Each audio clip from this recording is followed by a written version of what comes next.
On a dark night, a sacred sword appeared in the world of people, the purpose of which was to turn the entire history of mankind upside down. The young man who was watching this event was very tense. He noticed clouds of dark energy enveloping the sword. The boy's mental struggle was so intense that his body froze like a stone. In the silence, a majestic voice rang out from the sky, addressing our hero and asking only one question. Did he consider himself worthy? That was the question that caused the young man to think hard, sweat pouring down his forehead.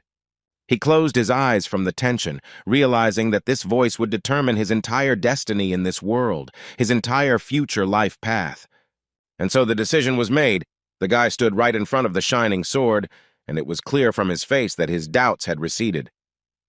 The hand extended towards the sword testified that the choice had been made, no matter how difficult and complicated it might be, because the voice of fate turned out to be the voice of the sword itself.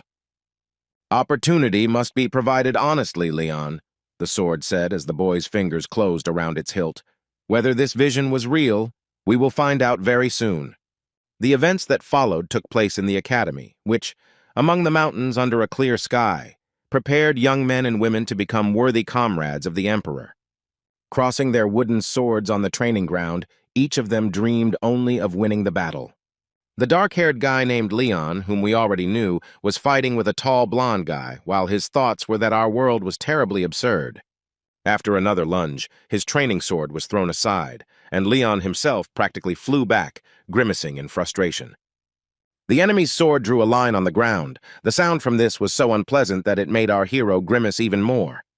Sitting on the ground and rubbing his hand, Leon cursed and asked his opponent to take him seriously, since he had knocked the sword out at the very beginning of the duel, not giving him the opportunity to fight. The handsome blonde man, smiling radiantly, replied that he was serious and always ready for the tournament, because in this Imperial Academy he had only one worthy opponent. Our hero decided that he was being mocked when he heard that they really fought him at half strength, but he became much more skilled. This was the last straw. Leon became furious, and it was clear from his face that something incredible was about to happen. He raised his training sword, his arm so tense that it seemed the weapon would not hold up and would shatter into pieces.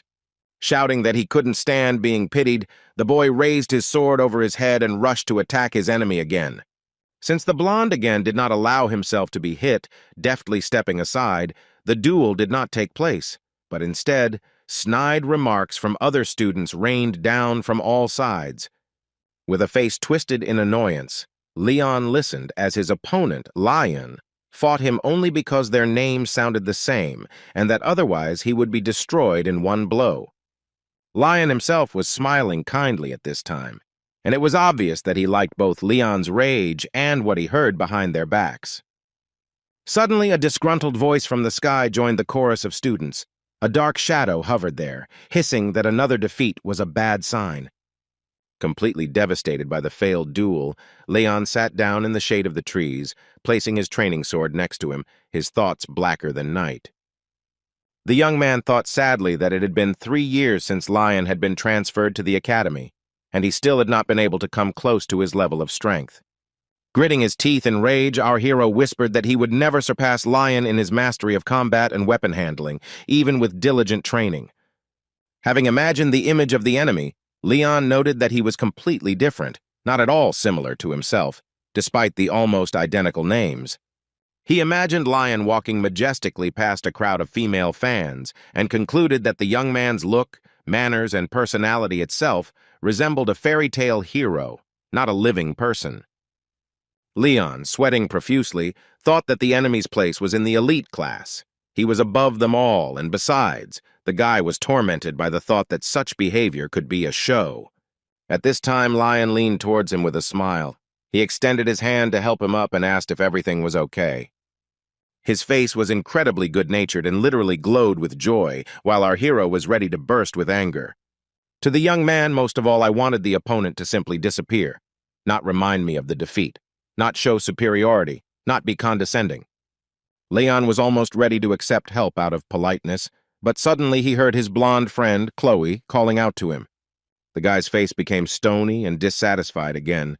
The tension surged even more than before. Sweat streamed down his cheeks and his hand. The hand made a dismissive gesture towards Lion. The young man seemed to wave away the offered help, ordering him to leave. Despite Chloe asking him to wait, Leon turned around and walked resolutely towards the academy building.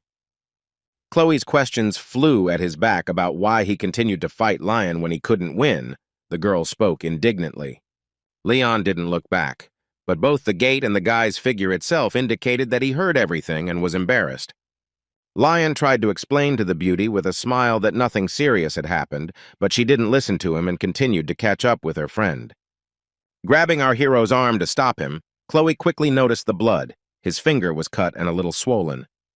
Leon refused the offer to treat and disinfect the wound. He was angered by the increased attention to his person, and he saw mockery everywhere. The guy didn't want to be pitied, thereby admitting that he was a weakling, so he turned around again and walked away, shouting for them to leave him alone. Chloe looked at her friend with confusion as he ordered her not to worry about little things and walked towards the school building. Lion, who had been brought up very well and therefore simply could not understand that anyone could behave like that, looked after him in bewilderment. The last rays of the setting sun illuminated the towers of the academy, which looked more like a knight's castle than an educational institution. As dusk fell, Leon decided to continue his training and went to the sword practice ground. He struck the wooden weapon with all his might, time after time, at a log driven into the ground and wrapped with a special rope. Raising his hands to strike, the young man imagined Lion in place of the deck, who at that time was having fun at a celebration in honor of his birthday. This fact angered Leon so much that he stabbed, cut, sliced, and punched the imaginary opponent with incredible intensity. He wanted to be fair-haired, strong, and noble like Lion, but it wouldn't change anything, the young man decided, and hit the log so hard that he broke his wooden sword. And then again, as if he wanted to convince himself that strength is not in weapons, but in his iron muscles, which will defeat everyone and everything. Looking at the broken handle, the guy muttered that even if he were of noble blood, his life would be the same. There are so many obstacles and peaks in this world that one desire alone cannot overcome the mountain, Leon decided, and suddenly imagined Lion's chic party. Everyone was smiling and raising full glasses of champagne to the health of the birthday boy. Lion, of course, stood in the center of this luxurious feast and accepted congratulations. Throwing the fragments of the sword aside, our hero seemed to have cast aside all thoughts about his opponent and his holiday, calming down. The guy lay down under a tree, put his hands behind his head, and asked himself if he was ready to continue his thorny path to success tomorrow. He slightly regretted that he had spent 3 whole years at the academy, but had never reached the required level of skill, and now another wasted day had been added to those years. Leon turned sharply on his side and began to cry, curled up at the foot of the tree in a fetal position, so much so that he looked like a child. Tears were flowing from his eyes, the ground was becoming wet, and only one thought occupied the young man's mind. He wanted to give up and stop everything. Suddenly he sat up abruptly and looked at the moon. The heavenly body seemed to confirm that everything was predetermined and nothing could be changed.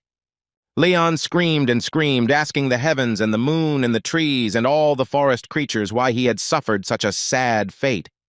The guy asked himself why his efforts were never enough, why everything he did didn't bring results. At some point he realized that silence would be his answer, no matter how many questions he asked or how furiously he shouted. This calmed him down and even stopped him, but suddenly a red glow appeared in the sky. It gradually approached, illuminating Leon's face. When the flash of light became huge and the glow was so bright that it seemed almost white, Leon simply gasped in surprise. At the same time, at the party, Lion was a little surprised by Chloe's question about whether he had seen Leon, because this is not at all what the birthday boy wants to hear from such a beauty. The girl was puzzled because her friend did not come to the party, and she did not find him in the hostel, neither in his room nor in the dining room. Chloe wondered out loud where Leon had disappeared to, which puzzled Lion. He had invited his friend for a completely different reason. Saying that she had to find him, the beauty turned around and walked out, leaving the puzzled birthday boy in a state of confusion. An elderly man watching the scene said ironically that in his opinion, His Majesty had just been refused. These words made Lion afraid, narrowing his eyes. He asked Sir Gilbert to be careful in his statements, because if someone heard, his identity would be revealed. He added that he had no right to the title yet, to which Gilbert, raising his glass, replied that an emperor was obliged to be better than others, and therefore he was simply congratulating him on his 17th birthday. In a year, the prophecy about the imperial family, whose crest is on the Academy's emblem, will come true. On the day that a member of the Clyde family comes of age, the emperor will die, and a new era will begin. A new young emperor will sit on the throne, and he will be helped in this by a special sacred sword intended for the best of the best. At the thought that he was destined for the throne while everyone would mourn the holy Emperor Roderick, Lion became sad. Looking into a glass of champagne, he felt like a villain. But remembering that Roderick, mentioned in the prophecy, lived 300 years ago, the guy became a little more cheerful. He was no longer sad and did not listen to Gilbert. Lion thought hard and said that in a year he would really like to have two people on his side. Chloe, who had already reached the 4th level of magic and had every chance of being the best in this type of martial arts. And Leon, a young man with superhuman strength and the determination of a buffalo, sweeping away everything in his path to achieve his goal. To these words, Sir Gilbert made no reply. All that interested him at that moment was whether the prophecy would come true and how it would happen. On the day when the man named Lion becomes an adult, a sword will descend from the sky to destroy evil. The sword will appear among the mountains and will plunge into the stone. Its red glow will gradually turn pink and then white. At this moment, the chosen one must take it in his hands. However, for some reason, when Gilbert thought about this, he saw not the fair-haired Lion, but the brunette Leon, staring intently at the shining sword. At this time, the real Leon was looking straight into the center of a bright, blinding spot of light and trying to make out the object located there. It was a magnificent, incredibly beautiful, shimmering with all possible colors at once magic sword. Its tip was stuck into the stone and seemed to command the young man to come closer and take the weapon out of the rock. The powerful voice grew louder, but Leon was so frightened that he could not move. It seemed as if all his muscles were filled with lead.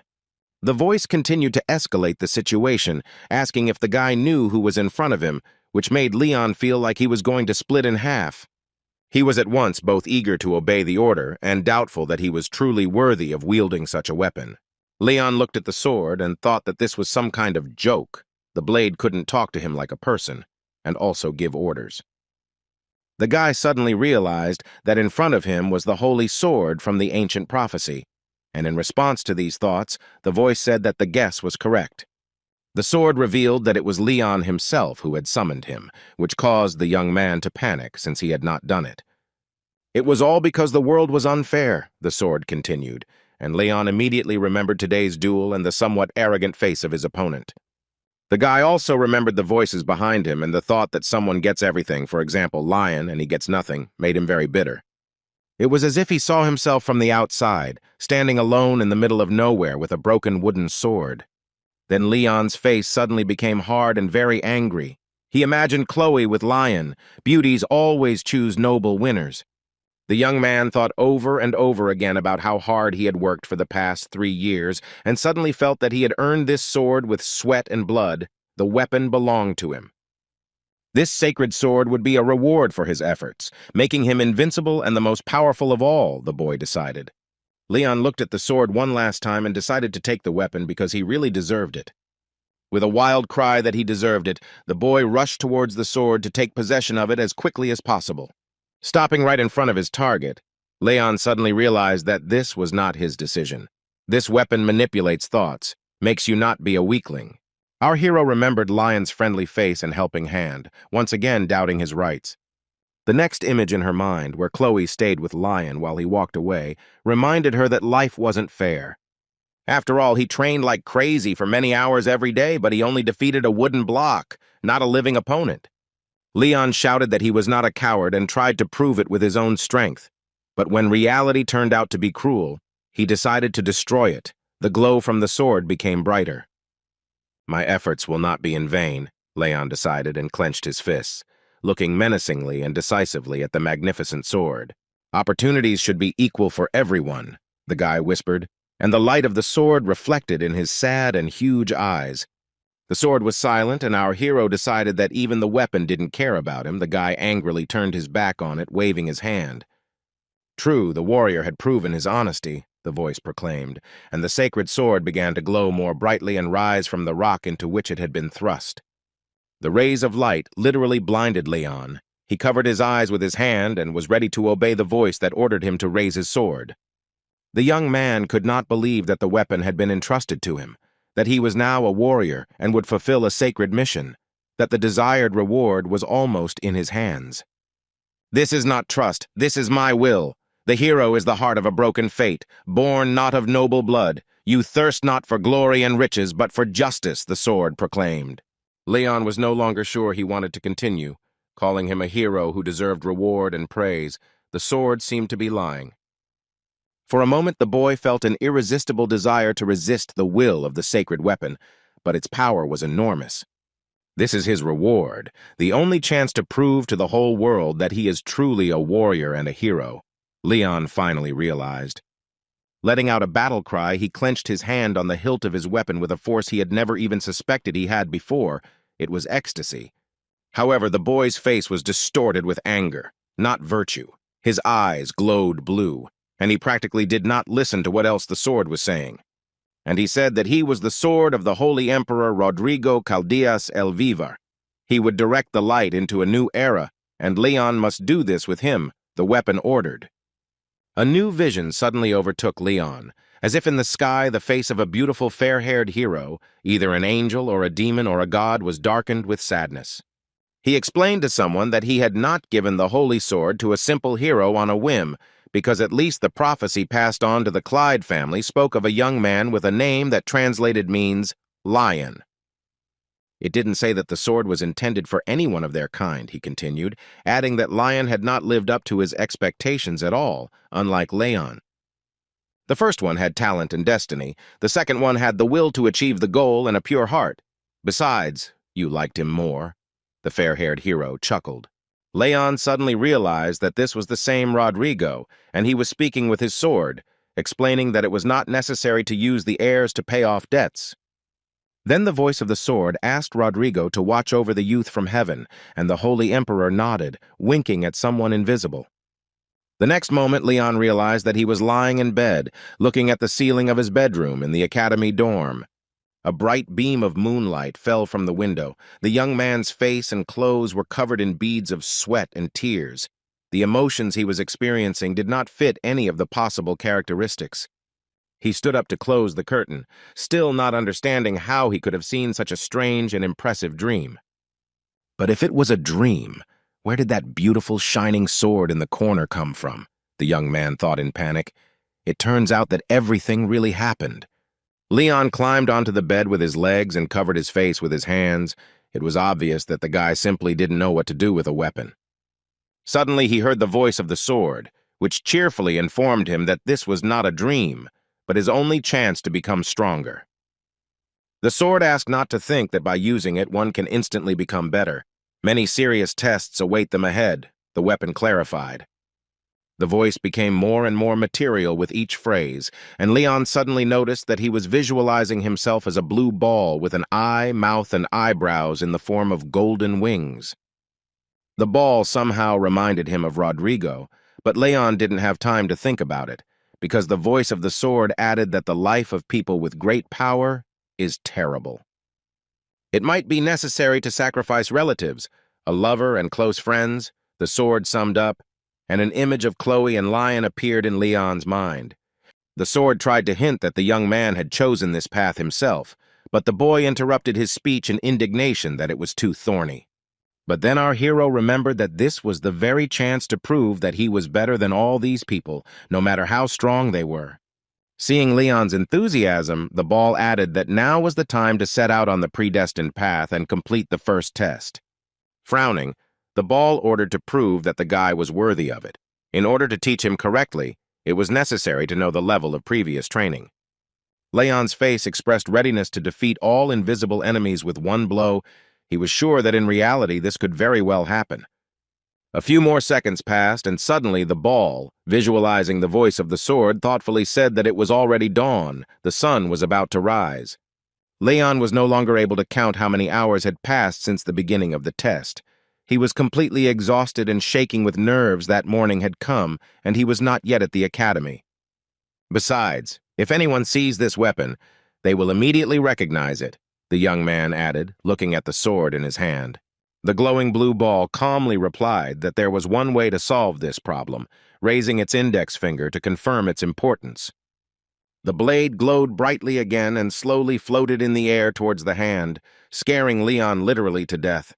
Our hero, overcoming a flash of pain, watched as the sword became transparent, while the already familiar sign with two golden wings appeared on the guy's hand. Now, at any moment, you can simply take the sword out of your hand. It is hidden inside, invisible to outsiders, the blue ball said, slyly squinting its eye. Leon was scared of what to do during sleep because at the academy they were taught that safety comes first. The ball calmed his fears by explaining that the sword would not cause any harm, but he did not like the way Leon reacted to these words as if he was now a superhuman. Now is not the time for jokes, as he already said. From this day on, we train hard, the mentor said sternly, once again threatening the guy with his finger. Leon sighed and muttered that the new teacher would most likely be somewhat disappointed with his fighting skills. Suddenly, the ball started screaming that it was necessary to fight with all his might. A dream was at stake besides, since he had not yet been disappointed in it. After that, Leon had to start training. The guy was smashing a wooden sword against a deck and doing push-ups until he was exhausted. It seemed like his energy was enough to burn down the entire world. At some point, the young man realized that he had incredible power. The voice of the sword confirmed that this was so, and that now the result depended not only on the student, but also on the teacher. It seemed that Leon was literally cutting through reality with his wooden sword. What would happen when he had a real weapon in his hands? The young man's eyes in this state emitted a magical blue light, and he got used to his new power so quickly that it seemed he had always possessed it. At the same time, our hero did not stop being himself, and suddenly realized how much the power of a teacher's word can inspire and fill one with energy. He swung his sword again, feeling the full force of the trust placed in him, but suddenly heard the order to stop. The ball told the boy that the sword might not be able to withstand such a flow of force and pressure, so he should restrain himself a little. At that very moment, the wooden weapon began to crumble into pieces right in Leon's hand, as if confirming the words just spoken. While the guy was looking at the chips in amazement, the ball was praising him, delighted, as if he hadn't expected that instead of the basic one. Leon already had the level of an aura carrier. Realizing in time that Leon did not understand what was being discussed, the teacher became strict again and said that if he continued in the same spirit, he would not learn anything, and there was a lot of work ahead. While our hero was trying to pick up the training sword that had shattered into pieces, the ball sighed that his student was still very immature. They still had a lot to learn. The first thing you need to do is bring your body to an ideal physical condition. Folding your arms, the ball summed up. When asked why the body and not sword swings, the teacher explained that proper physical training and a trained body are the basis of martial arts. If you train it constantly, you can achieve incredible results, the ball said, while Leon imagined all the types of muscles he would have to work on. The ball said that first he would have to run around quite a bit, and the young man set off to complete the task, asking as he went how long it would last. Until he told him to stop, or until the boy achieved the result they all needed, the ball encouraged the running young man. He raised some concerns in Leon, adding that after this it would be time to train the muscles with exercises and one-legged stands. The young man decided not to show that he was scared, performing an incredible jump and somersault in addition to running. At the same time, horror was reflected on his face, since never before in this life had our hero stood for too long on one leg, and especially not on one arm. But he is ready if this way he becomes stronger, Leon decided, winding another circle around the entire territory of the Imperial Academy. So far, everything is going exactly according to plan. The previous owner of the sacred sword, watching this scene from the sky, said slyly, narrowing his eyes. Quite a peculiar taste, he muttered, and continued that Leon himself was an empty cup in this case. According to an Eastern proverb, it should be filled with the necessary skills and abilities, then an unrivaled sword master will emerge. Remembering himself, Rodrigo added that he had not waited 300 years for his successor to become simply a master of the sword. His mission was to bring the Demon King to his knees, the ball concluded, imagining the desired picture, although he did not know then how strong this king was. He continued that in the future the youth would need about half of his own strength, but for now, he should wait for the gates of hell to open before Leon. Leon, meanwhile, went to lectures where he fought sleep quite unsuccessfully, since he had exhausted all his resources during training that morning. Once again, right in the middle of a lesson, our hero was awakened from sleep by the voice of the ball, calling his name several times. The teacher was talking enthusiastically, having drawn a rather complex diagram on the board with chalk, each point of which required an explanation. Too much energy was spent training with Elsid, trying to concentrate, Leon thought. Everything the teacher said flew in one ear and out the other. Mindlessly drawing a line in his notebook, the student suddenly began to feel sorry for himself and lament that going to class was too much. Only training was really important. Elsid seemed to read his thoughts and said that he had come up with a new task for our hero that would help him not to get bored during the lecture.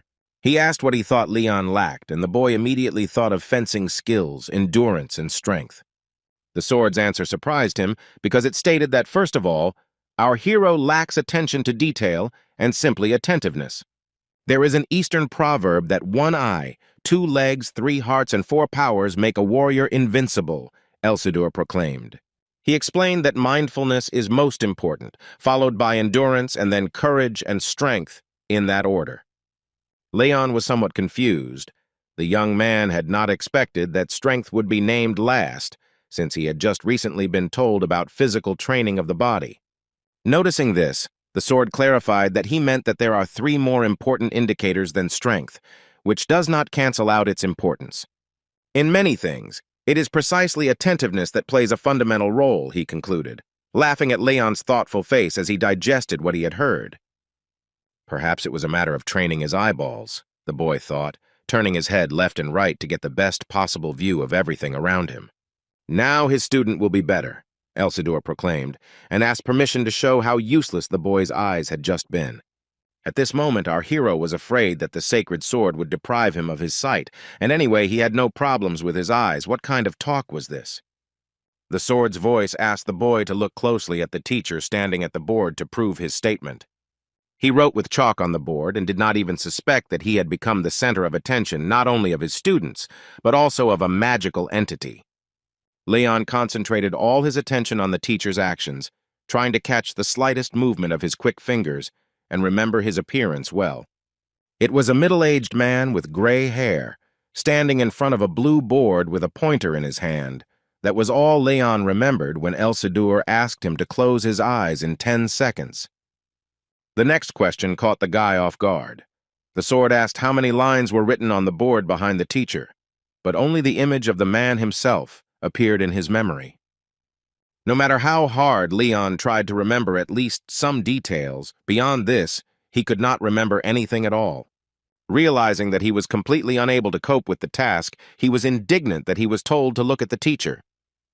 Elsidur chuckled and explained that he said to concentrate and not just look at him. At that time, the teacher just raised his finger up, explaining another formula. It looked like mockery. Apart from the teacher, nothing else came to Leon's mind. He didn't even think to count how many lines were behind him when he finally opened his eyes, and he continued to squint. The sword's voice kept asking why he hadn't looked at the board, as if he was trying to draw the boy's attention to something important. You looked at what you considered necessary, discarding everything secondary. That's what actually happened, he said finally. Leon's face expressed complete shock.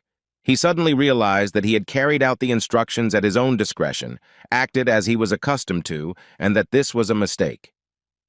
The eye is a much more complex organ than is commonly believed and quite wasteful, the mentor continued to explain. Few people use the full review, referring to unnecessary information that the brain simply does not have time to process. But the eye sees, he continued. By relaxing your eyes, you can see much more than you expect, Elsidur advised the young man to try. Leon, meanwhile, once again decided that all of this was too much for him. He never thought that training the holy sword would be so difficult. But there was no turning back. He learned to look in a new way, and when the mentor asked him to pay attention to the top of the board, the boy concentrated on everything at once. For 10 seconds he seemed to fall out of reality, and this did not escape the eyes of those present. It looked too strange. Chloe became wary. She was worried about her friend and did not understand at all where he had disappeared to and what was happening. The sun gradually sank below the horizon, illuminating the building of the magnificent Imperial Academy with its rays, and the whole day flew by unnoticed. Leon was so exhausted by the additional information that had fallen on him, loaded into his brain by his newly seeing eyes, that he could no longer comprehend anything. He muttered under his breath, offended that his eyes were about to pop out of their sockets, and his head hurt as if it would immediately explode. "Excellent, quite good," his mentor summed up, noting that soon both the boy's eyes and mind would adapt to the new vision. The sword seemed completely unconcerned by our hero's fatigue or his complaints. Elsidor was clearly satisfied with the result. He reported that the student had successfully awakened a brain function that he had not previously used, hence the special effects, but this did not apply to the muscles. "Isn't it muscle pain?" Leon asked, rubbing his tired eyes so hard that they could not stand it and moved to the back of his head. The guy could barely move his legs as he walked along the corridor and listened to Elsidor insisting again and again on training his attention, and of course, his body. Playing along with him, our hero raised his hand in approval, frightening the students passing by. After they passed by the candlestick that was hanging on the wall of the corridor, the Holy Sword suddenly asked how many candles there were. Leon answered that there were 2, although in fact there were 3. So Isildur asked again whether the boy who had overtaken them had glasses, and this time the answer was correct. There was a light on in the 12th window of one of the dormitory floors, and as they passed by, the question was asked again. This time, Leon noticeably tensed up but still gave the absolutely correct answer, which earned the teacher's approval. Slamming the door to his room behind him, the young man loudly and decisively announced that the light was off. It was some kind of joke. Having fallen onto the bed fully clothed, our hero dreamed only of falling into a deep sleep and waking up no earlier than the sun rose. Suddenly, the voice of the sword said that for the first time the young man had done well, which frightened Leon, who thought that he was left alone in the room. The young man looked at the blue ball with hope and asked to finally give him a break. Hearing the refusal, he raised his hand to his forehead and, sighing, asked how much longer he would have to suffer like this, not knowing a moment of peace. Getting used to something new is a difficult process, and sometimes the body and brain can give false results that cannot be counted, Elsidor explained. When the body starts to lie, it means that it has gotten used to another, new workout. He spread his hands like a blue ball. You can jump on one leg or stand. The body training should also be different every day from the previous one, the mentor continued, while Leon mentally imagined his jumps. Elsidor said that it was necessary to find out his weaknesses, which made Leon think hard about what exactly he meant. The sword seemed to read his doubts and added that regardless of how someone lives, trains, and behaves, each person's body develops differently. He ended his speech by saying that a sailor's sense of balance, a hunter's sense of direction, and a sailor's excellent vision are qualities that are recognized as the standard. Leon considered swordsmanship to be one of his strong skills, but he didn't know how it could help. Elsidor identified weaknesses as a lack of flexibility in thinking and reactions due to the monotonous repetition of the same actions. "You need to develop flexibility for fencing with aura," the blue ball finally exclaimed, releasing a ball of steam. After all, fencing is just a way of handling a sword, but interacting with an aura is 100 times more difficult. Of course, the sword itself is also incredibly powerful, but in our case, the ball decided not to go into details ahead of time and simply winked. Suddenly, his mood changed diametrically, and the voice of the sword threateningly asked if this theory could perfectly teach anyone fencing. Leon broke out in beads of sweat, thought hard, and then replied that he didn't think so and that he had an explanation to prove it. However, Elsidor did not let him finish his thought, asking an even more cunningly formulated task, which also hurt Leon deeply. The tough but wise Holy Sword asked if Lion had used the power of the aura skill in the fight with the youth. What could Leon say about it? The student was silent. Then the mentor added that this skill required long preparation, which meant that the opponent was a guy trained specifically to defeat even the strongest warrior, like Leon. Our hero remembered Lion's helping hand, and he felt terribly offended, because it turned out that his opponent had used illegal techniques. But Isildur promised to teach Leon the skills of aura, which caused him to be overjoyed and determined to restore justice. Now the young man thought that he was ready to train hard, which he told the ball, to which he received the remark that monotonous training was useless. The image of Leon continuing to stare at the school teacher, so staring that the teacher became paranoid, surfaced in the sword's memory. Leon sat on the bed, feeling his stomach clench as his instructor described all the possible ways to do exercises and workouts like today's. Then he pulled himself together and decided to clarify what exactly awaited him tomorrow, but he received no answer, hearing that everything has its time. Suddenly, the blue ball came closer and said threateningly that if the student dared to slack off or make mistakes, he would be punished. Leon repeated with fear and a slurred voice that he was ready for punishment starting tomorrow, but it was clear from his voice that this was not the case. Sword added that he did not want to bother him with trifles, but he had to say it, noticing that his ward had come to his senses and was full of determination in his thoughts. Leon was thinking at this time that if he could become stronger and master new fighting skills in this way, then he would not be afraid of punishment. The youth has a good psyche, but in addition to willpower, another force is needed, and we will work on it. Elsidor finished his foggy thoughts. Imagining the power he would be able to wield, Leon clenched his fists. The space around the boy seemed to heat up from the energy he put into his desire to train. Noticing this, the sword suggested trying it right now, to which it received the most decisive affirmative answer possible. At that very moment, something happened. Apparently, it was a punishment for previous mistakes. A blue stream of power opened under Leon's feet, and the hero screamed in pain. After holding out for 5 seconds, the young man collapsed face down on the bed in exhaustion, moaning that it was the first time, so he couldn't hold out for long. Next time it will be weaker, but with each mistake you make the strength will increase, the blue ball promised. So he should try hard tomorrow when we continue our training, he finished the ball with a satisfied face. Leon crumpled the sheet in his hands and muttered in a voice full of suffering that this was just some kind of torture, not training. Morning came. The sky was painted pink, and the sun in backlight illuminated the silhouette of the Imperial Academy. The new day brought our hero his first test of endurance. It was running, and so the guy gave it his all. He knew how to run well. Then he again trained his observation skills and the art of seeing in a new way, which only increased the paranoia of the mustachioed teacher. The next test was a one-arm handstand, and although Leon had never done it before, the young man was in such good physical condition that he was able to complete the task. Leon easily answered how many pigeons were on the roof of the dormitory and which one flew in first. It was a training in attention. To make the task more difficult, Elsidor asked how many pigeons were on the window, and the boy answered without hesitation that there were no pigeons, only one crow. Excellent result, he did a great job. Although he only recently started learning to focus his attention, the blue ball praised the hero. After a month of hard training, he promised a reward, announcing that this moment had come, and today the young man could afford a little rest. Leon's face glowed with happiness. Leon jumped for joy because he had put so much effort into getting this break from his exhausting studies. At this moment, a familiar voice was heard behind him, and our hero froze in place, realizing that it belonged to Lion, whom the young man had completely forgotten about. The situation looked rather awkward. Leon seemed to be hunched over towards the ground, while Lion felt confident.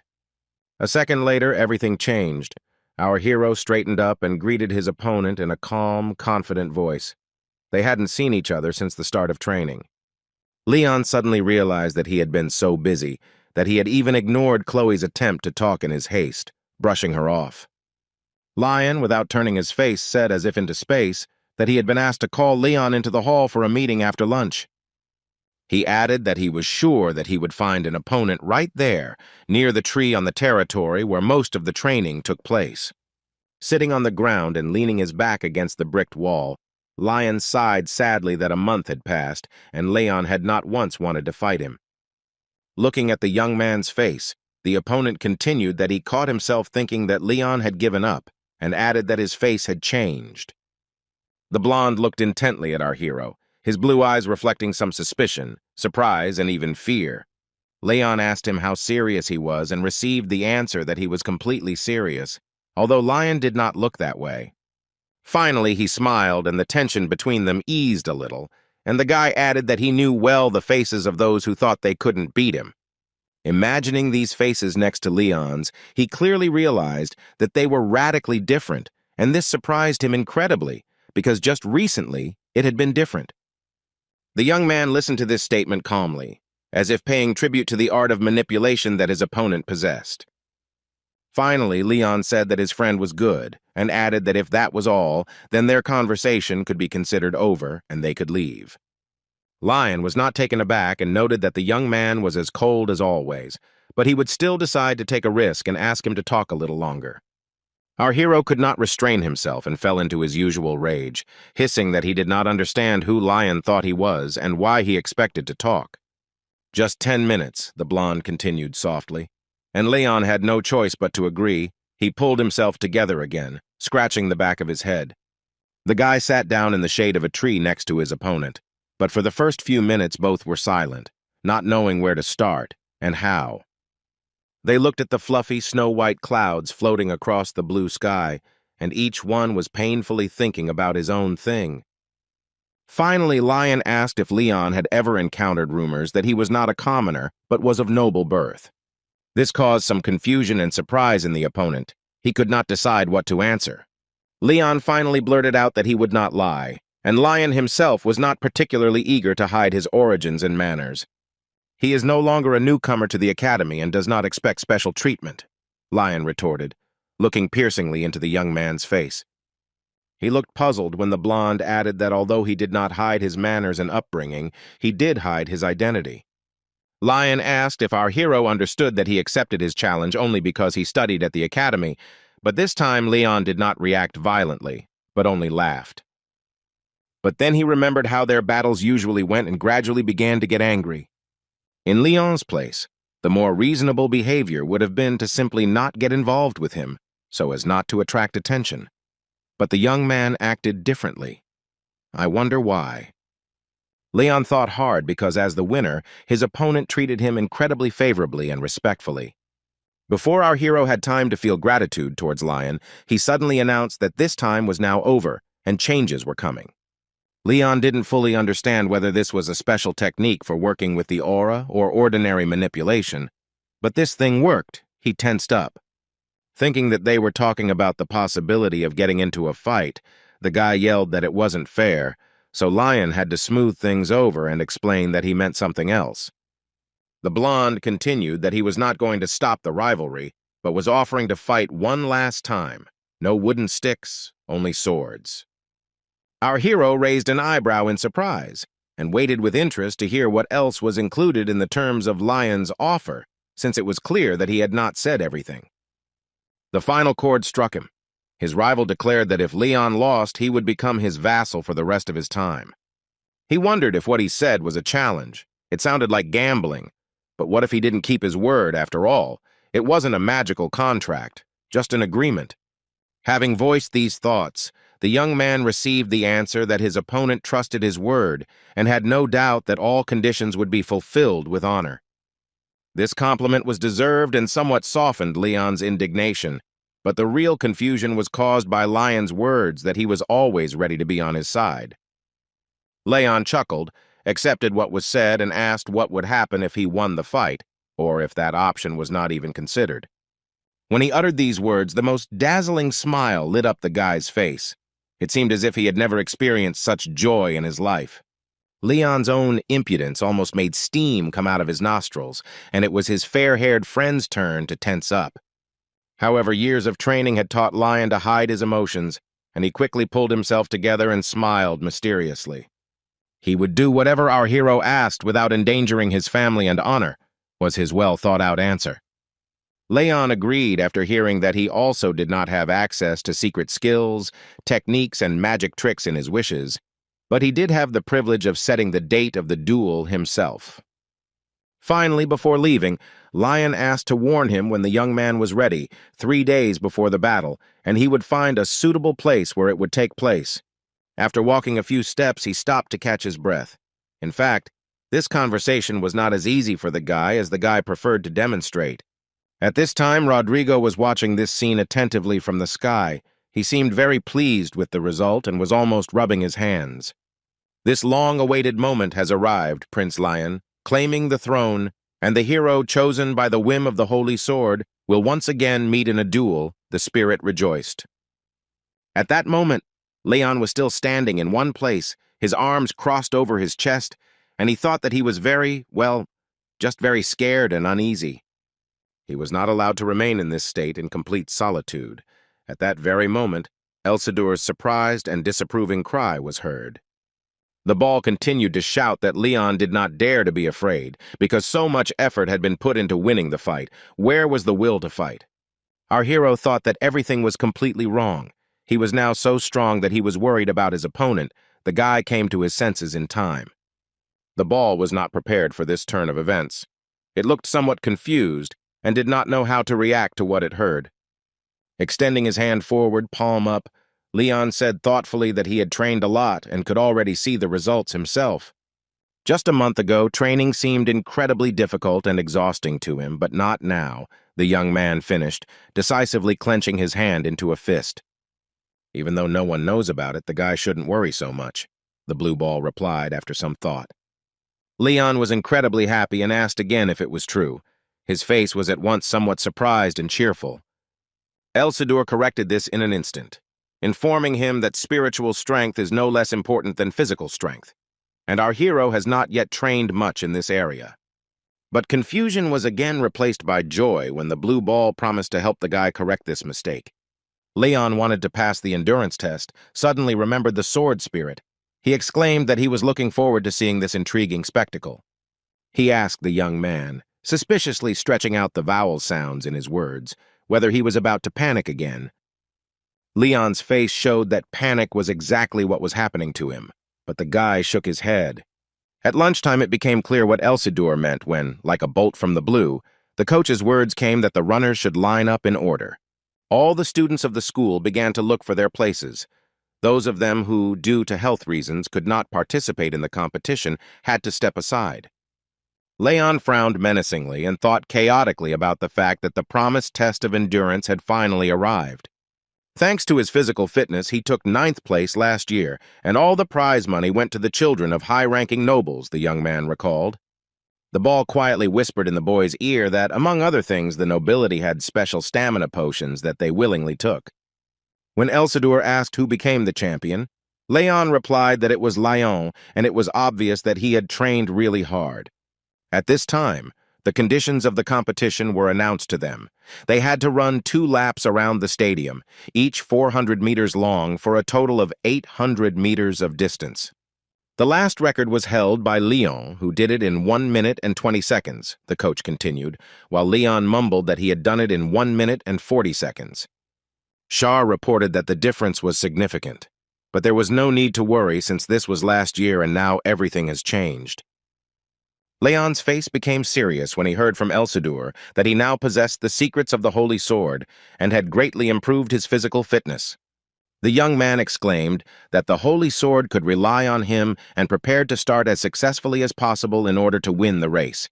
3, 2, 1, start! The coach shouted sharply, as if he had been stung by a bee, and waved the red flag furiously, signaling the start of the race. All participants started at the same time, and each of them was determined to give their all in order to show a worthy result. Stunned observers from the stands watched as their classmates whirled past them, seemingly without even touching the ground with their feet. Each of the participants had their own motivation, and for Leon, it was Lion's relaxed face that seemed to stand before his eyes. Our hero was so eager to achieve his goal and win that he made simply unimaginable efforts. The spectacle was not for the faint of heart. Leon didn't even realize that he had managed to get ahead and significantly break away from the other guys. He didn't even understand where and how he was running. But the guy ran so fast that he almost knocked down the girl with the stopwatch, who was timing the time spent on the race. She enthusiastically said that Leon currently had 1 minute and 29 seconds. It was obvious that such a high result caused true admiration in the beauty. This information shocked everyone present, especially Lion, who stared into space with a look of complete amazement.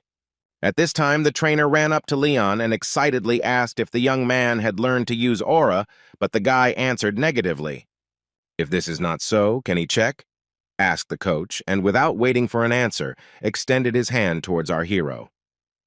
He took him by the wrist, and time seemed to freeze and stop for both of them. A bluish glow enveloped their hands and united them into one whole. Leon waited in horror for how it would all end, because those who use aura are removed from competitions and disqualified until the end of their studies.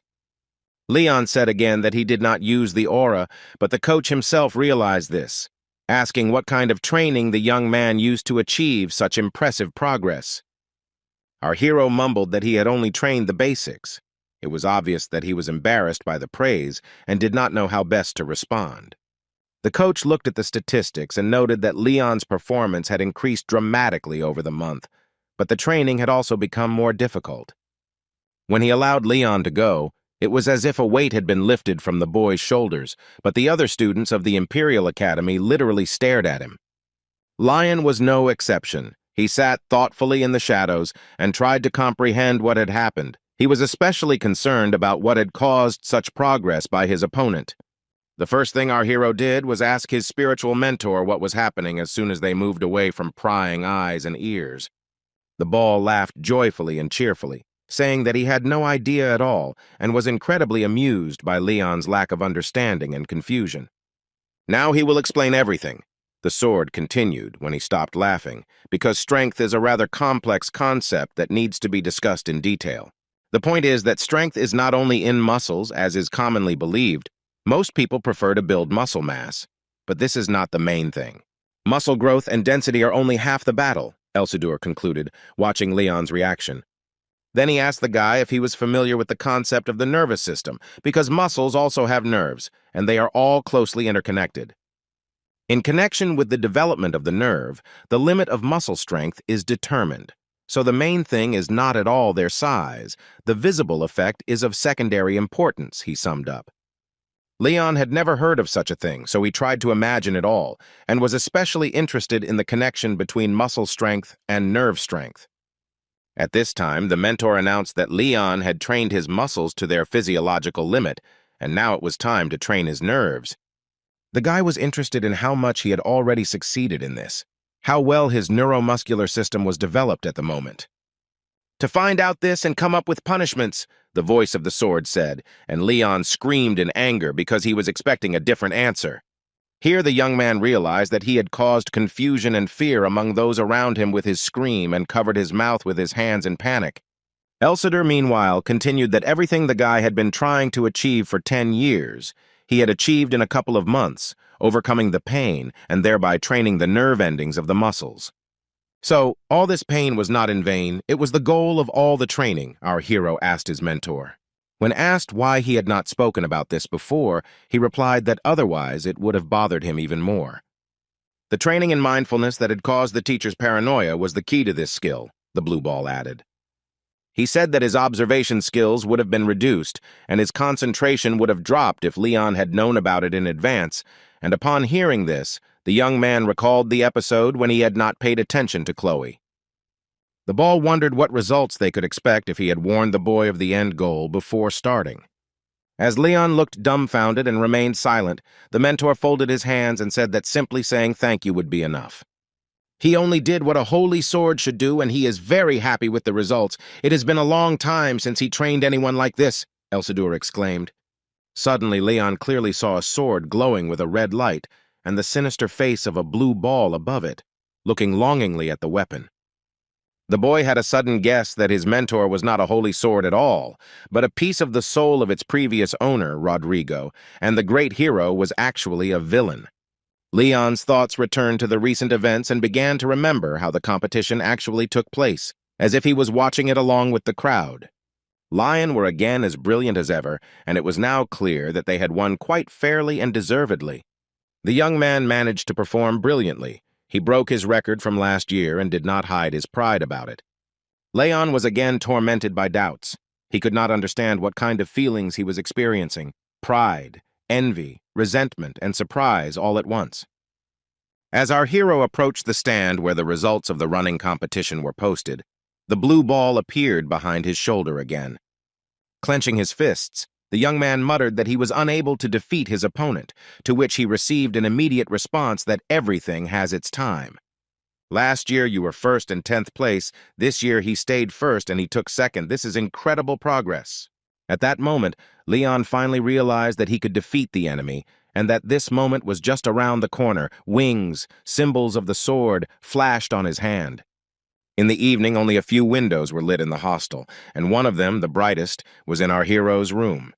Leon lay on his bed, fully dressed, and excitedly tried to find out from the blue ball what kind of training awaited him tomorrow. He thought hard, because they had already trained the young man's attentiveness and physical abilities to the limit. Everything seems even more complicated than before, Leon thought out loud. How are we going to implement this in practice? He thought with bewilderment. That's why he suggests not to rush. He can't just teach fencing without thinking through a strategy. The sword's voice finished the conversation. Leon suggested starting work on the aura, and at that moment he clearly imagined himself surrounded by a blue glow. He suspected that he had already started this work earlier. You will need to master the basic level. Martial arts without using aura are just movements. Isildur began his story, and Leon sat on the bed and caught every word. It sounds complicated in words, but in reality he is too predictable and his movements are easy to predict. Remember the fights with Lion, he continued. Looking straight into the boy's face, the sword's voice asked if he was ready to defeat this strongest swordsman right now. While Leon was imagining the beautiful running lion, the main words were said about how the sword forged through long efforts is the strongest. Hearing this, Leon remembered how he had almost caught up with his rival in a running competition, which made him think. As long as he keeps improving and getting better, it will be very difficult to break him, the young man eventually decided. By the way, the ball broke the silence. Practical experience will come in handy for us because in addition to Lion, you may have other rivals. The guy suddenly remembered two brutal-looking robbers who had once scared him very much in his distant childhood. He remarked to Elsadur that hardened thugs avoided places like the renowned Imperial Academy, so there was no need to worry. The next day, our hero walked down the academy corridor to his classroom and thought about what he had heard from his mentor the day before. Suddenly behind him, one of the girls whispered whether this was the commoner named Leon, and then a male voice repeated the question. Leon looked up and saw a group of boys, all wearing the insignia of the school's elite, standing on the stairs, looking down mockingly.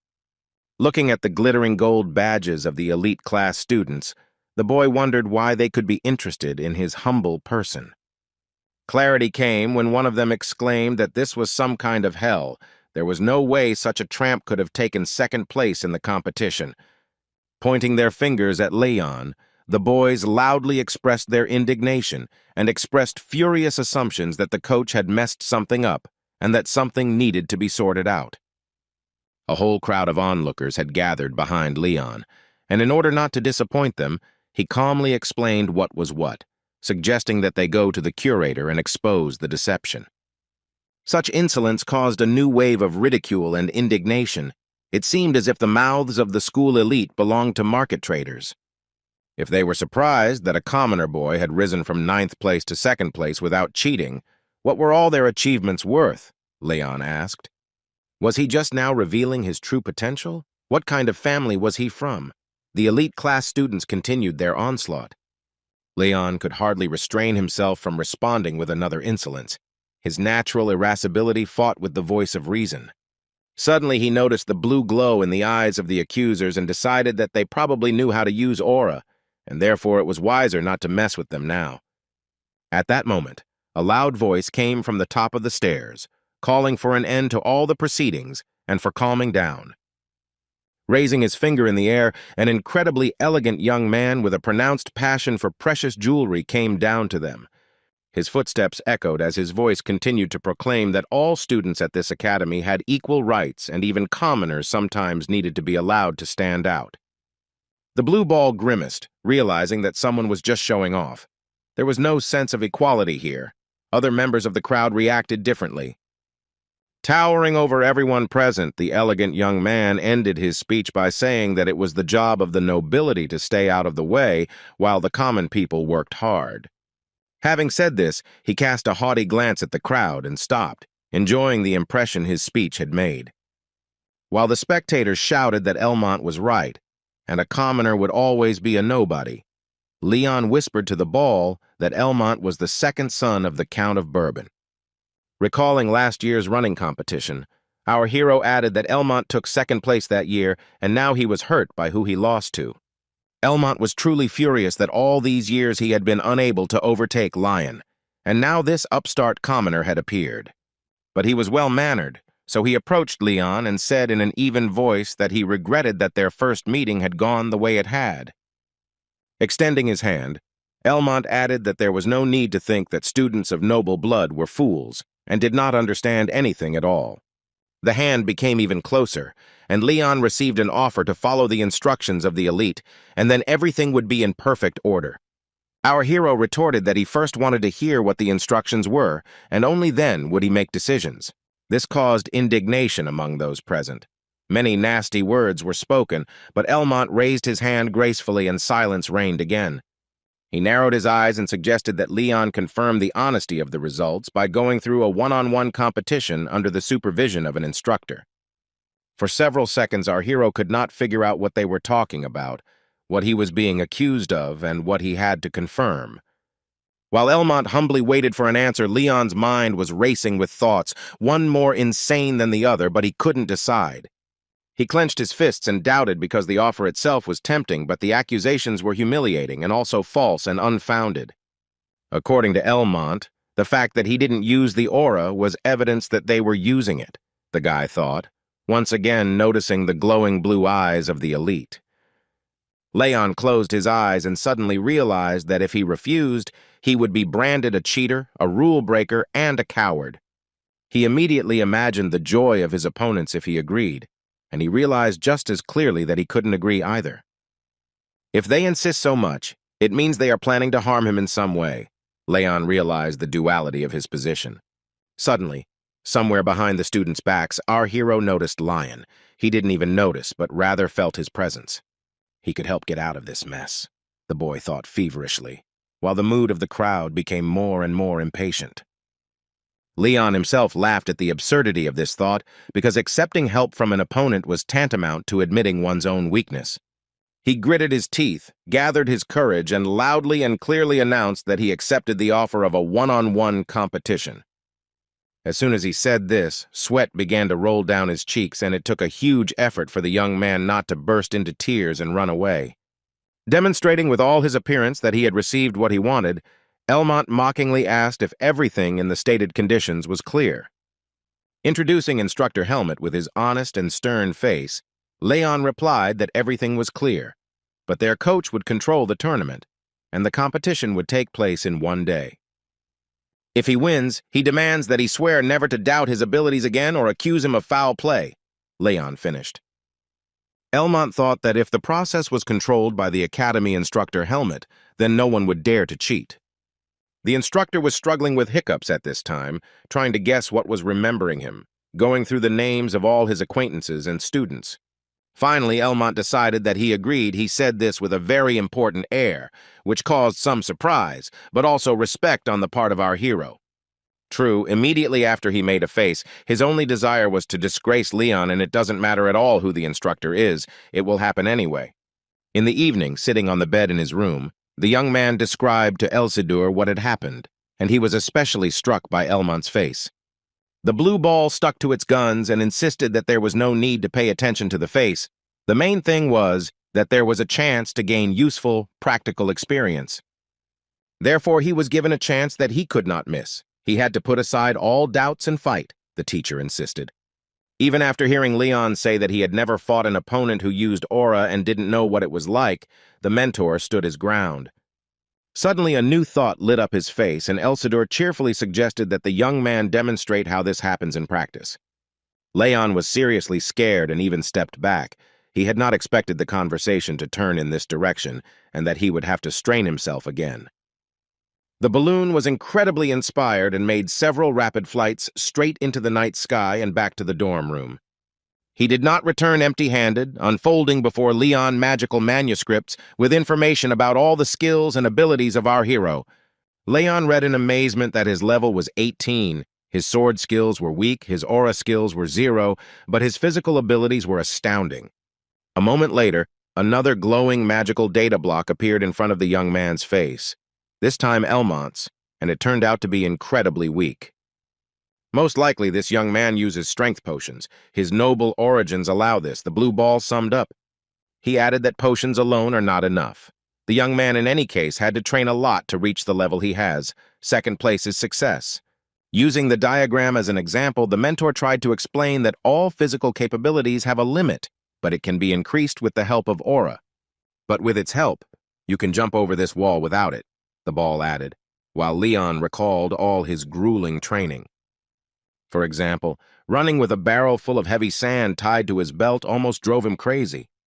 But in the running competition, it was the help of the sacred sword that allowed him to take second place, overtaking all the participants except Lion. Moreover, Elsador continued, he would be able to jump over this wall of physical limitations entirely by his own power, without using his aura at all.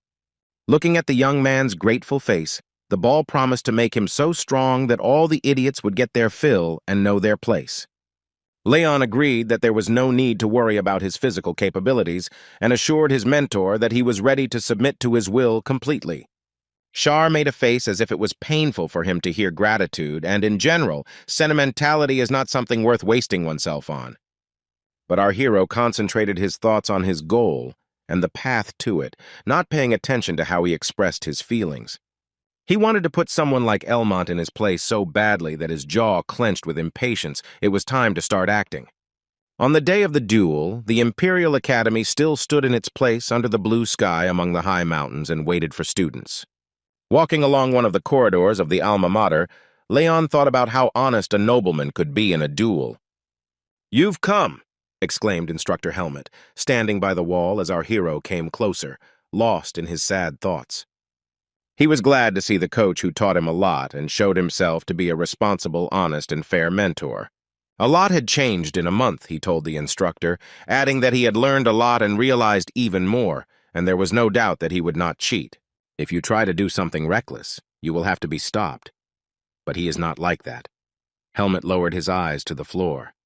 Leon realized that in this fight the main controller would definitely be on his side, and so he broke into a radiant smile. "The main thing is to think with your head. He leaves everything to his word of honor," the instructor added and turned around to move on, waving his hand goodbye.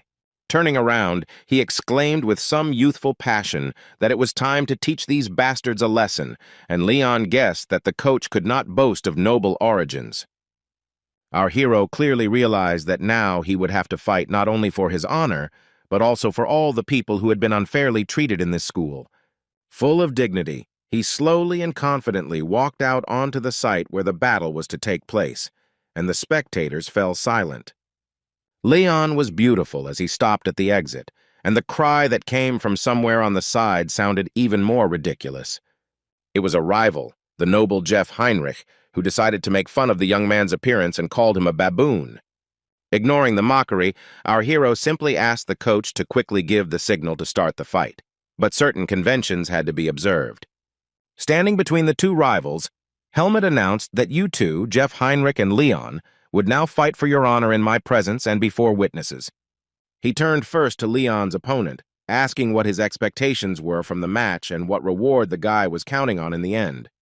"This commoner will have to confess all his sins," Jeff Heinrich hissed in an angry and unpleasant voice. If the audience could have seen what flashed through our hero's eyes when he heard that answer, they wouldn't have been able to sleep that night. When asked what he wanted from the fight, Leon replied that he intended to determine his level, test his strength, and enjoy the results of hard training. Applause began, but it quickly died down as Instructor Helmet announced the start of the fight, which would put everything in its place. The participants stood opposite each other, armed with wooden training swords, each confident of victory.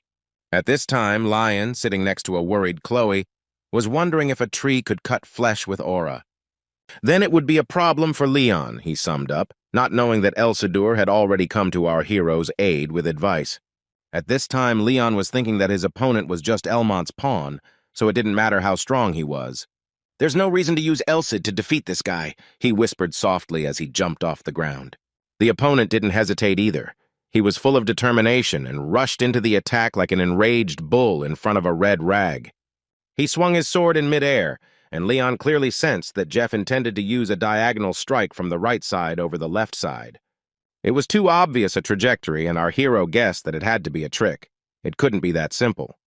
He froze, watching as the enemy approached, filled with anger and disgust, raising his sword right above his head. Leon continued to stand in place. It seemed that time was flowing very slowly, and in a few seconds the picture changed literally by a couple of centimeters. The young man parried the blow of the training sword, continuing to reflect on the fact that everything happened so slowly that it was not difficult at all. At this time, Coach Helmet suspected something was wrong, although he did not show it, but he was very worried about Leon. However, the guy did an excellent job, and the faces of each of Elmont's gang were distorted by anger, confusion, and rage. Chloe, in the stands, even covered her mouth with her hand in surprise, while Lion sat next to her with a calm and satisfied look. Jeff miscalculated his strength and became confused, realizing that the blow into which he had put all his energy had not caused the slightest harm to his opponent. Leon looked at him and thought that the fight could not end so easily, but at that moment Jeff fell to the ground face down. He continued to lie like that and showed no desire to continue the battle. The young man did not move at all and did not make a sound. The seconds flew by, and finally Jeff croaked that his opponent shouldn't think he could beat him by simply parrying his blows. He began to rise slowly. It seemed that it was simply impossible to do it any slower, and our hero again thought that something strange was happening over time. Jeff, who had finally gotten up, shouted angrily that he demanded to fight him again. Leon realized that another attack from the enemy would follow. At this point, Instructor Helmet intervened, saying that the rules could not be broken and that he recognized Jeff Heinrich as the loser. Apparently, the words of the trainer, who was of the same humble origin as Leon, meant nothing to Jeff. He began to laugh maniacally and took up his sword again.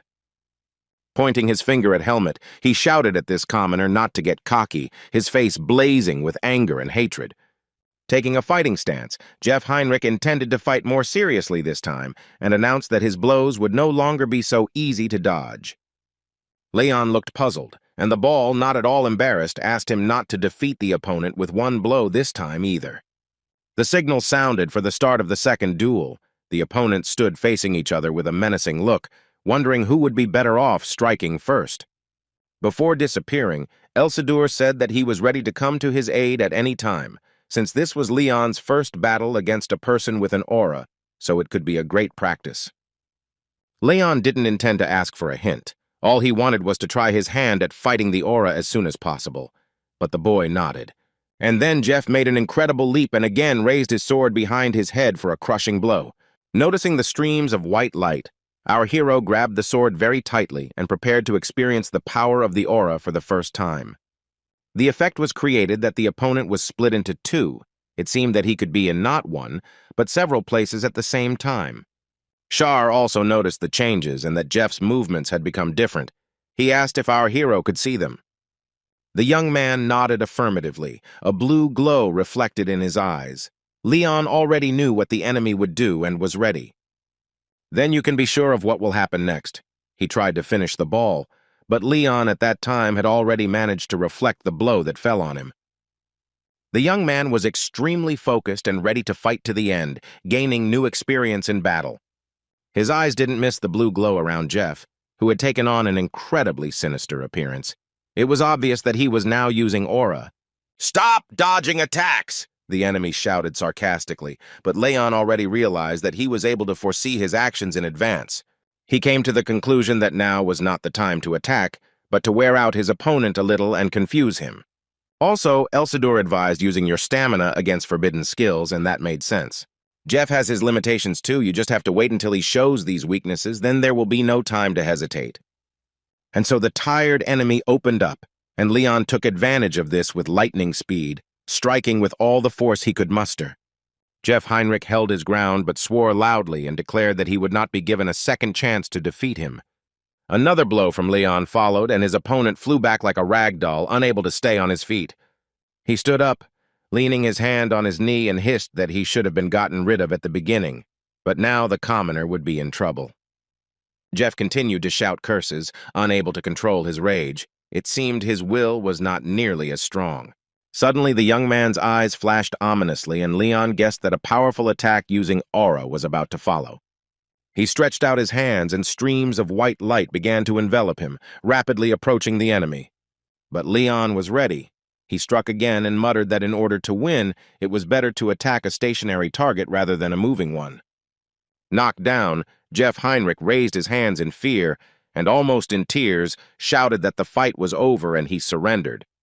Coach Helmet, not hiding his joy, shouted loudly that Leon was declared the winner of the competition and raised the young man's hand. Chloe clapped her hands joyfully, and Lion smiled calmly and confidently, as if he had never doubted the outcome of the fight. Elmont and his entire gang in the stands were ready to swallow their own tongues from anger. Hatred was tearing them apart. In the evening, the only conversation in the hostel was about what had happened. Lights were on in almost all the windows and discussions were taking place. Children from poor families were especially happy, excitedly telling about the fight, describing it to each other with delight. Very soon the story became less and less true. For example, they began to say that Leon fought with each of the gang and defeated them all. Jeff was lying in his room with a bandaged arm and a bandage on his face, and a gloomy Elmont came to talk to him. The next day, Leon was walking down the hallway complaining to Elsidor that everyone around him was too boring. Even with the use of aura, they couldn't resist him. But this time, everything would be different, because he had to fight the leader of the gang, Elmont himself, who was far from simple. Well, ahead is the entrance to the battlefield. Let's wish our hero good luck. He already has endurance, strength, and intelligence. Be vigilant, it is very important now, Elsid said as Leon took his first steps into the arena to meet his opponent. One of Elmont's eyes glowed blue, and it became clear that he not only drank the potion, but also intended to use the aura immediately. Just look how self-confident he looks, the blue ball whispered in our hero's ear. The opponents stood opposite each other, and Coach Helmet began asking them questions about the purpose of the fight and reminding them of the rules. Leon recalled the data from the table, where Elmont's sword proficiency was at level 1, his aura at level 3, his physical stats were low, but an unknown ability was indicated. The young man looked closely at his opponent and wondered what it could be, whether the sacred sword technique would help him. Elmont said angrily that since it was his turn, Leon would certainly regret it soon. There was no fear. The hero's face was completely calm and peaceful. The threats only strengthened his confidence that it was a bluff. "You are all so boring." Leon repeated the phrase he had said to his mentor in the morning. He expected the competition to be much more interesting. The grimace that Elmont made reflected such a complex mixture of emotions that we will consider it simply an accidental spasm of the facial nerve. Among the spectators, Leon noticed Chloe with Lion and thought that today would be the perfect victory before the competition with him. He stood in a stance, continuing to evaluate his chances, because his physical abilities were higher, but given the aura, everything could go wrong. If Elmont has coated the sword with aura well enough, the training weapon will cut through flesh just like the real thing. Squinting his eyes, Leon realized that the wooden sword might not be able to withstand it, so it wouldn't be possible to block the attacks with it. At this moment, the instructor waved his flag with a loud cry and announced the start of the fight. There was no more time left for reflection. Instantly, a stream of light energy rushed over our hero's shoulder. He managed to dodge it, but staggered. Leon didn't expect that from the very beginning of the competition. His opponent would risk attacking him with an aura, since this was prohibited by the rules. The trainer didn't notice this, just as he didn't notice the bright white glow that enveloped the tip of the elite class representative's wooden sword. But our hero noticed him, taking a defensive stance. He tried to predict what actions Elmont would take next. Then Elmont used a basic attack, but its speed was so fast that Leon wondered if it was because he was of noble blood, or if there was a secret. Whatever it was, he looked a little confused, although he was still standing and holding his training sword at the ready. Enjoying the effect produced, the enemy chuckled loudly and broke into a sinister smile that did not bode well. He started laughing and suggested that Leon surrender and become his servant right now. What else could a commoner expect? Our hero had no intention of surrendering. He was ready to die but win the battle, so disgusting was the enemy's behavior. Elmont then became serious and hissed that if Leon did not want to obey and remain standing, he would make him regret it. It was a good moment for an attack, and the crushing blow did not take long to come. The young man put all his strength and power into it. Light streams of energy swirled around the guys. One of them swirled around Elmont, practically knocking him off his feet. However, he stood firm. His eyes were completely empty. No thought, no aura, not even memories shown in them. Having come to his senses, the young man screamed that the damned commoner had no right to turn up his nose and attack him using shameful skills. Leon retorted that he didn't think so, his gaze full of confidence that the outcome of the duel was now predetermined. Else had also heard about the shameful skills and just threw up his hands. Such unfounded impudence left him speechless. Char called out to Leon and asked him what exactly that worthless, purebred dog had said about the skills he had taught him. A thin stream of white energy flowed through the air from his single eye, probably evidence of shock. Our hero noticed this and suspected that now his mentor would respond to the insult in some very interesting way. "They say that even rivers and mountains gradually change over a long period of time," the ball said thoughtfully, looking into space. "But his power remains unchanged, and he gives part of it to Leon so that the brat gets what he deserves." Elsador finished his monologue. The young man did not expect such a reaction, but he prepared for a new attack, because the indicated force could not be wasted. He looked at Elmont, who was enveloped in a sinister aura and prepared to attack the scoundrel as swiftly as the sea wind in a storm. The enemy's smile shone like a beacon, indicating the final target of this lightning attack that would crush him. "The teeth on that mug will be knocked out before the end of the fight," the ball whispered to Leon, since an insult to the master's skill is also an insult to his student. "So 1 or 2 teeth won't be enough," Leon replied, gripping the training sword even tighter in his hands. Elmont noticed the aura glowing in his opponent's eyes as he thought about knocking out as many of his teeth as possible. The blows rained down, one after another. The young men were enveloped in a white glow, but so far neither one nor the other could achieve an advantage. Elmont felt an incredible power, against which the power of his aura was too useless, cursed, but continued to stand. A group of guys sitting in the spectator seats started a heated argument about whether Elmont had been moved from his seat or not. Lion explained to Chloe that Leon had used his special skill, but Elmont's balance was still intact and the enemy stood firm. Leon swung his sword again, trying to figure out whether he had overdone it with his energy expenditure or not. Lion, however, shared his opinion that it will be a battle of endurance, and he has no idea who will ultimately emerge victorious. Elmont became enraged again, striking one blow after another, trying to push his opponent, daring him to give in. Leon was not going to give up, because he had not yet used Rodrigo's secret method, the power that his mentor had given him. "I lack speed and power in combat," the boy thought. "Now it's time to get them from a hidden resource." He concentrated as much as possible, and the enemy's figure again doubled and even tripled. This is how the skill of predicting movements worked. Leon raised his sword and prepared to deliver the most accurate blow along the pre-planned trajectory. It was a pity that he couldn't use Elsador's powers all the time. The young man turned on the full view, seeing in a new way. Time seemed to freeze again, and all movements became slow, like in water. He managed to skillfully dodge the first blow, leaving only a white whirlwind under his opponent's sword. The second blow followed immediately. Elmont continued to use the aura, but now our hero predicted his every step, which caused real rage. Leon was jubilant. He had finally managed to find a fighting technique that could very well lead him to a confident victory. Coach Helmet watched the battle participants very closely. He was amazed that Leon did not use aura, but at the same time fought on par with the enemy.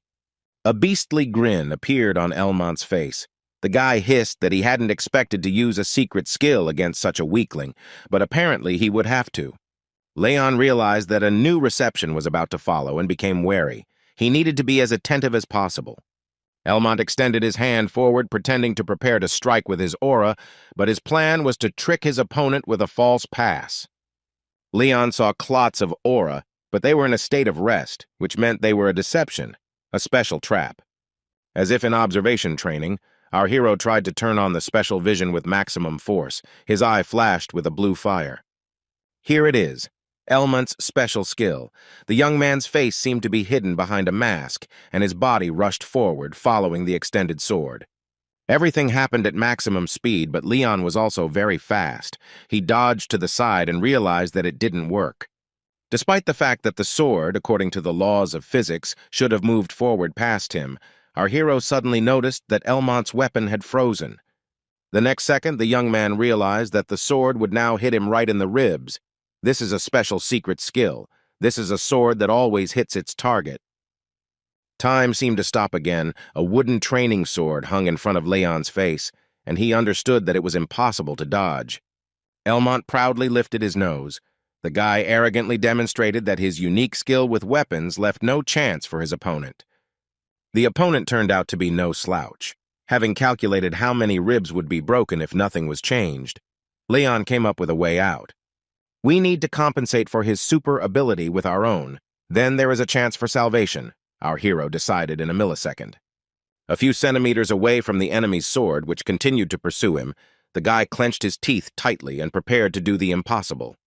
His eyes turned white and bolts of energy began to flow around his head, the same energy that had accompanied his previous attempts to use force. The young man pressed his feet into the ground so hard that the tiles jumped out of the pavement, the incredible power of the energy flow causing destruction. Having reached his maximum, Leon was faster than his opponent, and his sword, Elmont's secret skill in handling weapons, did not work for the first time. With a completely stunned face, the enemy stared up at Leon's punishing sword approaching him. The young man screamed in a voice that wasn't his own as a training sword, moving vertically downwards, pierced his hand so fast that it acquired a white glow. The bastard broke his left arm. Now the guy is at a disadvantage and suffers from pain. Revenge for this must be cruel, Elmont thought angrily. Putting his sword to the damaged area, the young man tried to gather all his strength to strike back, primarily moral strength. Lion whispered to Chloe in the stands that what had thrown the boy off balance more than the physical damage was the fact that he hadn't been able to successfully use his secret skill. Elmont, meanwhile, was thinking about his next strategy to take revenge, and he noticed that Leon was preparing a frontal attack, and that his sword had already reached the limit of its strength, and therefore could break at any moment, which would end the duel immediately. That's why it was Leon's sword that his opponent chose as his target and swung it, shouting that now it would definitely be the end for him. But Leon had calculated everything perfectly. He deliberately pretended to attack, but instead parried his opponent's pass using super speed and threw his weapon aside. The amazed Elmont could not comprehend how this could have happened and began to shout out separate moaning sounds in confusion. At that moment, a quick and crushing blow landed on his face. It seemed that the promise about the teeth was fulfilled. The stands of the Imperial Academy had never heard such a heart-rending cry before. Elmont had broken the supersonic record. Several of his teeth flew out of his mouth quickly, like bullets, and shot straight up, following the trajectory of the blow. The stands cheered, Lion lowered his eyes in satisfaction, and Chloe, beaming with happiness, folded her arms across her chest and waited with bated breath for the winner to be announced. And it was, of course, Leon and the coach and the spectators and the young man himself were extremely happy with the results of this grueling fight. When the duel ended, a torrential rain began to fall in the clear sky, as if nature could not withstand the flow of energy that had been expended today. Great job, this guy lost to a technique that was disgraceful, in his words, and Elsidor never stopped rejoicing at his student's success. Leon expressed doubt that this would teach Elmont to choose his words as he watched him being led away to the infirmary. It's hard to believe, but he's very impressed, the ball continued. It's time to open new doors and perfect the art of acceleration. As it turned out, the guy has a special affinity for it, although there are still many nuances that he needs to teach him, Elsidor finished. Leon looked at his mentor with horror. The young man had hoped that at least for today he would be left alone with his training. At this time, Coach Helmet was counting the teeth he found on the battlefield. He made several mistakes. There were so many of them. Leon's shoulder was sore and he was exhausted, but after he saw the instructor, his mood improved significantly. He asked Elsidor to remind him and tell him in more detail how acceleration training could be useful. The blue ball did not refuse and explained that the human body moves faster than consciousness, especially in extreme situations. Leon remembered how several times he had to catch falling plates that had slipped out while washing dishes. The mentor continued to explain that this is how reflexive movements work, but they have nothing to do with real speed. He asked why professional swordsmen were so fast. Leon replied that it was because of the aura. This is partly true, the ball agreed. The aura allows one to reflect strong and crushing blows directed from different sides. Therefore, if you understand well how the aura works and master acceleration, you won't have to use it in practice. Elsider smiled slyly. By the way, we are now talking about this in detail precisely because he managed to use acceleration during the competition without using aura, he added the ball. And all because he instinctively managed to overcome the limits of his will. It's hard to imagine how cool he is, the mentor praised. Leon thought about it and decided to clarify how his body remained intact under such conditions, since he did not protect himself with an aura. It was very dangerous, Elsidur replied. You were very lucky that he used acceleration not on the whole body, but only on parts of it. Did he just now realize this? He raised an eyebrow. I hope that in the future you will be much more attentive and careful with your body. The next second, a powerful wave of energy pierced Leon's entire body, causing unbearable pain. Leon screamed. And now the muscle pain has arrived, the ball explained to the young man lying on the ground, bent over in pain. The teacher advised not to use acceleration next time until you thoroughly study and begin to understand the aura. Leon replied that this was understandable and that he had no desire to die next time, so he would follow the wise advice. The next day brought good weather, and the students again came to classes in the main building of the Imperial Academy. Leon had tidied himself up and looked surprisingly well as he walked slowly down the corridor towards the classroom. The two girls, seeing our hero, opened their eyes wide and began whispering excitedly about something. It seems he is now a celebrity. But if only the girls, it turned out that everyone, absolutely everyone around, did nothing but discuss Leon. This incredibly irritated the guy. Even the elite class students were in a good mood, but they were whispering about how they would use potions now that this trick had been discovered. Rumors seemed to travel fast, Leon told Isildur after they had discussed Jeff and Elmont's injuries in detail. They both attributed such a number of rumors to the pride that was characteristic of people of noble birth, especially students. Suddenly Leon saw Chloe. Only now the young man realized how much he missed his beautiful friend. The girl came up, said hello, and smiled sweetly. Our hero's heart fluttered with joy and stopped.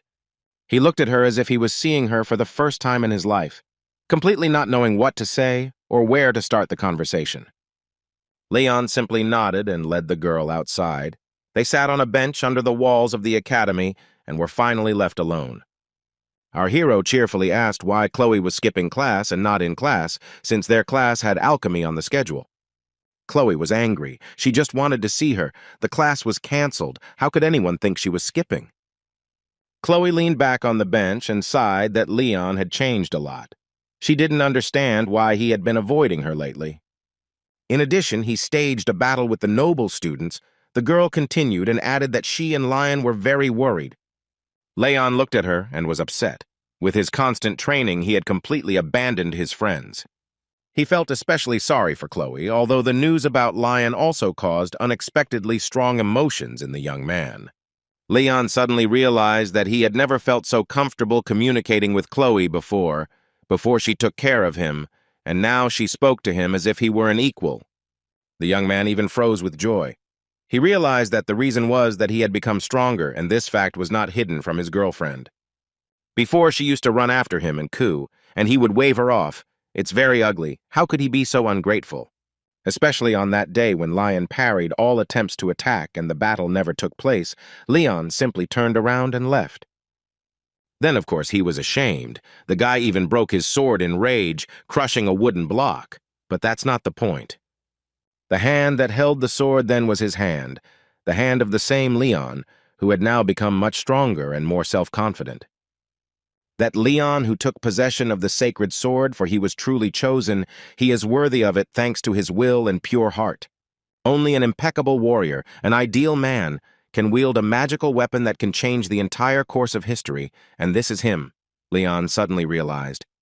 Chloe seemed to sense what the boy was thinking, and immediately reported that there were rumors in the school that he had received a sacred sword. Of course, it is doubtful that this is true since no one has seen him for 300 years. She continued and suddenly fell silent, looking at her friend. Tears streamed from Leon's eyes and he slowly said that it didn't matter. Nothing mattered anymore. Chloe's eyes grew even wider. What exactly the girl expected to hear will remain a secret because the answer was silence. Leon, something is wrong. These are just rumors. Why is he silent? You can at least answer something, the beauty babbled in panic. The guy continued to sit, streaming tears, and from time to time he let out either sighs or sobs. Chloe's eyes widened even more, and she fell silent in horror, looking at her friend and wondering what exactly had put him in such a state. Finally, the young man quietly said that the Holy Sword had a terrible character, but it saved him from the deep hole that Leon had dug for himself. Rodrigo watched the scene from the sky, eating a round chocolate chip cookie with gusto and feeling relaxed. But Leon's last phrase made him choke on his dessert and tense up greatly. The hero did not expect the conversation to turn in this direction and the guy to turn out to be so wise. The girl said, a little excitedly, that she had noticed that her friend had become much stronger. His strength had increased very rapidly. At that moment, a blue ball was visualized, right at Leon's phrase that the real hero was Elcide, who saved him. And he, as the owner of the Holy Sword, should not have any shortcomings, and he will become such a hero in gratitude to his mentor, the young man finished. Chloe listened carefully to this answer and remained silent, but it was clear from her face that the girl did not understand what was being discussed, but was ready to support Leon. But Rodrigo continued to spit out cookies in frustration, because Leon managed to raise his resolve simply by talking to his friend. "Well, isn't it perfect?" Rodrigo exclaimed, realizing that things were much better than he had first thought after listening to Leon. Elcide seemed to hear the thoughts of his previous owner, and looking at his friends, muttered that it was better not to think about it now. But the blue ball enthusiastically informed Leon that it was time to stop empty talk. Real training awaited him ahead. Leon shrank and shook at these words, which caused genuine concern in Chloe, who could not hear the voice of the sword, and therefore could not understand her friend's behavior. In the evening, not everyone in the dormitory was in their rooms again, but a bright light was burning in Leon's bedroom. The young man, as usual, lay on the bed with his legs stretched out in front of him, thinking about what Chloe had told him. It seems like he has really changed. He has become calmer and looks forward with confidence. This is definitely due to Elcide. Remembering the events of the day, he didn't know how to react to Chloe's phrase that even his look had become different. Could the changes really be read even in his eyes? The friend also said that Leon had become similar to Lion, which surprised our hero then, but now in the evening he was ready to agree. There is a huge difference between a person looking up and a person looking down, the beauty noticed. After this phrase, she coquettishly tucked a strand of hair behind her ear and advised her friend not to delay, but to talk to Lion as soon as possible. Besides him, he doesn't communicate normally with anyone. It seems like he likes him, and now that they have become similar, he will like him even more, Chloe summed up. Leon agreed in response. He didn't even listen to what exactly the girl was telling him. All his attention was focused on her beauty and elegant movements. Now, curled up in a ball on the bed, he literally clutched his head, regretting his thoughtless words. "I'm sorry, Chloe, but I don't think I can fulfill your request. Pull myself together," our hero whispered into the emptiness of the night. Meanwhile, the night was getting darker. The meager crescent moon gave practically no light. The atmosphere became a little ominous. Lion stood on the balcony of his chambers, looking at the building of the Imperial Academy, which was very close, his hair fluttering in the wind. The young man thought about Leon and the upcoming fight with him. The battle would finally put everything in its place.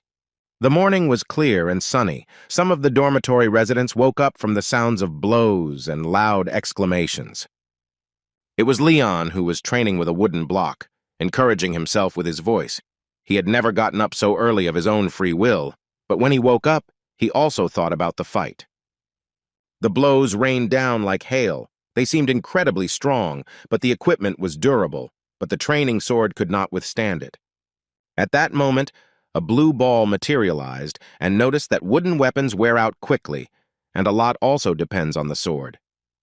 Leon reported that he was satisfied with the wooden sword lasting only one battle when the mentor drew his attention to the durability of the weapon. Remembering his previous battles with Lion, The young man noted that he would only be able to use the secret technique in a battle with the genius once. Otherwise, Lion would quickly discover the tactic and it would become useless. Leon continued, recalling how many times he had ended up on the ground without even having time to land the first blow. Sword laughed at such conclusions and decided to change the subject, asking if our hero wanted to see the data from Leon's table. What he saw shocked the young man, and he began to scream that he didn't believe that Lion could use aura on weapons and not on himself. All other indicators and secret combat skills were amazingly high, and Leon shouted that the opponent was stronger than most instructors. Coach Helmet hiccuped somewhere. Even the most brilliant warriors mastered this technique at the age of 30, but how could the underage Lion master it? The hero continued to be indignant. Leon continued to study the table and exclaimed that Lion was undoubtedly very strong, but his endurance was greater. He was an opponent to be defeated. Elsider asked permission to give the young man advice, and the boy looked at him intently, expectantly. The mentor explained that based on all this data, it is necessary to understand that defeating your enemy is a completely realistic task. Leon only loudly released air in response. It seemed to the young man that the blue ball was being somewhat disingenuous or even mocking him. Looking at his broken sword, our hero continued to think that he had practically no chance of winning. He asked cautiously what would happen if something went wrong and he lost to Lion during the battle. The guy asked what his mentor would do in this case, which caused him some confusion. After thinking for a moment, the sacred sword said that it did not want to answer. This would be its own test. Suddenly, he started shouting and asked why he hadn't emphasized from the very beginning of training that Leon still had a lot to go through. Realizing that he had gone too far, the blue ball softened his voice and said that this fight and its outcome could change the young man's fate because he would tell him what to do after it was over. The mentor finished by saying that Leon would understand everything himself when the time came, and the young man looked at him gratefully, having received the necessary support. Until sunset, our hero continued his training. Now he understood that the Holy Sword would not turn away from him in case of defeat, and therefore he was determined to win. The next few days were filled with heavy rain, and there was no opportunity to practice swordsmanship outside. The drops slowly trickled down the window. Lion stood in the room, looking at them and wondering whether the break would make the enemy weaker. He looked at the raindrops until Gilbert, who was sitting nearby, decided to break the silence with his unexpected question. Looking at the statistics, the man asked if the boy expected Leon to be so good that he could defeat Elmont. His face at that moment did not express a single emotion, but it was clear that a lot depended on Lion's answer. Gilbert waited. The young man said that their last conversation on this topic was 3 years ago, to which the man replied that this was enough time to win over the right people. Placing his hand on the statistics, Gilbert exclaimed that Leon had defeated the Count's second son with just his body. Without using his aura, his potential was beyond doubt. Lion added with an excited face that today he received a message from Leon saying that he was ready for the fight. Sir Gilbert raised an eyebrow in surprise and said that he had not expected such a quick readiness. Lion, sparks of anger pouring from his eyes, asked Gilbert to help him with advice. The young man was ready to do anything to win the fight. But what exactly he had in mind, we will not know until we find out. We will only add that at that moment, Lion was thinking not only about the enemy, but also about Chloe. The image of the girl clearly emerged in his imagination. It seemed that the question of help was directed primarily at her. The next day, it was still pouring with rain, and the weather seemed to be in solidarity with the people and was not conducive to fun. Leon walked slowly down the hallway of the Imperial Academy, his thoughts fuzzy but his gait firm. "All the students do is gossip," he told Elsidor, saying that the hero of the Holy Sword is fighting for his future. "You're just in time, Leon," said Instructor Helmet as the young man entered the fighting area. He was surprised that no one was making noise and there were no spectators. As it turned out, Lion's condition was the absence of spectators. Our hero laughed that it was Elmont who wanted to publicly disgrace himself, and his opponent today was not like that at all. "But there will still be one observer in the stands," the instructor objected, and Leon froze in bewilderment. The young man gasped and asked Elsidor, who was constantly looming nearby, if he had any ideas about who it could be. Perhaps it was Chloe, the mentor replied, and for some reason Leon began to worry greatly. He felt uneasy. The guy began to loudly complain about such a choice of opponent. It seemed that the girl's mere presence made him more vulnerable. Lion is very smart and couldn't help but notice the special connection that had developed between the three of you, the ball replied. In ancient times, the bond between the emperor, empress, and servant was very strong. One must not forget that in case of defeat, one would have to become his vassal, Elsador explained. Lion intends to prove his greatness to both Chloe and Leon, so that the victory will be complete and undeniable. Leon, who had already regained control of his emotions and was determined to defeat his opponent, exclaimed that this victory would go to no one else but him. Memories of Lion asking to talk and them sitting under the tree flashed through his mind. And about how the young man laid out his conditions, how the duel should take place, what thoughts trouble him, and how he joyfully agreed to them, anticipating his incredible victory, but without thinking about the possible trap. The reason why Chloe had to become an observer became perfectly clear to him. It was a premeditated cunning plan. And Lion will strictly adhere to it, our hero summed up, playing out the beautiful image of his girlfriend in his head. Well, the enemy's observation must be given credit. Leon once again proved to be less wise. Lion, like a puppeteer, gets what he wants from people. He really acts like any blue-blooded person, not sparing either Chloe or him, our hero thought. Leon continued to get angry and reasoned that he had such a dishonest opponent. The whole hierarchy was obvious. The young man told Elsador that he didn't like this arrangement at all, and again clenched his fists tightly, preparing to teach the scoundrel a lesson. When the blue ball asked if he was angry, the guy replied that he was now completely confident in his abilities. Today he will get a good lesson, thought the blue ball, looking at his beautiful student. The participants of the duel came to the center of the court and stood opposite each other. The coach was between them. Smiling sweetly, Lion reproached our hero for being late, looking him straight in the eye. But Leon did not lose his head and easily parried the verbal blow. The young man replied that this was not so, and that in fact the enemy had arrived too early. The sword fight was preceded by a battle of words. Leon also added that he heard that there was someone here, and looking around for Chloe, he asked where our observer was. His opponent responded sarcastically that he couldn't see from here. He understood that all his antics and mockery were not achieving their goal. I wonder if he will regret his actions and words when he loses, the boy thought a little nervously. Leon's face was clear and calm. It seemed like the guys had switched roles, and now it was the turn of the elite to be nervous, not the commoner. At this time, the instructor announced that it was time to start, but Lion asked to wait a little. He needed to take care of one more thing. He took out a dark glass bottle and shook exactly one pink tablet, quite large, into his palm. Looking sadly at the imperial coat of arms that adorned the wall, the young man threw the pill into his mouth with one sharp movement and swallowed it without washing it down with water.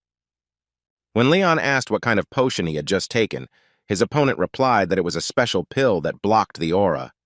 They had agreed that he wouldn't use the aura, but if it accidentally manifested itself, the guy would definitely lose. Lion finished.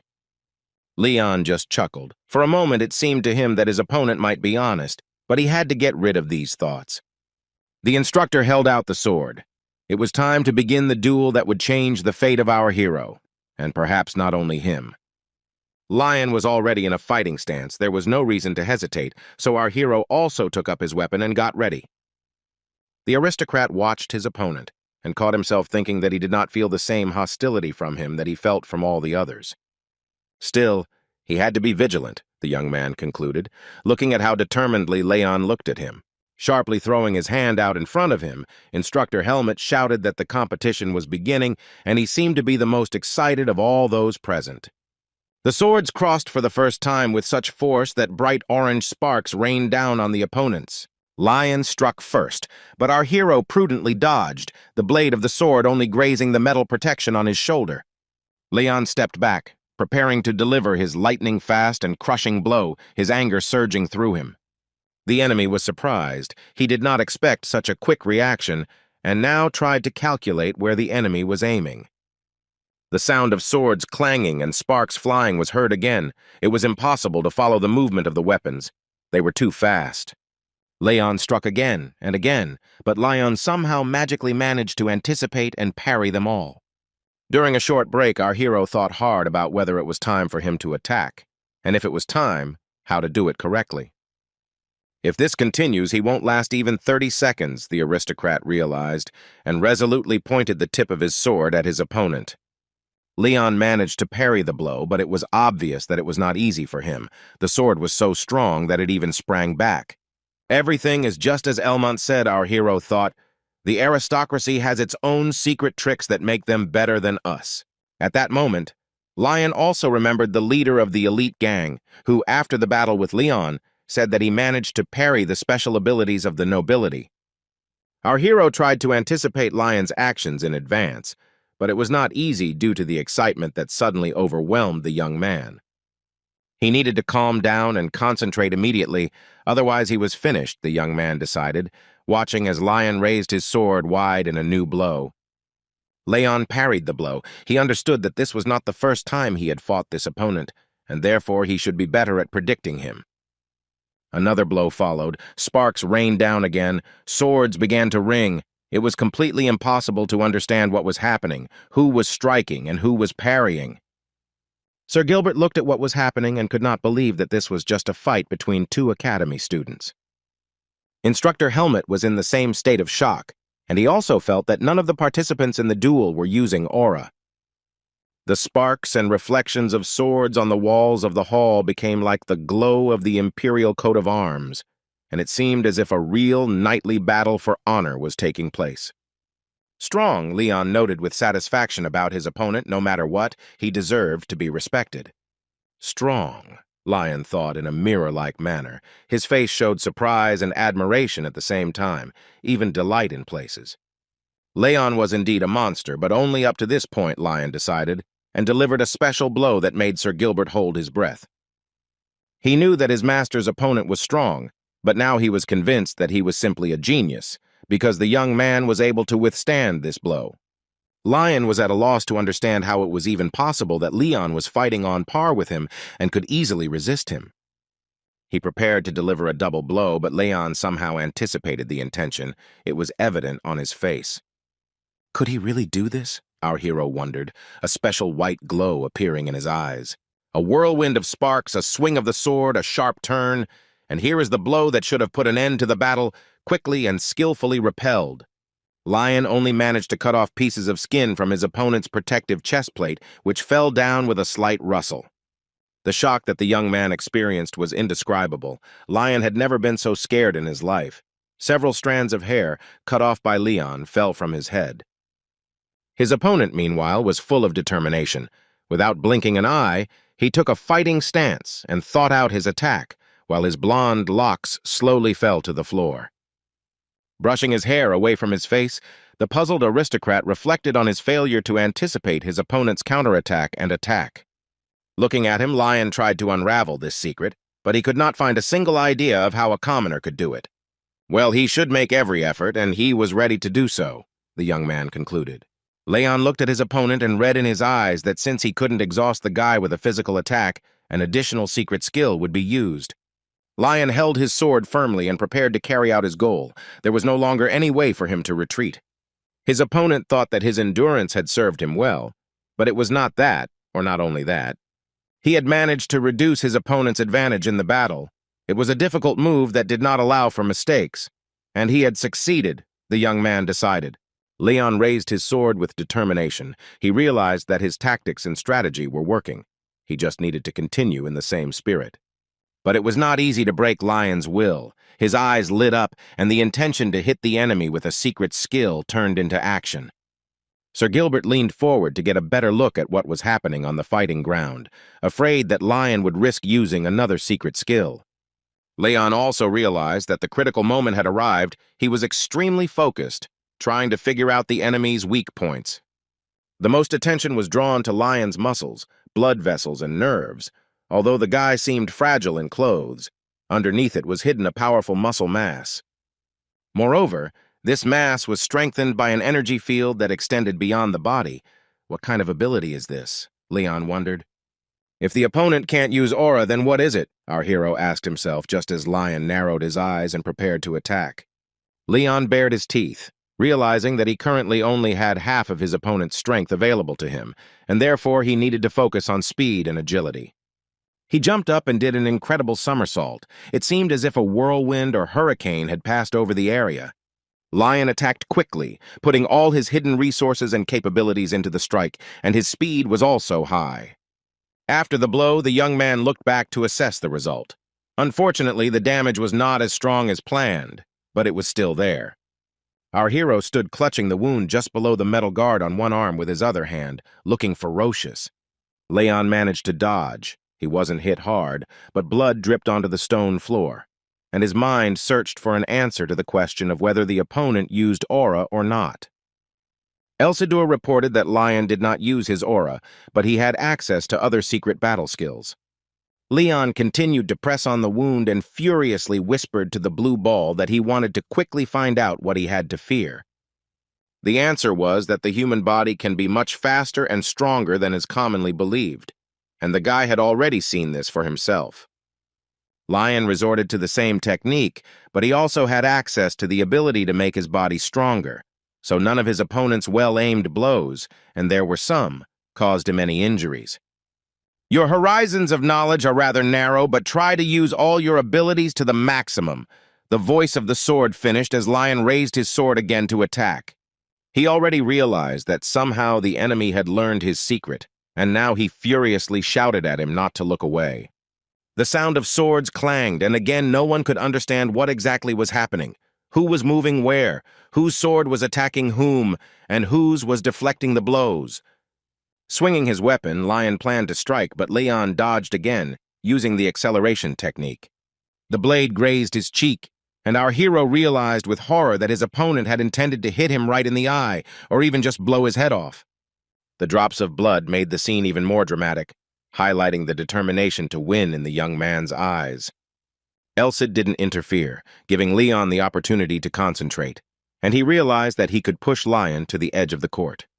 Looking straight at his opponent, he tried to calculate how many steps it would take, 5 or 6, before Lion would stumble. Sir Gilbert noticed that the mood of both participants in the competition had changed, and it was now completely impossible to predict the outcome. Leon thought he had a chance to win if he could calm down and strictly follow his plan. Lion was thinking about the fact that he didn't have much strength left. The guy was inferior to a commoner in terms of endurance, and therefore was limited in time. He couldn't open up. He couldn't give Leon a chance to notice when all his strength was exhausted, he decided. Meanwhile, our hero also took a wait-and-see position, hoping that this would get on Lion's nerves, and he would again begin to attack first and get exhausted. For the first time in their entire acquaintance, Leon suddenly began to look huge and powerful, and Lion frail and weak, although he was not at all. The whole point is that the guy leaned forward a little to protect himself. The nobleman accepted the challenge thrown by his opponent's gaze and was ready. Gilbert noticed that he had used the pure law technique, the very additional skill that could not be revealed. This was a sign that the young man had gone beyond his limits, and the holy sword also took notice and began to whistle joyfully. If he really was a hero, he wouldn't lose this battle, Lion thought, time dragging on like rubber. He will teach him a lesson, show him that he knows nothing about life at all, having received privileges already at birth, Leon thought at this time.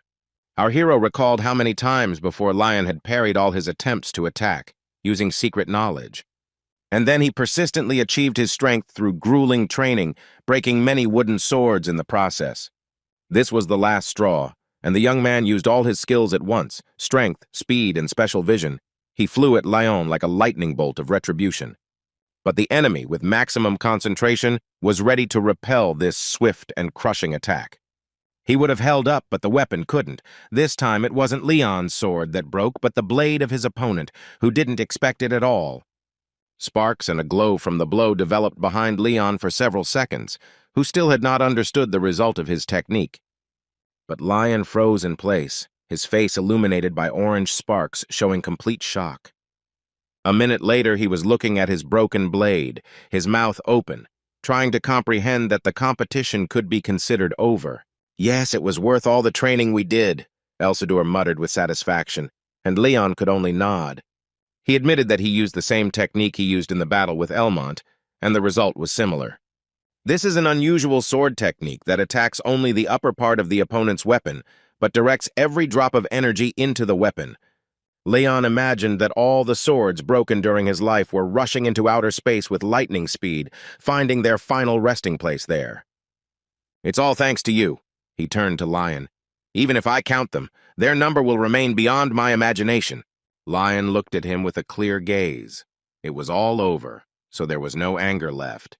If it had been a real sword, the result would have been completely different, the young man said.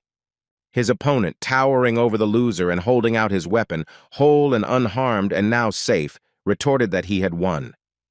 Our hero repeated his words about victory once more, and this time he smiled broadly and happily. Nothing darkened his face. "It was amazing! It was such a thrilling fight!" Sir Gilbert exclaimed, applauding as he managed to get to the boys. Elsidor muttered thoughtfully that everything had turned out exactly as he had said, and it seemed as if the ball had completely forgotten what it wanted to say next. Finally, he returned his thoughts to what was happening and asked Leon what he asked for if he won the duel with Lion. The young man remembered how, with an angelic face, he promised to give him everything he asked for, if it did not harm his family and honor and was not a secret fighting technique. Our hero thought about it and told his mentor that he most likely wouldn't need all of this. He was surprised, but remained silent. In complete silence, Lion's words suddenly sounded that he had lost, that he had arrogantly accepted the challenge and was now forced to accept the result. "A promise is a promise. What does he want?" the defeated one asked the somewhat discouraged winner of the fight. Leon looked kindly and replied in a soft voice that he intended to postpone discussing this until later. Lion didn't expect such an answer. He blinked his eyes and only asked in bewilderment if he had heard wrong or if it seemed to him. "Since he is not thinking about that now," our hero added, and then asked if the enemy would like to fight him again a little later. Contrary to expectations, both Lion and Sir Gilbert were incredibly pleased with this proposal, and both nodded in agreement and gratitude. But then Lion remembered his upbringing at court and his excellent manners and haughtily said that he agreed. As if to confirm his high origins, the young man looked at the walls of the hall, decorated with banners bearing the imperial coat of arms. Clutching his wounds, Leon left the duel scene and muttered that it seemed like his opponent had overdone it in swinging his sword. "Healing light, please give peace to the wounded and heal him," stretching out her hands full of blue light to Leon, Chloe said. The girl had already approached him a long time ago, but he, in his affectation, did not immediately notice her. But now he watched the ritual of magical healing with interest. "Wow, the wound healed so quickly. This is what it means to be a 4th-level mage," Leon thought, and happily thanked his friend, telling her that she was simply incredible. Suddenly, the young man noticed that Chloe was not at all happy. She was sad and angry, her lips pressed into a thin line. The beauty screamed furiously that she did not understand either him or Lion, how they could fight each other knowing what she was going through. Leon was taken aback. At first he wanted to justify himself by saying that he had not intended to challenge her to a duel, but then he changed his mind, noticing tears in his friend's eyes. Smearing those same tears down her cheeks, Chloe sobbed that Leon had become very strong. It was just unbelievable how strong. "You are going to leave the academy?" the girl asked confidently, or rather stated a fact, her voice trembling. "How could she know?" our hero asked, not hiding his surprise. He had never told anyone about his plans before. Chloe was still very angry, so she simply snapped that she knew him, and besides, she wasn't that stupid, or he hadn't noticed it yet. Leon liked that she was worried and anxious. A wave of warm memories washed over the young man, reflected on his face in a smile. The guy smiled that she had always been like this, Chloe, since childhood, to which he received a sharp answer that she was not going to listen to such things, at least from him. Leon responded by reminding her how, as a boy, he had fought a boar for 10 hours and won. He was always like that, challenging a stronger opponent. "Yes, he is right, but today it took him much longer to stop being angry," the girl smiled. He believes that it was not that long because the level of difficulty was very high. The hero noticed and finally waited for praise addressed to him. After that, both burst into happy childish laughter, as if they were only 5 years old again, and no problems simply existed. Leon said that it was time for him to go and jokingly suggested that Chloe go and hit Lion for him, to which the girl asked his opinion on whether the enemy would need healing. Leon replied that he didn't know, but remembering how the young man sat down exhausted on the ground, he added that this guy never shows his inner experiences and wounds. Chloe continued to look at him blankly, and he explained that Lion was probably very worried, and a slap from his friend would help him to cheer up and calm down a little. "I think this defeat won't stop him, and he will become even stronger with time. Please take care of him," Leon added. Chloe stood there, speechless, her huge, sad eyes reflecting the figure of her friend who was leaving, perhaps forever. "Leon, what are you going to do after you leave the academy?" the girl shouted after him. "It's a secret," he answered, and there was more in those words than in any long and convoluted tale of plans. At first, Chloe wanted to ask something else. Then she wrung her hands, as if in despair. It looked dramatic and did not fit at all with the image of a cold beauty. Then the girl changed her gesture. Now her hands were folded in prayer and her lips whispered a blessing after Leon. Elzador reported that this was the first time he had seen a wizard who, without believing in God, prayed for others, to which he received the answer that the girl was truly an amazing person. "So you'll leave like this?" the ball asked. Leon thought and replied that if he expected to find a special person, he was wrong. Our hero began his speech by recalling how he always trained desperately and did not want to give up. How among the masses of people, Chloe and Lion became special to him. But they had a completely different social circle. How he had struggled with the feeling of detachment for years, right up until the moment when the Holy Sword appeared to him. How he took second place in the speedrunning competition, beating all his rivals except Lion. How he defeated the vile leader of the gang of elite class students, Elmont, by knocking out a rather hefty handful of his teeth. All this was fate, and even the fact that he managed to become himself and overcome himself and then Lion, Leon finished his monologue. This brought him out of the shadows. Now he will become a hero. The young man smiled happily with all 32 whole teeth. He did not expect such eloquence from himself at all. The blue ball reproached Leon for being a real snob, but it was obvious that he was getting undisguised pleasure from what he heard. Our hero seems to have returned to his usual state and became agitated. He asked his mentor what it was. He is now disappointed and does not consider him special. "Of course not. What's wrong with wanting everything at once?" The voice of the Holy Sword chuckled in response. "There is nothing wrong with wanting to become a hero. It is normal for people to do so," he added, and Leon looked at his mentor with a look full of surprise. "Desire is the power that proves humanity," the Holy Sword explained, "which is why, among all the people on Earth, he chose Leon." "Although at first it was not you who was supposed to be the hero," Elzador clarified, and a dazzling guess flashed in the young man's mind that the sword was originally intended for Lion. "This simply can't be," our hero thought in shock, unable to utter a word in response. The Imperial Clyde family, the sword that was supposed to build a new empire, well, of course, he began to remember the rumors looking at the coat of arms. The card read Lion Callum Gladius von Clyde, the name he had been given at birth, the young man began to realize. The chosen vessel for the hero who was to be reborn many years later. This is Lion, the sword for Lion. But why then did everything turn out differently? The young man asked himself. He would have been the perfect hero, Leon said thoughtfully, and he even felt a little sorry that things hadn't turned out that way. But, as Elsid had said, the glory which he should have enjoyed had now passed to me, thought the young man.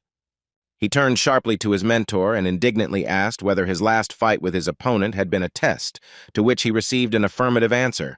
He did well. "This is the one who will become a hero without any prophecies," the voice of the sacred sword confidently proclaimed. At this moment, somewhere at the other end of the corridor, a loud slap was heard. Lion grabbed his cheek, and Sir Gilbert threw up his hands in panic. "Boy, Lion was wrong, but he doesn't feel guilty for taking his chance," Elzador asked. "No, this is no longer his chance. He made a mistake because he got arrogant and miscalculated his strength." Leon winked, and he added jokingly that now they were all on equal terms, but the mentor did not understand what exactly he meant. Rather, it is he who should feel guilty for having suffered defeat, and for choosing him, the young man became excited. He chose me. The spirit of the great hero Rodrigo, the holy sword El Cedar chose me, and therefore I have no time for any nonsense, he finished. Poof! He only managed to exhale a blue ball. He did not expect such a level of pathos from his ward. The next day, the Imperial Academy still stood under the scorching sun among the mountains, but Leon was no longer its student. The young man applied for expulsion, deciding to become an adventurer, and his mentor Helmut was so moved that instead of a diploma, he handed over a letter of recommendation. The match between Leon and Elmont became an incentive for the commoners to train more, become more determined and stronger. He is very happy about this. They have a chance for the future, and he will not return here again, thought our hero, taking a last look at the well-fortified walls. Well then, let's go meet adventure, he declared decisively, raising his hand up to Blaine, to the city of adventurers. Half a month later, the keen eye of a bird of prey was looking out for prey in the thick of a dense, impenetrable forest. It was an eagle, whose attention was attracted by strange sounds coming from the thicket and the chaotic movement of branches far below. The bird of prey hovered over the place where the unpleasant noise was coming from, hoping that the wolves were tearing the gazelle apart and that it would also get a tasty morsel. But the sight that opened up to her eyes from above did not foreshadow any opportunity to profit at all. It was Leon, who jumped out of the thicket of trees with a loud cry, his eyes practically on his forehead from indignation. Finally, the young man stopped running and screaming. He bent over and began to bring his breathing back to normal. After a few minutes, he was able to speak. "We need to get out of this terrible place as soon as possible. I have no strength or nerves left." Leon, drenched in sweat and tears, turned to the sky where the eagle was soaring. Then he calmed down and realized that he had already done it. The trees ended and the forest was left behind. Else had said that the forest was not scary at all. He trained him well. Without strength, endurance, and attentiveness, the guy would never have managed. The ball continued. Our hero saw Blaine on the horizon. All he dreamed of now was to be in a comfortable bed and not listen to lectures. The mentor decided to joke that everything wasn't so bad after all. He suggested remembering what a wonderful fire they had made. Yes, he would also remember how the goblins attacked them, Leon muttered in response to this friendly jab. If he hadn't trained him well with a wooden sword beforehand, Leon wouldn't have been able to handle them, Elcid retorted. Leon agreed that he was right, but he didn't have a sword, so he had to summon a sacred one from his hand, and that turned out to be quite difficult. But remember how he cut that goblin in half? He never even dared to dream of such a thing before. The impudent boy, the teacher, continued to fume. The young man agreed that it was worth it, because he had learned well how to cut through space and enemies with the sacred sword. All these days in the forest, he seemed to be studying again. This was that cunning plan, the guy asked the blue ball, beginning to guess. Well, at least the goblins got it pretty bad, didn't they? The voice of the sacred sword evaded answering. It took only 10 seconds to put down a dozen. He became incredibly agile and strong. He continued to fawn on Leona. Then the ball clarified with a laugh that the guy was swift, like a whirlwind, like lightning, like retribution for enemies. It was he, his most precious student. Excellent, Leon decided, looking at his fist. Elcid was right. He really had become much stronger during the time he had been passing through the forest. There was only one thought in my head right now. I want to fight the monsters again, the young man exclaimed in anticipation, releasing steam from his nostrils. Elsilur responded to his outburst by saying that he saw that the guy was very motivated, but he needed to be patient a little longer. The sword said that the student was still inexperienced. He needed to gain experience to fill the cup, and the guy imagined a huge cup of blood on a mountain of defeated orcs. Ugh, how disgusting. Then Leon, of course, realized that it was about an imaginary cup, which is each personality, becoming more complete in the process. Whatever he poured, the power would grow, but one cannot keep the cup empty, the mentor noted, and Leon happily agreed. The bird of prey listened to this dialogue and again soared upward, spreading its mighty wings wide. The eagle's path lay towards the walls of the city of Blaine, although in nature such creatures prefer to stay away from people. After some time, our hero also entered the entrance gates of the said city, noting to himself that the defensive walls were quite reliable. The streets with bright flags, colorful walls of houses, and many street vendors were to the young man's liking. The young man was pleased and happy that the guards had let them through safely. The academic card had come in handy, although no one had expected it to. The blue ball muttered that it was time for the guy to take the satisfied smile off his face. He was rejoicing too early. This city was complete crap. Leon screamed, frightening the townspeople passing by them, asking how he could say such a thing and, most importantly, why he suddenly made such conclusions. Elsadur began his story with information that 300 years ago there were dozens of such cities. It is not small, but not big either. He drew the young man's attention to how dirty this city was, and how its inhabitants were complete scum. The ball had no intention of staying here for long. Leon smiled and said that he might not like it, but the main thing was not that at all, but the new opportunities that were opening up here. The mentor noticed that the young man had quickened his pace and asked where he intended to go, to which he received the answer that he was going to the guild, and then would look for a place to spend the night, for example, a hotel. The guy replied that he needed to register quickly, because the teacher said that it was better to become an adventurer, and that was a great idea. Mercenaries were good, but their range of action was too narrow. Besides, he wasn't going to take on high-paying missions, the young man added, imagining himself crushing a crowd of formidable orcs with his sword. The ball nodded in agreement, hearing that it was better to take on tasks that trained combat skills, for example, destroying monsters. In the forest, he learned a lot from Elsid. He can't stop. There's not much time left before the sword seal is released, Leon thought as he walked. Remembering how the sword came to him, the guy calculated that about half a year had passed, which meant that there was still half left. As we remember, until the hero came of age, most of the sword's power remained securely sealed and waited for its time. Imagining Leon on the mountain of defeated orcs, the ball thought that the main goal was to train the hero's body, making it indestructible and preparing him for immortality. Leon thought about it too. He clenched his fist and imagined what kind of power he could have using aura. He had a lot to learn, he decided.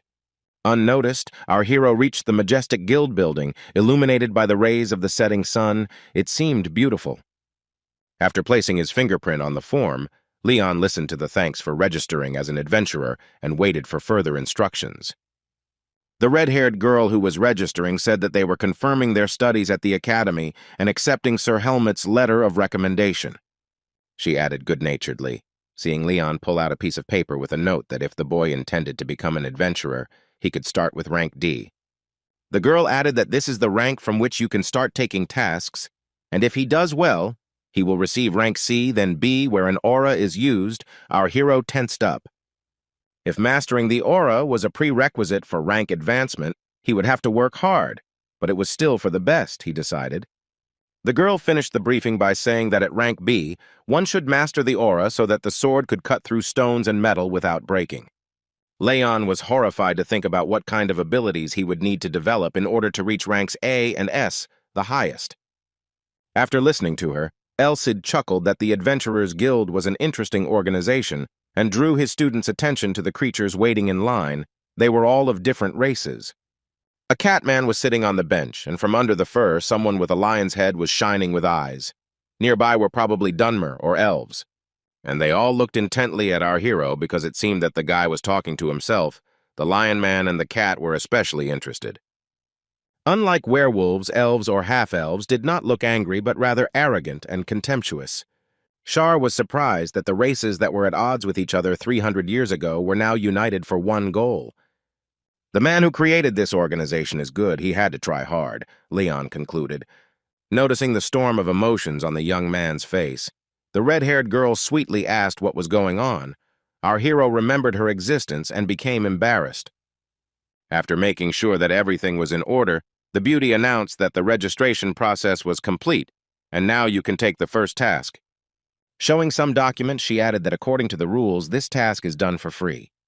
Leon thought it was a joke. He certainly didn't intend to ask for a high price, but he wasn't mentally prepared for this.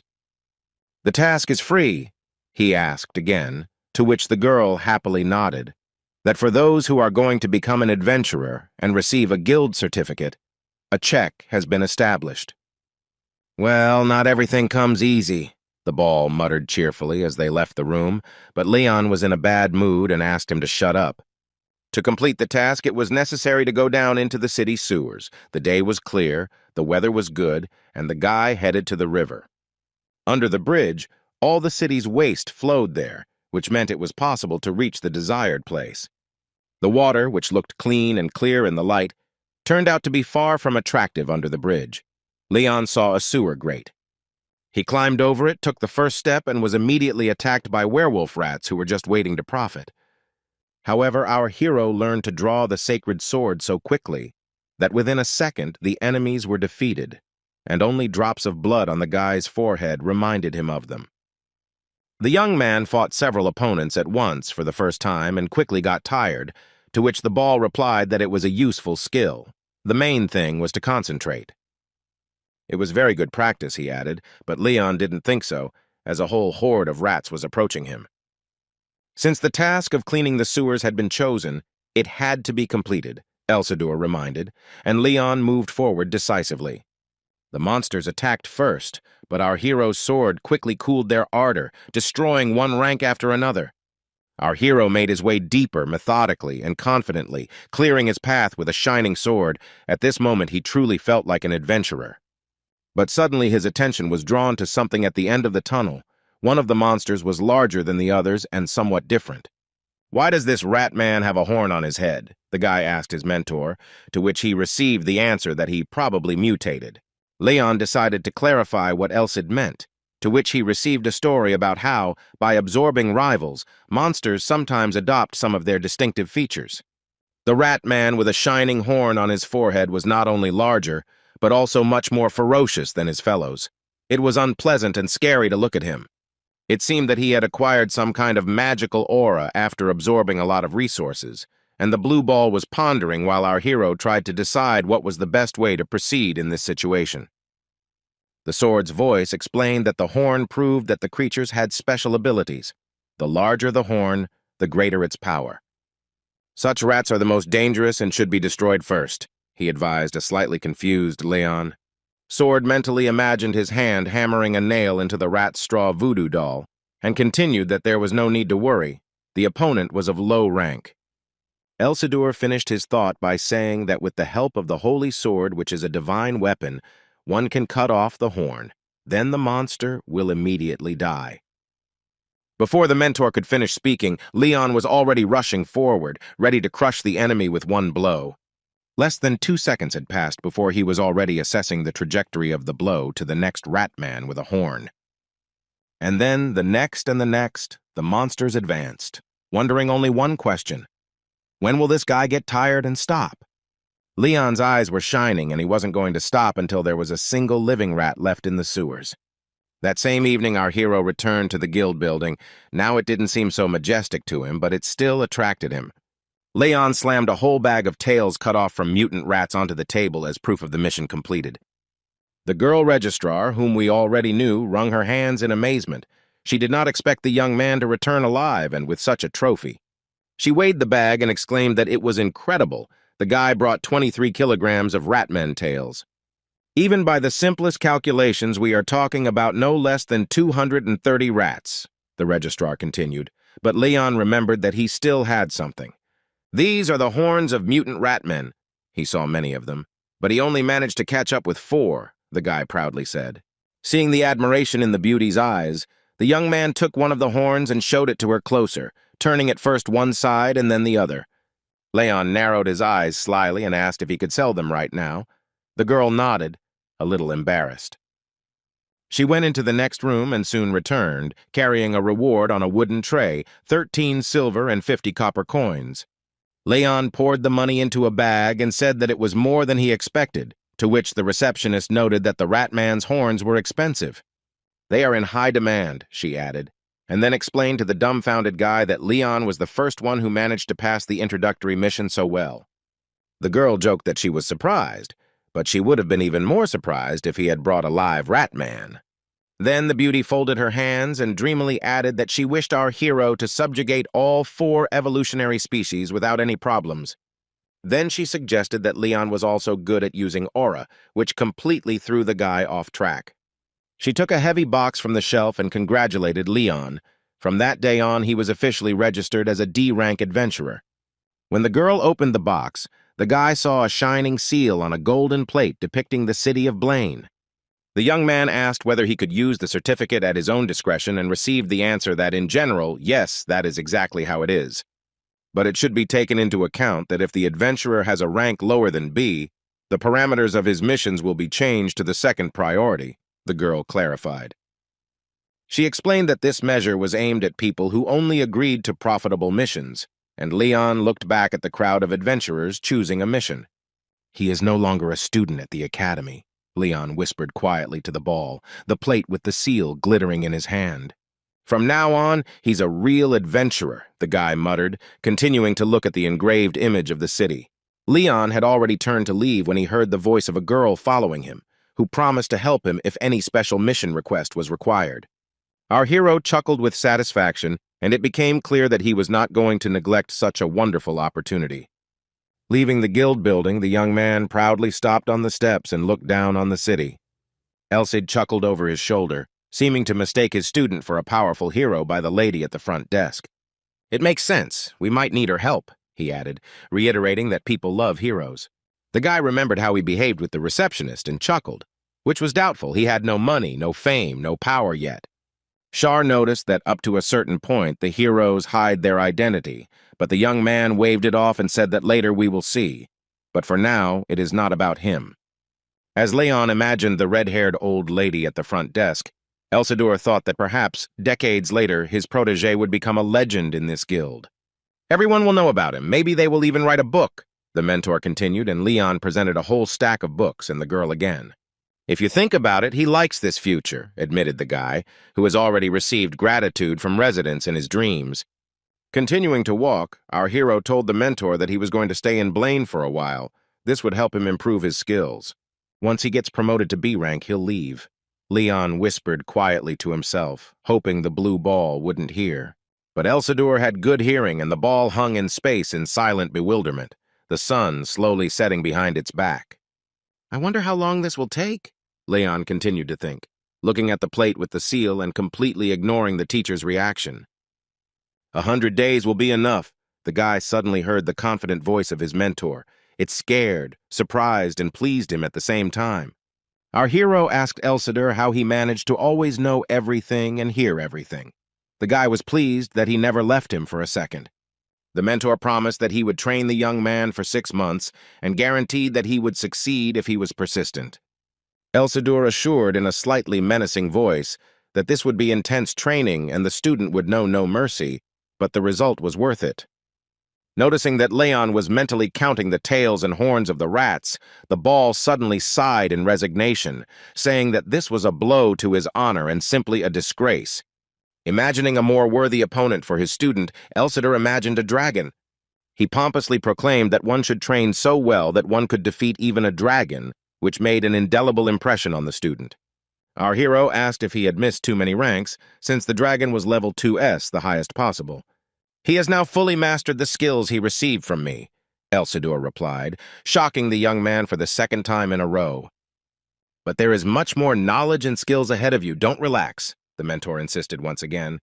Introducing Leon with a tail in his hand, he reminded that the more opponents are defeated, the more energy and power can be accumulated. Leon compared this connection between the aura and the monsters, and thought that it was not in vain that he had defeated a whole mountain of orcs. In fact, anyone can absorb the enemy's power and accept his energy, not just the nobility, he thought. The hero realized that for this it was not at all necessary to take potions as aristocrats do. The main secret of royal power was in knowledge. Elsid knew about this technique, the student thought, looking slyly at him. But he thought that simpletons would never reach the level of aristocrats. At this time, Shar was telling us that the rank of the opponents and their power were different. One dragon would bring as much energy as 1,000 rat men.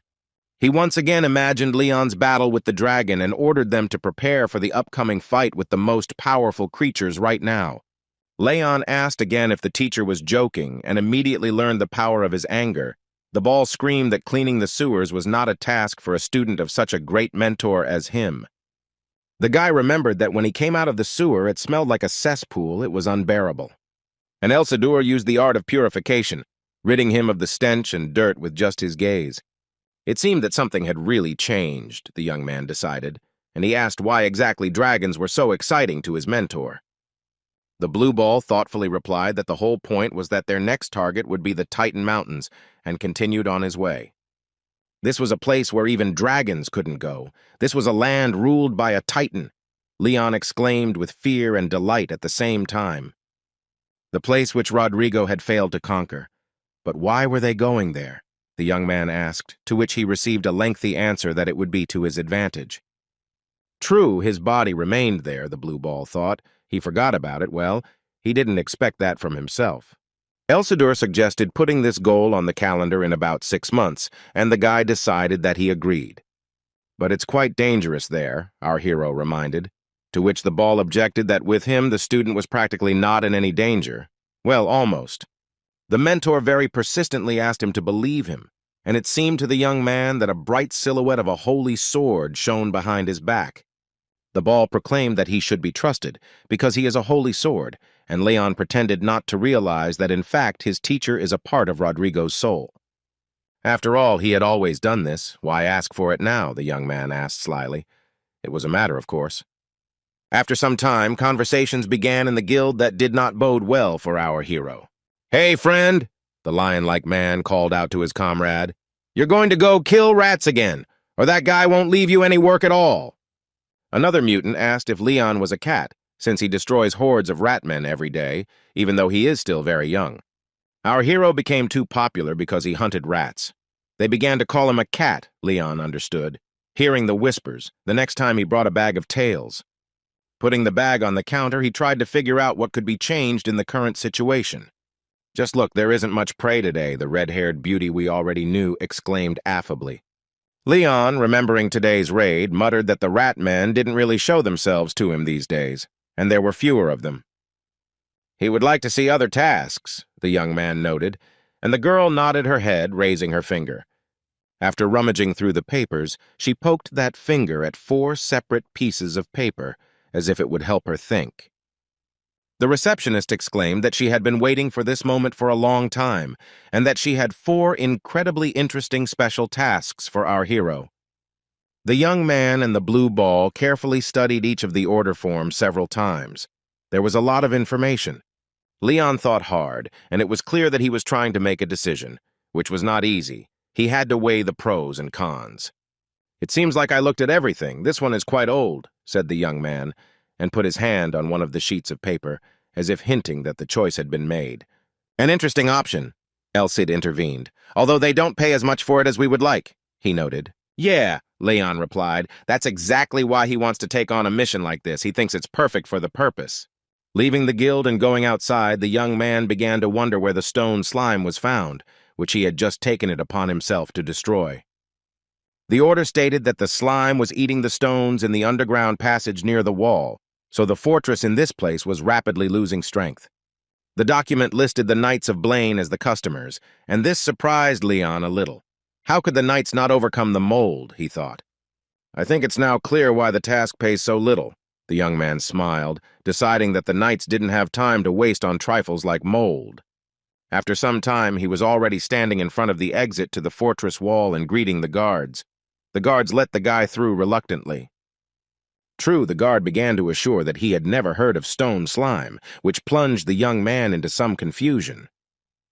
Then, looking at Leon's happy face and the paper, the man remembered about the application. The blue ball continued to be perplexed.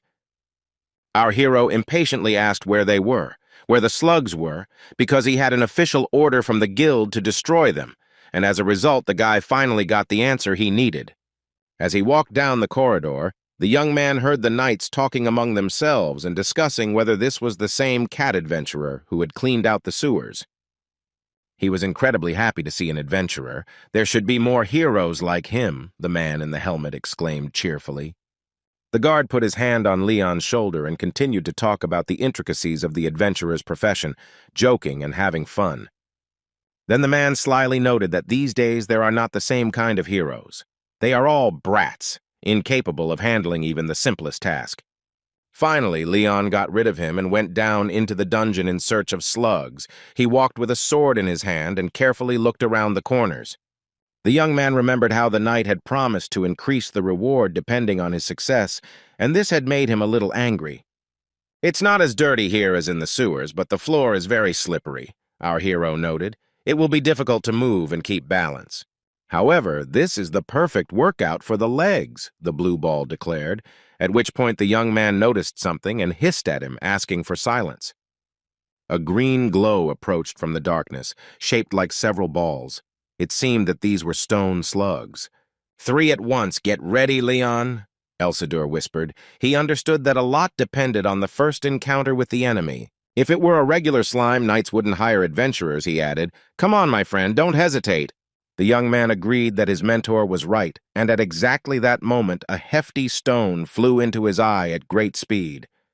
More precisely, he practically flew, because at the last moment the guy reacted and managed to dodge, taking out his holy sword. The stone crashed into the wall at full speed, leaving a dent and many cracks on it. Now it is clear why the foundation of the fortress began to sag. "Stones, what the hell?" Our hero opened his mouth, looking back, when the voice of the blue ball warned of a threat ahead. Right at the level of the young man's face, a green clot of mucus hung in the air, which glowed slightly, but his eyes looked especially ominous. Leon did not hesitate for long and struck with his sword, which should have cut the enemy exactly in half, but this did not happen.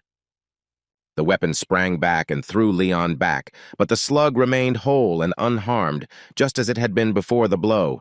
That's why it's called stone slime, our hero finally realized. Now he had to figure out what to do next. Leon looked at his opponent again, and then Elsidor rushed to his aid with a hint, having something to say about this. He began by asking the young man to concentrate and be extremely careful, as the task was indeed difficult. The stone slime can be defeated by destroying the core that is inside it. If you are attentive, he will notice it. The ball began. In Leon's imagination, a sharp arrow pierced the red core and the slime lost its shape, flying around in drops, but he only had a sword. The ball took a closer look and reported that there were too many enemies in the visible space to be daydreaming. The difficulty was that there were many stones concentrated around the core, which protected it from possible damage. Leon swallowed, realizing that it would have been better to choose another task, but it was too late to change his mind. "A fairly well-thought-out method of protection, but it also has its weaknesses, and we know about them," the blue ball continued. "A blunt weapon cannot penetrate the layer of mucus, nor can the edge of a sword, but the tip of a blade or an arrow can pierce it and reach the core, bypassing the stones." The mentor added that a weapon sharp enough to cut through stones, such as a holy sword or an aura weapon, might also be suitable.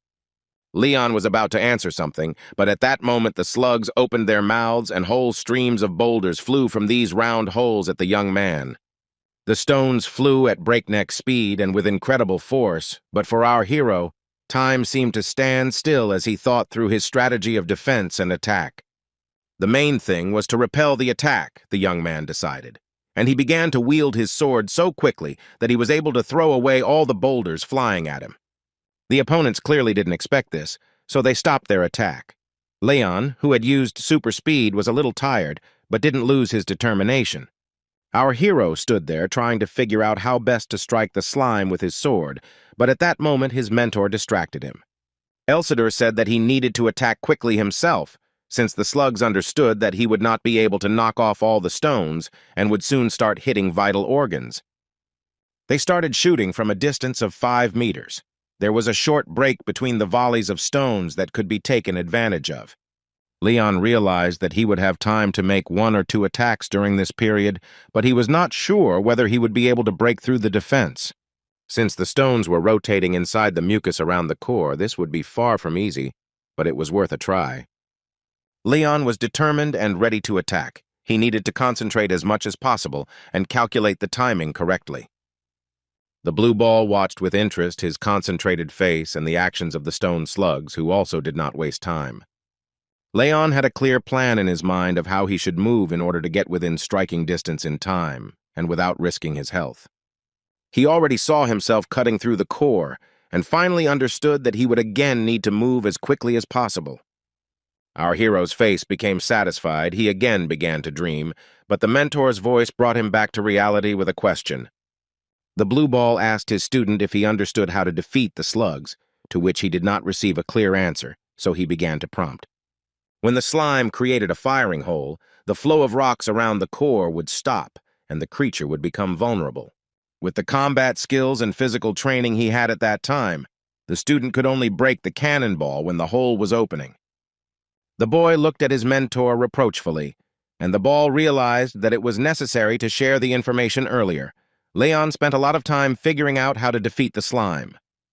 Well, now he knew exactly how, Leon decided, and took a fighting stance, waiting for the monsters' mouths to open.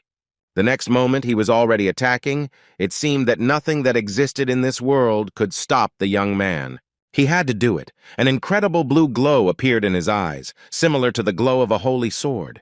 And the guy actually managed to pierce the core of one of the slugs. It flew in all directions exactly as our hero had imagined before. At this time, our hero noticed that there was another opponent's open hole nearby. This chance could not be missed. Another monster was blown to pieces. It seems the young man managed to find a way to get the desired result. Of course, not without the help of the wisest mentor. But what is it? The young man's feet began to slide on the floor, and he realized that the reason for this was the slime. At this time, the hole of another stone slug opened. It was necessary not only to stay on your feet, but also to attack again. You can't make mistakes. Don't you dare fall. After all your training, you can defeat this nasty thing, Leon reassured himself. The guy managed to block the stones flying at him, but he slipped again and almost fell flat on the stone floor slabs. What's going on? This shouldn't have happened and won't happen, Leon thought, and somehow seemed to hang in space. He was absolutely determined that he would not fall. He strained his body muscles with all his might. But at that moment, stones hit the guy. For some, these blows would have been enough to send them sprawling on the ground. But our hero gathered his will into a fist and managed to group himself. Not only that, but the bright red core of the slime that had just struck him was pulsating before the young man's eyes, and it was an excellent target. Leon cut it in a millisecond. He himself did not even fully understand how he made such a precise and fast strike. One by one, the defeated stone slugs flew away to the sides. Our hero moved forward, and next to him flew an inspired mentor. When the fight was over and Leon was peeling the green goo off himself, the mentor admitted that he couldn't even imagine that our hero wouldn't notice the slime under his feet. When asked what he meant, the ball replied that by slipping on the slime and maintaining his balance, the boy had achieved level 2 mastery. This was exactly the case when the lack of a support point worked in his favor, and both the ice and the burning lava under his feet could be no big deal. Even an unfavorable environment can be used to one's advantage, and this has just been achieved, Elsidor concluded his congratulatory speech. The first time the young man spread his legs wide and changed his center of gravity, but the second time it was impossible to imagine a better solution than to group himself, so Leon received a portion of praise. The second time he also went from a standing position to a bend, thus being able to both dodge the rocks and attack. Amazing! There is a low ceiling and a humid environment. This should be taken into account later when choosing a pose. He spread his arms around the ball. Leon decided to rest his hands on his knees, being in a semi-bent position, and admitted that it was indeed more comfortable. Feeling everything on your own body is the best training, isn't it, demonic sword? Our hero asked his mentor. Ignoring the shout that he was overdoing it, the guy thought that the second level was actually pretty good. The blue ball was seriously offended and decided to make Leon's life as difficult as possible, at least for the next half hour. The mentor suddenly advised the boy to stop dodging stones to improve his training, which caused an indignant cry. If you don't want to die, beaten by rocks that you failed to dodge, you need to learn how to take damage in a way that avoids injury, Elsidor explained. Leon froze in horror, and the mentor advised him to take the blow as if he wanted to block it, but didn't have time.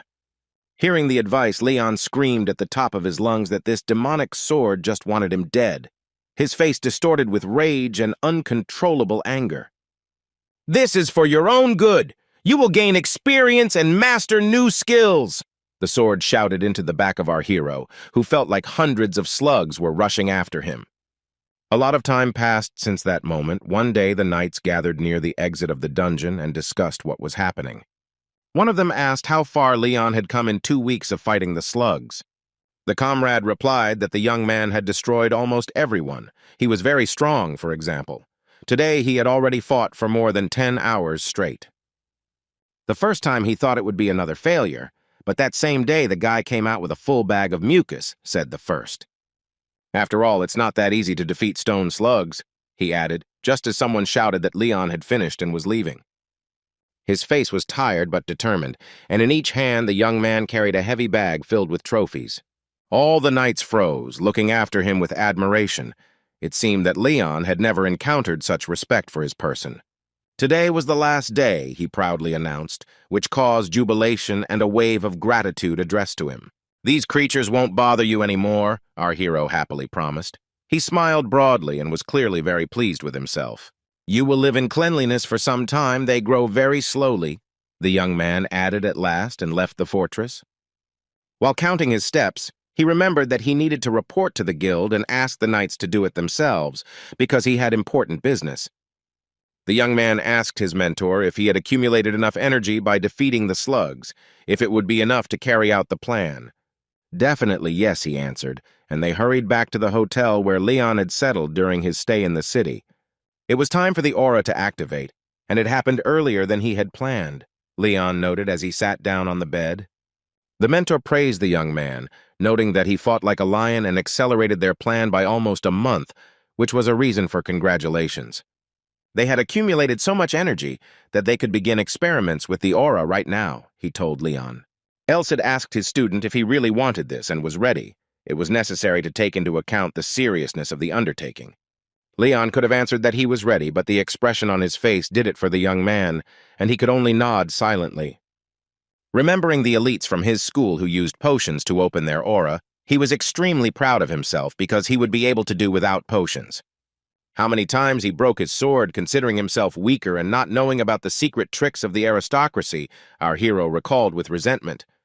At this time, the ball reported that not everyone survives the process of opening the aura, but it and the holy sword will protect our hero. He advised to remember the art of concentration, since the guy would feel pain, and if he lost consciousness, nothing would work.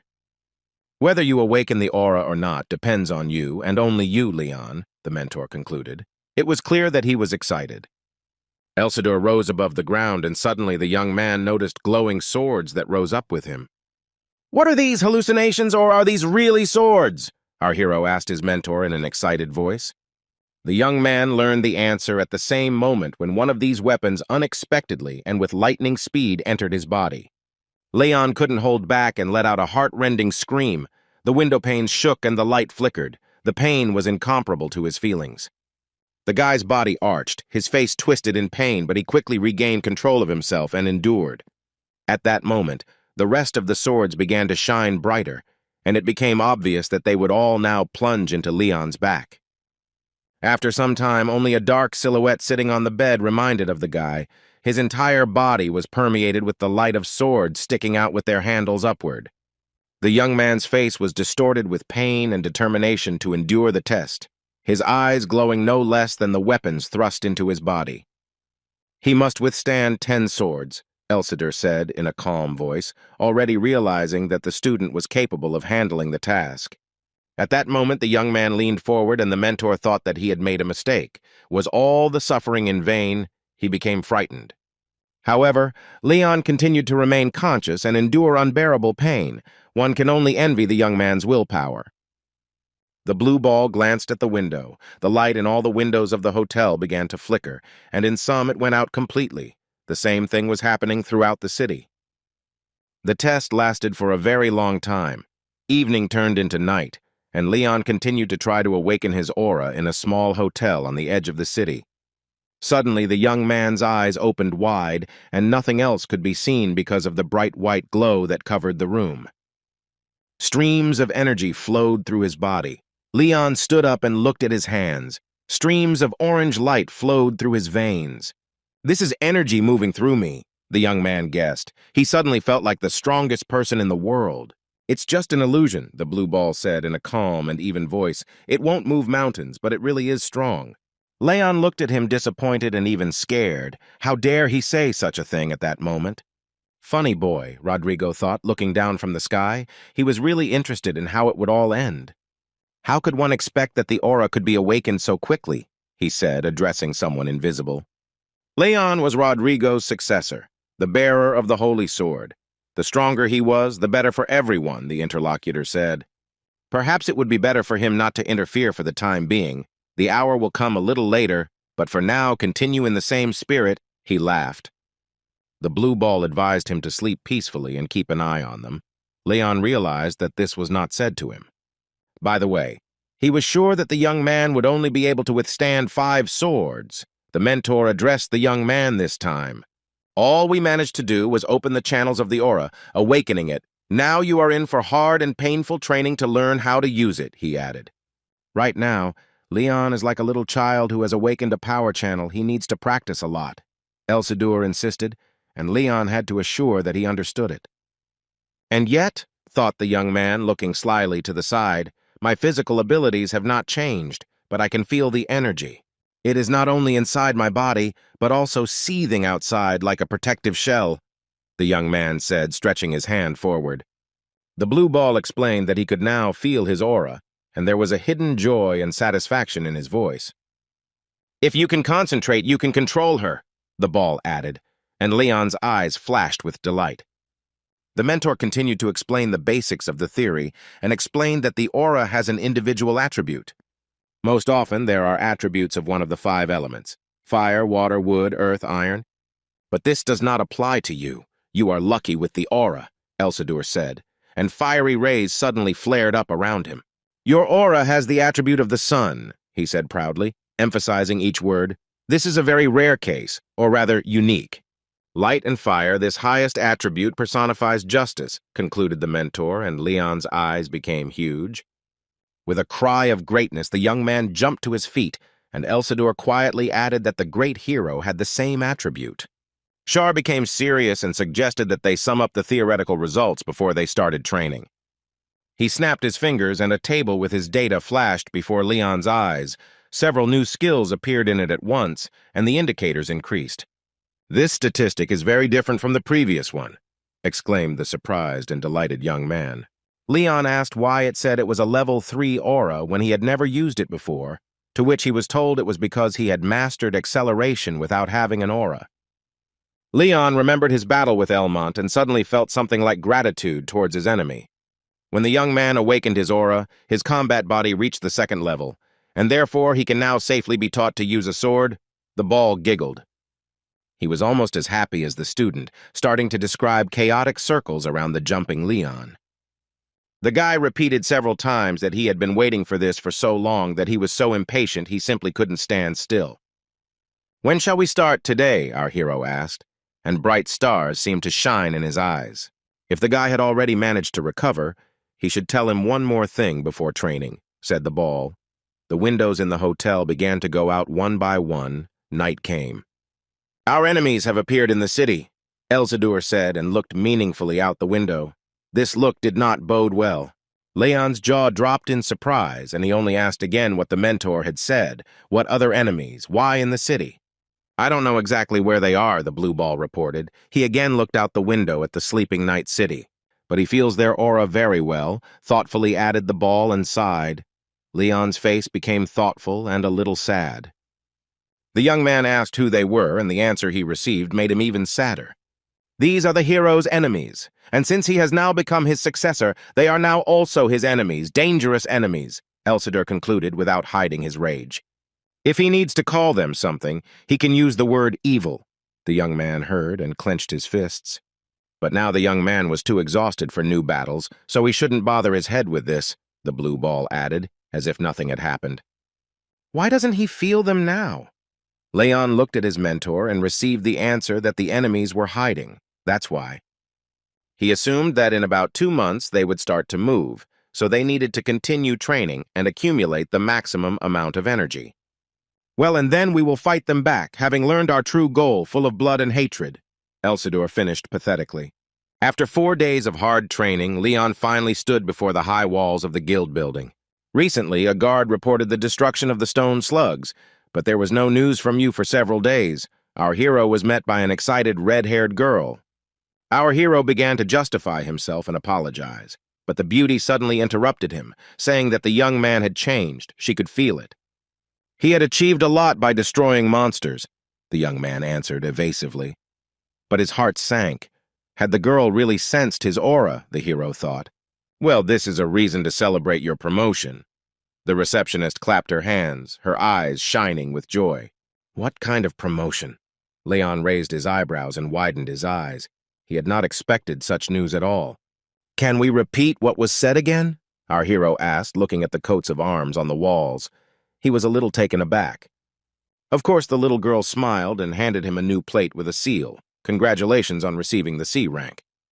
Leon continued to stare in amazement at the seal, its metal gleaming in the well-groomed hands of the red-haired girl. For a moment, the guy felt almost omnipotent. What strange mood swings? What could this mean? Then he reached out and took the plate, wondering if rank promotion could happen so quickly and without any checks.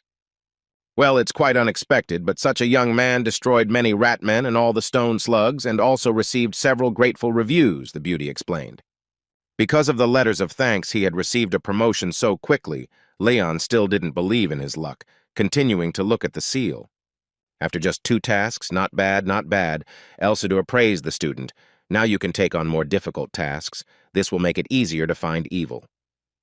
So now he can take on Class C missions, Leon asked the girl, and she replied that from today on, that was exactly how it was. As soon as he got promoted, he decided to immediately take on assignments. The guy was completely different from all the other adventurers here, she thought. The blue ball, meanwhile, noticed the beauty's strong and pure aura, and reading her thoughts, thought that she was not entirely right. Leon turned to his mentor for advice. There were several tasks that could be suitable as training. But there was nothing new or unusual among them. Maybe just to practice for now, our hero asked. The girl offered her help. Maybe now she will suggest something, the young man thought. Maybe you have tasks related to the slums, the young man asked after much thought. I heard that not everyone risks taking them on. The beauty's eyes widened in horror, and she exclaimed that Leon was probably out of his mind. It was obvious that the mere mention of this place frightened her. Usually slums are areas where commoners and poor people live, but Blaine's slums are a little different. Thieves, fugitives, smugglers, murderers, this is the contingent that has firmly established itself in the slums of Blaine. This is the territory of illegal criminals. With a determined face, Leon loudly proclaimed that this was where he intended to find what he was looking for. Well, there isn't a single task directly related to the slums right now, the girl muttered in confusion. It's mostly mercenaries who work there, not adventurers. She tried to explain the situation sheepishly. Adventurers do not engage in conflict with people, and almost all they do in the slums is fight. Unfortunately, he can't become a mercenary due to certain restrictions, and just hanging around in those places can be dangerous, Leon thought further. And what about this task? The girl suddenly asked, and put the task form on the table in front of him. Leon picked up the piece of paper and began to read. The task was to destroy the living armor in an abandoned house. What could this mean, the guy thought. Imagining the house and the knights on guard, the abandoned armor came to life and turned into a monster, he assumed. The girl nodded and added that only a couple of people in the city were capable of destroying living armor, so they had this task for quite a long time. Leon was hesitant, but Elsidor pointed out that the Holy Sword would help, and the mansion was located near the slums, which would help advance through their territory. Great! Thanks to this piece of paper, he will be able to go where he needs to go, our hero rejoiced. Even if the slums' power is strong, they will not conflict with the Adventurers Guild. It is a powerful enough organization. Of course, some misunderstandings may arise, and attacks on its representatives are not excluded. Besides, if bandits attack a weak adventurer, higher-ranking adventurers will come after them. For example, A-rank adventurers, whose task is to resolve national issues, are no longer a joke. The girl smiled and suddenly decided to say that she would always be happy to help, by the way. Her name is Riza Lee. Leon was very embarrassed, realizing that he still hadn't even asked her name, which was very impolite.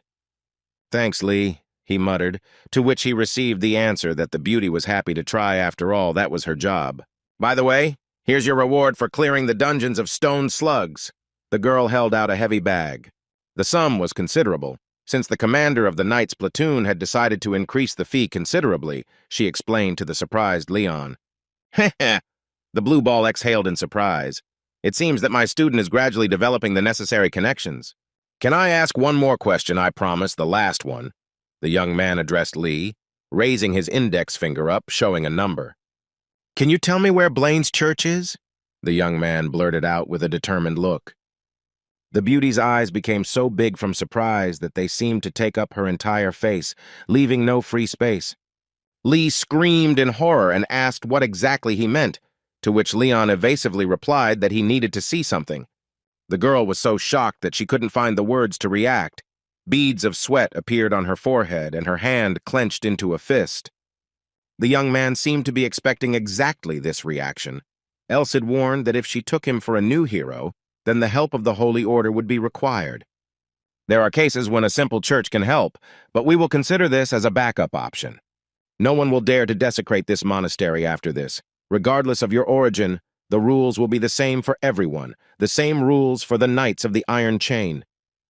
"Prima District Northeast, Building Number 13, Riza Lee said in a trembling voice. Leon waved his hand at her in gratitude and left. The beauty continued to look after him for quite a long time. It was hard to say what she was thinking about, but these thoughts were clearly not pleasant. Suddenly, a thought struck her, and Lee threw up her hands. The hero is looking for where to go through the denomination. This means that he is preparing to meet the strongest enemy. "She works in the guild! She could have guessed right away!" The girl screamed and threw herself on the floor in a fit of emotion. How stupid she was! On the street, the ball looked at its student with curiosity, and noted that the spectacle was very interesting. But it was the surest way to keep his true identity from being revealed, he added as he and Leon walked down the street. D. Rank hero, now a C-rank adventurer, that certainly wouldn't go unnoticed, the young man replied. Now if the guild wants to find out something about me, we will cover our tracks to hide our identity. All that's left is to go to church, he added. Besides, Elsadur's seal hasn't fully opened yet, so to obtain the title of Holy Sword Hero, I'll have to work hard, the young man decided. By the way, living armor is a monster in armor that can move, or not quite, the young man asked his mentor. Living armor is a rare natural phenomenon. The power of magic or witchcraft made them think that the armor can move, the ball replied. They can move, but they cannot think or reason. They are just ordinary pieces of iron that obey someone's will. They are usually controlled by mages, but the spell's range is not very large, so the enemy should be sought nearby. Leon was taught at the academy that the creator cannot simply stop or cancel their spell, so over time, the living armor begins to do whatever it wants. In a way, removing the spell was the same as destroying your creation, Elsadur agreed. Besides, it was simply not profitable for wizards, he added, and Leon decided that this was quite reasonable. The mission order form stated that their living armor was silver-plated armor. If the enemy were as simple as it seemed at first glance, the problem would have been solved long ago, the mentor suggested. Leon read the information on the sheet again very carefully, but did not find anything suspicious. Most likely, living armor has high regeneration. Let's say it was broken from the helmet down, but it recovers in 10 minutes. After this time, the armor can again defend and attack as before. It cannot be defeated with simple weapons. That's right. You shouldn't think that this armor is made of ordinary metal, the blue ball reminded the student. We'll all know when we reach our destination. Leon crumpled the order form and ended the conversation impatiently. In the evening, the city was quite beautiful, even in that unfortunate area which was called the slums. The crowd there was quite colorful and diverse. Leon whispered to the mentor that he had not expected such a crowd. Stopping abruptly, the young man suddenly blurted out that he now had an unpleasant feeling, as if there were enemies somewhere nearby. If your pursuers were here, he would have definitely reported it, the voice of the sacred sword answered. Although he had a couple of thoughts on the matter, and Leon looked at him carefully, waiting for information.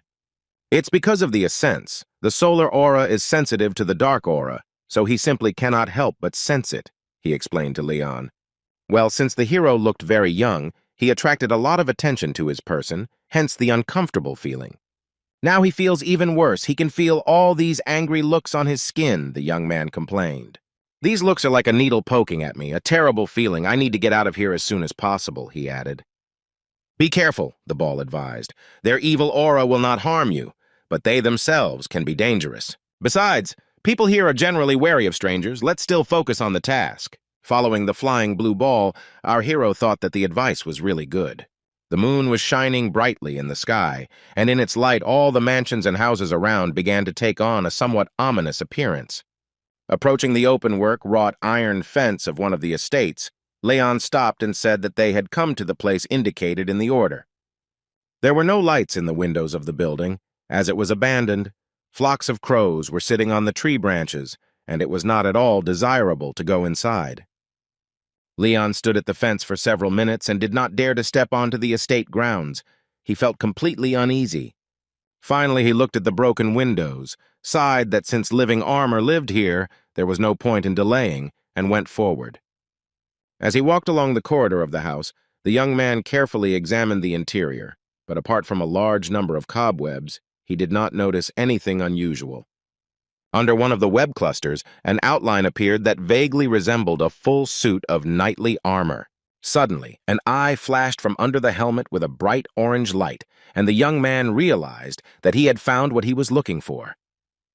He froze right in the opening of the open door and thought about what to do and who would attack first. But then he realized that he had imagined everything because of the darkness. "I'll help you now." Leon heard the voice of the holy sword, and the next moment the shining weapon was in his hand. Lighting his way with his sword, our hero began to carefully move further down the corridor, then entered the room.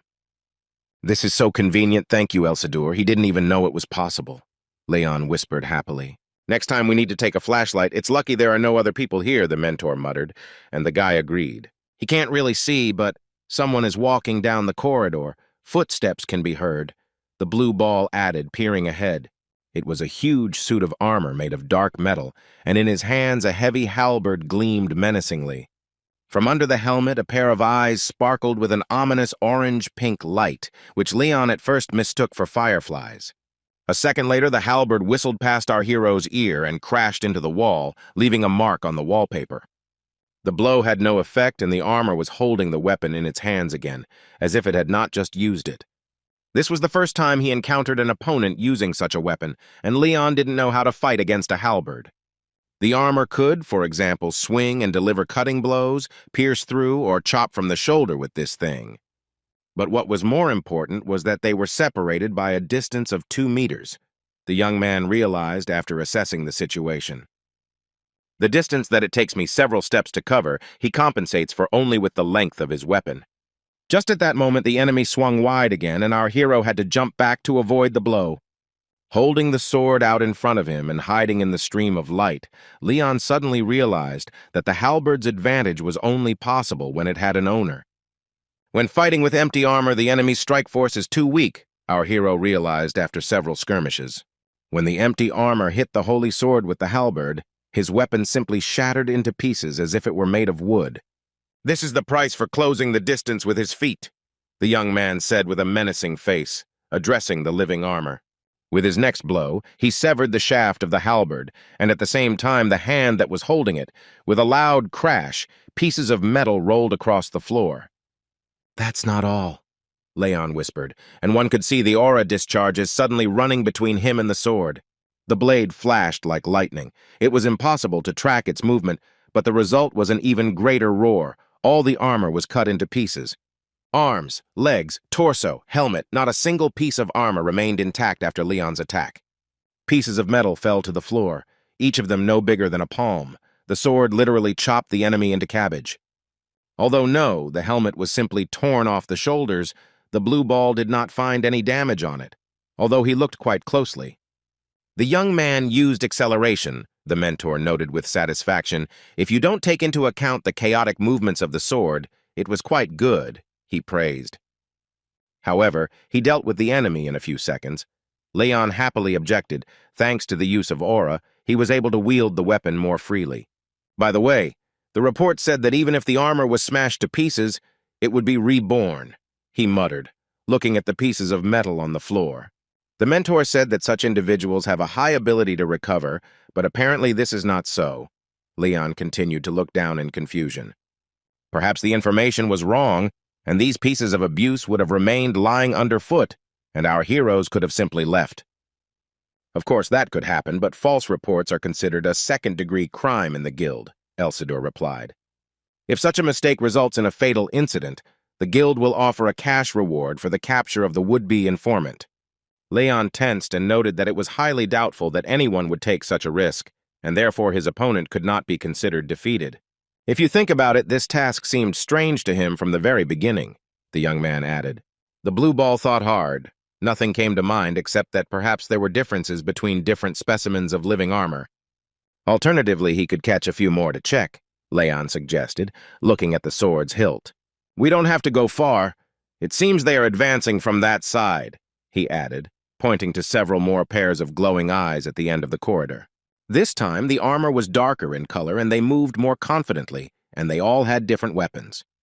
Leon had difficulty making out details, and he peered into the distance with all his might, straining his eyes as much as possible. Add some light, he asked the blue ball, and the sword's hilt began to shine more, but it didn't help, but rather hindered. The sword, like a torch, blinded the eyes close by, but gave no light at all into the depths of the corridor. Leon himself felt like some kind of torch. It became obvious that the situation was not going well. Then the mentor changed the shade of light from white to a warm and muted yellow, which made it much better. A noble and pleasant light, our hero rejoiced, when suddenly he heard from afar either a scream or a roar or a mooing. This armor grabbed its eyes and groaned in pain. Apparently, such a light of the sword caused them significant damage. What? Will it really be that easy?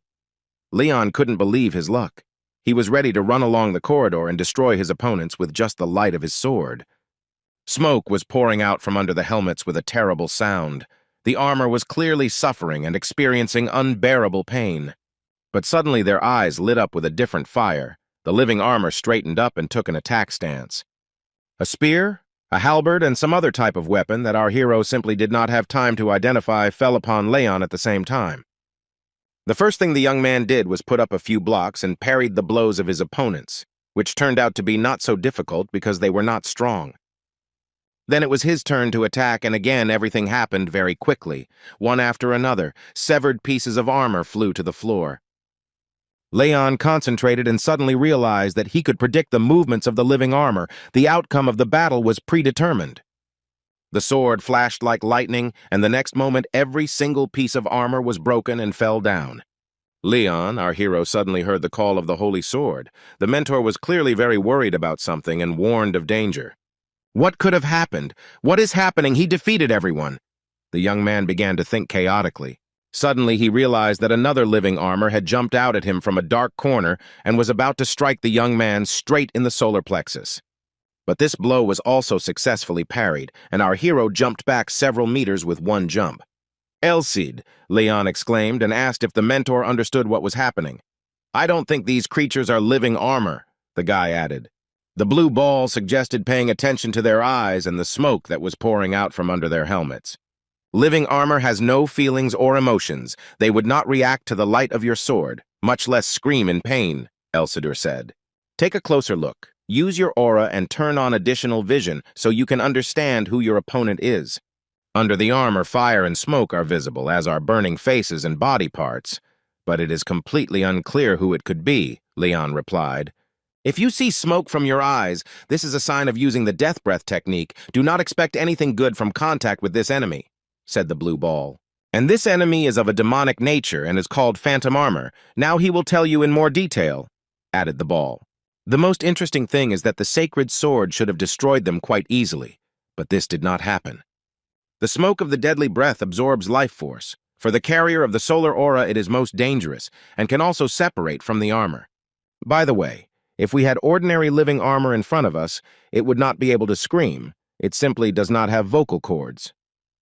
And all demonic creatures experience such aversion to light, so my guess turned out to be correct. The spirits in the armor have lost their peace," Elcidur finished. At this time, one of the demons raised his helmet as if greeting our hero or mocking him. "Their number makes my position a little difficult," Leon noted as he counted his opponents, "and the black smoke is malice towards others." If the armor he destroyed was not revived, the malice was exhausted, our hero decided. Elcidur countered that if the shell was destroyed by force, the evil would return again and again. The phantom armor could be destroyed by casting out the spirits with magic. Or break the connection between the spirit and the armor with the help of aura. Leon supported the idea, happily looking at his sacred sword. Well, the plan was ready. Now the hordes of approaching dark demons did not frighten our hero. The blue ball noticed that phantom armor in such quantity could not have appeared on its own. Defective items appeared due to errors in the magic formula. If for some reason so many creatures appeared that had transformed, then it was a very serious matter, Elsidor sighed. A great many missing and restless souls flocked to this mansion. This must have been happening for tens, if not hundreds of years. Leon couldn't contain his indignation. This fact struck him right in the heart. So many people lost their lives in this city. The level of activity of the spirits is very low. They cannot overcome the distance from district to district, which means that everyone died here, in the slums. The area, separated from the law and power, he can't leave it like this. The young man got angry. He wanted to fix everything and punish the guilty. The sword in his hands flared up even more brightly. Streams of light began to swirl around the hilt. The aura was connected. In the morning after returning, he will deal with this issue. But now it is necessary to free the souls by cutting them off from the armor, our hero decided.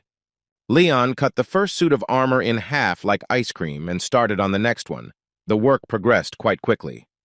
Fighting strong enemies will help me become stronger myself, the guy thought, wielding his sword left and right. Soon the armor fragments began to scatter in all directions, and the shining sword only left traces in the air. It was lightning fast. Leon perceived this task as a mission to save souls, so he completed it quickly and decisively. Soon pink clouds appeared outside the window, and it became clear that morning had come, and the task was completed. Our hero was so tired that he could barely stand on his feet. He could only stand by leaning on his sword and was swaying considerably.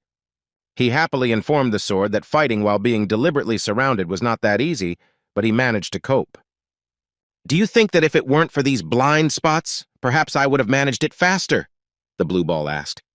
Leon replied that it was clear and that an approximate scheme of visibility had emerged in his brain, which he had managed to develop in the areas that remained blind. He promised the pieces of armor lying on the floor that he would work on it, although in reality the guy made the promise to himself. Third-rate people are controlled by conditions, second-rate people adapt to conditions, and first-rate people turn circumstances into their strength, the mentor said. It would have been possible to fight with his back against the wall. This would have solved half the problems, but our hero did not do this, and he was right. The ball praised the student. Leon just chuckled, pleased. He didn't expect to receive the teacher's approval on this matter. If he wanted to fight in the slums, he would have to learn a lot, he muttered, and hurried out of the ominous mansion. On the way, he thought about the fact that there might be a trap hidden on the path, and murderers and robbers around the corner. The young man was sure that they would be aiming at the blind spots, so he decided to reduce them in every possible way.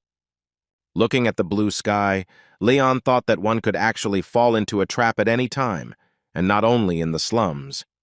A day later, a child stood on one of the streets of Blaine and looked at the sky. Perhaps he had lost a toy, or perhaps something much more significant. The boy was crying loudly, practically sobbing at the top of his voice, smearing tears and dirt across his face. This was happening in a slum area.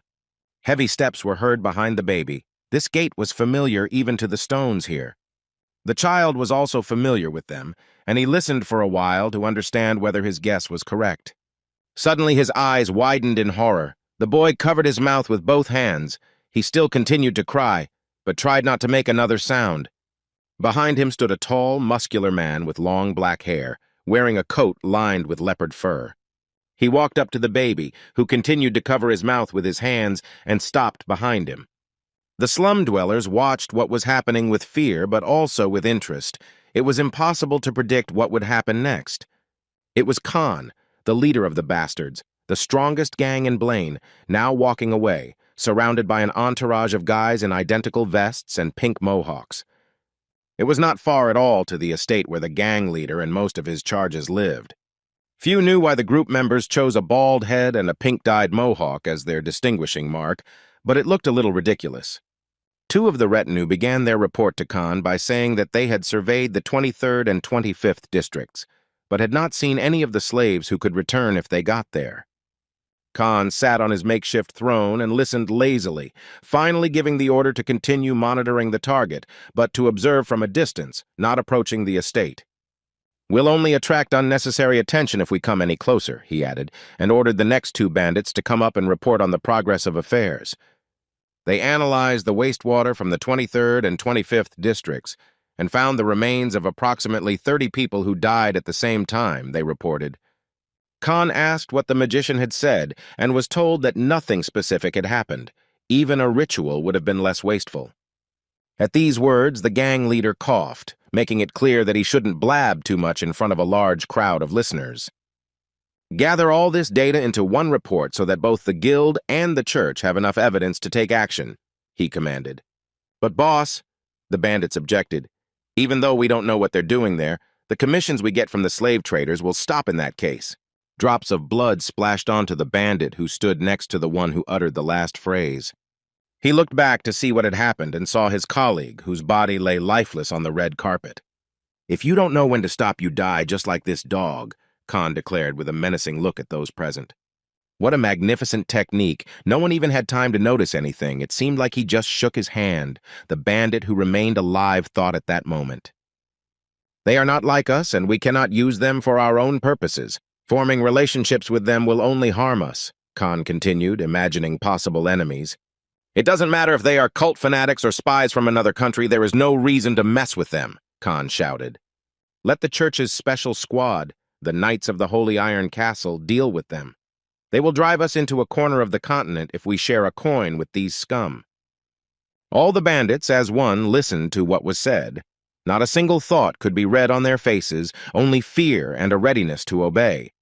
"So we'll retreat into the shadows, collect evidence, and watch," Khan added, asking if there was any other news. Yeah.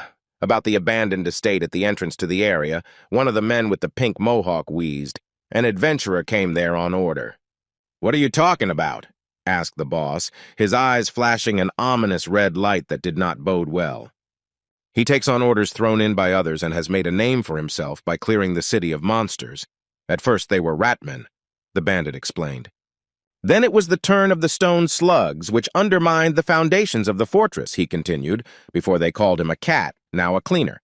"What an interesting guy." Khan frowned. "What do you call him, the cleaner?" "Because he cleans the city," he muttered. "An adventurer doing cheap jobs, that's very interesting, very interesting." He continued to think out loud, "Perhaps I can use him." Every time night fell on the city, it became somehow cozier and more peaceful. The hotel where Leon stayed would also look nicer in the dark with its glowing windows, if not for the sword-shaped glow. Our hero was so concentrated that he himself did not notice how he had accumulated such a huge amount of energy. He practiced wielding the holy sword using aura in his room. This type of training was the hardest. The young man tried to hold on with all his might, hissing through clenched teeth that there was still very little time left. But in the end, the holy sword fell to the floor with a loud sound, and the young man knelt down next to it. "Well," the blue ball asked, "did you manage to feel the movement of the aura throughout your body, and was able to cope with its power?" Leon just groaned that it was a strange feeling, and the mentor was glad that he answered honestly, "A sincere person is much better than a sloppy genius." The young man complained that he had the impression that he could die and be resurrected every time he started and finished training. There was no sense at all that there was growth and development. "Well, that's easy to fix," the ball said in a cheerful voice and showed Leon a table with new statistics. The aura was already at the 3rd level, and other indicators had increased.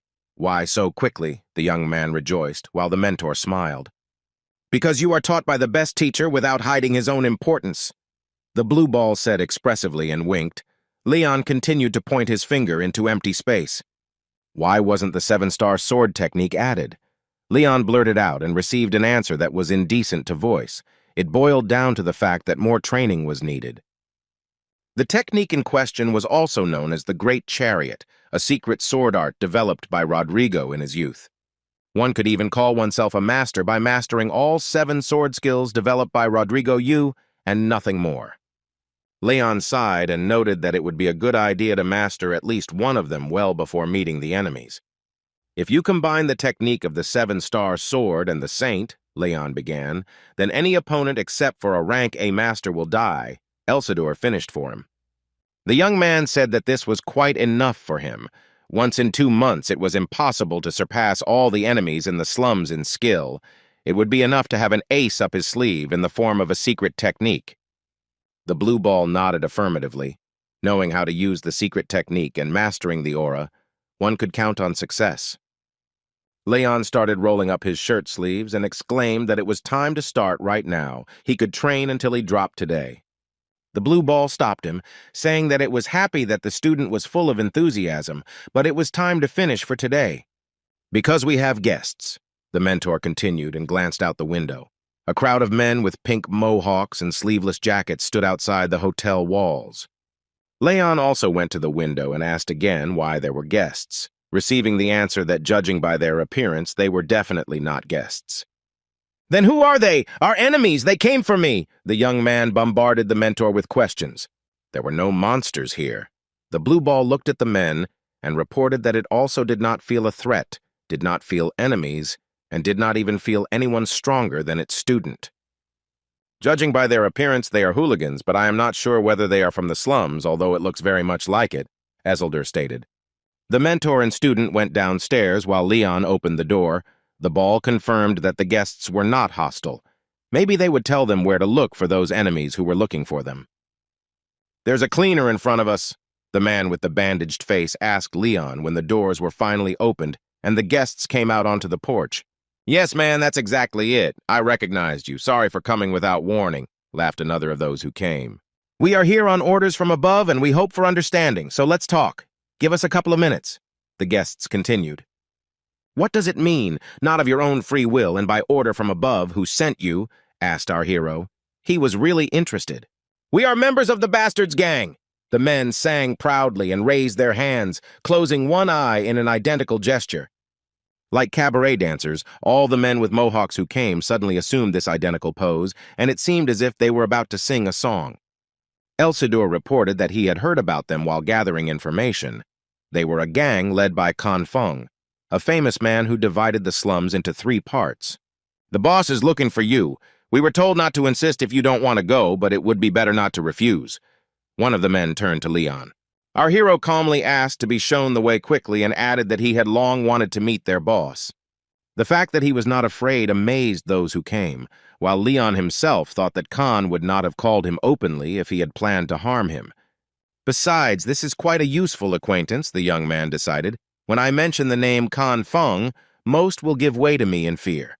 This is my chance to get into the heart of the slums, the young man decided, at which time the blue ball announced that it knew why they were called. Looking at the full moon, Leon confidently said that he himself had already guessed that he wanted to entrust me with the work that he would not risk ordering from the guild. Walking down the street accompanied by bandits, our hero quietly whispered to his mentor that if he planned to use him, he would respond in kind. A smile froze on his face. He was pleased with himself for being insightful enough in the eyes of the teacher.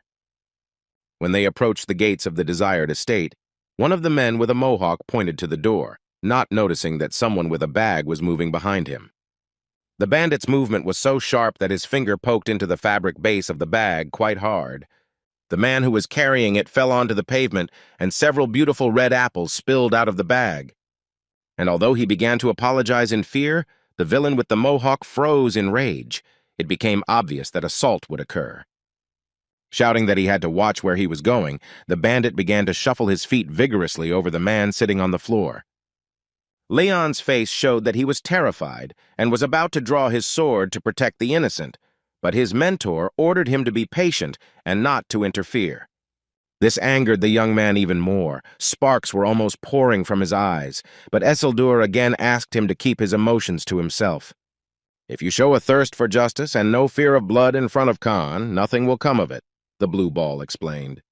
Leon was silent. He was thinking about what he had heard and trying to make the right decision and calm down.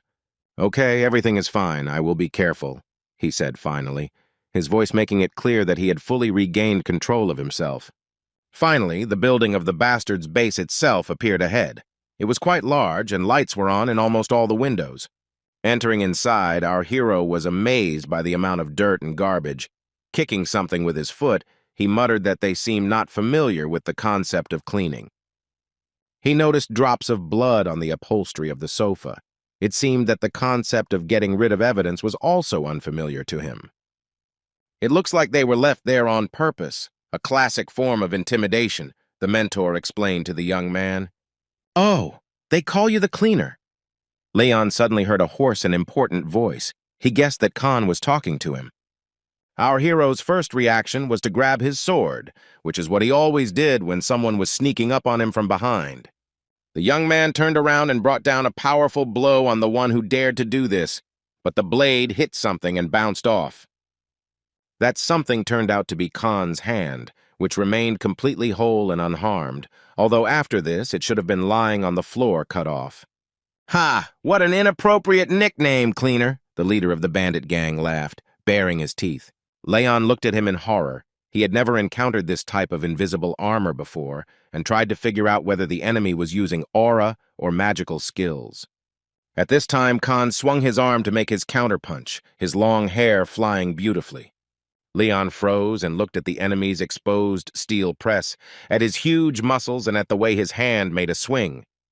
The young man thought that he was going to die and continued to stand still without doing anything to avoid it. At that moment, Khan flew over him and, finding himself upside down, released several streams of energy from his outstretched hand. Then he jumped back, stood up, and extended his hand again, twisting the stream into a spiral around Leon. But no special effects were really needed because in the end the fist just hit our hero in the nose. Drops of blood fell onto the carpet right at Leon's feet, but he continued to stand as if rooted to the spot. Leon analyzed what had happened and understood that he would not have been able to dodge. If Khan had actually launched the created energy flow at the target, the young man's head would have simply been blown off. "Your name is Feng," the guy answered in an even and calm voice. "He has no shortage of courage," the bandit thought, narrowing his eyes.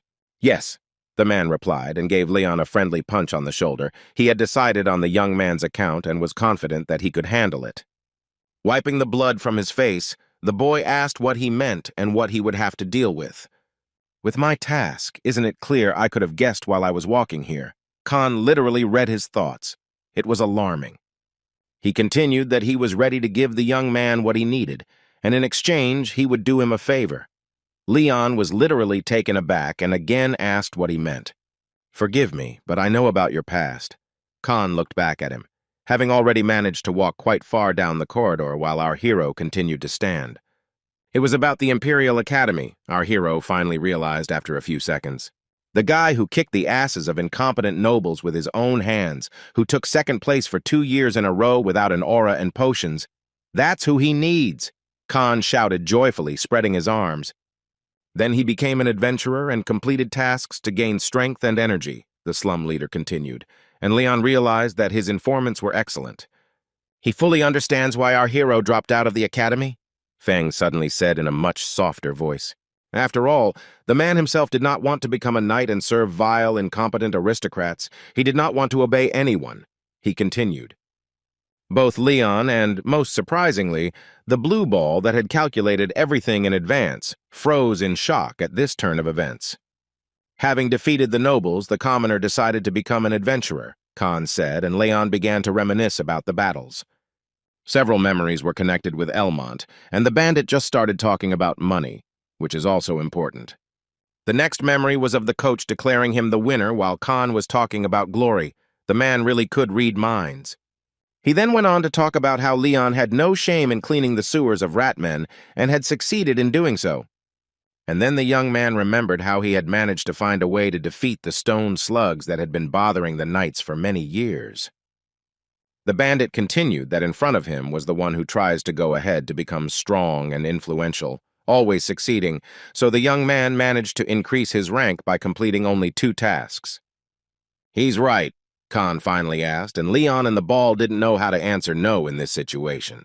"If the guy is not so money-hungry, then Feng was right," the man continued. All this time he had one goal. "And this is an honor," he laughed, deciding that the young man wanted to show these damned aristocrats that above their status and rank, they were just dirt. Khan spread his arms out as if inviting him into his embrace and finished his speech by saying that he was grateful that Leon had followed his call and come to these beautiful slums. If you accept my conditions, he will fulfill his deepest desire, Feng promised in a low voice. Leon muttered something unintelligible. He still couldn't understand why the bandit was so persistent. Judging by the tasks I completed, there was no thought of chasing glory, the young man thought. The blue ball advised him to listen to the end because the offer could be very tempting. At this time, Leon suddenly remembered that Lee had also taken him for a hero. What was the reason for such an erroneous first impression? However, now I have no need to explain myself. Khan does not even suspect that he is my enemy, the young man decided. If he thinks that I am not a threat, he can use this to his advantage, he concluded. Leon extended his hand forward in a friendly manner and declared that the proposal sounded quite interesting. Khan looked at him carefully and said that people in the slums were very wary of strangers. Then he looked out the window at the moon and continued that therefore the young man had no reason to refuse his help. Enjoying the effect produced, the bandit drank wine straight from the neck of the bottle that was brought to him. "The weak die first here," Khan added, his eyes glowing with a white aura, his face becoming fierce and somehow offended. They sat down at the table opposite each other. Feng continued to drink and confidentially said that those who survive become the strongest. 3 or 4 months ago, when the number of exiles was growing, no one paid much attention to them. The bandit continued, and Leon introduced either magicians or inquisitors. Until they started taking the 23rd and 25th districts, 200 corpses every night, Khan added, and the young man remembered the living armor. He meant the evil that had taken up residence in the living armor, the young man realized. He needed to eliminate the source and cause of this evil. Khan showed 3 fingers, saying that there are 3 people who rule the slums, he and 2 other rather interesting characters. A moneylender named Simon, nicknamed the Golden Pig, is one of them, and he doesn't really hide. But the second one is a killer whose name no one knows, nicknamed the Undertaker. And here everything is much more interesting. And of course, Khan himself, on top of it all, the man proudly concluded, and it became obvious that he was already well tipsy from the wine. Districts 23 and 25 were under Simon's auspices, so Khan did not interfere for a long time, but only watched. Since there was a real massacre there and Simon suffered huge losses, he decided to fight back by sending about 50 B and D rank mercenaries. All were destroyed. The leader of the criminal gang, called the Bastards, declared with an ominous gleam in his eyes. Leon's eyes widened in horror, and his pupils became small like a pinhead. He didn't expect this. "How could this even happen?" he cried out. Khan took another good sip of wine and said that he didn't know. Leon began to think feverishly that if there were such losses there, the Empire should have intervened, even though we were talking about the slums. If Khan's story is not fiction, then it is clear where the phantom creatures appear from in the abandoned house. It is the result of murders and their energy. Khan peered into the bottle, trying to see if there was still a drop of wine in it, and muttered that everyone who tried to find out about it was killed except for him, of course. Suddenly, his hand squeezed the bottle with a crunch and it shattered into many pieces. Khan reported that Simon, our pig, was scared. Leon looked at him and began to understand what was happening. The bandit was saying one thing, but had something completely different in mind. After observing the young man, Khan continued, he noticed that he did not back down in the face of danger, so he offered him to join his gang, a choice he would not regret. "Our hero is the one who can succeed in such a delicate matter," the bandit finished, pointing his finger at the young man. Looking into his attentive eyes, Leon assumed that this was not some kind of contract killing. Leaning his head on his hand, he said thoughtfully that it seemed the bandit's goal was to involve the guild in this matter. Khan smiled, calling Leon a smart guy. Better to have one than 100 stupid subordinates, he added. Here, Leon extended his hand in a gesture of refusal and said that he was passing. A smile seemed to stick to the face of his interlocutor, but his eyes were no longer friendly. The bandit lay down on the back of the sofa in a relaxed pose. Leon understood that in the future, this man could become a big threat, so he asked why the guild was involved. Khan pushed several sheets of paper towards the young man and suggested that he read the document provided. Our hero took the document in his hands and began to study it, remembering as many details as possible as they could come in handy later. With each new sheet, Leon's face became more and more surprised and indignant. He didn't even try to hide his emotions. This was evidence that evil spirits were committing mass murders of ordinary people in the slums. Leon thought again about the abandoned mansion. The blue ball said in a calm voice that we were talking about hundreds, maybe even thousands of people who had died with impunity. Leon covered his mouth with his hand to keep from screaming. He realized that the slum dwellers were in the blind spot of the law, so the country would not suffer much loss from their disappearance. "I didn't think such terrible things were happening in Blaine," the young man muttered, clenching his fists. The blue ball called out to him and reminded him to be careful. "Is it okay to leave things as they are?" he asked Khan, and the man replied that the district heads know their strengths and positions. They are powerless. Besides, if there is doubt about someone, he prefers not to trust him. The leader of the bandit gang flashed his eyes. "Now it's clear why you need me," our hero retorted in a confident voice. He was sure that he would take on the indicated task. "Excellent," Khan exclaimed with a gesture of jubilation, pleased that the hero had demonstrated his true nature. The man's voice suddenly sounded clear and joyful. The hoarseness disappeared. He said that the guy needed to somehow survive and convey information to the bastards above about the atrocities that were happening here. Leon replied that he had already understood that surviving was the main thing, which caused a wave of uncontrollable joy and loud laughter. "So, my conditions are accepted and we will arrange everything," the bandit asked again, continuing to laugh. How rude, thought the young man, because if he dies, he will physically be unable to provide any evidence. But in the end, Leon decisively answered that he agreed and slammed his fist on the table. The document jumped from the blow, and some sheets of paper flew to the floor. Khan continued to sit relaxed. The next moment he was already handing our hero a leather purse and a dagger in a sheath, offering to take his gifts and use them if necessary. It was a dagger with the mark of the Khan. Leon's surprise knew no bounds.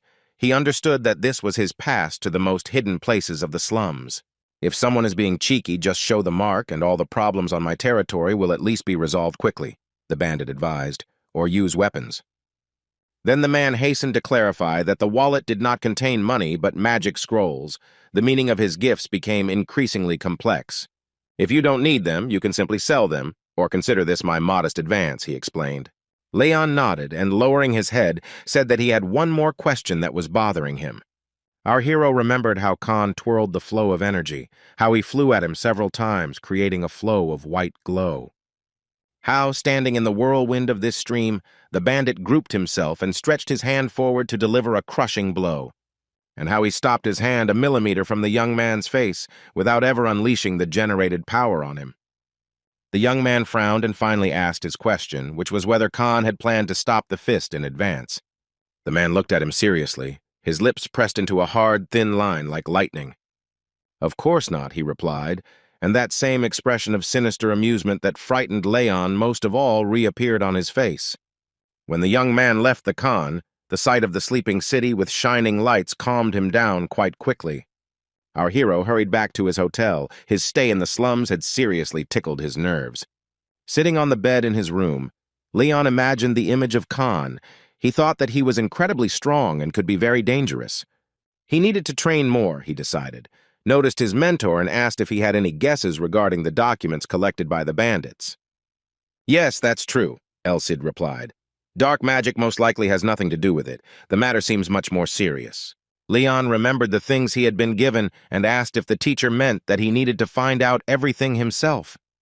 Of course, no one said that it would be easy to infiltrate the area where 50 mercenaries were killed. Isn't that a task for a professional fighter? The young man bowed his head. "I need an assistant who is not fixated on money, talented and smart, capable of becoming a support without any hesitation." Our hero finished his thought. Elsie looked at him doubtfully and asked if the demands were too high.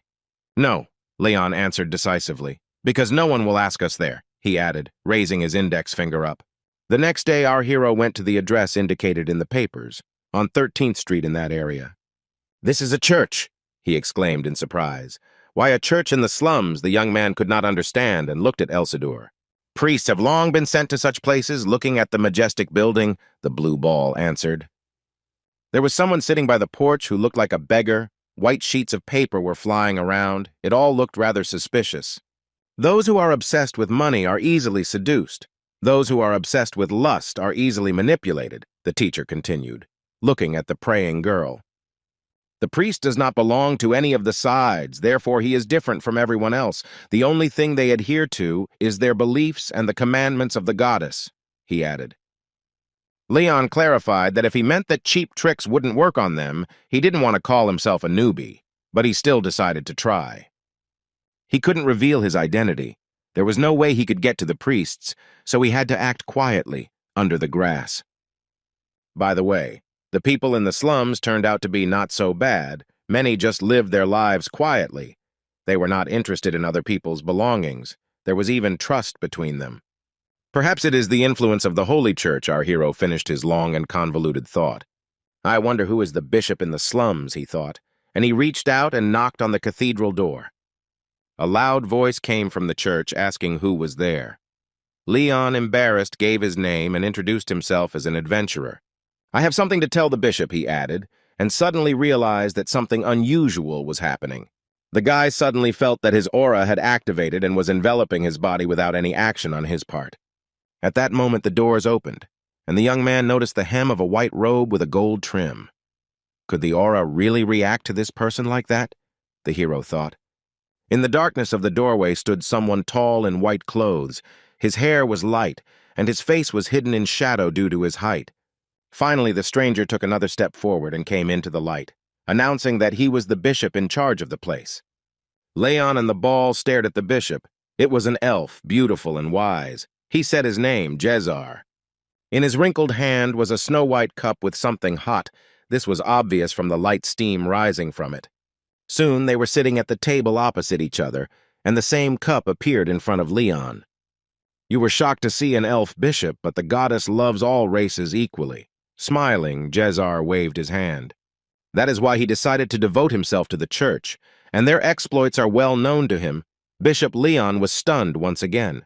Thanks to your hard work, the sewer has cleared up and the water has improved a lot, the elf continued, squinting his purple eyes. The goddess is also very pleased with you, he finished. Leon, embarrassed, replied that this was an exaggeration of his merits, but he was grateful. Then let's get down to business. Jezar became serious. You said that you had business with me. I'm listening carefully. Leon realized that his interlocutor was far from simple, and he needed to be careful to carry out his plan. He would very much like you to look at this, the young man replied, and placed the documents collected by Khan's bandits on the table. The elf took the sheets in his hands and began to study them carefully. It was clear that he was not very pleased to hold these documents in his hands. With each passing second, his face became more and more angry. Apparently, the bishop did not expect such information. He muttered that in such situations they should not hesitate, however, he added, and fell silent. Leon continued to look at the face of his interlocutor and asked what he thought. In the end, the elf said that he considered this document dubious due to the source of the information itself, and therefore he would ask his people to check everything carefully.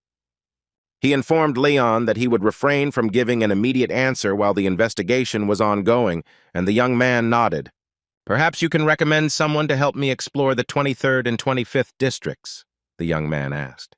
Jezar thought for a moment, and then doubted that any of the adventurers he knew would be suitable for these purposes. Leon's face showed disappointment, but his interlocutor added that he knew people who could be support, but not a fighting unit. Realizing that he was depriving the young man of his last hope, the elf suddenly announced that he himself could go with him. Our hero did not expect such a turn of events. His face lit up with a happy smile. With such an ally, there is nothing to fear. Jezar added that he would entrust his work to someone during his absence.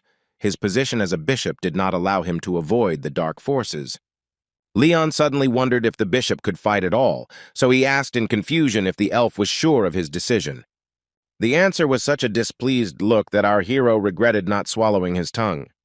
Rolling up his sleeves, Jezar asked in surprise whether the question implied a lack of trust in his person. Leon realized in horror that he had angered the elf, and that something out of the ordinary was about to happen. His eyes widened with excitement. The bishop, meanwhile, moved his hand to the side and assumed a fighting stance. The young man noticed calluses from the weapon on his palm.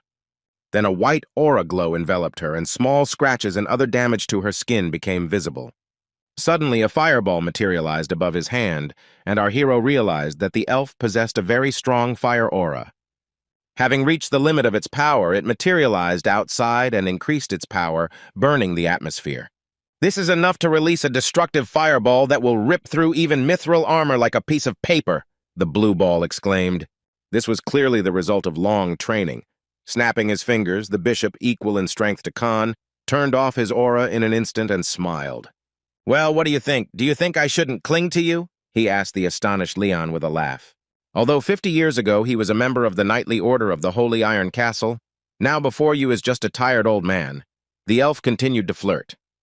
Leon was shocked once again because his interlocutor had just said that he was part of the most powerful knightly order on the continent. He is sincerely glad that he can count on him, the young man muttered, to which he received the answer that it was the church that was counting on him, and they shook hands. Just a minute, I need to grab my weapon, Jazar asked to wait, suggesting that the guests take a walk in the yard during this time. Yes, of course, the young man answered, and continued to think about what luck it was to have as an ally a man who had once served in the Order of the Holy Castle. Being next to him. I have the feeling that I received 1,000 warriors in support, by the way. What kind of weapon does he own? Leon continued to think. The student asked Elcid if it could be a bow like the forest elves, to which the mentor only laughed, calling the guy naive. Did he really not notice the callus on his hand? The ball asked. Here both looked at the huge iron mace on a long chain. Not even Ezeldur expected this. The elf stood in the courtyard, smiling sheepishly. It seemed that this was exactly the effect he expected from demonstrating his weapon. Both the ball and Leon froze in place, beads of sweat starting to run down both of their faces from the strain. Behind the bishop, the young man noticed a huge rock, and now he watched without taking his eyes off as Jazar began to spin the ball with spikes on a chain. The next second, the bishop made a wide swing. His face was focused, and a white glow appeared in his eyes. The elf then made an incredible leap, flying over the ball and landing on his feet, his weapon gaining maximum acceleration. Having rapidly fallen on the rock, the ball did not leave a single intact stone. The pieces flew in all directions.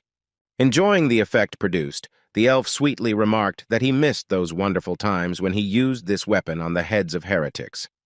Even now, after all these years, when he is not on the front lines, his blood boils at the thought, the man added, looking at the stunned Leon. Destruction of sin, eradication of evil, and the goddess also extends her protection to our church, approaching the young man, the bishop explained. Brother, he asked Leon, is this true, becoming surprisingly beautiful and young, to which he received the answer that this is exactly so. The evening painted the clouds a beautiful pink hue, and the first stars were already twinkling in the sky. Leon walked through the city with his head down. His gait was somewhat tense and nervous. His shoulders were slumped. The bishop is following us closely, he asked the blue ball in an anxious voice and received an affirmative answer. It was impossible to raid the den of villains dressed as a bishop, so they had to ask him to change clothes so as not to attract the attention of the slum dwellers, Elsidur explained. Leon noticed that something seemed strange to him. The bishop's presence was felt through the aura, but it was impossible to notice him in any other way. The mentor explained that this is a special skill of mastering the aura, with the help of which the elf seems to erase his very presence, becoming invisible. This skill is very difficult to use while moving, but our friend is quite experienced and therefore knows how to do it. As if to confirm what was said, a man in a red scarf suddenly shouted indignantly that one had to be more careful and watch where one was going. He turned to hit the one who pushed him, but there was absolutely no one there. The bishop used aura.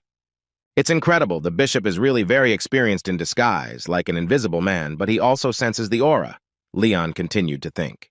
It was probably because of the properties of your own solar aura, Elsidur explained to him. Even though he had erased his trace, it could still be felt. The mentor noted that Leon's attribute is the sun, and apparently Jazar's attribute is the moon, as is often the case with elves. In this case, it acts as your opposite side of your whole, if you know what I mean, added the ball. The teacher told that in this way it was possible to feel the weakest point of their new friend, which is only noticeable to his opposite in the aura. How interesting, Leon thought. Fate brought me together with such a person for a reason. Such coincidences do not happen. Sun and moon, together we stood against a common enemy, like heavenly bodies against darkness. He spent the entire journey in these thoughts, and now they finally stopped in front of the entrance to the 23rd district of the Blaine slums. As the guy thought, the thug's dagger came in handy, and all three of our heroes were allowed into the slums without any problems. Nevertheless, they attracted quite a lot of attention from the locals. It seemed like every second person they met was staring at the guy. But as soon as Leon showed the dagger, the bandits silently parted and did not ask unnecessary questions, letting the company go further and further forward. At times it looked quite comical, especially when a line of locals lined up along the side of the road, giving way to the young man. The elf was having fun. He couldn't even imagine that he would pass through these slums with such ease. Leon really is an outstanding person, as they said. Although perhaps this is due to the patronage of the goddess, he said, and asked if it was possible to speed up the trial of heretics who were engaged in blasphemy. Leon swallowed nervously at these words. Sometimes he himself felt like a heretic, but for some reason he didn't want to tell Jazar about it. "This is where the kingdom of evil begins," Leon said, lifting the wooden cover of the entrance to the dungeon of District 23. "It's dangerous to be on the surface, so we'll use the underground passage, which is what Khan advised us to do," he explained.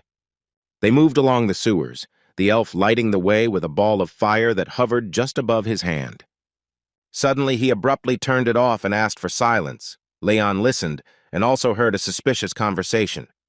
Our heroes looked up at the ventilation shaft grate, where someone was complaining that he hadn't been able to meet his kill quota because one victim had rebelled. "I had to deal with 12 more, although 70 people is somehow not enough for one day," the voice continued, while the elf and Leon were tensely silent. What he heard shocked the young man, and he thought hard about who could have said such a thing. Even if everyone was dealt with before midnight, the procedure itself could drag on until dawn, the voice continued. Leon managed to see the corpse's legs and blood. "What kind of ceremony is this, and for how many months have you been killing so many people a day?" our hero hissed angrily. An unforgivable act, he thought, at which time Jazar announced that he would go forward and that his ally should not lag behind. At that very moment, behind their enemies, an elf jumped out from under the ground in the rain from the rubble of the vault of the dungeon. They clearly did not expect such a spectacular appearance. True, we didn't have long to enjoy the spectacle. The next blow of the weapon landed right on the mask covering the face of one of them. Soon it was the turn of the second, Jazar wielding his spiked ball with such speed as if it were a feather and not weighing half a hundredweight. Bishop," muttered Leon, who had just managed to crawl out of the hole that had formed in the pavement when all his opponents had already been defeated. "Oh my God, we were going to sneak in secret," the elf replied in an embarrassed voice, and our friend saw an enemy in a mask, from the breathing holes of which smoke was pouring out.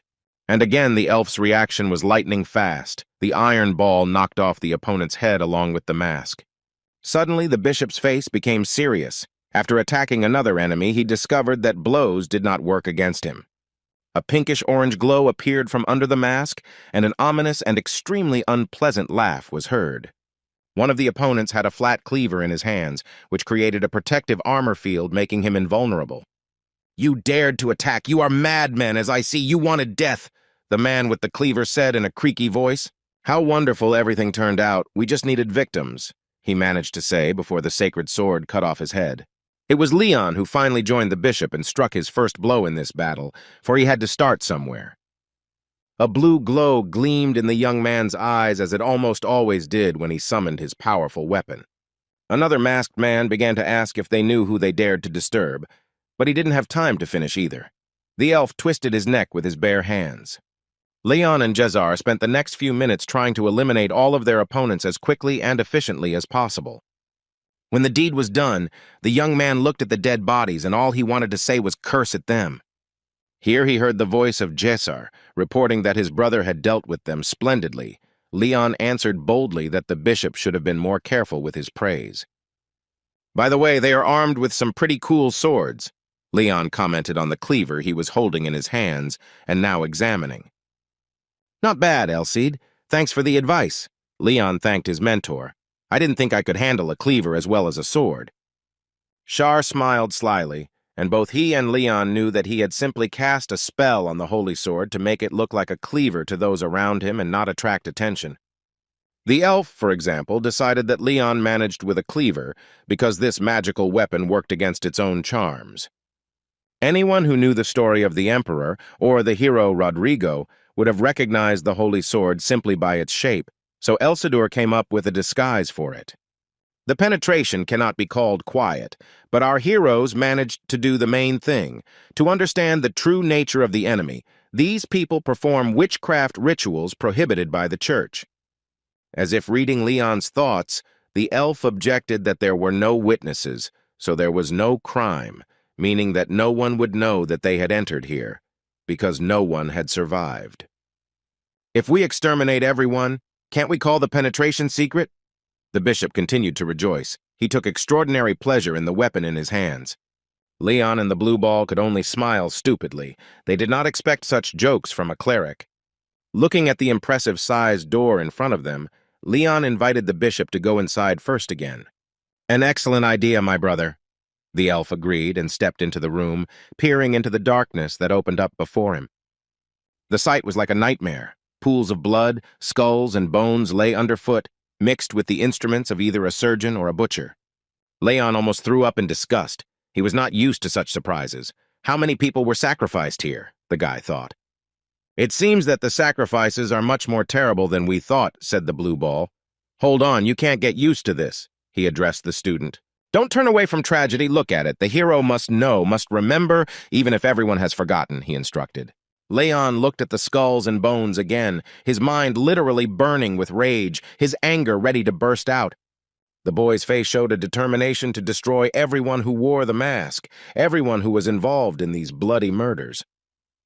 "Because this tragedy is an enemy you will have to fight all your life," Elsidor finished, to which Leon asked, "What about the Demon King?" Shar said that the Demon King is not his only enemy. It is foolish to think so. This world cannot be saved by destroying one single villain. Leon seemed to understand what he meant. A glow of aura flashed behind him, confirming the thought. Poverty for the poor, disease for the sick, all this and much more was the king of demons. No one knows the reasonable solution to this dilemma. The holy sword could not eradicate poverty. It could not command disease, but it was quite capable of fighting the source of evil.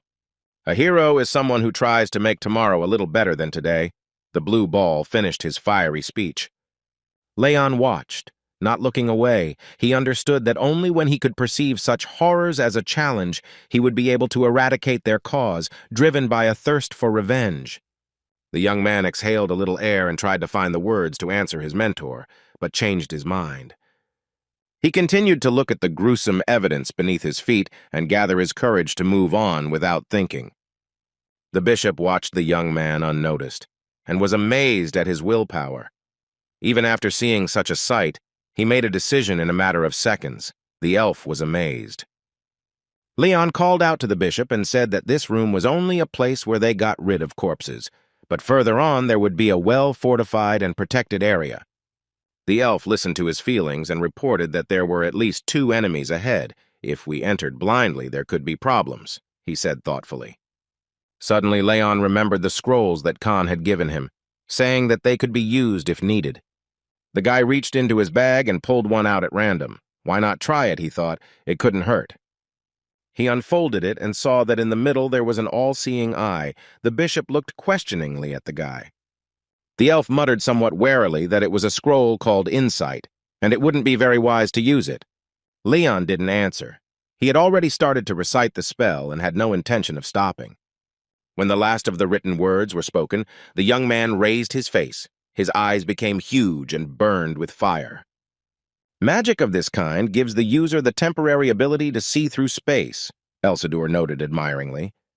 Leon's eyes displayed crosses glowing with orange fire. It seemed that he had fully acquired the ability. He managed to see the whole background of the enemies, and the plan of the building, and the location of the 2 men in hoods. Suddenly, the eye on the scroll turned black and smoked. The spell was a one-time thing. Blood began to drip from Leon's nose from the strain. The elf rushed excitedly to him, asking if everything was okay. The man was somewhat wary of the use of the bandit scroll. "Yes," our hero nodded. The layout of the dungeon itself is not very large-scale. There are about 24 people who can be identified as enemies, he continued. East, west, south, north, I list them in order. 10, 5, 5, and 4 people in each room, Leon informed his friend. In the center, there is a room impenetrable to this spell, the entrance to which is visualized from the east. The young man finished. Do you think that's where the core is? He asked, wiping the blood from under his nose and looking from the elf to the blue ball. That is most likely true, but it is possible that it may be a trap embedded in the scroll's spell, the bishop replied. The basics of strategy are to outsmart the enemy. The inverse logarithm works here. What was considered a weakness is actually a strength. Or perhaps it was an empty shell used to dispose of corpses. The entire 25th district could be like that, the elf reasoned. Leon kept his eyes on his partner. He was thinking hard. Beads of sweat were running down his face. It was not easy to make a decision. Perhaps your words are true, and this is a trap. Perhaps the other assumption is correct, but he would still like to check, the guy said. Next time we come, the border may not be as open as it is now, so today we have a better chance to explore, he added. The elf nodded with an understanding look and clarified that now that the main goal had been set, it would be a good idea to think of a plan of action to do everything quietly and quickly. 2 men in black robes with hoods under which masks were visible were armed with cutlasses. They stood right behind the door and did not suspect anything. Suddenly, a strong loop of chain wrapped itself around their necks and with one movement knocked both of them to the floor. It was the bishop who opened the door and made the first move. Even before they fell, both were dead. Our priest's mastery of weapons remained the highest, despite all his assurances to the contrary. So the passage was cleared and it was necessary to begin moving forward, which is what our heroes did. The remaining 12 enemies suffered the same fate. All of them were strangled with lightning speed and almost silently by the heavy chain from the mace. The elf was full of determination, and Leon was jubilant. He hardly even needed to provide the cleric with any assistance. Hugging a metal scarf studded with spikes, the bishop tenderly said that he had finally stretched his body as he had been sitting around too long in his old age. Having reached the door of the impenetrable room, our heroes stopped and began to examine the entrance and walls. It was impossible to understand how it opened. There was no door handle, and the wall remained motionless when trying to pull or push it. Suddenly, Leon noticed bright red inscriptions, similar to streams of blood flowing from freshly inflicted cut wounds. "My brother, would you step aside for a second?" the bishop asked the young man in a decisive and cheerful voice. Leon hiccuped as a heavy ball and chain flew past him at high speed. The blow hit the door, but the weapon simply bounced off without leaving a scratch. The young man stared at it as if he was seeing it for the first time. The elf also visibly tensed up. He simply couldn't get his head around the fact that the mace had simply bounced off, and that was it. Leon replayed in his head the memories of all the crushing blows that the bishop had already managed to deliver. The episode with the stone cliff deserved special attention. It was the first blow of the priest that day, so to speak, demonstrative. No less impressive was the elf's first appearance in the face of the enemy, when he broke through the pavement with a mace from the sewers and jumped to the surface. And all the subsequent blows, killing enemies on the spot, were no worse than these. What went wrong now? The young man thought. Non-standard magic, the blue ball answered the question. The door is made of material from the other dimension. This substance is based on the laws of physics of another world. It does not bend, does not break, does not heat up, and in general this material behaves in our world like a guest, an outside observer from behind the glass. Or, on the contrary, there are exhibits that freeze when heated and burn when exposed to cold, Elsidor continued. Perhaps this door is a non-standard material that rejects any influence. He couldn't see anything behind it, Leon thought, which means magic doesn't work. Oh my goddess, the bishop said suddenly, and extended his hand towards the door, and the young man glanced at him in surprise. Please place your cleansing light into my hands, the elf continued, and a glow actually flared up in his hand. This is a sacred technique, the young man asked his mentor, looking at what was happening. Right, this is a holy power that cannot be trained like an aura. It has not been studied as much as magic. It has been proven that its formation occurs through the accumulation of pious devotion and good deeds. With these words, the door creaked. Oh, Leon exclaimed. The door is cracked. Heretical tricks are powerless in the fight against holiness. But his joy quickly faded. Things didn't go further than a couple of cracks under his hand. When the glow stopped, the damage remained insignificant. The bishop tried several more times, but was unable to cause any further damage to the door. The elf seemed to simply not believe it. He turned to the goddess again and called upon her light. And again the light went out, and the door remained without new cracks. Leon whispered to the blue ball that perhaps he was wrong about the heretical tricks. The door had even withstood the bishop's sacred reception, meaning it was very secure, so it was unlikely to have been used as a trap, Elsidor concluded. The blue ball told the student that he could count on his support because it looked like he would be the one putting the finishing touches on it. Accepted, Leon replied, and around him reflections of aura streams began to flash, which did not escape the elf's attention. The next moment, Leon screamed furiously and brought all his strength to bear on the ill-fated door. It was an incredible blow. The young man put all his strength into the tip of the sacred sword, disguised as a cultist cleaver. It seemed like the entire moment was mired in darkness, with only flashes of aura and the glow from the blow visible. When our heroes regained the ability to see normally, it was discovered that the door had disappeared. The ball reported that it was matter that was not intended for their world. "A truly stunning blow," exclaimed the bishop. "My brother, it seems someone has underestimated you." He turned to Leon. The guy became embarrassed and objected that the elf had done almost all the work, and he had only finished what had been started. The bishop reported that he did not sense anyone's presence, and suggested that they had left the space empty and would later perform rituals in it. Taking their first steps into the room that opened up to them, both of them could not see anything due to the pitch darkness. There was also a sharp smell of blood here, Leon noticed, and the elf again turned on the light on his hand to confirm his guess. As soon as his eyes began to see, his face was distorted by a grimace of horror and disgust. The sight was not for the faint of heart. Leon also couldn't contain his emotions, but in his case it was misunderstanding and strong fear. Some kind of mess of muscles, teeth, blood vessels, and who knows what else was gurgling terrifyingly in the darkness. The light went out again. Leon continued to stand on the threshold, trying to figure out if what he had seen during the brief flash of light was real. Finally, the bishop summoned another fireball on his hand, and the young man let out a heart-rending scream. The elf himself grimaced, as if in pain, and closed his eyes tightly, unable to look at what was in the room. It was a living pile of meat, clicking its teeth and carefully studying those who entered with a multitude of bulging and dull eyes. Suddenly, something flew in the direction of our heroes. It was a living piece of flesh with eyes and teeth, which spread out like a puddle on the floor, but continued to look. The next moment, he extended a tiny hand towards Leon's left leg and began to babble something quietly. "They are alive!"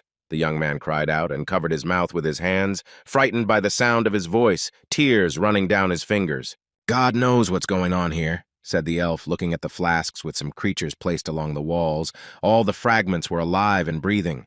They extract the flesh from living intelligent species and then process it into biomass that feeds on life force, the sphere explained. Their purpose is crystal clear.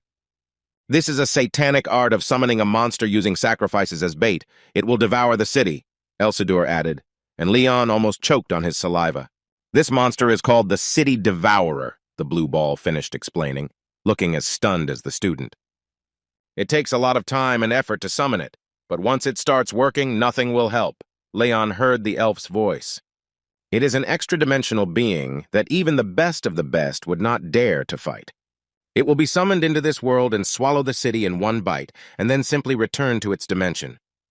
"The free city of Blaine," our hero muttered, calling to mind the wonderful, colorful city on the riverbank.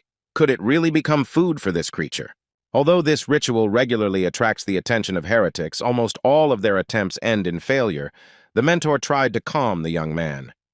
"The problem is, however, that if success is achieved even once, disaster is inevitable."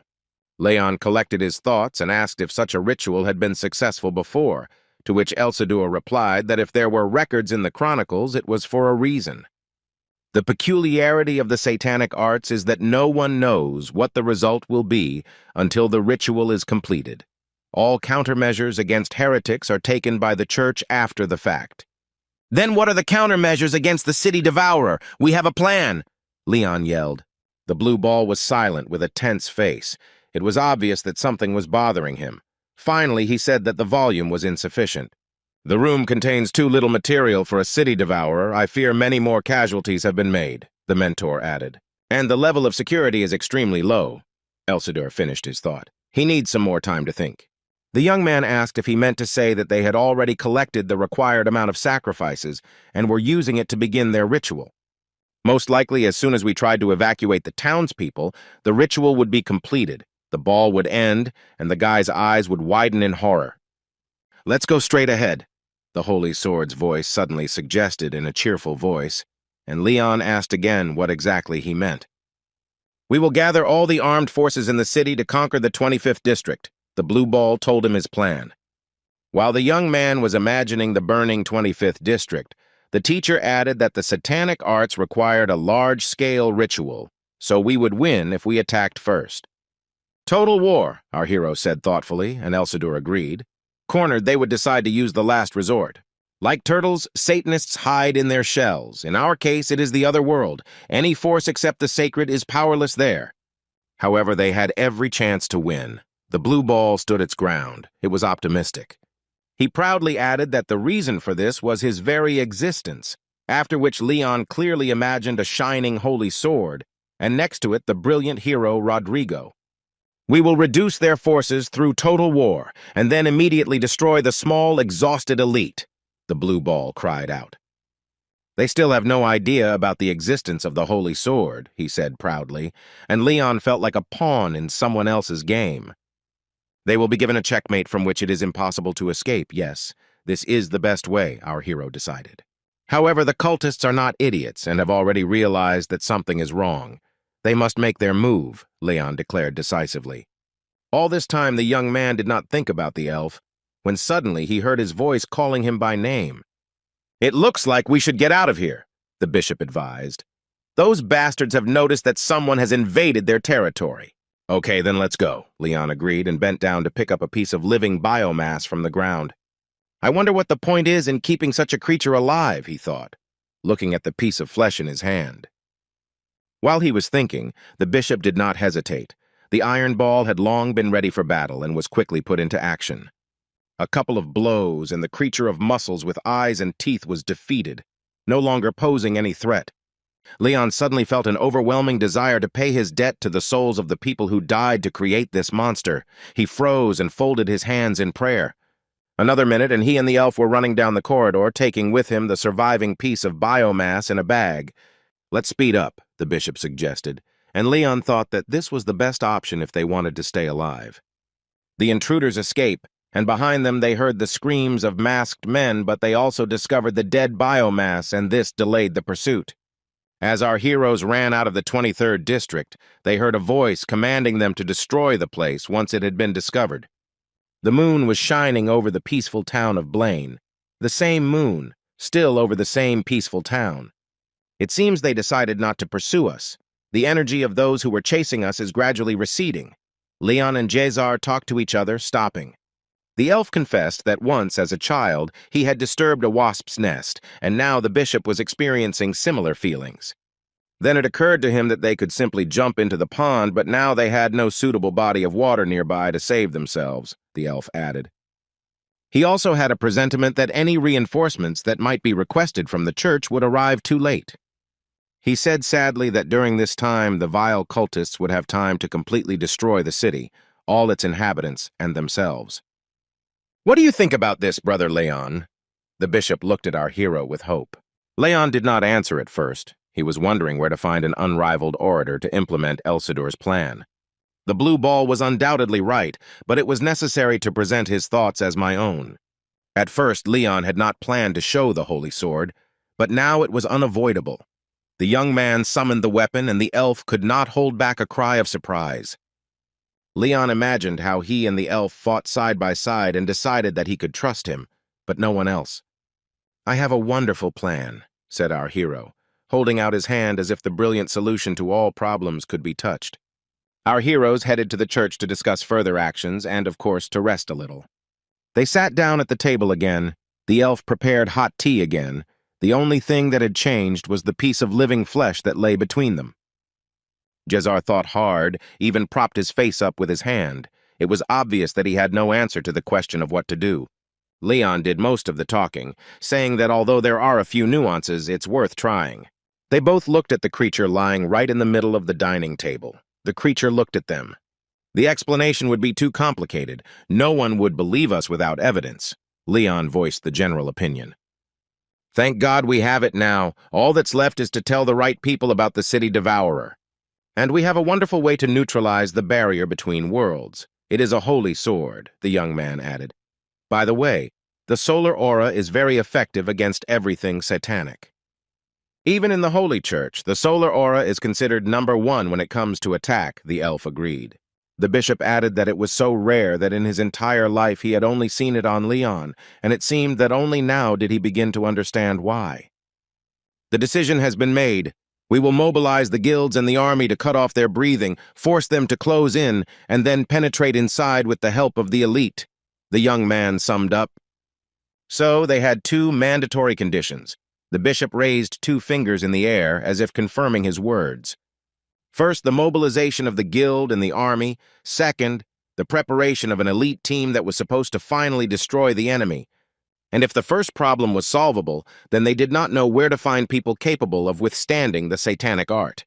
At the very least, these should be people if we talk about the guild gradation with rank A, the bishop noted. Ha, you said rank A, Leon asked again. He seemed to have an idea about that. At least that's what it seemed to the elf. Your Eminence, how do you feel about recruiting people from the slums? The young man blurted out, jumping up from the table. From the slums, the bishop asked again. What do you mean? The elf was surprised, and our hero told him about Khan and the Undertaker. Their forces will be sufficient to provide us with significant support. Each of them will replace 1,000 soldiers. Well, you have convinced me of their abilities. Is there any certainty that they will enter the war? The bishop asked, and Leon assured that it was in the bag. One word from you, and they will have no other choice. The young man laughed, and the elf seemed to be quite surprised. Well, it turns out that this is a call to military service. The bishop's eyes lit up. He was happy to return to arms again. This is an opportunity to do good deeds in the name of the church. You only have to show the stamp of the holy iron lock. They will follow you, Leon echoed. Elsider cut the student off by telling him that he was sure that if the people in question had heard this conversation, someone would have already been pierced by a sword. Leon remembered Khan's incredible somersault at their first meeting, and this image did not frighten him but amused him. The boy quietly whispered to the teacher that he had no intention of taking revenge for the fact that his nose had simply bled. The next day, our hero stood in front of the guild steps from early morning and was going to carry out his plan. When he entered, it seemed that even the walls began to whisper, not to mention all the adventurers and mercenaries present. Lee was also happy to meet Leon, but it was noticeable that the girl was seriously embarrassed. Her face expressed excitement. It soon became clear what the reason was. Leon bowed his head in greeting. Behind him stood someone in knightly armor. It was a knight of the Order of the Holy Iron Castle, and it was his presence that made the beauty tremble. She wondered in panic what business he had come to the guild for as Leon and his companion headed towards the reception desk. Finally, Leon spoke and said that he had come today not to take an order, but to talk about cooperation. The knight removed his helmet, and it became clear that it was Bishop Jezar. He introduced himself and said that he was requesting the full support of the guild in the name of Holy Iron and Chain. What? Everyone present exclaimed in chorus. It seemed as if the walls of the guild shook from the power of the sound. The sun was shining brightly into the hall through the lattice of the skylight. Our heroes were heading to the guild meeting room. A few minutes later, Leon and the bishop appeared before the head of the Blaine branch of the guild, with an excited Lee looming behind them. Guildmaster Bernard from the Blaine branch greeted the newcomers, and upon hearing their request, said that although the occasion for their acquaintance was not a happy one, he was counting on them. He's even bigger than Khan, Leon noted with delight when they were seated at the negotiating table. The guy had heard that he had been an A rank before his leg injury. Bernard continued that he understood the gravity of the situation. The importance of the issue was so great that it caused the retired knight of the Holy Iron Castle to request a meeting. The master was experienced and the conversation went smoothly, but when he saw the biomass and realized the urgency of the matter, he became a little gloomy. But according to the Guildmaster's information report, only 1 out of 4 A-rank people is currently not busy fulfilling requests and can mobilize. Leaving the Guildmaster to deal with the man, Leon and the bishop went into the slums to talk to Khan. To be honest, Khan's meeting with the bishop was not as dramatic as one might expect. Perhaps the elf's threat to put him on the list of heretics played a significant role in the fact that Khan agreed to fight them, then only a rat hole on another continent would help. "Damn it!" the bandit leader cursed. He fell into his own trap. He wanted to exterminate the cultists and spite the guild, and look what happened, he thought with annoyance. "Our offer concerns not only you, but also the Undertaker," the bishop continued with a menacing look. "If you do not want to suffer alone, convey our words to him." Khan clutched his head, imagining that it would be just him and the Undertaker fighting, but the bishop dispelled his doubts. The elf explained that 2 were enough to form the main group.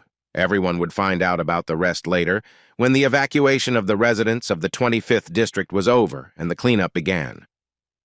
You plan to cut off the snake's head with elite forces, Khan realized, and the elf thought that he was thinking pretty well. Leon watched the verbal duel with interest. The young man thought that everyone without exception needed to unite against the city devourer, even if an emergency situation arose, otherwise they would perish. 2 days later, he looked at the crowd of adventurers and mercenaries and never expected that so many warriors would respond to their call. There were about 20 archers alone. This was good, very good news for the free city of Blaine. Leon, Khan, and the bishop, who now did not take off his knightly armor, looked from above at the entire army gathered under the defensive walls. An urgent request was delivered to all guild members of rank C and above, and most of those gathered were adventurers, Lee explained happily. "There are about 1,500 people here," Master Bernard announced the figure. "One could say that we will witness a real battle. Thanks to the material evidence you provided, the man was able to convince His Excellency of the need for surgery. I think the garrison is already besieging the 25th district." He finished his information report without hiding his pride. "Close combat will be left to adventurers and mercenaries. The rest of the troops will be responsible for rear support and carry out attacks from a distance," the bishop announced the plan. A wise decision, Elsider praised, because if the attacker was inexperienced, he would simply become a victim of Satan's techniques in close combat. Leon agreed that rather than inflaming the enemy's rage with a direct attack, it was better to reduce his numbers from afar. "Well, the plan is good, but in any case, we are the main forces here," Khan stated. "Not without pride, it must be noted." Leon agreed and disagreed with his words at the same time. He felt in his aura that there was someone no less powerful in their ranks. "And even if it was only one person, the Lord sent us his fighter. Believe me, this person is our reward," the Guildmaster continued. "I am pleased to introduce you to the senior knight of the Blaine Count family." He introduced the newly arrived man with red hair and a mustache. Kondrat, the knight, introduced himself and greeted the guardian of the goddess. He first extended his hand to the bishop, who was embarrassed, but blessed him with her name. Kondrat had become renowned for his martial skills while still a free knight, and his presence caused Khan to mutter that he felt out of place. Then behind the young man, someone's cold voice asked if he was late, and Leon's face became frightened. He realized that the Undertaker had arrived. The bishop glanced gloomily to the side, and Kondrat barked that no one dared to frighten them. Let the newcomer identify himself immediately, to which he received an immediate response. The man, wearing dark clothes, a hat, and a plague doctor mask on his face, said in a loud voice that they had invited him here themselves, and now they dared to be insolent, his round bird-like eyes glowing. Khan hissed that in any case they were all in the same boat now, so they needed to take matters responsibly and not disobey orders. The Undertaker stated that he was a murderer. Their approaches to the matter differed. He would act at his own discretion and only that way. The bishop promised that if he fulfilled his role properly, no one would stand in his way. However, he added, "If you follow us with faith in this secret sorcery, we will make you realize that there is nowhere to hide before the radiance of the goddess." The huge iron sword with spikes was raised threateningly from the ground. The elf's gesture was a more compelling argument than his words. "Your words are a little scary, squeezing out each sound in syllables," the Undertaker answered, and then suddenly giggled nastily. Leon was thinking at this time that even by scanning the aura and using the foresight technique, he was unable to detect Undertaker. Only faint outlines sometimes appeared behind his back, and an unpleasant voice indicated his location. When the bishop asked where the last member of the squad, the warrior from the guild, was, a woman's hand in a fingerless glove appeared out of nowhere and waved in greeting. Following the hand, its owner, a gorgeous green-eyed blonde, appeared. The girl blurted out a greeting and apologized for being late. Without knowing the details, it was difficult to prepare. Karen, the girl introduced herself, and everyone present expressed bewilderment at how members of the same team could be so different. One gangster, the head of a gang, one of the 3 lords of the slums, the most dangerous area of the city. 2 adventurers who carry out dangerous and interesting tasks for the guild, risking their lives for the thrill of it. 2 knights, fighters for their own honor, and the holy name of the goddess who bestowed her blessing on them. And the killer, whose identity was the most mysterious and sinister, no one even knew his name. Leon thought that there was no hope of a spirit of unity in such a composition, but there was nothing to be done about it. They were all united for one purpose, without taking into account individual characteristics, so there was no need to hesitate. "Let's start," he commanded. In the evening, the 25th district of the city was ablaze.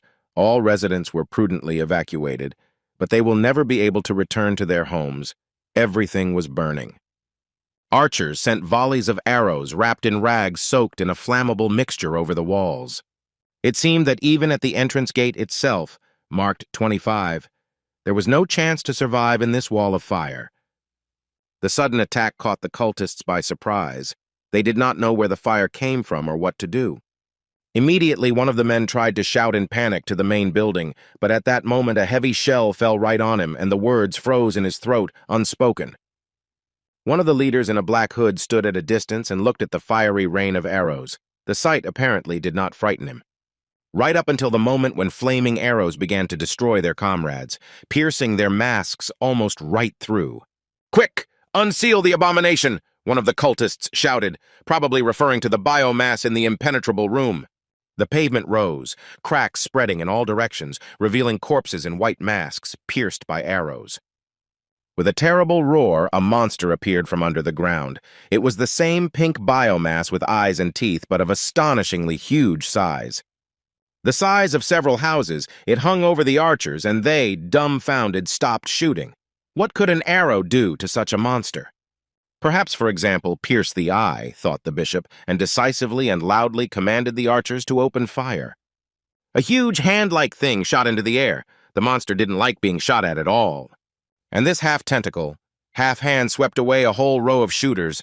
Most of them fell from a height and could no longer shoot. "Arrows are useless," one archer whispered to another, and they began to crawl to the rear, away from the threat. Instead, the mercenaries rushed into the attack with passion. They ran, overtaking each other. Each wanted to strike first and hit as many enemies as possible. "Destroy everything in your path," the mercenaries shouted, but our heroes, who were still biding their time, noticed that the front line was not advancing.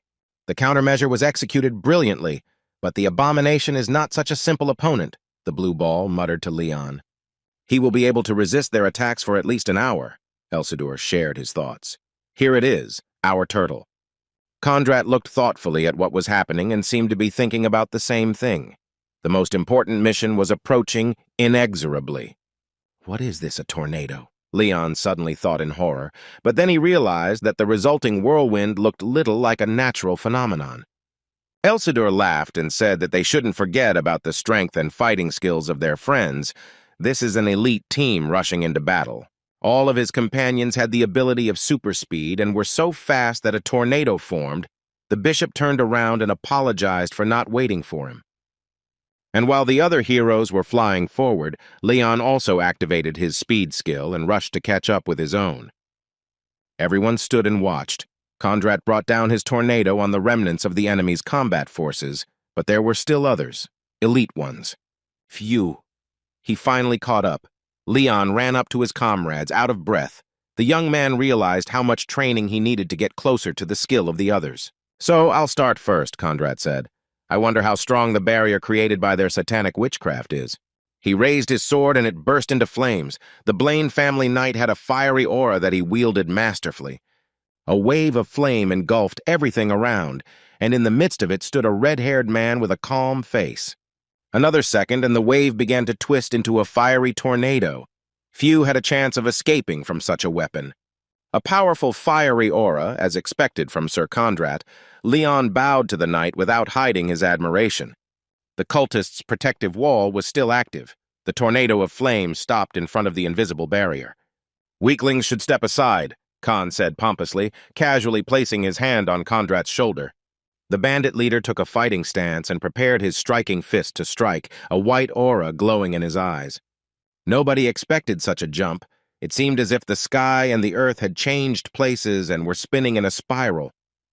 Khan's punch was twisted in a spiral, just like his predecessors, and he also hit an invisible wall and did not move any further. "Oh my God, what a magnificent blow!"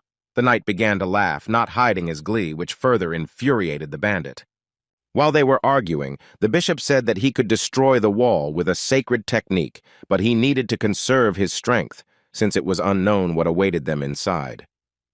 Leon stepped forward, rolling up his sleeves, and said that he had seen enough of the failed attempts. The elf looked at the young man with suspicion. Khan and Kondrat stopped arguing and also stared intently at our hero. They did not expect such an initiative. Karen, like everyone else, opened her beautiful eyes wide, not hiding her surprise. It made her look like a bird. The young man began to take out his sword and asked Elcid if he had accumulated enough strength. Of course, the energy was overflowing. The sword was overflowing with power thanks to the bastards they had mowed down last time, and it shone brighter than ever.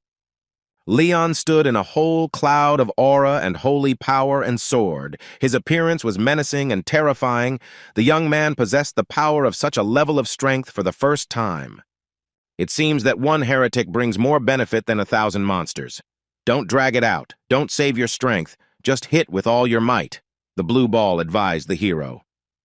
"Okay, but be careful not to let your disguise get ruined by your overexcited state," Leon reminded him. The young man prepared to strike. Discharges of power were scattered around him. His head was shining with the white light of an aura. "What is this?" the bishop suddenly asked himself, while Khan simply cursed, looking at the young man in admiration. Leon swung his sword wide, the sword describing an incredible arc and a powerful blow, reinforced by aura and accumulated energy, fell on the barrier. At first it was a dent in the wall, but streams of energy ran like cracks, destroying the barrier further and further. Leon struck again and the barrier began to crumble, revealing a strange light from behind it. "The satanic barrier is destroyed," our heroes shouted and headed towards the hole in the wall made by Leon. Not even a second had passed before the bishop was already flying straight down, jumping into the frightening unknown full of enemies first. Everyone else followed him and found themselves in a typical corridor of the city dungeons, with a puddle of unknown origin spreading across the floor. The bishop illuminated the space in a way that was already familiar to us, and everyone began to examine the territory. "The Undertaker, he is here?" the elf asked in a lowered voice. He was embarrassed to admit that the presence of such an ally was desirable. Of course, the shadow behind Leon spoke syllable by syllable, and everyone's backs trembled from that grave voice. The squad began to move slowly. Our hero noticed that despite their armor, both knights moved completely silently. "This means that their basic movements occur on a completely different level," the ball explained to Leon. "Look, there's a door down there." Karen pointed her finger and looked at the others, as if asking whether she should go first, or if there were others who wanted to go. The beauty lifted the hatch cover with a light movement. Not paying attention to the lock, our heroes saw that these were steps to the lower level of the dungeons. While everyone was wondering if it was a trap, the girl, who still hadn't received an answer, looked down again. "Miss Karen, can you tell if there is a trap set here or not?" the bishop asked with a frown. He remembered that the guildmaster had called her a tracker. The girl looked intently into the opening once more, squatting down. "This would be quite difficult," she stated. "Beyond the stairs and outside are two completely different spaces, so you have to go down to understand something," she explained. "Then let's go down," suggested the bishop. "If we drag the cat by the tail, nothing will change." "So let's hurry!" Sir Kondrat barked, his face full of determination to be the first. The entire team of heroes began to slowly descend the stone steps, the bishop lighting the way. Leon continued to wonder if Undertaker was following them or not. He was not visible and his presence was not felt. Step by step, they descended into the dungeon. No one expected that the stairs would be so long. Suddenly, Leon froze. He heard a strange sound under his feet, followed by a suspicious glow that became active. He didn't have time to figure out what it was before he began to fall into the additional space that had opened up. A few seconds later, he was already looking at an unfamiliar corridor where he discovered the same glowing marks as on the step he had fallen down. Our hero was panicking and wondering why there was no one around, where he was, and what was going on. It was good that Elzador was with him, who explained that this was what a portal to an additional room created magically looked like, a kind of labyrinth. This is a classic expansion of space, a special deceptive technique. The rest must have been thrown into other places, added the ball. Suddenly, our hero heard Karen's voice, who called out to him and laughed that she had only just been thrown here, and the young man was already getting ready for the meeting. The girl assumed that her young friend was very worried that he was alone in an unfamiliar place. What a blessing that she came to help. Completely embarrassed, Leon muttered that she too was alone in an unfamiliar place. It was the first time he had seen such a beautiful warrior alone. No, not alone, that vile bastard also followed me. The girl refuted his guess with displeasure. Vile bastard, who vile? Suddenly a familiar voice was heard from the shadows. The girl winced. Is there another vile scumbag here besides you? She asked, turning to the Undertaker, and it was he. If you don't like being treated like that, get out of my shadow and stop annoying me with that slow way of speaking, Karen added. The Undertaker retorted that he himself decided where to be, and Leon suddenly thought that he was glad of such company, especially the tracker. The girl asked if her younger comrade deserved her trust and suggested that they move on. The guy could have gotten angry, but he caught the right vibe and just proudly replied that he wouldn't disappoint, narrowing his eyes. Together, they walked a considerable distance down the corridor without noticing anything suspicious or encountering any enemies. But our heroes faced a dilemma. The corridor ended with 5 completely identical doors. Karen didn't hesitate for a second and immediately indicated where they would go. How she managed to make a choice so quickly was unclear.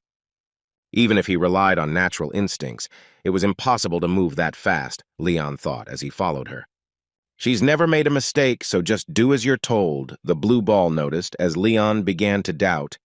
This adventurer's tracking abilities were superior to those of the Wood Elves, and they are very strong. She became so gifted because of the aura, didn't she? Leon whispered to the mentor, to which the ball replied that the dark place was an advantage for Karen. Stop! The beauty suddenly commanded sharply, and bent her arm at the elbow. It was a warning gesture. The adventurer clearly sensed the presence of enemies, and when Leon turned on the special vision, he also sensed 3 opponents around the corner. And there are 3 of them. We can't get around them. What are we going to do? Karen asked, looking back at Leon. The young man felt a stronger energy than that of the cultists he encountered on the 23rd level, so he thought for a bit. They were at a level where even with the power of the Holy Sword, they couldn't achieve an unconditional victory, the guy thought.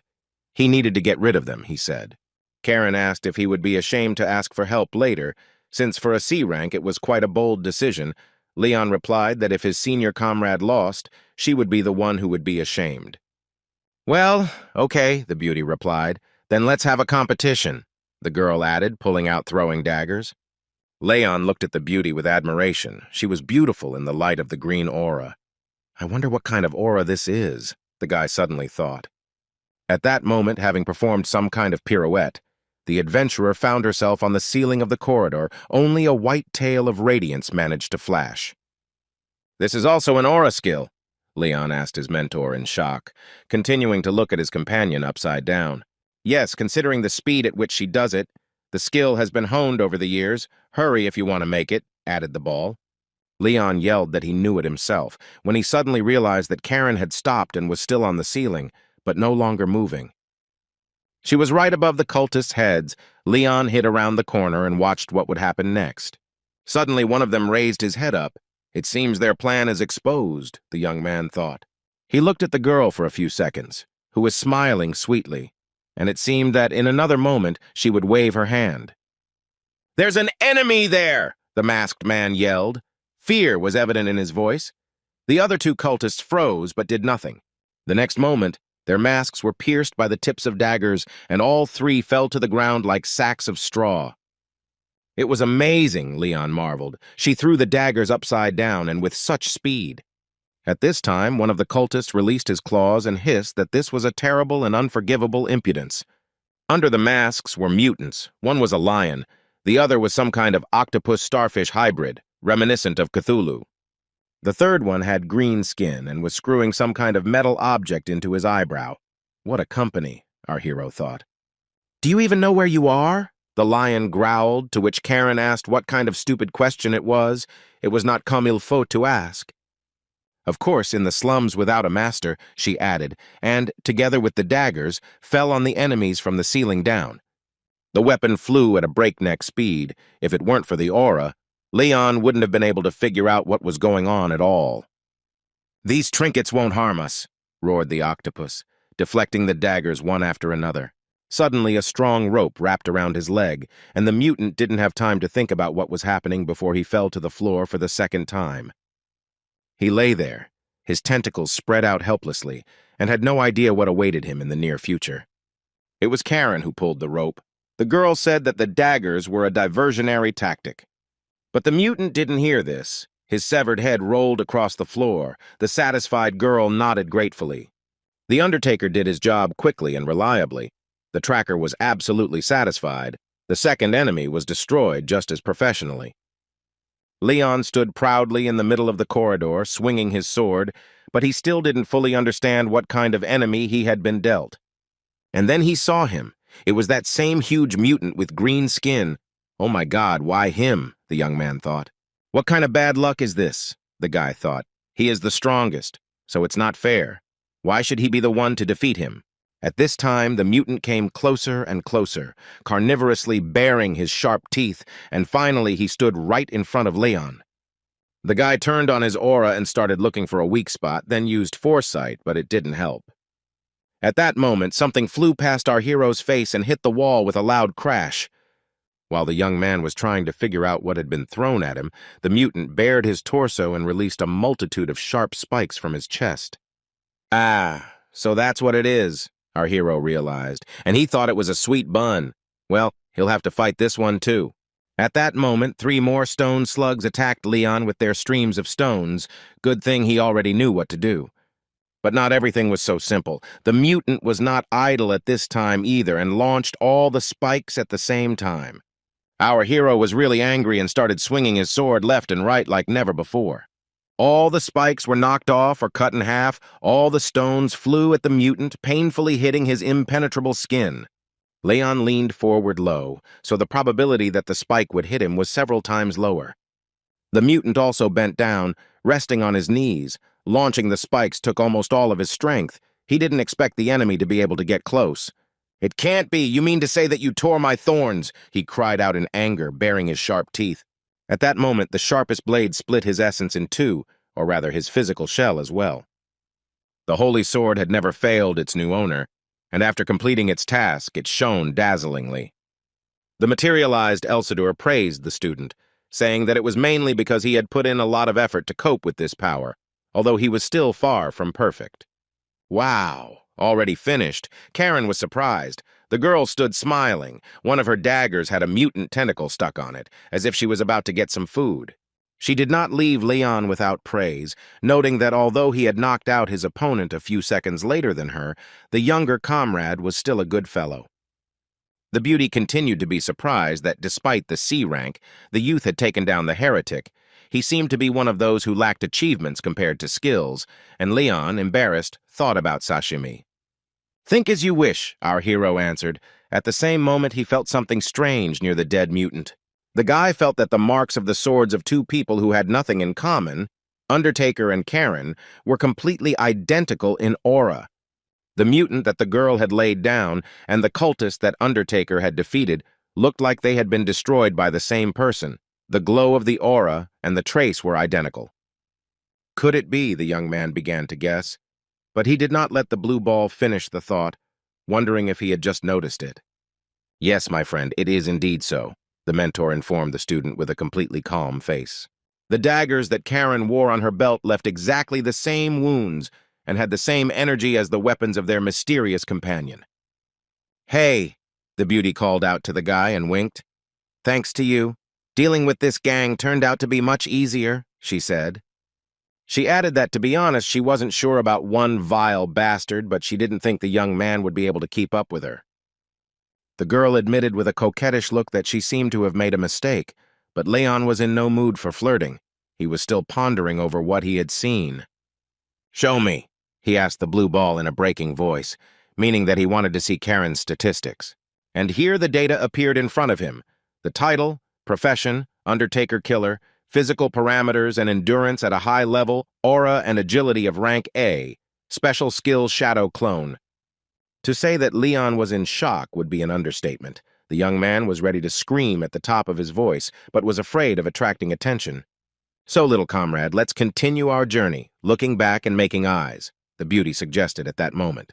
"Yes, of course, respected senior comrade," our hero agreed with a slurred voice. He was struggling with cognitive dissonance. "What is this? Why is everything so complicated? How can I even understand this? She is so sweet and at the same time the Undertaker," the hero continued to think. In the sun, the A-rank adventurer Karen, and in the shadows, the elite assassin nicknamed Undertaker. Yes, this joker will beat all other cards.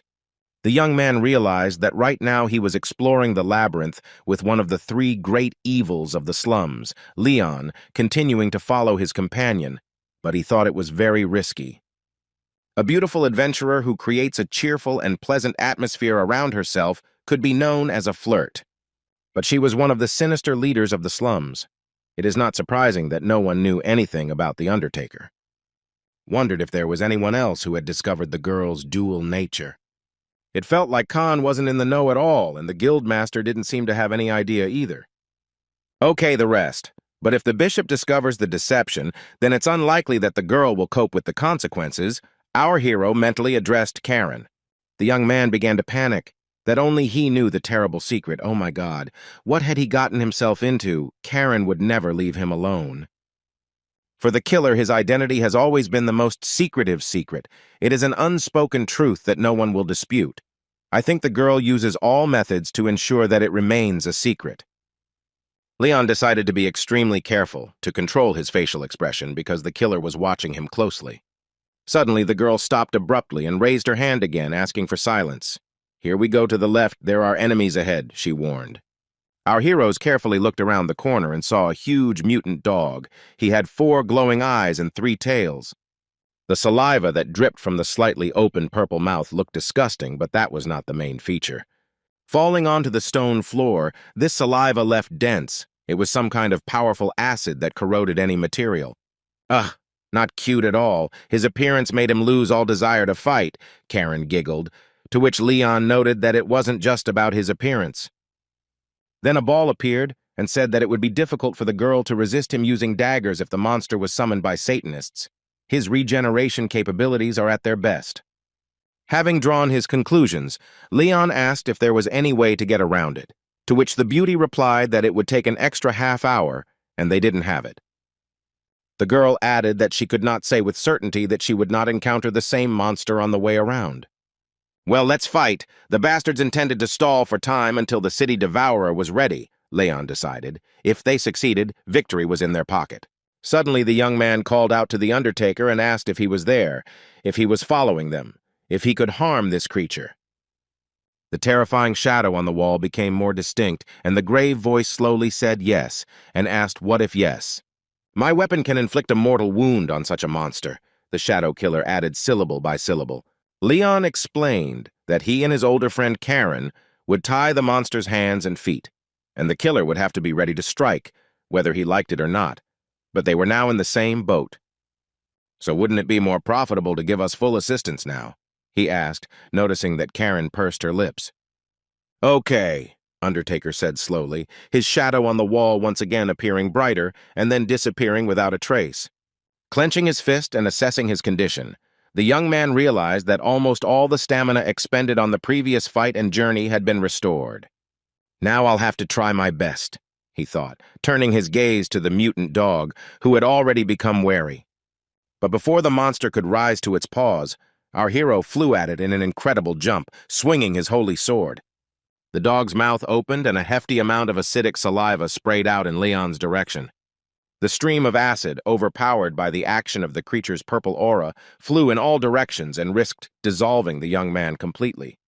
Everything happened very quickly, but the young man did not lose his head. He called out to Elseed, and the sword glowed with an orange light, creating a protective barrier.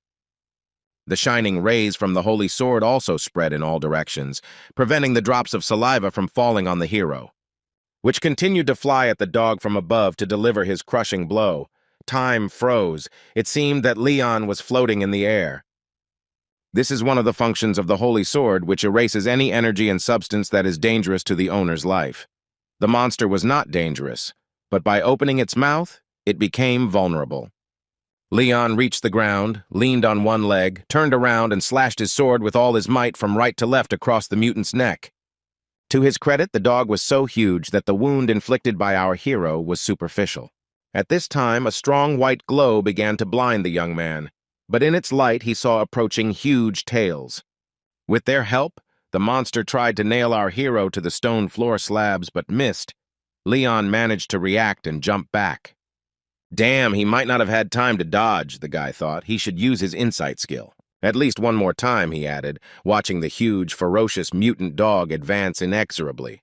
Junior comrade Leon suddenly heard Karen's voice, who was rushing to his aid now. Hit that creature again, she commanded in a confident voice. Leon looked at her beautiful face and clear green eyes, wondering whether to trust her. Beads of sweat appeared on his face from the tension. He couldn't decide whether to do as she wanted or whether this was a trap, but time was running out. Forward, the young man commanded himself and rushed at the mutant with incredible speed to deliver another blow. Leon almost reached his goal, but his path was blocked by the mutant's tails raised to strike. Leon thought about stopping, but suddenly noticed daggers overtaking him. The girl did not deceive. Together, our heroes confronted the terrible creature, using the maximum of their abilities. It was an incredible sight. Another second, and the young man swung his sword and once again tried to cut off the monster's head. The sword sank into the mutant dog's neck, its mouth wide open, spewing streams of poisonous saliva, but the sword reliably protected it from it with its glow. And this time, too, he barely touched, Leon realized. He swung harder to hit again. The young man decided to move even faster and put more force into the blow. He watched intently as the huge dog continued to advance with an inexorable readiness to devour his enemies. But like any dog that bares its teeth in a menacing manner, this dog was also scared and felt cornered. Only Leon didn't notice. He only watched as, in an instant, the expression in the monster's eyes changed. The glow flickered. Its movements changed. The young man watched the approaching mouth with wide eyes and understood that he would not have time to strike again. But then he noticed the shadow daggers, or rather first one of them, which hit the stone floor slab near the beast's paw. And then another and another, a multitude of daggers, pinning all the deadly tails of the monster. It was a veritable rain of daggers. Leon had never seen so many weapons used at once by one person. Or maybe it wasn't a man, the young man thought. Noticing a more clearly visible shadow in a hat near the wall, it was the Undertaker. He threw his shadow daggers one after another, seeming to have 1,000 arms. His voice uttered only one word, die, syllable by syllable. The daggers, having reached the monster, turned into huge black peaks, piercing the creature's body and leaving their shadow in it.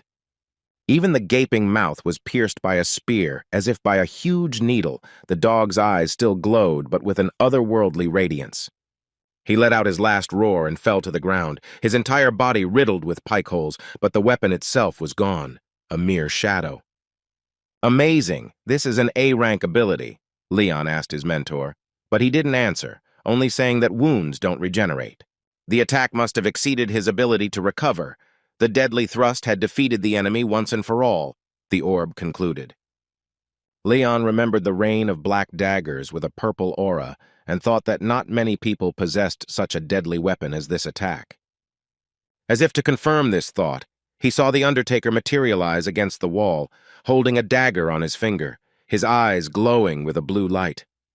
Such actions really do correspond to the image of a killer, Leon thought. At that moment, a woman's hand with a black manicure lay on his shoulder. For a hastily assembled group, we have pretty good teamwork, don't we? Karen asked, and the boy nodded. Thinking back on what happened, he noticed that throwing daggers at tails was really cool. Hey, come on! Compared to the attack of the vile bastard, This is nothing. The girl said that she had no idea that the killer could use such a grand martial art. Looking at the completely holed monster at their feet, she added that this could be considered the Undertaker's specialty. Isn't it true, she asked Leon, that it was not for nothing that he had set his sights on the position of king of the slums? Well, let's move on, Karen suggested. It looks like we don't have a second to breathe. Yes, we'll set off immediately, Leon agreed. Since when did he suddenly become so cheerful and resilient, the blue ball asked. This operation is based on a battle against time. We need to make it before the ritual starts, Leon thought. At this time, Karen looked around the corner and chuckled. There are 8 heretics here, she said, and it wasn't even possible to count them all right away because of the disguise. Leon also looked at the enemies and figured that this time he would have to sweat a lot. When it comes to being able to judge the strength of enemies, there is no one better on our team than her, the young man chuckled. Each of them is so strong that my body involuntarily shudders with horror, he noted. I think we should wait for our comrades to arrive or go around. We have little chance together, Leon said. But Karen said that both options were problematic. If we arrive too late or miss each other on the way, it will all be over, she exclaimed emotionally. We've come all this way and we have to roll the dice again, she sighed and sat down on the floor. From the outside, she looks like a simple adventurer, Leon thought. He felt a little awkward because he knew the true nature of this sweet beauty, but he had to keep quiet. At that moment, the guy felt a strange movement and the sound of falling stones. What was that? Karen asked. The next second, cracks appeared in the wall nearby, small stones began to fall out, and soon a hole appeared. It's very close. A shockwave caused by the collision of enormous forces, Elsider explained. Someone is fighting, Leon said, and began to think about who it could be and what the balance of power was. One of ours? Karen asked him with her eyes alone. It seemed that the girl also could not assess the situation, even though she was a tracker. The cultists behind the wall at this time behaved in the same way. There was no sign of excitement or alertness. Suddenly, one of them rose into the air and flew away quickly. 3 more followed him in the same direction. Leon became wary and began to feverishly think about what to do. In this situation, they had more options. Go to the rescue of those who fought the cultists, or attack the rest and break inside. Which one to choose was not an easy decision. The young man was ready for both, but he couldn't be torn apart. He decided that it would be better to unite with others. If the separated group of enemies won and returned, they would have to fight twice, and if ours were defeated, the chances of success were even smaller. Shouldn't we try our best to save all the heroes and gather our forces? He exclaimed decisively. Karen agreed that her younger comrade was right, and besides, the remaining 4 enemies didn't look like easy targets either, she added. Here the adventuress suddenly lay down on the floor and said that before returning, there was one little thing. Leon was dumbfounded. The girl lay with her ear pressed to the stone slabs and listened attentively while assessing the space and the view. Leon guessed that she was now working as a giant locator, trying to calculate the route and location of forces using hearing and aura. Here we go. The beauty showed us the way. As soon as she got to her feet, she quickly walked in the indicated direction. A level of extrasensory perception that goes beyond human capabilities, Leon thought, and followed her. It was an ability that combined both insight and sound detection techniques, he concluded, looking at the empty corridor that ended in a dead end.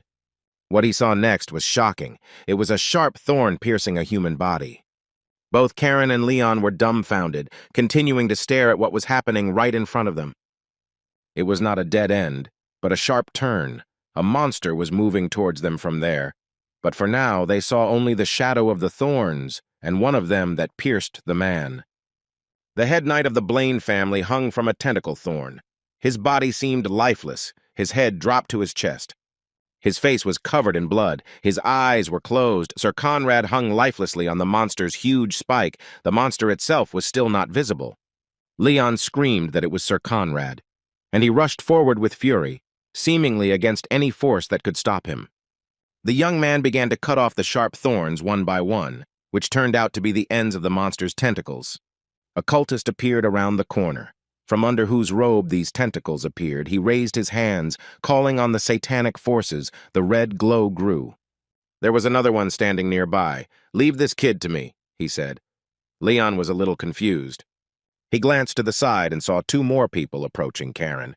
How many of them were there? the young man thought. There were a few more lying on the floor. It seemed that Sir Conrad had managed to deal with them before the irreparable happened. "You don't need to worry about that, girl. It's better to focus on your opponent. He is extremely strong," the blue ball reminded. "Cast aside all extraneous thoughts and focus entirely on the one standing in front of you," he advised. One of the cultist's eyes glowed red.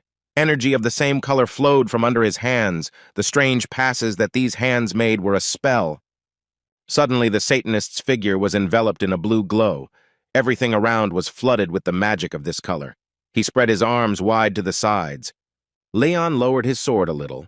The young man didn't understand what was happening at all, so he froze in place. Blue fog, what could that mean? Our hero continued to ponder, forgetting about the danger.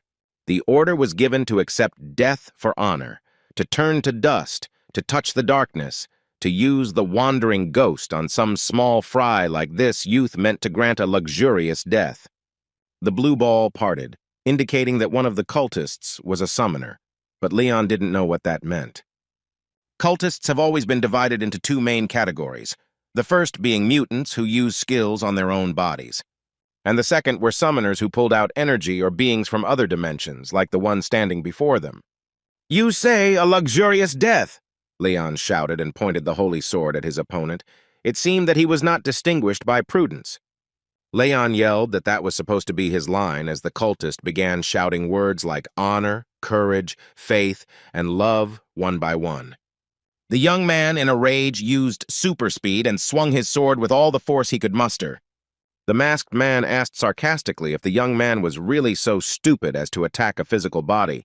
This sword was incapable of causing damage to him. "It won't affect spiritual powers," he continued, as suddenly the blade cut the stream of blue energy in two. The cultist's face was distorted by a grimace of surprise and anger. It seemed that it was not the enemy who was stupid, but himself. "There are always exceptions," our hero answered him in a calm voice. "It became obvious that the enemy would be in trouble. As long as I have the holy sword in my hands, I can cut through anything," Leon said. "What nonsense! No weapon, even one reinforced with aura, could defeat my satanic technology," the cultist hissed. He again folded his hands in a new pass and exclaimed that he would not forgive. No one dared to do such a thing. From the otherworldly dimension, he summoned a hellish monster, which emerged into our world from a red pentagram. The cultist raised his hands to the sky in a triumphant manner, standing in a bright red glow directly below the creature that had come to our world. Leon had no time to think or be afraid. He jumped and raised his holy sword for another blow. At first, he cut the monster down. Its summoner stood rooted to the spot, not believing his eyes. Then it was his turn, and a second later, he was impaled on our hero's sword. The summoner tried to remove the blade from the wound, saying that he was not so easy to defeat. His surprise was even greater when the man realized that his wound was not healing, and that the holy sword was stopping his regeneration. A blow capable of reducing satanic art to nothing. "How is that possible?" the cultist whispered with his last strength. "Could it be you?" he began. But before he could finish, our hero turned the sword in the wound, and his enemy gave up the ghost. Leaving behind a mountain of ash and cultist robes, Leon walked towards Karen, wondering if she was okay. No help was needed. The young man was surprised to discover that the girl was almost faster than him. The beauty folded her arms across her chest and began to lament that she had lost again. What a shame on her head. Behind her back, she could see the head of a cultist on a spike. "In fact, the fight was 1 against 2. I just got a puny opponent." The young man smiled affably and spread his arms. Here, both remembered Sir Conrad and turned their heads in the direction where their friend remained around the corner. "How pathetic! He appeared before you in a deplorable state. Forgive me," said the knight, clutching the huge wound in his chest with his hand. The man muttered that he was very sorry that he had let them down, but in this state he would not be able to go further. Perhaps later, when the wound healed, he would be able to join the others. "Sir Conrad, how long do you have left?" Karen asked in a serious tone, looking at him intently. The knight sadly lowered his head and said that since she understood everything, it seemed that he had no reason to be cheerful. "You have spent so much energy that there is no hope left to heal the wound with the help of aura," the girl said, almost crying. Leon's eyes widened. He didn't even expect that this was possible in principle, and now under such circumstances. Sir Conrad said he could hold out for about another hour, but had no idea what would happen next. 1 hour, Leon figured. Can we clear the city in an hour, he figured, putting his hand to the wound. If he wasn't able to do something, he wouldn't waste time thinking, but he had a holy sword, the young man happily remembered. Elcid, he quietly asked the blue ball for help, and the mentor agreed. If you repeat after me word for word, the healing spell will be activated and the wound will heal. Continue pressing your hand. Elsidur continued. Karen looked at what was happening in surprise. She did not expect such a turn of events. Goddess, let not the light of those who have dedicated themselves to justice tremble in the cold wind of the valley of death, Leon began. A pleasant, warm glow appeared under the hand holding Conrad's wound as the young man continued repeating the words. Gradually, the glow under the hand became larger and the wound healed literally before our eyes. The regeneration was successful. Sir Conrad's face lit up with divine blessing, and he looked down at the boy's hand in surprise. This was commensurate with the sacred reception of the bishop, Karen thought admiringly. The girl was pleasantly surprised. Finally, the wound on the knight's chest completely disappeared, and Leon took a step back, giving him the opportunity to calmly breathe deeply. Right. Now it's clear why the bishop took the risk of planning this whole operation, Conrad said admiringly, and shook our hero's hand. Thank you. Suddenly he asked if Leon was a candidate for cardinal, which caused a wave of embarrassment in the guy. The young man smiled. Oh my God, that was so tactless, the knight realized, even though he couldn't fight. He would be able to recover fairly quickly and then join the others, he said. He added that he didn't think revealing the hero's identity was what he wanted. Leon tensed. But later, when he takes up his rank as cardinal, they will talk about this. The knight finished, and relief was reflected on our hero's face. In the meantime, Sir Conrad will keep his mouth shut. He winked, and Leon laughed as if he had won the lottery. Karen gave the knight a healing elixir, and he waved gratefully at our heroes, who hurried to their goal. The young man followed Karen and felt that the girl really wanted to say or ask something, but was silent. Suddenly the beauty stopped abruptly and turned around. Her eyes were shining with bright sparks. It seemed she had something in mind. The girl instantly pinned Leon to the wall and, putting her face close to it, asked if what Sir Conrad had said was true. She didn't look angry or displeased, rather delighted and inspired. Leon was embarrassed again. To be a candidate for cardinal at your age is unprecedented, she added, looking into his eyes.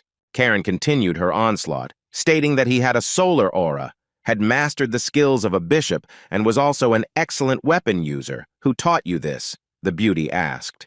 Leon apologized for not being a candidate for the post of cardinal, an answer that was spoken in a calm voice, but in reality it was far from easy for the guy.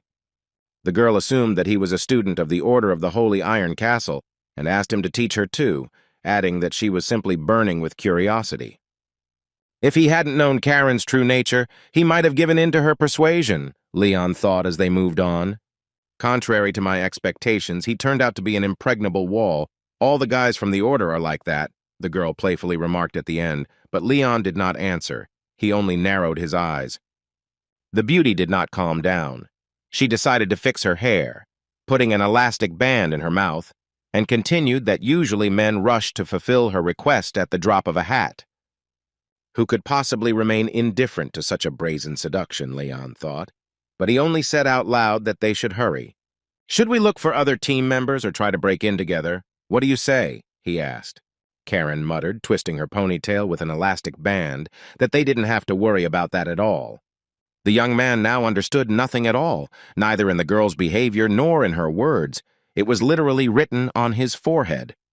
Karen smiled and winked at our hero in the most seductive way, declaring that he would soon understand everything himself. Without thinking twice, they began to move further towards their goal, walking side by side in complete silence. Suddenly, our heroes noticed the body of a cultist lying on the floor. It became obvious that their own were somewhere nearby. Karen and Leon turned the corner. "Oh, my brother, you have come," said the bishop, holding in his hands the bloody ball of the mace on a chain. Next to him on a mountain of corpses sat a tired but contented Khan. The elf continued that he was glad to see that they were safe and sound, and the bandit whistled that the kids had finally arrived. A slow and unpleasant voice from the shadows was heard behind the young man, which made the bishop wince. The undertaker asked why no one was happy for him. The bishop turned and walked down the corridor, muttering that he didn't even know the killer was here. That's how a slow and ominous sigh was heard. Just at that moment, our heroes reached another sharp turn in the corridor. Sir Kondrat was seriously injured, which is why he is now somewhat limited in his movements. Leon reported his news. We have no opportunity to wait. It was clear that Jazar was sad, but there was nothing to be done. They had to attack with 5 men. At this time, Khan pestered Karen by extorting a useful artifact, since she was an adventurer, or money, or at least a minute of attention. The girl retorted that he was simply a bloodsucker, pumping money out of ordinary people, and had no right to pester her. A fight was about to break out, but then the bishop intervened and reminded them of the purpose for which they had all come to this place. He, Bishop Jazar, who has the greatest resistance to satanic techniques, will be in the vanguard. The elf began to voice the plan of action. Khan and Miss Karen will go in the middle of the line, and Sir Leon will stay at the end to protect the rear. Besides, there is a greater chance that he will survive. After all, he is our trump card. The elf finished. Khan laughed when he heard that everyone was going to use the rookie adventurer as a trump card. Okay, have it your way, but what about the Undertaker? The bandit asked, pointing his finger somewhere at the wall. If no one objects, let him join me, Leon asked. On the way here, the killer turned out to be very useful to us. Yes, he had contributed to our reunion, Karen said with a tense smile. Leon noticed that she was nervous, being in a desperate situation. In any case, that bastard doesn't listen to anyone, so let it be as you ask, Khan summed up, and the bishop ordered them to move forward. The depth of the corridor around the turn was filled with darkness. It was so dense that it seemed thick.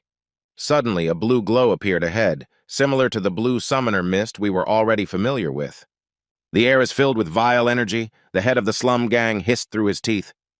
No, it turned out to be not fog, but some kind of glowing blue ring of energy, like a portal. No matter how you look at it, this is clearly the work of Satanists. The bishop voiced the general idea and folded his hands in prayer. The bishop's ritual had strong protective properties. Having asked for the blessing of the goddess, he stepped into the middle of the ring and called the others to follow him. It was not an easy decision. After much thought, Khan decided to run into the portal. What an unpleasant darkness, Leon muttered and gripped the hilt of his sword tighter. The main thing was not to be left unarmed. The young man felt the floor with his foot and moved forward very slowly, thinking about each next step. If we do not take into account the sense of aura, it is as if he is stuck in the quagmire of a swamp, does not feel, does not see, and does not hear anything, our hero thought. But then a light flashed under the bishop's hand. Finally he got out, the young man thought joyfully, and ran forward towards the light, but it was too early to rejoice. My brothers, the bishop cried out warningly, looking back, his face agitated. But our heroes themselves had already seen many cultists blocking the passage forward and the retreat back behind the portal. We are surrounded, Leon realized. It seemed they knew when and where we would come from. The young man was discouraged, but not afraid. Ouch, you're a bit late. You came much later than we expected, said one of the masked men, apparently the main and most powerful one. Of course, it is a great honor for us that you have visited our humble abode, but no one expected that you would be so slow. And I express my gratitude to you with all my heart. He concluded his pompous speech, disgustingly baring his teeth in a semblance of a smile. His white hand with long nails stretched forward made some incomprehensible gesture, either inviting or condescending. What? The bishop asked again in a voice full of indignation. Creature, you will have to pay for these words, he threatened again. Before us is a cleric, the cultist grinned, and he is a cleric too. He burst into laughter that made the blood run cold. That's a preacher, Jazar hissed, and the bastard confirmed his guess with surprise, adding that he didn't expect to be recognized so quickly. A preacher is someone who leads heretics, Leon asked the ball, to which he received the answer that it was so. Evil also has its own hierarchy. The lowest of all was the acolyte. He uses the satanic technique and energy he has acquired from others, but not for himself, but for the leader. Next came the believer, the one who chose this path himself, followed the satanic teaching and practiced it, luring others. And finally, the one who received the title of leader, the so-called preacher, was someone like a bishop, but from the evil side. It was the leader's mark that Leon noticed on the forehead of the man whom Jazar called a preacher. The villain still continued to smile disgustingly. Today is truly a wonderful day, the preacher said, raising his hand again. The ritual was successful. The worthless lives sacrificed have borne fruit, he said. Never thought that in the face of a narrow-minded servant of the goddess, he said, and the bishop bowed his head forward in anger, he would demonstrate the true teaching, the cultist finished. The preacher raised his hands to the sky, calling on his satanic god, and his minions folded their hands in prayer. Who is he, this crazy bastard? It's somehow scary, the remaining heroes of our squad thought, throwing these thoughts to each other like a ping-pong ball. You say the ritual was successful, but nothing happened, Khan yelled, unable to contain his anger. What a bunch of idiots! The process has already started. You can't fix anything, the cultist laughed, until the second is over. All your efforts are pointless. He says the ritual is over. Our plan has failed. Leon asked Elsadur, but he shook his head, not yet. The principle of summoning the city devourer is similar to fishing, the ball explained. Using the life energy of the killed victims as bait, they lure the monster into our world. The otherworldly dimension, fishing, it all seems kind of stupid, our hero thought, but decided to listen to the end. In a word, until the fish is found and bites, we still have time. The blue ball finished its story. It turns out that it is absolutely unknown when the city devourer will take the bait, and whether it will take the bait at all, the young man asked, and the ball nodded. Looking at the face of the preacher and the rest of the cultists, our hero thought in panic that they could have either a few hours or a few seconds left. Bishop! Leon resolutely called the elf to action. There is no time to waste, but we still have a chance to win. The elf raised his hand and began his ritual, asking the heavenly goddess to send down her soft light upon them so that they would not be lost in the darkness, Jazar said, and at that moment a warm glow appeared. The ceiling seemed not to exist. Above the bishop's hand, a celestial body, the moon, shone softly and gave off a warm light.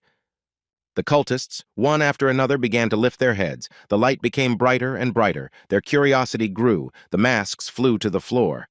Now only shadows are visible on the white background. The light that illuminates the room is so bright, but this light is kind only to those who bring goodness. Gradually, the monsters' faces began to turn from surprise to angry, but there was no turning back. With a terrible cry of pain, they began to cover their eyes and faces with their hands, but evil could not hide from the divine radiance. Leon watched with admiration as the ball explained that it was a composite technique that combined an aura and a sacred technique. This was enough to stop the satanic summoning technique. The preacher's face twisted into a grimace of pain and disappointment. Here, Karen came into play with her daggers. The girl made a lightning-fast attack with all weapons at once. But the preacher managed to cover himself with the body of a mutant who died from the glow, and all the daggers went to him. Then it was the bishop's turn to use his mace. Spinning it at maximum speed, the elf performed his signature blow. Khan joined him. Heads of the cultists flew left and right. There was no mercy for anyone. Leon also joined his comrades and struck with his sword everyone he met on the way to the main goal, the preacher. He still hadn't entered the fight, but only stood on the stands and laughed ominously, watching what was happening. So the place he was protecting was the core of the ritual, Leon realized, and rushed there with renewed vigor. Realizing that the boy wanted to destroy the circle, the preacher muttered that they were fools and that it would not be possible to seal the spell that way. Here Leon saw red symbols on the ceiling, formed into a pentagram circle from where the monster was supposed to come. The young man began to think about what to do and how to get to the top, but he didn't have time to come up with anything.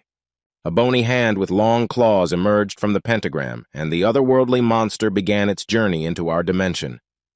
It wasn't the city devourer, just two other monsters, but behind them there were many more pairs of red eyes gathering to join the first two creatures.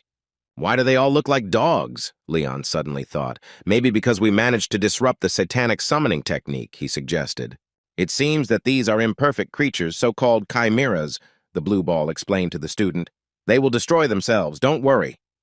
But even such imperfect monsters can help buy time, he added, and looked at the pleased-with-himself preacher, still standing at the podium.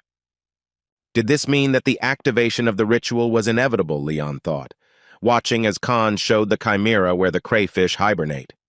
With his fist, he developed such speed that he simply threw the dogs in all directions, and they disappeared in flight. And sometimes the bandit's fist would simply tear through the dogs' bodies and smash them to pieces. Apparently, this was some kind of attraction for the slum leader. But suddenly his face was distorted by a grimace of pain and surprise. The man cursed and stopped fighting. He looked at his hand with complete incomprehension, holding his shoulder, steam literally pouring from his fist. At this time, Karen tried to kill the green monster that was attacking Khan with her daggers, but she also failed. "Daggers don't penetrate green armor," the girl muttered with horror in her eyes. She was powerless. "At this rate, we will face an endless battle," the bishop noted. "Until our strength is completely exhausted," he added regretfully. "We must speed up and come up with something." Leon thought that the best solution was to break through to the core of the ritual with the holy sword. Then everything would end quickly and safely, but he was afraid to show the sword at full power. If those creatures notice the existence of a hero with a holy sword, the situation will become worse, Elsidor confirmed his guess. He knew his role was to catch them off guard and deliver the final blow, Leon reassured his mentor. The preacher continued to stand at the podium and grin with his disgusting smile. "I understood that something terrible was about to happen. I didn't even understand it so much as I felt it with my aura." The bishop and Khan also froze in tension. A sense of the inevitability of what was happening was evident on their faces. Karen froze in horror. She was the first to notice how the stone floor slabs cracked, and she waited with fear for what would happen next. In the center of the satanic circle, a hole appeared from which a red glow flowed. The preacher called a new creature from the other world. "At last he appeared with a happy face full of awe and delight," said the Satanist. "The city devourer has answered our call," he proclaimed, watching as a glowing red thing emerges from the hole, as large as a castle but still incorporeal. Leon clutched his chest. His heart was beating too fast and seemed like it was going to burst out of him from the adrenaline rush. The preacher continued to feed the creature with energy accumulated from sacrifices in order to lure it into our world. Leon, Khan, and the bishop stood behind the cultist, unable to move, an all-consuming horror, previously unknown, gripping them. But then the heroes began to act. Elcide, our hero, called out to the teacher questioningly, but he sternly informed him that it was too early to use the sword. "But we need to create a gap to buy time. Use the holy technique, using half the energy," the blue ball suggested. At this time, Jazar created a new moon to attack the enemy with the blessed light of the goddess. "It will be difficult, but thanks to the moon that the bishop created, one idea has appeared," Elsidor added. "In order for the symbol of the goddess to be fully recreated and to begin to work at full strength, both the moon, which the elf can summon, and the sun are needed." The mentor asked the young man if he remembered about the solar aura and what it could do. "Right here and now we have people gathered who are complete opposites, with the auras of the sun and the moon," he continued, looking at Jazar. The bishop's aura was very powerful. The crescent moon is a symbol of military might, which is very beneficial to our heroes. "Bishop and Leon, this is a combination that allows you to use a special sacred technique." Finished the ball, and Leon's sword began to shine with a warm light. The necessary words flashed in front of him. "Truly, this is a very unfavorable situation for evil." Elsidor chuckled as Leon began to read the prayer. "The great goddess who carefully watches the sun, the moon, and all that exists," the young man began, and new flashes of energy appeared in space. The bishop and Khan looked at what was happening in surprise. They did not expect that the young man was capable of such a powerful technique. "He is reading the first scripture of the goddess," the elf whispered, and the bandit drew his attention to the fact that another celestial sphere had appeared. "We are always grateful to you. Your divine eyes are your divine love, and your closed eyes are your heartfelt care," Leon continued, and Karen felt incredible warmth. "On the day when the sun and moon rise at the same time, those looking at the sky kneel and pray sincerely." The young man concluded his reception at the sacred sanctuary. The sun created by Leon and the bishop's moon began to merge into a common energy node. Its radiance was blinding, and its power colossal. All the energy enveloped our hero, and he accepted it, spreading his arms. The monsters screamed terribly. The warm light wounded them and literally dissolved them into space. The rays of the united heavenly bodies did not spare any of the otherworldly creatures, forcing them to press themselves to the ground and die. "The sanctuary is the perfect counter to Satan's techniques," the ball said with a stern face and slammed his fists together. "Comrades, now!" shouted the bishop, and was the first to rush into the attack, delivering crushing blows with his mace. Khan and Karen followed his example, and very soon almost all the monsters were destroyed once again. I wonder if they will be able to regenerate again. These worthless offspring of the human race, worthless lackeys of the goddess, the preacher hissed, grimacing with annoyance and anger. He exclaimed that he would destroy them all, stretching his hand forward and trying to recreate the tentacle blade from his fingernail. What was happening somewhat surprised the two mutants, but they did not have time to understand what was happening. The cultists' two tentacle blades tore the hearts from the chests of their own minions. Fountains of blood gushed from the wounds. Now the preacher stood in flowing robes and performed a dark ritual, clutching a still pulsating heart in each hand. The blood of the victims became his blood, filled his body and gushed from his eyes like tears for his dead comrades, but no. "Behold, you fools, this is the true favor of God!" the preacher shouted, and clutched the hearts in his hands even tighter. He began to make rotational movements with his hands, and after them black ribbons with a red edge materialized, folding into something sinister. The black and red mass grew, becoming larger and larger until even the preacher himself was no longer visible in it. But then an unknown creature appeared with a mountain of black muscles and sharp red tentacles blades. Leon, the bishop, and everyone else looked at this transformation of the cultist, struggling with anger and disgust. "Well, what do you think, Bugs? Our God, who gave me this power, is true," he proclaimed from above in a new guise. The preacher rose to his full height, showing muscular arms with dagger claws and many blade legs from under his cassock and behind his back, like a spider. "The effect of the sanctuary that is activated at your current level is not very long-lasting," the blue ball whispered regretfully to Leon. "If he's capable of doing that under the influence of your technique when it wears off, we won't have a chance against the preacher," he added. "Leon, we need to attack immediately." The bishop also realized this and rushed forward, making a wide, murderous swing with his mace. Khan followed his example, and it seemed that instead of one powerful fist, he now had 100. The monster stood there smiling, the flashes from our hero's blows being the only thing that happened. "Is that all you can do?"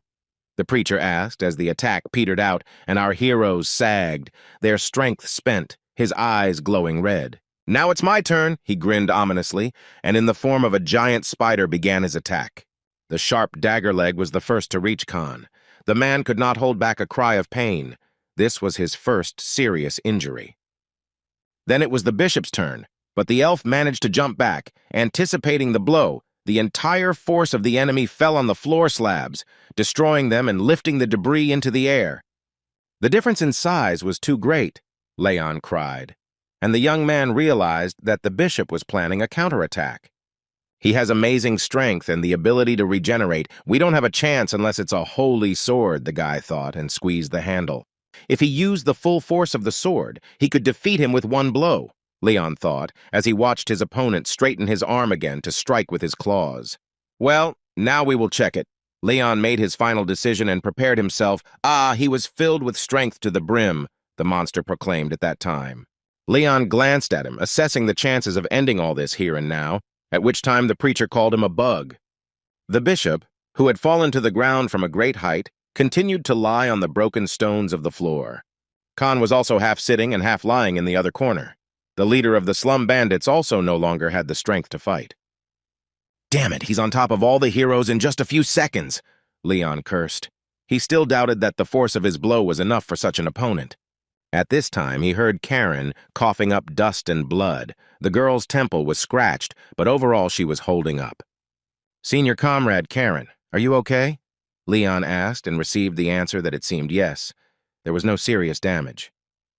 "What's worse is that both my attacks and the Undertaker's techniques are powerless against the preacher's power," the girl added angrily. Leon looked at her with regret, but then it dawned on him. Karen was a murderous Undertaker with a shadowy gait. "Senior comrade Karen, I need your help," the young man asked, and the beauty quickly agreed to do whatever he asked. "We need to sneak up behind and destroy the magic circle, interrupting the ritual because our main target is not the preacher at all," Leon explained. "It's impossible to break through that freak's defense and end up behind him. Does she look like a sorceress?" the girl objected. It was possible to make a jump through space, Leon noted, but Karen asked sarcastically how he imagined it. The guy's lips pressed into a thin line, his teeth gnashed. It seemed like he was about to hit his girlfriend. Unable to bear it any longer, Leon shouted at the top of his lungs that she was an undertaker and was quite capable of doing this. Looking at the frightened Karen, the young man added that he would not reveal her secret if she helped. I don't know why we need to lead a double life, but if we fail the mission, everyone will die, our hero reminded. We're all going to die, he added, and Karen jumped to her feet and stood up straight. But it was unclear whether she was going to do what Leon asked or attack him. Her gaze was hard. Her eyes flashed with a green aura glow. It seemed that the girl could not make a decision. Leon looked at her without taking his eyes off her and waited for the verdict. That was all he could do now. Well, okay, Karen finally replied, leaning forward again, a trickle of blood running down her face. It's not at all difficult to help her, but why didn't he immediately say that he knew who she was? The beauty grabbed her head. She's going to burn with shame, the girl added, and covered her face with her hands, almost crying. Suspicious sobs were heard. Don't make me laugh. If I had said that, I would have immediately gotten a dagger in my throat if Leon hadn't fallen for her acting skills. Naturally, Karen replied. She somehow ended up right in front of the young man, and the said dagger had already scratched his Adam's apple. The guy involuntarily swallowed, and the girl added that women's secrets were too valuable. At this time, the elf slowly turned his head to the side. It became clear that he was regenerating and already recovering. Hey, Bishop, how much longer are you planning on lying low? Khan asked, quickly pulling himself together and now sitting down next to his comrade. Weakling, almost syllable by syllable with pressure on every sound, said the head of the bandit group. Thunder and lightning erupted all around. A stream of energy rushed right in front of Khan's face, almost ripping his head off his shoulders. At that very moment, the elf's eyes opened wide. A flash of anger flashed in them. He raised his head and asked if his comrade was tired of living. Leon and Karen were already rushing towards the preacher at this time to carry out their plan. The girl said that she would have to leave the guy here and stopped. Karen's mission was to distract the enemy. He would have seen through their plan if she had shown herself, the adventurer added, after which she intended to disappear. Just be careful not to die, our hero added and looked piercingly into Karen's eyes, making it clear that he was worried. The girl made a surprised face. She didn't expect that her younger friend was still concerned about her fate. A moment later, they turned in different directions and went their separate ways, each trying to complete their task as quickly as possible. Leon rushed forward through the darkness, determined to carry out his plan and stop the ritual by breaking the circle. He thought that the girl used the shadow walk for short distances, looking at the preacher. The guy was worried that Karen's magic would not be enough for such a distance. But suddenly he fell sharply into space and appeared behind the preacher. She succeeded. Once there, the young man saw a portal to another world from which a bright red light was coming. In front of him is the core of the ritual to summon the city devourer, our hero thought, and took a few steps forward to get a better look. There, hanging in a stream of red light, there really was a round ball with several nuclei inside, moving in different orbits around the main one. A clot of life force, the young man asked his mentor, who nodded, adding that it was the result of killing about 10,000 people. Leon's hand gripped the hilt of the sword with all his might. He would never forgive something like this, the young man said loudly. The sword began to glow with a blue light, and white discharges of energy accumulated in it, began to appear around it. The blow should have used it all up. Leon, my brother, the bishop suddenly screamed in a voice that was not his own. The cry was so loud that pebbles fell from the ceiling. The young man's eyes widened. The elf had warned him too late. Yes, it was too late. At that very moment, Leon's feet left the ground. A huge blade pierced him through just below the shoulder and lifted him into the air. The scream froze in the throat. Blood poured onto the ground, but the hands continued to hold the sacred sword tightly. "Leon!" the blue ball cried out in horror. Elsidor was not prepared for this outcome, but he knew that not all was lost. "Surrender!" the preacher said. His voice was even and calm. There was no longer even anger in it. The creature considered itself the winner. The goddess's cur turned out to be a whelp, so accept your inevitable death and may my God bless you, he added, lifting Leon even higher. My brother, clenching his fists, the bishop exclaimed, "What a fool!" Khan echoed him in a voice full of love and suffering. They tried to attack, but the preacher stopped their attempt with one swing of his dagger leg. "Don't worry," the preacher either hissed or howled, bowing his head down. Your turn will come soon. This one is already dead, ha ha ha, he laughed, turning Leon, who was hanging on the blade, from one side to the other. Death, whispered the young man's bloody lips. He thought that he would probably really die now without having stopped the evil. At this time, he noticed the mentor, who, furiously clenching his fists, spoke, but not a word could be heard. Elsider, he doesn't hear a word, by the way, they agreed to go to the Titanium Mountains. The young man began to delirious from loss of blood.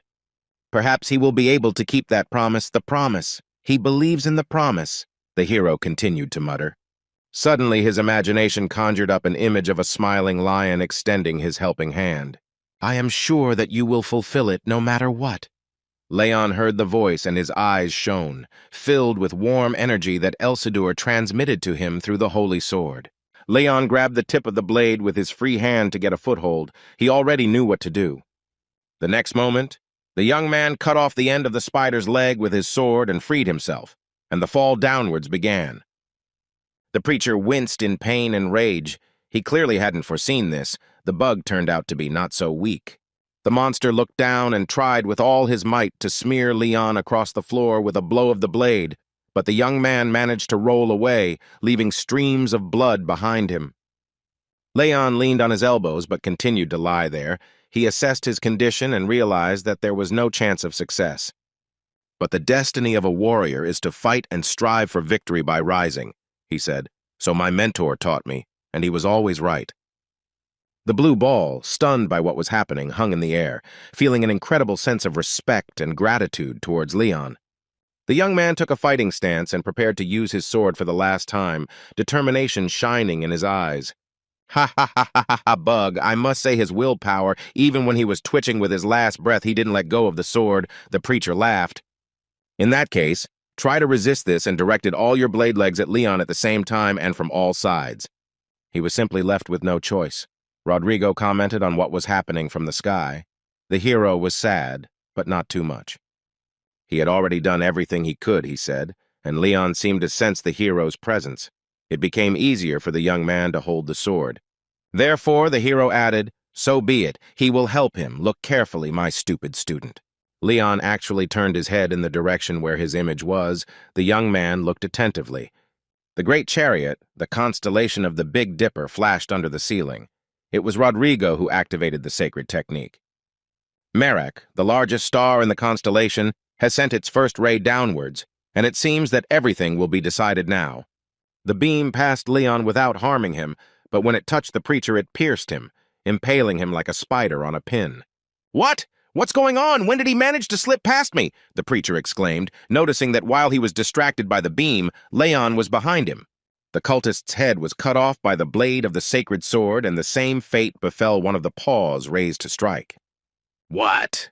He managed to damage this body again. Life teaches him nothing. Our hero heard the same voice, while the preacher's head rolled across the floor. Yes, he will patch himself up in the blink of an eye, the Satanist's head promised. He will regenerate in a second, she added. The preacher's body continued to stand on its feet, and then some movements began to occur in his neck. What? Regeneration doesn't work, he said in surprise, and Leon asked that even with his head cut off, he was still alive and kicking. The youth's eyes shone with a warm light, and the glowing wings of the Holy Sword hero's mark appeared on his forehead. Gradually, only the core of the ritual was reflected in Leon's eyes, which turned red, but he continued to distract the preacher in every possible way, insulting him. What? Your insults will not be washed away with blood alone, said the monster, the preacher placing a new mouth right in the middle of his body. Leon looked at his hand and realized that due to the injury, the sword's power might not work to its full potential. But still, luck is with me, he decided, feeling the sacred support of the hero next to him. The star in the constellation flared up again, a signal that a new sacred reception was being prepared. Doobie? Rodrigo cried out. Another star of the constellation shot out its beam and divided the preacher's body into two equal parts. The glow was so strong and the blow so powerful that Leon flew to the side, covering his eyes.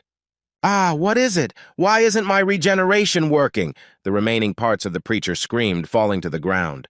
He began to turn into a shapeless mass and be dragged into another dimension, not a pleasant sight. In that case, all that remains is to take you all along with me. The preacher, of whom only a whirlwind of biomass remained, continued to threaten.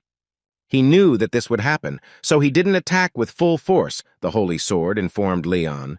The weapon shone blindingly brightly. The young man smiled. Finally, he needs to be given a good kick in the ass, looking at the remains of the Satanist, said our hero. The ritual circle glowed red, and only a dot was visible in it, all that was left of the enemy. Look carefully, don't miss anything, Rodrigo warned. He knew this wasn't the end. The whole power of the Ursa Major technique is based on the connection between the stars. Leon is still inexperienced and may not be able to cope with such energy, he added. Great chariot, the hero proclaimed, and all the stars of the constellation shone brighter, as if testing their readiness to strike. Holy Cross, he cried, and a mirror image of the constellation traced with a stream of fire shone on the floor. The blow hit the ritual circle, the preacher's biomass tornado, and the core at the same time. A second before this, the core had moved. The orbits in it had crossed each other. Nothing foreshadowed death. Aiming his shining sword, Leon saw nothing but that one target, his eyes burning with fire. The next moment, the core of life force was destroyed completely and irrevocably. Some kind of undefined entity flew out of him, looking for a chance to escape. What it was, no one could understand. A vortex of energy from the resolution swirled her and dragged her back into the other world. What nonsense, the preacher thought. It was him. His eyes looked at our world for the last time and glowed red. Everything can't end like this. He didn't have time to finish the sentence. Suddenly, a terrible mouth of a city devourer appeared at the bottom of the portal and swallowed him forever. Squeezing its mouth, the city devourer formed a ball and began to descend into another dimension. The portal closed. Leon stood over a pile of stones that covered the hole into another world, and he couldn't understand whether it was all over or not. We were on the edge. It was the absorber. Catching his breath, he asked the mentor and received an affirmative answer.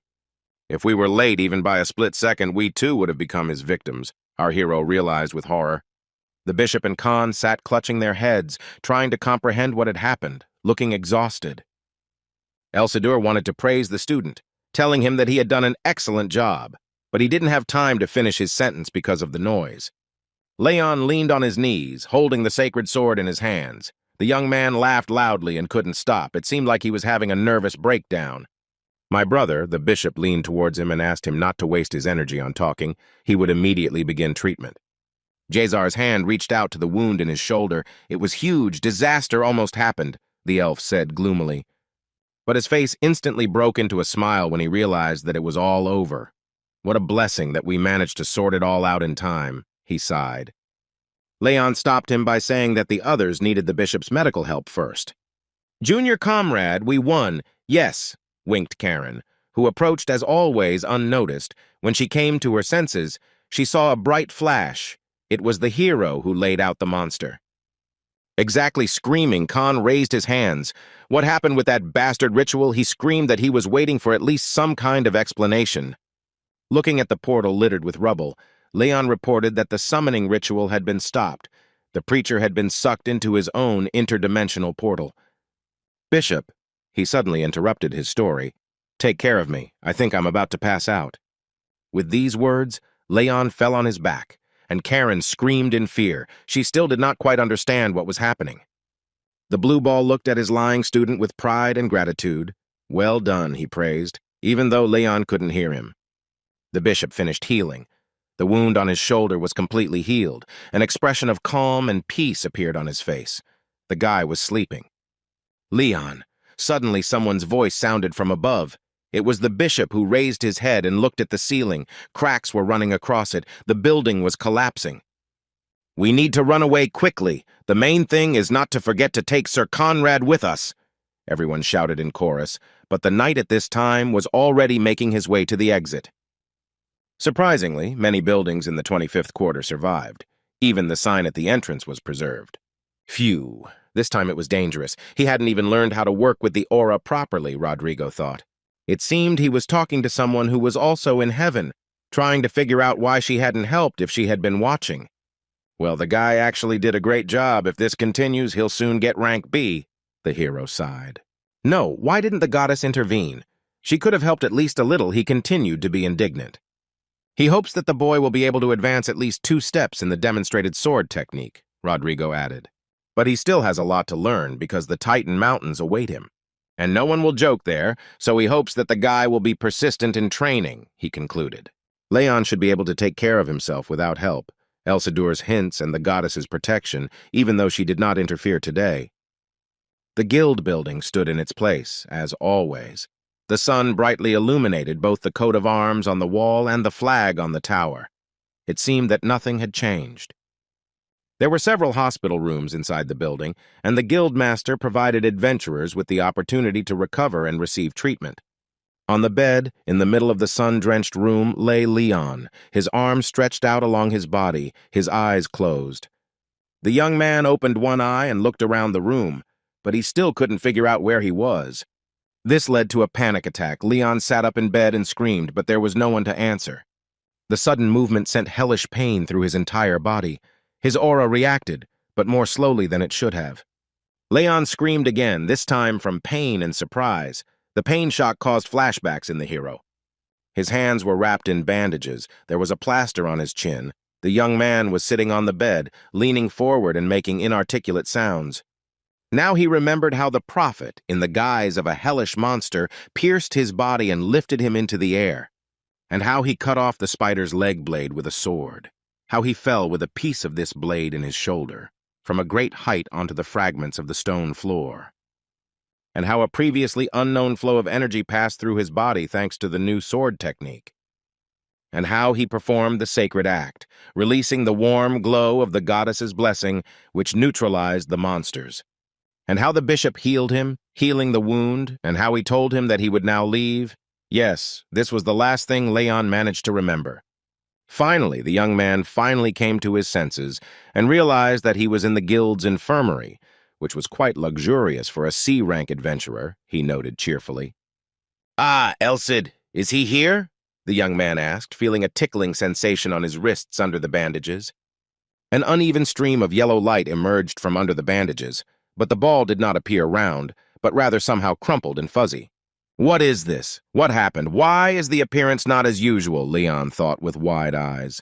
Elsid appeared in full, blinking and changing colors, and suddenly a voice turned on and asked Leon to listen carefully if he received this message. The young man looked sadly at the teacher's hologram and began to listen.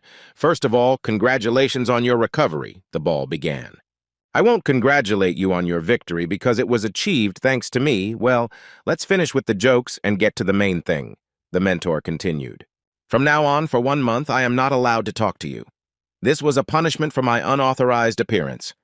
Leon looked at the hologram even more sadly, to which the ball, as if it knew that this would happen, asked not to be upset. Because he broke the rules, the sword power has placed a ban on his consciousness for this month, a kind of penalty, Elsidur finished. Was it because he used my body? Leon asked, to which he received the answer that it was partly yes, but mostly because his teacher was too good. The guy didn't understand these jokes. He was still weak. The ball reminded him once again that he would be gone for a month and disappeared. Finally, he looked long and hard at our hero, as if this were not a pre-recorded message, but Elsidur himself. Leon promised the teacher and himself that the next time they met, he would demonstrate to him at least the ideal formation of an aura. He would train. Here the ball appeared again, and added that he personally showed the technique of the Big Dipper, and Leon should finish learning it, but not overexert himself until he is fully recovered, he added. Your body, which is at rank C, has a limit. A voice came out of nowhere, and Leon remembered how the lights of the sacred reception shone, and how a powerful flow of energy passed through his body, which he did not control, but was controlled by the previous owner of the Holy Sword. I can't even imagine what it must have been like when Rodrigo personally used this same technique in the past, Leon thought. The young man really worked hard. Being a teenager, he was involved in the destruction of the city devourer, and even succeeded. He praised the student of the ball. He did well and must continue in this spirit. The message is finished, the last words are spoken, and the ball has disappeared completely. Leave it to me. Leon smiled and raised his finger up. He knows he won't let him down, the guy assured himself, and the image of his mentor in his imagination. Note that this message will self-destruct in 5 seconds. A mechanical voice sounded, and the flashing image of the ball appeared again. Hey! Leon cried, but there was no explosion. Nothing else happened at all. The young man looked sadly at the sky outside the window. Then he looked at his bandaged hand. Could it really have been the sword that performed the heavenly chariot technique? The young man did not believe his memories, but he remembered the bright shining of the stars while he was performing the move as clearly as everything else. Truly a stunning technique of the famous hero Rodrigo. This is the very vision of the situation that appeared before me, Leon realized. When Elcid controlled his body after distracting thoughts left his head, his eyes became transparent as glass, the boy recalled. And before his eyes appeared a completely different world, just as spirits or gods see it. For example, he saw the flow of atmospheric air, transparent and smooth, like water in an underground source. I saw the curve of the vibrations from the rhythm of the prophet's heart when he was in his death throes. And he even gained the ability to see through the distorted space of a parallel dimension, our hero suddenly realized. Only by mastering the aura and using this vision technique would he be able to repeat the Big Dipper's technique. Leon decided he needed a lot of practice. Here he remembered the message from the ball, which seemed to praise him, but more noted its contribution to solving the problem. His words echoed in his head like a dull pain. The young man felt a little offended and very sad. Well, I can't say that the mood is spoiled, but I don't feel so heroic anymore, Leon thought, when he suddenly heard footsteps. The young man looked at the door and tried to guess who was walking down the corridor and whether this person would come into his room. Then it swung open, and the bishop appeared on the threshold with a basin of warm water in his hands. "And my brother, you have come to your senses," he calmly stated. The young man's face was joyful and confused at the same time. It seemed that he had imagined this meeting a little differently. He looked at his hands holding the basin. There were no wounds or calluses from weapons on them. How many days had passed since he lost consciousness? Leon asked. The young man looked at the bright blue sky. A bird of prey was hovering there. The bishop began his story. It all ended 3 days ago. 5 cult leaders tried to escape, but were captured by the guards and sent to prison.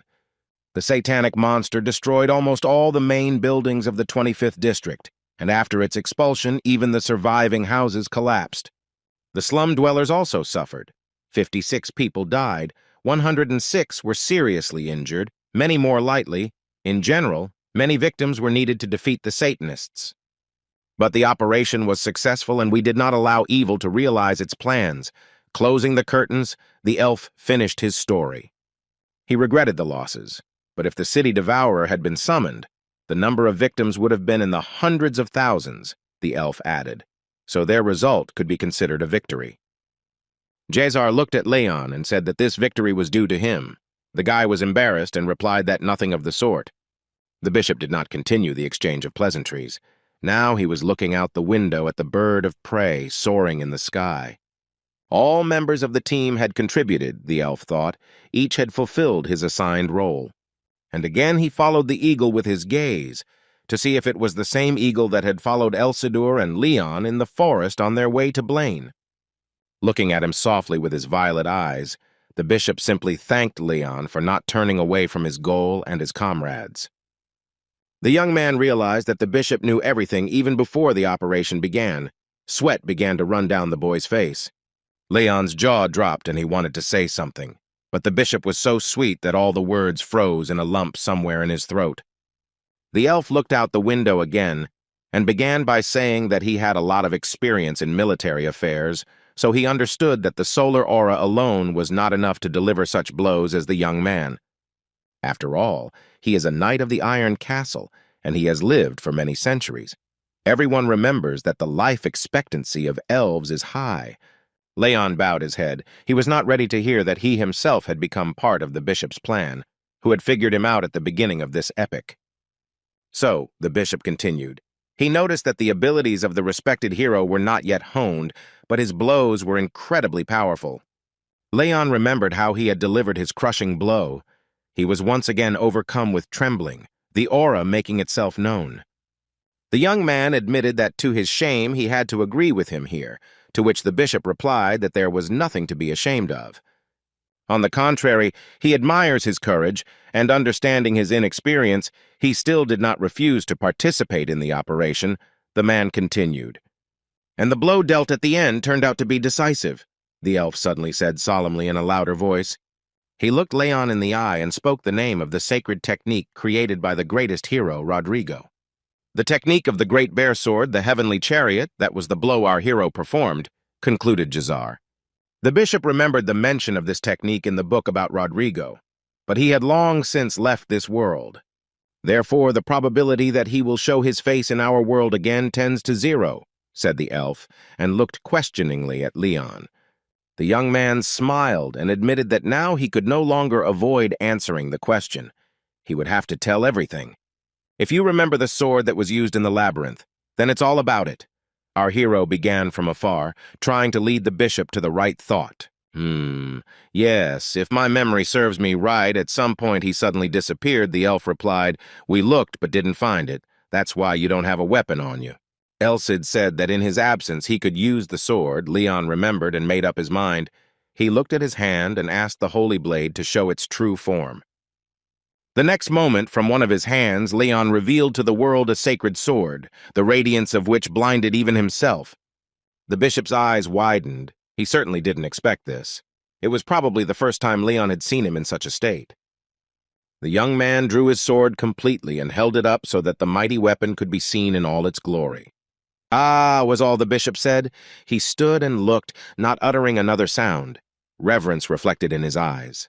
The next moment he fell to his knees and bowed his head in prayer, realizing that he was seeing the very same holy sword dedicated to the goddess. For the next few minutes, Leon sat on the bed with a sword in his hand, while the bishop asked for a blessing from his heavenly protector. He was so embarrassed. Forgive me for not immediately recognizing the divine blessing. The elf finally turned to Leon. The young man apologized in response for hiding his identity for so long. The bishop decided to ask our hero whether he intended to continue doing this without taking his eyes off the shining sword, which was becoming invisible again. Yes, looking at the sign on his hand, the young man said, "The seal on the sword has not yet been removed, and my skills are not fully honed," he added. When he is no longer ashamed to call himself a hero, he intends to reveal his true face, Leon said. In his eyes he already looks like a worthy warrior, the bishop said, looking at the young man with a kind look. But the hero is very modest, noted Jazar, and promised not to reveal his secret with such respect that Leon was embarrassed again. However, could he share this information with just one person? The elf asked, looking intently into the boy's eyes. With just one person, our hero asked him again in surprise. He didn't expect that. The bishop explained that he was talking about the saint. Although the ceremony of transfer of powers has not yet taken place, this news will help to lift her spirits. And if we are talking about a saint, he certainly has no objections, Leon thought. He said out loud that he would not be against it, and that he completely relied on his high-ranking friend, the bishop, in such matters. Thank you very much, hero. The elf raised his hands to his chest with a happy face. He was very flattered. At that moment, Leon heard footsteps outside the door again and fell silent tensely. He didn't need to be overheard. You can rest assured, the room has been put under a spell that completely isolates sound. No one from outside will hear us, the bishop reassured him. Not a single bug will know what we're talking about, he continued, and at that moment the door swung open. Hello, junior comrade. We see each other for the first time in 3 days. Karen waved her hand, holding a basket of fruit in her hands. Leon and the bishop looked at the girl in such a way that she was a little taken aback and even confused. It seems my arrival was too unexpected. Then I'll come back later, she realized, and was about to turn towards the door. That's right, I completely forgot that we were on a mission together, Leon suddenly remembered. He didn't immediately recognize the adventurer. But now I remembered that Karen's true face was a murderer undertaker, so I tensed up again. But during the fight he had promised to turn a blind eye to her double life, and he intended to keep his word, he decided. Karen came at a very inopportune time. Why did she come with the bishop? Our hero continued to wonder. It's all right, junior comrade, the girl said, thinking about the fact that he had caught her red-handed. Leon stared at the adventuress, at the shadow of the undertaker, and at the bishop, calmly sipping tea from the same white cup that was already so familiar to us. What? Our hero mentally screamed. Did he end up last again? Why is he thinking so slowly? The guy thought. It's all about my aura, the bishop calmly explained to the young man, correctly interpreting his emotions. Since you have a solar aura, it is very strong and attracts a lot of attention. It has its pros and cons, but that is not the main thing. It resonates strongly with my lunar aura. It is a kind of connection that forms a common information channel. Besides, what is the probability that two people with the rare attribute shadow will be in the same place at the same time? He asked Leon, and he and Karen looked at the young man as if he were an idiot. You must have understood everything when the jump through space happened, Karen asked, and Leon remembered his feelings about the Undertaker killer. You won't scold him. He knew who Karen was, but he hid it from everyone, Leon asked embarrassedly. He has no right to judge whether this secret was worth revealing to the world, said the bishop, and took another sip of tea. And how can he blame him for giving someone a chance to show their best side? Jazar looked at Leon. Initially, he was not eager to cooperate with the killer, the elf recalled, remembering all the participants in their special operation. But Miss Karen remained on the battlefield until the very end. She shed blood with us. She chose the side of good, he added and looked into his cup. If the girl's essence was a cold-blooded killer, she wouldn't have done this. It's not a killer's choice. It seemed that the atmosphere had softened a little, the beauty thought, watching the faces of the young man and the bishop. She decided to joke and asked why they were smiling so strangely. Maybe they had already secretly set a date for her execution. Miss Karen, the bishop addressed her in a serious tone, it seems the joke was unsuccessful. Perhaps you would like to tell us your story first, the elf asked and looked at her carefully. Karen had to tell how she became a killer and why she carries out orders as an adventurer. The girl looked at the curtained window, through which bright sunlight was shining, as if looking for a way to freedom. Then she stood proudly opposite the bishop, who was sitting in the chair, and Leon, who was lying in bed, plucked up her courage and began her story. Who do you think is the most hated person in the world? Karen asked, bowing her head low. Leon and the bishop looked at her silently and in surprise, giving her the opportunity to answer on her own. This is an orphan, the girl said, her voice beginning to tremble from the tears that had accumulated somewhere in her throat, and add to that the mixed race. She raised her head and narrowed her eyes. The past she had decided to reveal did not seem like an easy story, Leon thought. She was not just an orphan, left without parents and without money. She was worse than a vagabond with a body full of mutilations, a representative of the lowest class. In the truest sense of the word, the lowest, all possible dangers lay in wait for her in the slums. One day, an orphan was saved by a man, but the helping hand he extended turned out to be the hand of evil. Leon looked at her with a warm gaze, and it seemed as if this story had found a response in his heart.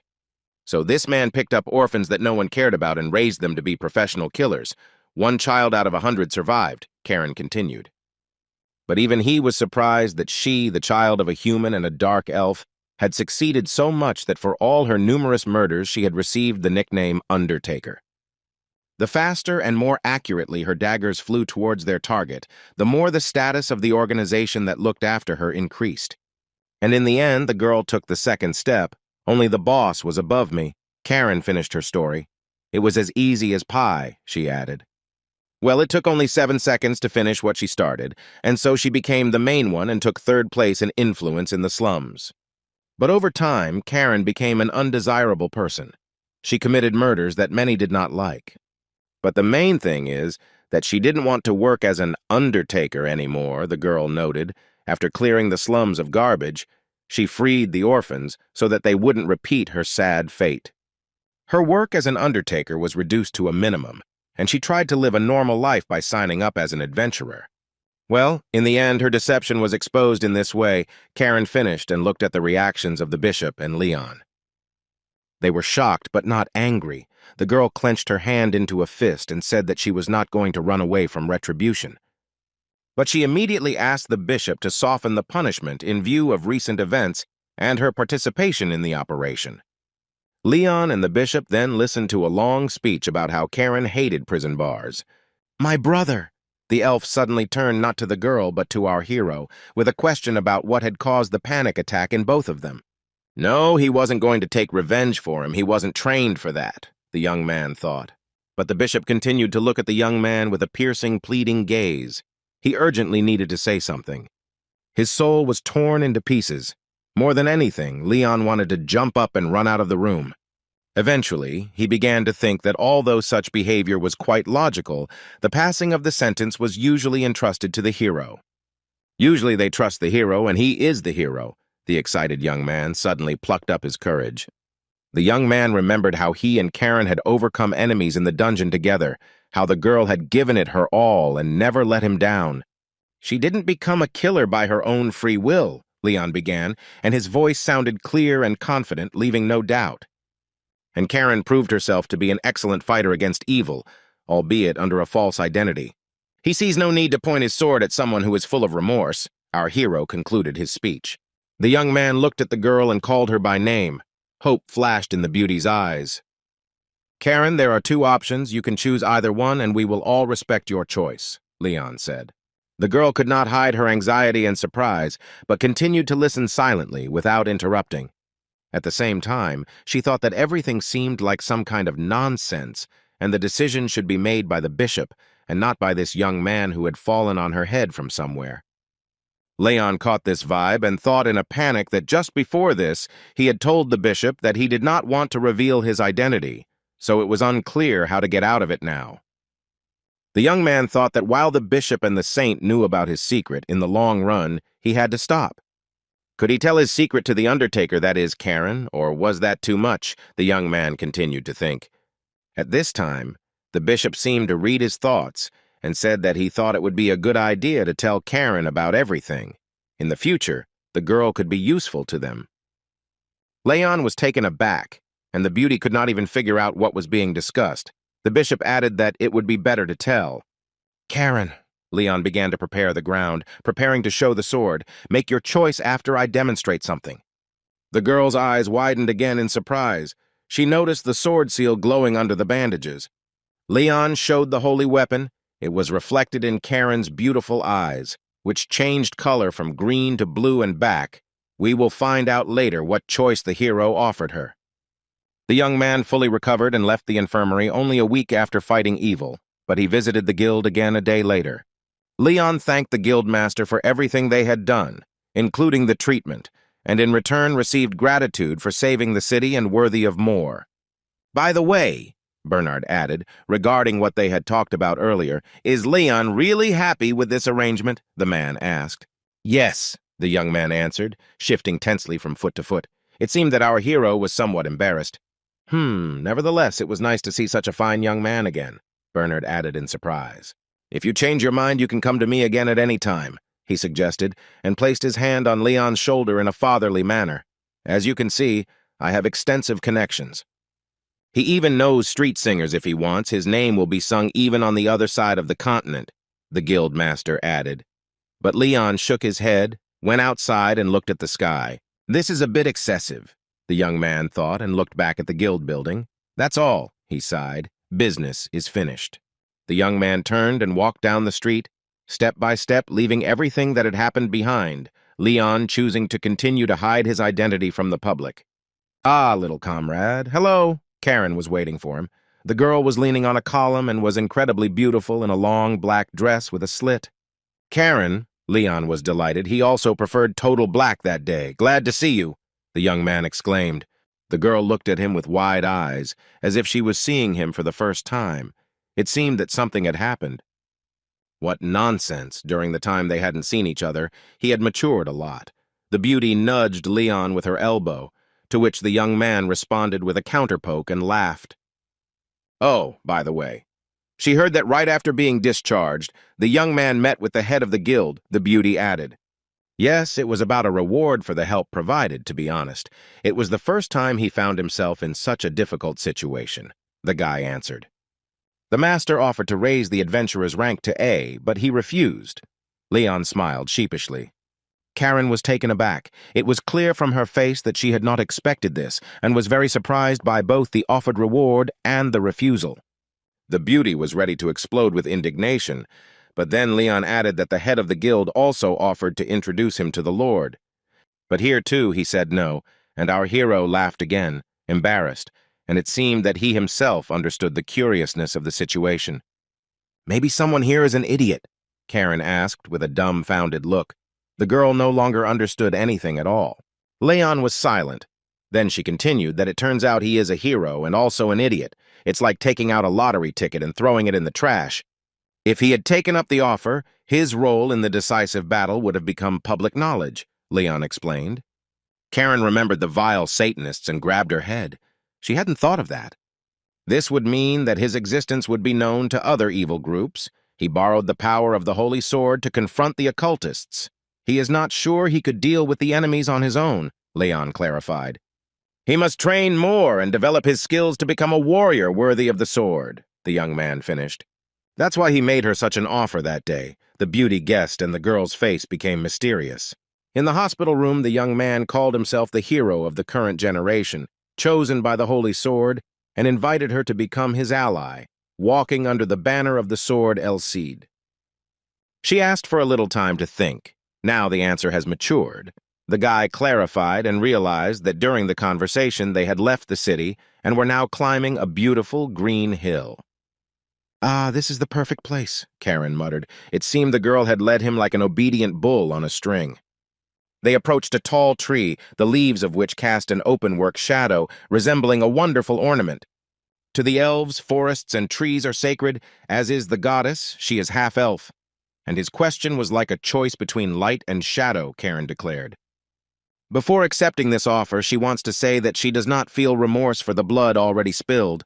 That is how she survived, the girl added. For her, born at the bottom of a ditch, the fear and suffering of those people gave her a chance to change her life for the better. The beauty continued. Leon was silent. "I hope that no one else like me is born in this world," with pain in her voice. Karen almost cried. Under the beautiful tree, she could barely hold back her tears and complained about her fate, just as beautiful. Leon looked at this magnificent picture and could not take his eyes off it. Karen's words touched him deeply. "Junior comrade, promise me that there will be no more orphans killing for survival if the hero makes this world a better place. She is ready." The girl knelt down. "She is ready to devote herself to serving Leon all her life," Karen finished and bowed her head before the hero. The young man stood rooted to the spot and did not believe what was happening. He was prepared for Karen to agree, but did not expect her to swear allegiance to him. "This is the goal and duty of the hero," Elsador's hologram appeared, "to make today better than yesterday, and tomorrow better than today," he said in a mentoring and pathetic tone. "For the sake of a future in which there would be at least one less person suffering like her." The ball finished, while Leon extended his hand to Karen, helping her rise from her knees. On that famous day, under the shade of a beautiful tree, the Undertaker was buried. Only Karen survived. Leon sat down on a root that stuck out of the ground like a bench and asked what was going on with Khan. The guy remembered the leader of the bandits sitting on a mountain of cultist corpses and smiled. It seemed that was where he belonged. With his fist, striking down enemies at a rate of 10 per second, it felt like there were 100 fists. With his bestial grin and bloodthirsty jokes about the bishop and the faith in the goddess. With his faith in a better future, even when he has no strength and it seems that everything is over, this is willpower. Could it really be that her younger friend hadn't heard anything at all? The beauty was surprised, explaining that Khan had run away. They say that the day after the decisive battle, he gathered all his belongings and left the city, disappearing in an unknown direction. Since the bandit was a pretty nimble bastard, it was unlikely that anyone would dare to follow him, Karen added, and Leon laughed. Well, there is nothing unexpected in the escape itself. Because of the operation that was carried out, the slums were left half destroyed. Now the remains will be demolished, so it is understandable, Leon said. Despite his contribution to their common fight against evil, as long as records of his previous deeds remain, it is dangerous to remain in the city. He would not escape the punishment of the Knights of the Holy Iron Castle. It was either a sentence to hard labor or a huge prison term, the young man thought. Even if the odds were clearly not in Khan's favor, he didn't expect him to run away the very next day, the guy said out loud. "I don't think he hesitated for a minute. He's got a point," Karen laughed, and the young man once again imagined the bandit leader in all his glory. He looked especially harmonious with a bottle of alcohol in his hand, which made Leon giggle stupidly. The guy also remembered the fear he experienced when he first met the leader of a gang in the slums. The young man smiled again. He was sure that fate would again bring him together with this extraordinary man. Karen stood up at this time and brushed off her dress, to which blades of grass had stuck. Leon looked at her. So it was time to tell her about all his goals, what he would like to do now. Karen asked her question. The beauty also asked Leon what they would do together next, because the hero must have a good plan. The young man's heart sank into his heels. He was dumbfounded by the look, the question, and the fact that Karen called him not a younger comrade but a hero, but began to think about an answer. There was a plan in itself, of course. Leon first thought about the Titanium Mountains, where he could go after receiving rank B. "I think 100 days will be enough to polish your aura," he remembered Elsidur's words. "Just enough to raise your rank." Leon was silent and thought intensely that he had plenty of time, but his mentor would be temporarily absent from training. Karen looked at his tense face and asked why the hero was silent and if everything was okay. "Senior comrade," the guy suddenly folded his arms across his chest. His eyes sparkled with laughter. He was clearly up to something. "What? What did he have in mind? She somehow doesn't like your tone," the beauty responded, but her face was interested. "In front of me is Karen, an A-rank adventurer and also a professional killer. All 5 senses are heightened to the limit," the guy began. "You also have access to shadow walking and other interesting skills, don't you think?" Leon asked. For example, he clearly remembers how the girl moved along the walls and ceiling. He laughed, and Karen smiled too. "He will count on her for some time," our hero blurted out vaguely and tried to smile even wider than before. The girl didn't understand a thing, in what sense to count. "What does it mean, on her?" she asked again. "First of all, we go to the bishop," Leon began to explain. "We will need a spacious place." The guy headed towards the church. Karen, afraid that he was going to get married, ran after him. It would take about 3 weeks and 2 days before Elsid would wake up, our hero thought in the meantime. During this time, he should hone his aura and try to at least slightly repeat the Big Dipper's technique. "Well, I look forward to your reaction, Elsid." Leon finished and ran even faster, listening to the indignant cries of Karen, who was trying to catch up with him. Prima, the 13th district where the boy and girl headed, was quite prosperous and prestigious. "Luckily, we have food supplies. All thanks to the church and the bishop." Leon heard someone's voice and looked at the freshly baked buns stacked on the counter.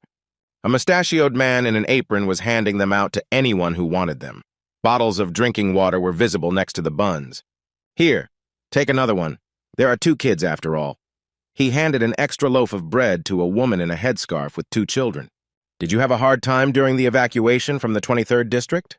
the man asked while his mother thanked him. The woman said that they were taken care of quite well and were even provided with temporary housing. The boy took the bun and also mumbled thank you, looking frightened at the one who supplied them with food and water. "Don't thank me. The bread is not mine if you want. Go to church and thank the goddess. If it weren't for the church, your fate would be sad," he added. The woman looked at him in surprise. It had never occurred to her that this humanitarian aid was organized by priests. She promised to go to church and pray to the goddess, leaving with her children and simple food. Karen and Leon were heading to the church, or rather the other way around, Leon and Karen behind him. The building hadn't changed at all since his last visit. If they walked in right now, they would see the same woman who folded her hands in prayer and quietly said that the atmosphere here was much nicer than in her old neighborhood. At this time, the walls of the building shook from some terrifying sounds. It seems that not everything is as calm as one might think. The woman and all the other parishioners turned gray with fear. It was clear that no one had expected anything like this. The heavenly holy sword was still there, sealed with locks. Otherwise, he would not have refused to intervene in the situation. Leon, as we remember, was going to train to perfect the same sacred technique of the big bear that Elsidur used in the battle. He had already asked Karen for help, but then the girl did not understand what exactly he wanted. But now the situation has become somewhat clearer. After the beauty caught up with the guy right at the church, she was not just angry, but simply furious, which is what Leon was trying to achieve. The church shook from loud screams and dull blows. A battle was taking place in the garden between the hero and a professional killer. Well, an ex-killer. Leon struck one after another with his sword. The girl dodged and tried to throw daggers at him. Sparks and the grinding of metal on metal created a very tense atmosphere. Leaves and grass flew in all directions. Suddenly, the beauty planted her feet on the ground, spun around in place, and disappeared in an unknown direction. The young man looked for some time at the place where she had just stood, wondering what kind of trick this was. At this time, one of the sharpest daggers in the world was already approaching his throat from behind. But the hero would not be a hero if he did not notice the attack, even at the last moment. He pressed his foot into the ground with such force that a dent was formed, and a handful of stones fell from under the sole. In that same second, Leon found himself a meter away from the attacking Karen and her sharp weapon, using super speed. "He can move his legs better than you might think," Karen praised the young man and stood on her toes. What kind of new trick is this? Our hero wondered. He would have been more suited to the image of a killer, not a knight, bringing the dagger to his throat, Karen said with a completely serious face. She had a specific sense of humor. Leon was starting to get angry, and she continued that for now his movements were like those of a talented recruit. "The techniques themselves are not bad, but some problems are obvious," the beauty added, turning her head coquettishly. "So let's go," she exclaimed and disappeared again. The young man remained standing with his sword raised to strike. "What is this?" the young man thought with horror. "This simply cannot be." His eyes almost bulged out of their sockets. The young man was about to parry the blow, but suddenly he saw that he was attacked simultaneously by two completely identical Karens. He was dumbfounded. How was this possible? What kind of trick was this? Which one was real and which one was fake? Leon thought feverishly. Both girls looked exactly the same, and they moved the same way. It was difficult to fight with two. Something had to be decided. Created an illusory double in 2 steps, that's skill, he thought. But he has a foresight technique, the guy remembered. The fake one was the one on the left, he realized, and he struck the real Karen, her pupil narrowing in anger. "Ouch! You mean to say that you understood where the real one is and where the fake one is?" she exclaimed, grabbing the place of impact, who would have thought. Leon looked at her intently and a little reproachfully, making it clear that this was true, he really could. "She used almost no aura and moved almost like she would in a real fight," Karen explained. "Okay, let's check how perceptive he is," the girl suggested to the hero, raised her leg and disappeared from sight again. This time Leon realized that he would not be able to complete the task as quickly as the previous one. The beauty created a mirage, and now there were 6 completely identical Karens standing in front of him. Before, he could clearly see where the fake was. It was a double technique, but now he can't see it. It looks like she did some kind of cloning, the young man thought in horror. "So let's begin," he heard his friend's voice. She promised to be slower than last time. One grinned, and all 6 girls grinned at once. Then they split into 2 groups, 3 girls each, and began to slowly walk around Leon in a circle. The guy was completely disoriented in space. He couldn't decide in which group the real Karen was. At that moment, a dagger blade was pressed against his neck. Well, he couldn't handle it. He needed to practice in this. "Poke," said the beauty. "The younger comrade is already dead." Leon swallowed and imagined what would have happened if she hadn't stopped. "So our score at the moment is 102 fights and 102 wins, isn't that right?" she asked with a smile. "He gives in." The young man raised his hands up. "It's so fun for her to mock her younger comrade who hasn't even reached rank B." Sure, it was great fun, but the aura was better at some things than the body, and that was what she was trying to teach him. All the conditions were favorable, especially since they fought in open terrain, and he never won. "What a joke," Karen exclaimed. The girl's words were more frightening than the daggers, Leon thought, and yet he was not bad in their general battle with evil. The young man remembered how he tried to fight the preacher before the holy sword began to help him. Even the first cultist he destroyed was cool, and he turned him into a pile of ash and a pile of clothes. So I thought that I had achieved some success. But the break with Karen was colossal. Leon continued to wind himself up. It is also worth considering that she did not fight him at full strength, the young man thought, and the girl asked exactly about this. The last attack was strange, Leon asked, and she replied that the attack was quite bearable. In fact, he did a good job. If he recognized the double, then even a first-class killer is no longer scary. The girl raised her finger. The boy's abilities had already surpassed rank B, his friend noted, and Leon was surprised at how this was possible without the ability to materialize an aura. Aura is indeed a powerful weapon, but you need to dodge the blow and you're done, and your vision and body movements have reached such a level that this maneuver is possible. A tangible aura is capable of cutting iron and crushing stones here, of course. The young man is right, Karen began to explain. But the aura itself is in no way capable of pursuing and defeating enemies who evade attacks. Most assassins are one step behind adventurers of similar rank. The only way to defeat us is to outsmart them with a surprise maneuver. But this, too, is called victory, Karen finished, and Leon clearly imagined her on top of a mountain of defeated opponents. She, that is, the Undertaker, also hit targets from a distance, the girl admitted, and Leon said that he did not blame her. If we talk about pros and cons, then such foundations are very stable, the guy continued. That's why he recognized the double. Because he has such a keen eye, he is not easily deceived, and he does not allow himself to be deceived, Karen added, remembering how she had been treated. There are no skills to deceive the enemy, therefore, having reflected the blow, he does not take the initiative into his own hands. The beauty continued to list Leon's mistakes while he was thinking about what he heard. Don't rack your brains too much. The beauty laughed and hugged him around the neck, bending him almost to the ground. In the end, cheating is just filling a gap in skills. I don't know who your mentor is, but he must be either a genius or a monster, the girl suddenly noted. Leon imagined Elsidor as a blue ball and thought that in his case it was 2 in 1. It would be nice to bring a little creativity to the attacks, Karen continued. Try not to repeat after me, but to be inspired by the example. It's not a bad thing to have a few different cards up your sleeve, hero, she said forcefully, and Leon frowned.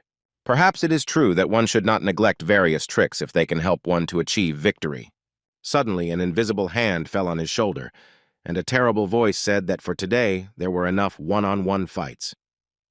Would you like to move on to the next lesson? Asked Karen in the guise of an undertaker. Leon almost had a heart attack and cursed. Don't dwell on what you heard, said the real Karen, smiling sweetly and throwing her head back coquettishly. Let's go, let's make your aura tangible. The wind swayed the light curtains on the window, flooded with bright afternoon sunlight. What was she talking about? Oh yes, about the connection of the aura attribute with the form of education. Karen's voice was heard. The girl was talking about how the aura is a force created by filtering the body, that is, revealing the essence of the owner of the aura, she explained, and Leon repeated this definition. The basis of the aura is the life experience and worldview of the subject. This must be taken into account immediately. Everything you do will be reflected in it. Some people boldly enter into battle. Some hide behind someone else's back, and some run away, Karen continued. One only has to relax, and success will connect self-confidence and egoism. Training the aura means making its essence purer and more powerful, the mentor summed up. For example, to train the aura of the fire attribute, you need to constantly fight and exhaust yourself. Such actions lead to a pure consistency of such an aura. It burns clearly and does not burn those it should not. The difficulty of the training depends on the attribute. Her attribute is shadow, and she has always mastered various secret missions. As for Leon, the fire attribute symbolizes the goddess and appears from time to the hero. The young man listened silently and watched as the girl moved elegantly and gently tried to explain the basics to him. So, what comes to mind when you hear the word sun? She asked, and the young man thought about it. An endless light that brightly illuminates the entire world or completely dispels the darkness around itself, the guy answered. No, wait a second, he thought a little longer and added, brightly illuminating, as if. Leon looked stunned. He looked at his bandaged hand, on the wrist of which was the sign of the Holy Sword, and Karen smiled that he quickly found a parallel. Perhaps it was because he was excited by the training, but he could actually feel the boiling energy spreading throughout his body, the young man noted. Using the power of the spirit, one should pull the flow and collect it with the help of concentration at the fingertips. Leon stretched out his hand forward. He felt the energy moving and burning, but he didn't know how to release it. So he looked at Karen in confusion. Since we are talking about the sun, then without any doubt, he began, and then it happened. A burning ball began to form. Leon had to support his hand with his other one, so heavy was the heavenly body that had materialized in his hand.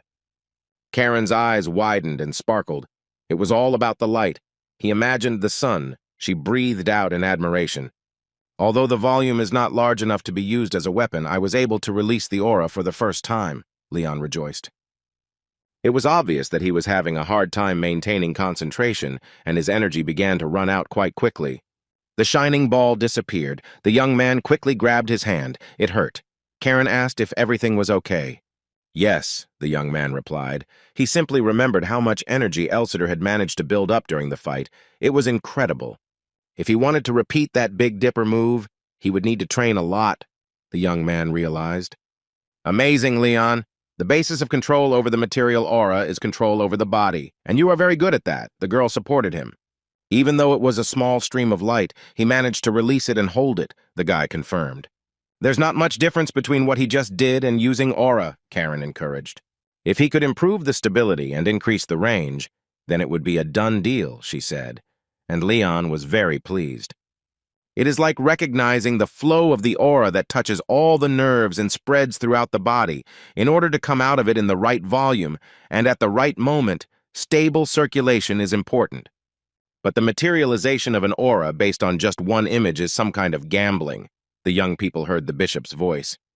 It looks like you finished your inspection, Leon asked happily, as the elf removed his camouflage cape and hung it on the hook. Yes, I received a preliminary assessment of the damage you two caused to the temple some time ago, he replied. Karen and Leon looked at each other in confusion and pretended not to hear the reproach in his voice. Well, we'll talk about the repair bills later.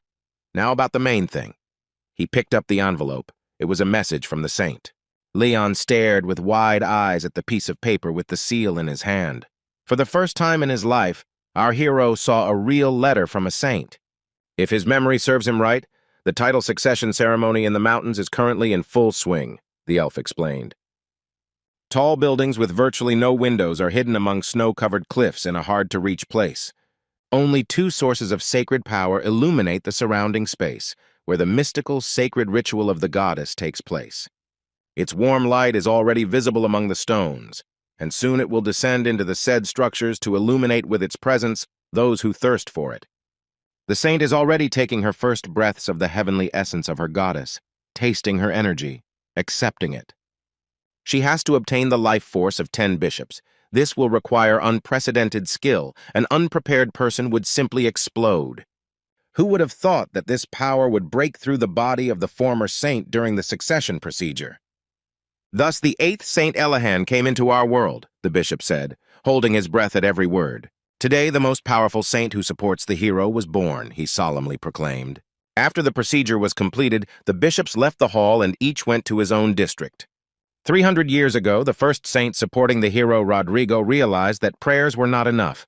Physical strength and weapons were needed. She was given an iron mace to develop her fighting skills and be able to protect herself and the hero. Rodrigo received unprecedented support from the saint and all who joined her. Together, they were invincible. At first, only the saint had a mace, but over time the situation changed, and all her supporters began to use this weapon. Thus, the Order of the Iron Castle was born, which has now become one of the strongest military groups on the continent, our church. Under the name of the goddess, saints from generation to generation received the rank of vice captains in support of the hero, young man. A great grace has just descended upon you. The saint in the hall heard almost the same words as Karen and Leon from the bishop. She said that everything was correct. So the last test of Elahan is preparation for battle. The saint, ready to fight, untied her sleeves. Then she took a few steps and threw off her robe so that it would not hinder her movements during the battle. Her body was illuminated by streams of powerful energy. The white aura glowed and sparkled, making it clear that the power was great. A magical armor created from aura materialized, designed to protect the saint's body from any damage. And the gentle maiden hand with thin white fingers firmly grasped the mace. The saint was completely ready for the test. The mace was huge, heavy, and terrifying. It was scary to imagine how many times before it had used its deadly power. She raised her weapon solemnly and looked at him menacingly, sparks of energy sparkling around her. Everyone present gasped. It was that same great mace, the weapon of all the previous saints and the very first of them. They left the room and went into the snowy mountains where the final test was to take place among the rocks and ice. It was cold and scary even to look at the icy stones. I don't even want to think about what the new saint will face now. Her pink hair fluttered in the wind. Coral crosses shone in her violet eyes like a reminder of the goddess. The girl was full of determination. She rose up with the mace in her hands, needing to achieve full concentration to materialize the aura, as Leon had just done. Elahan, She heard a ringing voice and realized that it was the hero Rodrigo. "I was told that you are conducting vigorous activity," the saint continued, bowing her head low as if greeting him. An image of Leon, who had used Elsidur's energy to eradicate cultists not long ago, flashed through her mind. And the way the young man appeared before one of the summoned monsters, it was the first incarnation of the preacher. She also saw how the holy sword cut the monster in half and how much life energy it took. She also saw Leon in black robes when he was training with Karen, and when the bishop brought him a letter, the saint looked into the future. Elahan liked the young man. She closed her eyes with a satisfied face, trying to concentrate on him in more detail. The hero she will have to serve has already managed to accomplish many feats in the 6 months before the day of the oracle. She, who had only now become an official saint, would not make him blush, the girl thought resolutely. With the flow of her aura, the girl, holding the mace at the ready, rose up to perform her strike. "Sinners will be punished," cried the new saint, and brought her sacred weapon down on the rock. It was a crushing blow, no worse than that of the previous saints, ancient kings, and heroes, such a powerful and pure aura the world had not seen for a long time. The woman with red hair's jaw dropped at what she saw. She had no idea such power existed in the young girl. Even for a saint, this blow was incredibly powerful. The bishops also could not believe their eyes. The girl stood by the crater left by her mace. The rocks cracked and split, her white cloak fluttering dramatically in the wind. "Hero, even though she is not strong enough, please let her be by his side," the new saint whispered with her lips. The girl was a little embarrassed. She did not feel worthy of her new honorary status and was very worried. Her cheeks turned red. As the one who inherited the name of the Iron Castle Church, she would gladly dedicate her life to it. The bishop finished reading the letter. "At the end it says that the saint hopes to see you as soon as possible," the elf added and looked happily at Leon. The young man felt out of place and did not know how to react to such news. "I feel like I've stepped into a vat of cold water," he said, much to Karen's surprise. Looking out the window, our hero thought he had a premonition of trouble, but he asked the bishop out loud what kind of person this saint was. "She will be a good help to the hero, famous for her unshakable faith and other qualities," answered Jezar. Leon turned to the window and could not understand whether this was good for him or not. If the saint is the hero's companion for so many generations and is so excellent, he must be a skilled warrior so as not to be ashamed to stand next to her, the young man thought. Leon decided not to think about it, and instead asked the bishop what image he was imagining to form an aura, since his aura was the moon. The young man explained that he was experiencing some difficulties with the formation of the aura weapon, which is why he decided to ask such a tactless question. The elf's pupils narrowed to the size of pinheads, and Karen's jaw dropped in shock. The girl tried to stop Leon with gestures and show that such questions could lead to a lot of problems. Telling about the image of the aura weapon means revealing your weaknesses. But the owner of such a strong aura as the bishop only laughed. He did not mind telling about the image of his aura weapon. As he correctly noted, the attribute of his aura is the moon. The elf started with the basics. He had to start somewhere. He imagines the phases of the moon in his head, a tiny, thin crescent moon using a small amount of force, Jezar explained. Half moon in cases where a blow of medium force is required, or when he is not sure of the opponent. And the full moon, when he fights at the limit of his abilities. In addition, there are such transformations as a transparent moon and a lunar eclipse. The bishop finished his story. Wow, 5 transformations in total, Leon thought. I wonder how many years of practice it took to master all these options. The bishop spoke about such important things with such ease, he probably trusts us very much. Karen thought at that moment. 5 lunar forms, Leon repeated to himself once more and began to try to imagine each of them. At first, he visualized the new moon and the first quarter of the month, but it took a little more effort to visualize the half. The full moon was also not difficult to imagine, but what about the sun? It does not have so many phases, the young man thought. The shape of the sun is constant. It will not be possible for it to construct exactly the same image as the bishop, our hero realized. However, if he imagines a bright sun blazing at full power, that would be the #1 suitable image. And then I will be able to visualize a solar eclipse, and it just happens to be in different phases. If we understand the image of an eclipse as an accumulation of power, then the sun, which shines always and continuously, will be the personification of eternity. The young man was close to solving this problem in his favor. All that remained was to figure out how to combine the existence of the sun with the eclipse. "It seems that you have had an epiphany, my brother," smiled the bishop. At such moments, he looked like an ordinary, kind grandfather. "Yes!" the young man exclaimed and clenched his fists. He would like to demonstrate what had dawned on him right now, to try to give the thought a clearer form. The elf happily agreed, and they went out into the open so as not to cause destruction or harm anyone by chance. Leon took the sword in his hands and assumed a fighting stance. Karen gave the command to begin. The bishop stood opposite. He liked that expression. "Come on, show me what kind of inspiration has come to you," the bishop suggested with a determined look, and announced that he was starting. "Aura materialization, great, let's try to do it properly once," Leon thought. At that moment, the bishop swung his mace on a chain with all his might and repeated that he would attack first. A huge iron ball with spikes rushed towards the young man's face. The elf didn't attack with half his strength. He hit with full force. The glow of the aura was reflected in his eyes. This is a real test, Leon realized. I can't touch the chain. It has a strong aura charge. It will tear me apart, the young man thought. But the blow had to be parried. He chopped the chain with his sword and redirected the ball. Its landing created a crater in the ground, and stones flew like hail for several meters around. The first pancake is almost lumpy. I need to adjust the power of my aura for successful materialization, the young man decided. The bishop will also adjust the force of the blow next time. He does not always attack the same way, which means I can make it in time. I just need to respond correctly to this attack, but for some reason I can't actively materialize the aura onto the weapon, Leon thought. It's because the bishop uses aura on his weapon, and his aura attribute is the opposite of mine, the guy thought, but then decided that he was simply not focused enough. The ball was approaching again, and our hero decided to find a gap in the defense and strike. You can't constantly dodge and only block the enemy's blows. I need to calculate the trajectory correctly. If everything works out, I will win, Leon began to act. For a weapon like chains, keeping your distance is life, so you need to approach the enemy at super speed.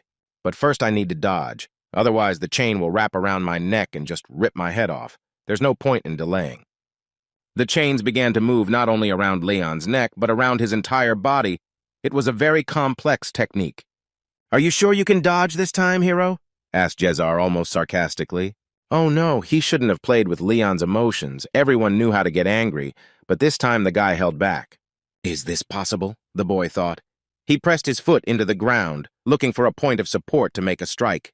Leon managed to materialize his aura onto the sword. Half the job was done, but the chains were wrapping themselves tighter and tighter, narrowing the circle. The elf watched in surprise as the young man raised his sword to strike, but he was afraid that Leon would not have time to materialize enough energy to save himself. The young man decided not to go all out, but to conserve his strength by using the solar eclipse technique. Leon had been thinking about this blow for quite a long time and was now determined to try it out in battle. His plan was to summon the eclipse sword through the Big Dipper technique, a scenario that the bishop could not calculate. Elsadur did something similar to what he did in the battle with the cultists, but the amount of force expended was much greater. Or you can also use the Marek technique, the second in the heavenly chariot technique, the young man thought, and his sword shone with a slightly different hue. The aura began to flow from our hero's body onto his weapon. The process was quite fast. The main thing was not to repeat after Elsid, but to do it yourself. He would make this blow an expression of his own will, Leon decided, and he managed to materialize the solar attribute onto his sword. The bishop realized that the young man had managed to perform the eclipse sword technique by the characteristic flash. The first thing that was cut in half with Leon's aura weapon was a mace, or rather an iron ball with spikes.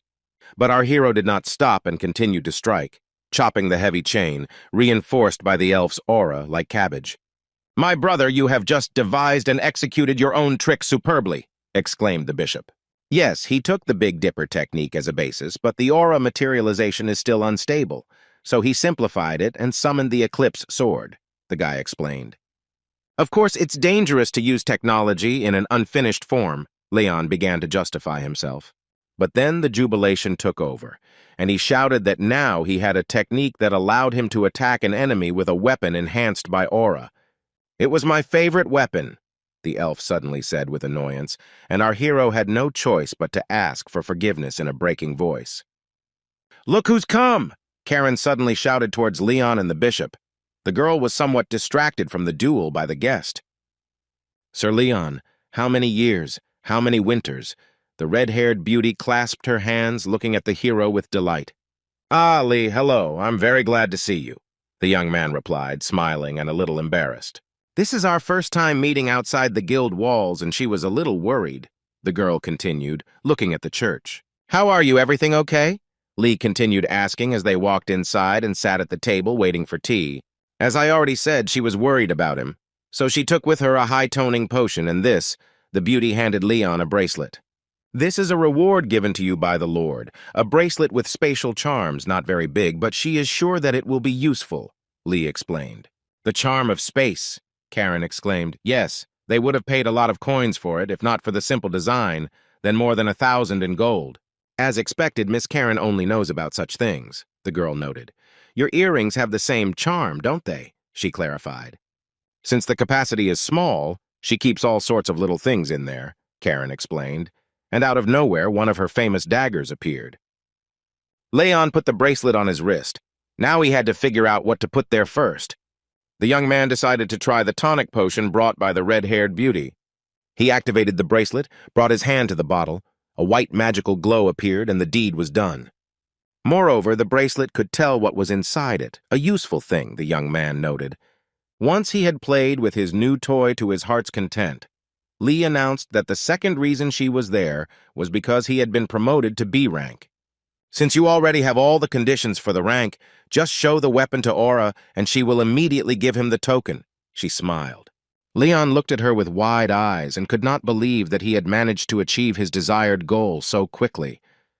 Elsadur had set a goal of reaching rank B in 100 days, but he managed to do it much faster. Oh, how happy his mentor would have been. Leon took out his sword, concentrated, and began to send streams of aura, collecting them throughout his body, to his weapon. A second later, the sword was already shining with the warm light of the solar attribute of the aura, and Leon stood there filled with pride in himself. The presence of an aura weapon has been confirmed, the receptionist announced, somewhat surprisedly. It was clear that the guy had made an impression on her. She handed him the token, and Leon accepted it, noting that the plate weighed a little more this time. Leon began to carefully examine the B-rank symbol engraved on the metal. He had never dreamed of such a thing when he was studying at the academy. Congratulations! The Bishop Karen and the red-haired beauty exclaimed in one voice. Everyone was incredibly happy for our hero. And the last purpose of my visit, she suddenly remembered, I received a request that you were interested in. What does this mean? Leon asked again. I don't remember making any request. Weren't you going to be responsible for guarding the guild? Lee was surprised, then looked at him questioningly. What? He doesn't remember this at all. How could something like this happen right now? Our hero began to think. Karen also glanced warily at the young man, trying to figure out how this turn of events would affect her. A trade caravan is heading towards the Titan Mountains and has temporarily stopped in Blaine to replenish its supplies. They hadn't forgotten who she was. She had promised to help, and look, she had carved out a spot for him, Lee rejoiced. Leon tensed again. He didn't even need to look at Karen to know how angry she was. One place, the girl asked, looking at Leon. He imagined daggers in her eyes, and the young man hastened to explain that he had asked for a favor quite a long time ago. To solve the problem, Leon turned to the bishop, who had connections in the guild, for help. Lee promised to immediately inform him if anything changed. Until a response was received from the guild, Karen and Leon continued to train hard. Sometimes these training sessions helped the young man master new techniques, but more often than not, they simply made him scream in pain when he was hit by surprise. Still, the girl's past as a murderer undertaker served her well. Her daggers were lightning fast. But Leon considered her speed to be much more dangerous than her skill in throwing daggers. Karen moved much faster than him. Sometimes it happened so quickly that time seemed to stand still and you could see the dust falling. When sparks once again flew from the sword, attacked by daggers, the young man did not cope with the task brilliantly. Perhaps it's all because you're looking at the enemy the wrong way, Karen suddenly noted thoughtfully. Leon looked at her in surprise, completely not understanding what the girl meant and what was wrong with his look. "You can't rely on your eyesight," she explained. "The purpose of this training is to compensate for the shortcomings of the technique of foresight. You need to improve the ability to see the aura. One should also not forget about factors such as airwaves when moving," the beauty reminded. "Yes, and the number and direction of steps can be calculated from the tremors of the earth," she added. While Leon was trying to concentrate and figure it all out, Karen managed to make her maneuver and again caught our hero off guard. The key words here are that she almost caught up. Leon managed to sense her approach at the last moment. He looked at Karen just before she was about to put a dagger to his throat and say her signature thump thump, "The hero is dead again." Wow, he really succeeded. The girl was surprised and froze, without raising her hand with the weapon.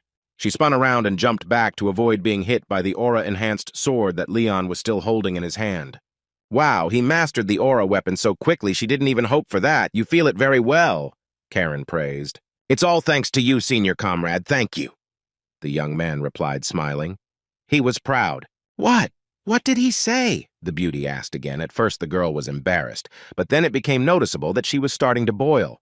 What did he just blurt out, this impudent boy? The adventuress pounced on the guy with slaps and they started fooling around. If he doesn't forget this feeling of aura and uses it time after time, he will become much stronger, Leon thought, continuing to receive punches from the beauty. "Congratulations, Sir Leon, you have again demonstrated magnificent growth." The bishop, who had just approached, applauded the boy. "I have good news for you. I will meet with the head of the guild this afternoon. They have set up camp not far from here," the elf said. "So I am sure that today your little problem will be solved," he added with a reverent look. The dawn the next day was incredibly beautiful, as if it foreshadowed that everything would work out well. Leon stood on the hill and looked at the tents of the guild camp.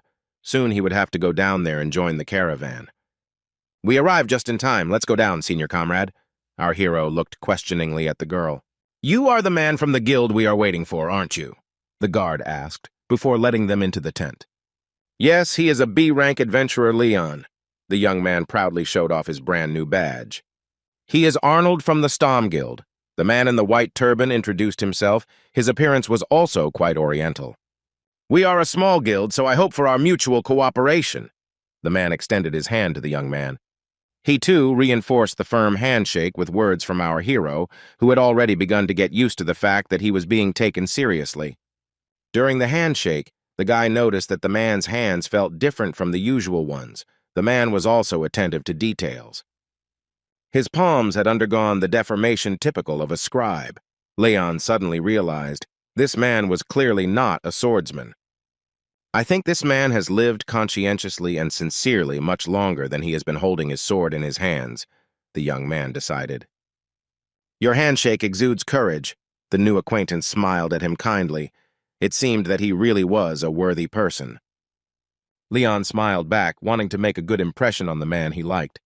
Watching them happily bow and shake hands for the third time, Karen noted that the men had reached a complete mutual understanding. Further negotiations about further cooperation began in the tent, much more serious than all the previous conversations. "We have a limited budget. We can't afford to accompany another adventurer," Arnold insisted. "You know how dangerous it is to climb the Titanium Mountains," Leon insisted. "You simply need another person. If you have an A-rank adventurer accompanying you on such a dangerous path, everything will go much better," the young man added. The man in the turban was puzzled by this message, but he continued to explain that he did not have the budget for a man of such rank. "Besides, our guild is very small and modest. Why such a task would be given to such an adventurer he did not understand. And a rank A specialist needs a more decent daily ration. No, he doesn't understand why such a person would agree to accompany us." "She'll explain it in no time," Karen laughed, showing off her badge on a shining gold plate. "Sorry for not introducing myself right away and for taking a bit longer," said the girl. "An adventurer of rank A. This is me. My name is Karen. A merchant must be perceptive, but my eyes deceived me. Very glad," Arnold replied. And he became even happier when Karen explained that she was accompanying Leon, so she would take payment at rank B. They agreed on the details. The man promised to provide the best carriage, and all the necessary documents were certified with a seal. In his joy, Arnold said a bunch of compliments. Rush to feed our heroes and get them the best equipment and things for the trip. And then he added an additional fee and next time threatened to pay the full cost of the services just so the customers would pay him. Why was he being so fawning? Leon asked when they said goodbye and received the answer that this was normal behavior for an ordinary person when meeting an A-rank hero. The deal was concluded so quickly that the morning clouds continued to shimmer pink in the sky, and there was a whole day ahead. "Are you sure everything is okay?" Leon asked again, and the girl repeated that the merchant was happy to snatch an A-rank adventurer so they could enjoy all the benefits in peace. The young man calmed down and began to look around. One man caught his attention, probably a mercenary. He sat, leaning on an axe, and looked away, pretending that he didn't care about our heroes. Another one stood nearby with a sword in a sheath. "Why are you frozen?" Karen poked Leon in the side with her elbow. "Have you never seen mercenaries before?" Leon nodded, only from a distance a couple of times. "Even during the operation, I didn't have the chance to cross paths with other armed forces." The young man sighed. "They all looked very strong," he noted later, looking at the bald mercenary with the sword he had seen earlier near the tent. "But the numerous glances they cast in my direction could in no way be called friendly," he added. "To be honest, mercenaries have some prejudices against adventurers," Karen explained. "But if both sides avoid provocations, everything will go smoothly." After some time, Leon was again standing on a high green hill. He was already alone and deep in thought. Looking at the beautiful Blaine, the guy noted with regret that he would soon leave this city, which he had come to love. Whether he would return here again, Leon wondered. After he left the birdcage called the Academy, our hero reflected, a lot had happened. A scary forest on the way to Blaine, where he and Elsid got their hands dirty, destroying wild creatures, goblins and orcs. Then they came to Blaine, and he saw it for the first time. The guy remembered how beautifully the eagle soared over the city walls. He then trained hard, completed missions, destroyed various kinds of monsters, and received the C rank. I met Khan and learned that something strange was happening in Blaine and visited the slums. They had done a great job of freeing the city from evil, the young man decided, remembering the bishop lovingly pressing his mace to his heart. "Even if other places are erased from my memory, it will be very difficult for me to forget this city," Leon realized. Of course, it would be better to leave these places after Elsidur awakened, our hero thought. But if I drag out time, I will miss my chance to get into the Titanium Mountains. It is more suitable for a hero not to sit idly by, even if the mentor is temporarily absent. In District Number 13, everything was the same as always, calm and measured. The sun brightly illuminated the walls of the houses. "May the goddess bless your path. She will watch over you during the day as the sun, at night as the moon," the bishop said goodbye to Leon and Karen. The young man bowed low before him and thanked him for everything he had done for him. "Oh, come on. If it weren't for our fateful meeting, he wouldn't have been able to defeat the city devourer," the elf noted. "With the blessing of the goddess, it took place, and by her will we will now have to part for a while. And he would like to give you something else, this necklace, which contains a particularly powerful, sacred power. It can be used for healing purposes. Use it in situations where it is difficult to get the holy sword. Thank you very much. I will keep it carefully. I carefully and respectfully put the received talisman on Leon's neck. And this relic also has one hidden function," the bishop added after a pause in a quiet voice. "Function?" our hero asked with interest. He was very curious about what else the medallion was useful for. "If you show it to someone from the highest church leadership, you can count on an urgent call for all the knights of the Iron Castle," the elf explained. "And he will be the first among them," he added with a menacing look, showing how dear Leon had become to him. "Order of the Iron Castle," Leon exclaimed. The young man did not expect that such a powerful option would be available to him. "Use the necklace with caution," the bishop warned. "Anyone who is not its owner can only use this opportunity once." "Thank you for this valuable gift," Leon bowed his head. "The chance to summon all the knights of the Iron Castle is worth a lot," the guy continued to thank, looking at the medallion. "If a situation like the one we faced in Blaine ever came up, it would be a huge help," the young man thought, looking up at the blue sky above the city. Soon he and Karen set out for the campsite and found the caravan ready to leave. "Good morning," Arnold greeted them. "You've already finished your morning chores. I invite you to breakfast," the man added in an ingratiating voice. Leon hadn't had such a luxurious breakfast for a long time. There was bread, cheese, fruit, and even meat on the table. "You didn't have to show so much concern," our hero replied in shock. He had never eaten meat in the morning before. "Ah, how he ate. The merchant is overdoing it a bit." Leon's satisfied voice was heard from the tent 10 minutes later. Was this the first time he had encountered such attention? He had a guilty face. Karen teased the guy, to which he noted that it was all because of her. The girl glanced at him sideways and thoughtfully said without a smile, perhaps a younger comrade. But later she laughed loudly and added that they might have some new troubles. Leon looked at her in surprise. He couldn't understand what Karen was getting at and why she was behaving so strangely. He followed the girl's gaze and suddenly realized what kind of trouble she had in mind when she repeated the word perhaps for the second time. The two mercenaries sat nearby and stared at them using aura vision, their eyes glowing. Moreover, they were all mercenaries, the bald one, the bearded one, and even the man in the beret with a huge sword who had looked quite friendly before. "Well, I don't know about a little, but it's guaranteed to be a hassle," our hero muttered in a puzzled voice. "There seem to be quite a few here who have already had enough of us," Karen commented. The girl looked back at Leon, but there was no fear or worry in her beautiful eyes, rather excitement. Our hero once again thought that he was grateful to fate for bringing him together with such a girl. The caravan was climbing the slope of a low mountain. Several more peaks were visible in the distance. The sun was beginning to approach them. But no one was planning to stop yet. Everything was going as usual, and there was still a solid stretch of road ahead. They were moving faster than he expected, Leon informed his fellow traveler. They had their own separate carriage, quite comfortable, it should be noted. "It's all because 2 horses are pulling a wagon with a spell carved into it," the experienced A-rank adventurer explained. "What kind of spell is this? I've never heard of it." Leon was surprised, to which the girl explained that the lightweight spell is very common, inexpensive, and useful. Although there is a drawback, when placed on carts, it makes them shaky and vulnerable to impacts. In areas with many ups and downs, like the Titan Mountains, this spell would have to be turned off, so the caravanners are currently racing at full speed while the spell is working. The evening was getting closer, and it was decided to set up camp for the night before it got dark. Feeling that the carriage had stopped, Leon assumed that it was time to stop and suggested that they get out and look around. Karen refused and sent him alone, deciding to rest. She didn't feel like eating, and she didn't really want to walk. Leon liked what he saw. The camp was set up quite quickly, the horses were fed, and food was being prepared in huge cauldrons to feed the people. Everyone tries to get as much rest as possible during the halt. People have been working together for a long time, so the small guild functions as one organism. Suddenly, the young man felt unpleasant glances on his back and tensed up. It was unlikely that anyone would attack here, but anything could happen. When Leon looked back, he saw 3 mercenaries looking at him with undisguised displeasure.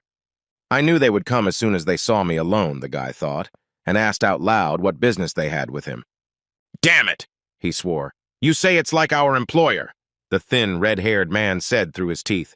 "Well, if they think so, then he really does act and talk like a boss," our hero retorted. The mercenary chuckled that he was acting like a big shot because he was traveling in the company of an A-rank adventurer. It was very childish, but he was a baby after all. Leon didn't even know what to say. The mercenaries rushed at him in a crowd, so who was acting like a child here? "I just get colic at the thought of some suckers ignoring my skills and experience," Leon said. The mercenary cursed. They stood opposite each other for a few seconds in complete rage, miraculously not hitting each other. "That's enough," another mercenary approached them. The verbal altercation was getting more and more heated. At this time, Karen appeared and asked, since when big boys fight only in words, if you don't believe in his abilities, then have a duel, she suggested. Leon was completely shocked by this proposal, and the mercenaries weren't exactly thrilled either. "What is it? Are you afraid that since she is on his side, she might intervene at any moment and then things will be bad for them?" the girl asked. The men looked at each other. It was clear that they were very tense and did not want to escalate the conflict with the A-rank adventurer. "No way," one of them finally answered. He was ready to fight her friend if the adventuress guaranteed a fair trial. "Okay," Karen said with an incredibly pleased look. She was already bored on the road and was glad to have some fun. "He wouldn't mind fighting right now, yes, The girl asked Leon sweetly, and he nodded. Well, what else could he do? Events are developing exactly as Karen said, the young man thought, and began to consider where it would be best to hold the duel.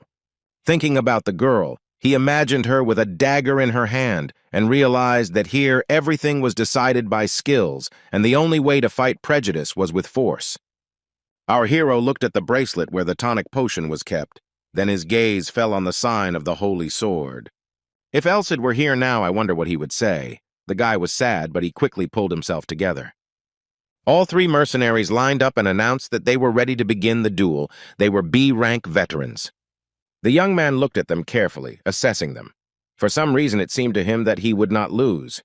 The friction between adventurers and mercenaries is a specificity of the professions, and besides, he is a newbie, but he has already reached rank B, travels with a beauty of rank A, and behaves impudently, Leon realized.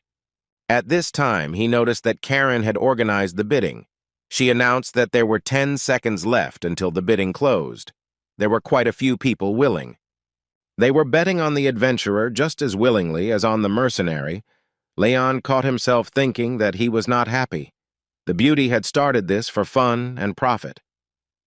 But the guy stopped being angry as soon as Karen smiled sweetly at him and waved her hand, not without coquetry. "Listen, Guildmaster, would you like to place your bet?" the girl asked Arnold. Well then, okay," the man said and leaned towards the adventurer, whispering something in her ear. Leon immediately understood who he was betting on. He began to get really angry, but there was nothing he could do. He had to endure it. "So, let's begin the duel," Karen screamed at the top of her lungs. "Adventurer Leon versus mercenary, what's your name?" she whispered. Against the representative of the mercenary squad, Steel Claws Hansen, the girl finally presented herself as our hero's opponent. They stood opposite each other, and Karen reminded them that direct hits from aura weapons were prohibited, as were magic scrolls and unregistered weapons. "You must follow the instructions. There is no time limit. You cannot leave the wasteland if you harm the spectators. You lose at that very moment," the judge finished. "Yes, senior comrade," Leon replied and planted his foot on the ground to quickly attack first. "I understand everything," Hansen replied, making exactly the same movement with his foot, and his aim was mirrored. "Let's start!" the girl screamed, but contrary to expectations, none of the opponents made a swift attack. Leon stood with his sword at the ready. His opponent, armed with a spear, hid behind his huge shield, hoping to strike unnoticed. Leon began scanning the enemy with his aura and suddenly realized that the enemy in front of him wasn't even a C rank, and besides, a shield wasn't used at B rank. But then he took a closer look and realized that not everything was as simple as it might seem. These silver scratches on the shield indicate that this is not just a defensive weapon, but something much more interesting. Straining all his abilities, our hero tried to solve the riddle of the shield, but it was not easy. Here he was right, as if reading the young man's thoughts. The mercenary suddenly said that, although in small quantities, mithril was added to the alloy. "Several years ago, I risked my life and health to save a gnome and receive this shield as a token of gratitude," he explained. "Is it possible to share such information so easily?" Leon was taken aback, to which he received the answer that what was the point of secrecy? After a couple of blows, everything would have become clear anyway. "Well, and most importantly," he added, frowning, "he had no intention of being cunning in a duel with a child from the very beginning." To put it simply, the man considered him a worthless rival. Leon pursed his lips. He was amused, but also angry. "He'll make him regret this," our hero whispered, and began to prepare his crushing blow around the shield. "I think I should start with a lightning-fast lunge," he decided, and repeated that same characteristic movement with his leg. At that very moment, Leon disappeared. The enemy simply stopped seeing him, but he didn't have much time to think. Leon appeared on the left flank and rushed into the attack at maximum speed. The skill demonstrated by Karen came in handy. He saw the shield and the spear sticking out from behind it, so he planned his blow in such a way that the enemy would not have time to get his bearings. It was necessary to sneak up unnoticed and with all your might chop with your sword behind the shield, to the side of the shield, or from above. Our hero chose to attack from above and brought down the full force of his sword on his opponent, who barely remained on his feet. Holding Leon's sword with his shield, Hansen couldn't figure out where the young man got such strength from. But there was no time to think. it was much wiser to attack, and he made several lunges with his spear. The guy jumped back in time and blocked the blow, which did not come as a surprise to our hero. The spear and shield worked well together, allowing one to defend and hold off enemy attacks, keeping a distance and attack if necessary. But Hansen's main focus was on defense, trying to wear his opponent down to the point of complete exhaustion. Leon realized that when he attacked, he was primarily damaging himself because he was getting tired and getting hit by spears. He decided to try to get rid of the shield using the eclipse technique, but he had to do it carefully so as not to cut the mercenary down along with the shield. He continued to fight back and strike with his spear, so the young man began to lose patience. But Hansen left no choice. He had to attack with all the cunning and resourcefulness available. Leon abruptly squatted down, resting his hand on the ground. This maneuver surprised his opponent. And the spectators froze, not understanding what was going on and why the swordsman was performing such manipulations. Karen looked at her friend with wide eyes. She just guessed what was about to happen. In an instant, there was no one in the place where Leon had just sat down, only marks on the grass. The next second, our hero's foot hit the shield with all its might. The blow was incredibly strong. Hansen almost fell over, but looked out from behind his shield in surprise. He didn't expect Leon to break the canon of a classic sword fight. At this time, Leon dove under the shield with his foot and knocked it out of his opponent's hands, leaving him without a weapon of defense. The leg flew at the mercenary again. He dodged a little, but still began to stagger, waving his arms. Leon's sword soon joined the leg, making it even more difficult to dodge. Leon disappeared again and appeared from an unexpected direction, developing super speed to deliver another blow. Hansen, who had managed to raise his heavy shield and hide behind it, prepared for a frontal attack, but in vain. Leon suddenly appeared behind him, seemingly out of nowhere, and thus caught his opponent off guard. These were the steps of a killer, Karen noted with satisfaction. She was pleased that the young man was using the technique she had taught him. Another disappearance and another unexpected attack from the flank completely threw Hansen off balance. He was about to fall to the ground when our hero sped up the process and, sneaking up, delivered the final blow, knocking the mercenary off his feet. Not just knocked down, but thrown up and turned over in the air, to be absolutely precise. He sat on the ground with a terrifying grin on his face, the glittering blade of Leon's sword hovering in front of his nose. "I lost," our hero heard. A calm and satisfied expression appeared on his face. It seemed he had no regrets. "The fight is over. The adventurer Leon is declared the winner," Karen proclaimed, and the crowd began to roar. Karen's technique had been very useful, Leon mused, but Elsid would not have approved of him imitating a killer. The guy remembered how his mentor advised him to learn more different techniques, but not to use all of them, and to try to attack head-on, like Rodrigo. The other mercenaries were quite tense, especially the bearded man whose turn it was to fight next. Enough. Suddenly a booming and resonant voice sounded. It was the mercenary commander Gustav who appeared. "Even after seeing him fight, you don't see a gap in his skill and yours?" he asked his subordinates menacingly. He came right up to Leon. The young man was exactly half his size, and he was also wilting from the awkwardness of the situation. At that moment, the huge commander of the detachment bowed to Leon at the waist and asked for forgiveness for his men. "Your skills deserve a B rank. We were just blind. It's our fault that we started blaming our age for causing such a stir," Gustav explained. Leon looked at him with wide eyes, the way children look at Santa Claus, with adoration, doubt, and gratitude.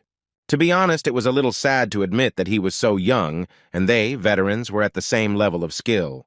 Besides, 4 men are riding in one carriage, and he is traveling alone with such a beauty. Moreover, the girl turned out to be ranked A, which upsets our feelings even more since we are all lower. That is why they were blinded by envy. Forgive them for being petty and narrow-minded, Gustav finished his speech. Leon looked at him kindly, and Karen began to giggle behind our hero's back. "From now on, let us live in peace," said the young man, and extended his hand to Gustav for a handshake. "Too bright, this is self-confidence. Why are they behaving this way?" The 3 mercenaries could not understand the actions of the youth and the commander. Shaking hands, Gustav admitted that they were now in Leon's debt, and that they would one day wash away this stain of shame. That is, they will help him in battle with the enemy. If such a need arises, they will fight on his side. "Oh, what debt?" Leon began. To which the commander of the mercenaries replied that a man's duty was above all else and that someday they would repay him in full, but for now they would knock back a glass at dinner. The full moon had already risen and was beginning to hide behind the clouds. Evening had come. Darkness would soon fall, as always in the mountains, quickly. The mugs of ale were raised one after another. The mercenaries treated Leon to dinner as an honored guest. But the young man initially refused. He had never drunk alcohol before, and besides, he felt awkward. Eventually, the resistance was broken, and our hero drank a couple of mugs, and from being unaccustomed to it, he became very drunk. Karen didn't take much part in the feast, but she had fun watching her younger comrade begin his path as a sinner. The girl suspected the possible consequences, so in the morning she was not very surprised by the picture she saw. Leon lay with a compress on his face and groaned. The girl jokingly asked him how he liked the story about the great hero who kicked the bucket because of alcohol. Leon didn't answer a word. He wasn't in the mood for jokes, and in general, at that particular moment, he didn't feel like a hero at all. After reconciling with the mercenaries, the atmosphere within the guild improved greatly. Everyone became friendly. Leon even got some benefit. Hansen, with whom he fought, turned out to be from the northern regions and told about an interesting technique. With this technique, you can fight mountain orcs as well as trolls, because there are a lot of them in the Titanium Mountains. Other mercenaries also rushed to share their exploits in the fight against monsters, as well as secret techniques.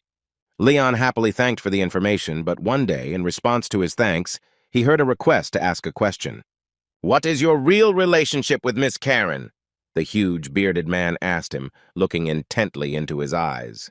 Our hero did not expect such a turn of events. His thoughts at that moment were occupied with combat techniques. He imagined the beautiful and peaceful face of his sleeping girlfriend and asked again what she had to do with it. "What are you talking about, guys?" the young man repeated, and the mercenaries, scratching their beards, declared that he was definitely hiding something. "The very fact that you are riding in the same carriage," one of the men continued, but Leon did not let him finish, exclaiming that everything was not so at all. "Well, if that's not the case, then we should consider you two as teacher and student," the red-haired man clarified. "What I mean is that your movements are quite similar, but you communicate without ceremony, so it's not clear who's in charge," the mercenary continued. Leon looked at him and remembered that this was a former forester, Hamill. He was distinguished by his observation skills. "We became close through mutual requests. This is not the kind of relationship you are hinting at," the young man finally muttered. Still not having arrived, the mercenaries began to laugh loudly, to which they received the answer that they were very much mistaken. Karen lay under the covers and was angry. She heard this conversation, and she didn't really like it. Not only is the caravan accompanied by an A-rank adventurer, but there is also a B-rank boy riding in the same cart with her. Apparently for fun, they think, Leon thought. Doesn't he really deserve a better opinion of himself? Our hero was indignant and clenched his fist.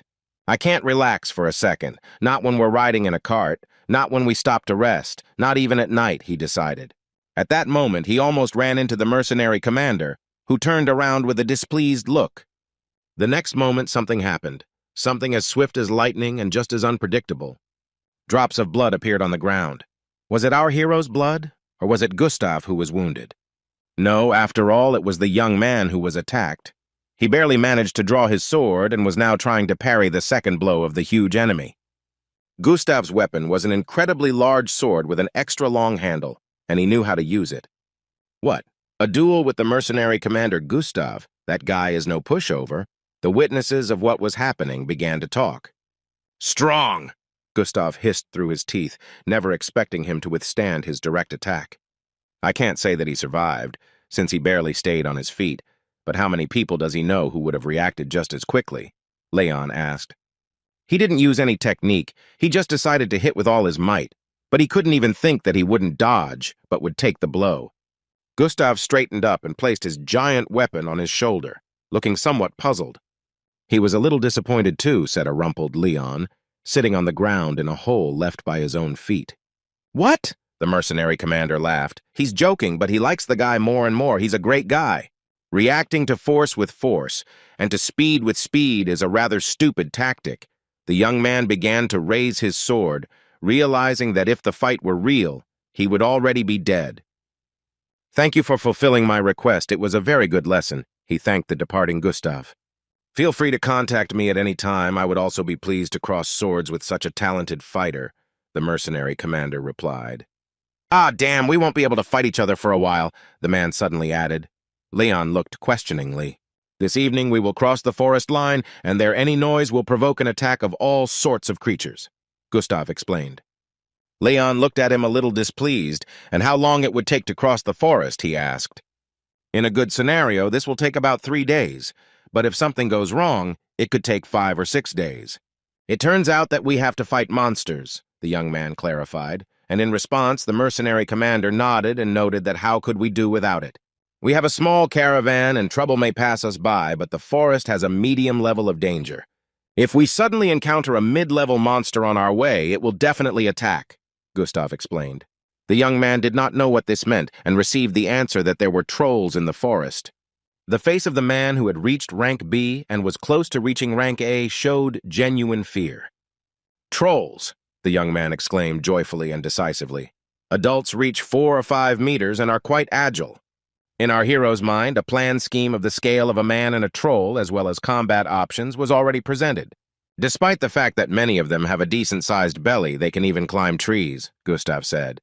Those who haven't seen it themselves rarely believe it. But forest trolls can safely be called ape-like, he added, and Leon cried out in surprise. Then they sat down by the fire, and the man told everything he knew about trolls. They attack in groups, often use goblins or orcs as subordinates, and much more. Nothing like this is taught at the academy. This is knowledge that can only be gained in battle, Leon thought with a happy face. Then he heard Arnold's voice, saying that the caravan was about to enter the forest. Those responsible for security, please carry out your duties properly. The movement began. The carts, one after another, drove along the night forest road, their speed not decreasing at all. Finally, the adventure begins. We've been idle for so long, and now we're heading into the forest, Leon rejoiced. Finally, he found himself in the forest where the monsters lived. The young man took the sword and leaned on it, for some reason starting to summon an aura. Great, I need to concentrate, he thought, looking out of the cart. Only Karen, who had woken up, asked what was going on. So, it's time to work?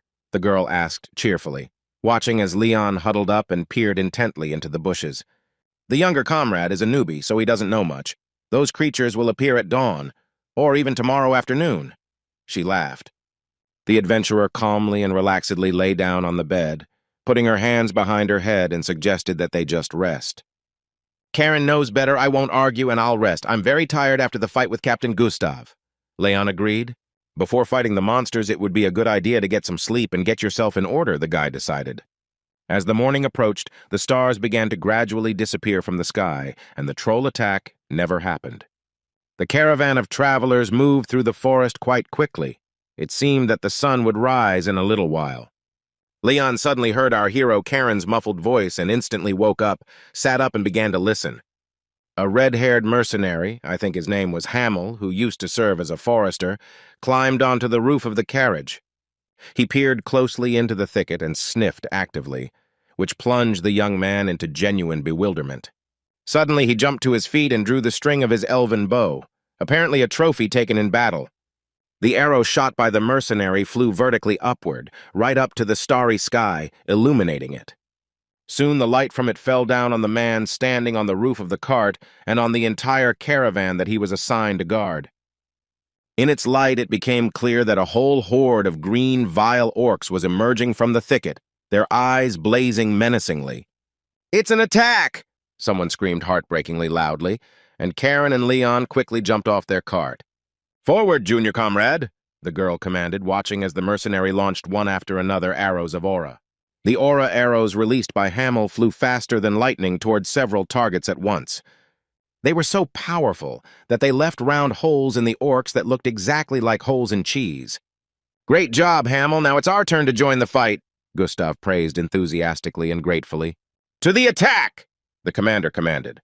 But the monsters attacked first. Several orcs jumped on him at once. The mercenaries were good. They cut the creatures to pieces with one blow.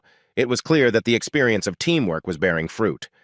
A young guy with an eye patch was especially good at chopping hornet meat. His weapon was a sword like Leon's. Leon looked at what was happening and thought in panic that this battle was significantly different from their operation against the cultists. Then we made our way through the enemy lines using individual qualities and techniques. You will die immediately if you do not act in conjunction with others. This is a completely different way of conducting a battle, he muttered, which surprised Gustav, who in horror assumed that the guy had not participated in such battles before. "Hey, Leon," he called out to our hero, "is this his first time in a fight like this? He hasn't had this kind of experience before," Gustav asked. Having received an affirmative answer, the mercenary commander grabbed his head, both literally and figuratively. But there was no time to grieve. He had to save himself and the caravan. Leon on the right, he warned his younger colleague. The young man looked at him with gratitude and finally remembered that he was holding a sword in his hands. "Yes, I understand," he shouted, and as usual, he rushed head-on at the orcs. They were much slower than our hero, so he managed to take down a couple of them quite quickly. The young man literally cut his way forward, chopping the creatures in half as he ran. He struck with a swing and a turn flat, trying out different directions of movement of the weapon. This feeling on the tip of the sword, the guy suddenly felt a special vibration. If we are talking about goblins and orcs, then he had already met them in the forest with Elsider. The young man remembered how, just a few seconds ago, he had cut his opponents into pieces with one movement. But now he was much more able to deliver chopping blows, the young man noted, once again gripping the hilt of the sword more firmly. It turns out that he became much stronger, our hero realized, and his eyes shone with joy and excitement. "Keep in line, archers! Kill the monkeys in the trees, Commander! The enemies who attacked the caravan from behind have been destroyed!" The mercenaries shouted at each other. Amazing teamwork, Leon thought as they worked together to finish off the enemies in the center. They all turned out to be excellent fighters, but there were a few that stood out, such as Gustav. His huge sword cleaver cut through 2 or 3 orcs at a time, sending them flying in different directions like balls. At the same time, there was no feeling that it was difficult for the warrior to wield his giant weapon. He did it naturally and quite easily. If he wields a sword so magnificently in the thick of the forest, what will happen on the plain? The young man thought, and suddenly realized that it was time for him to return to battle. At that moment, one of the mercenaries, a rather young guy, bumped into him from behind. Leon apologized for running into him by accident. "Bonda, you almost ran into my sword!" the mercenary exclaimed, delivering a spinning blow right over our hero's head. Leon felt like a clumsy person. He struck out a few more times without aim, stepping on the mercenary's feet and pushing them.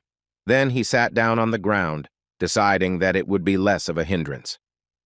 "I need to learn to keep a stable distance from my comrades, and for this, the vision of the aura must become more stable," he realized.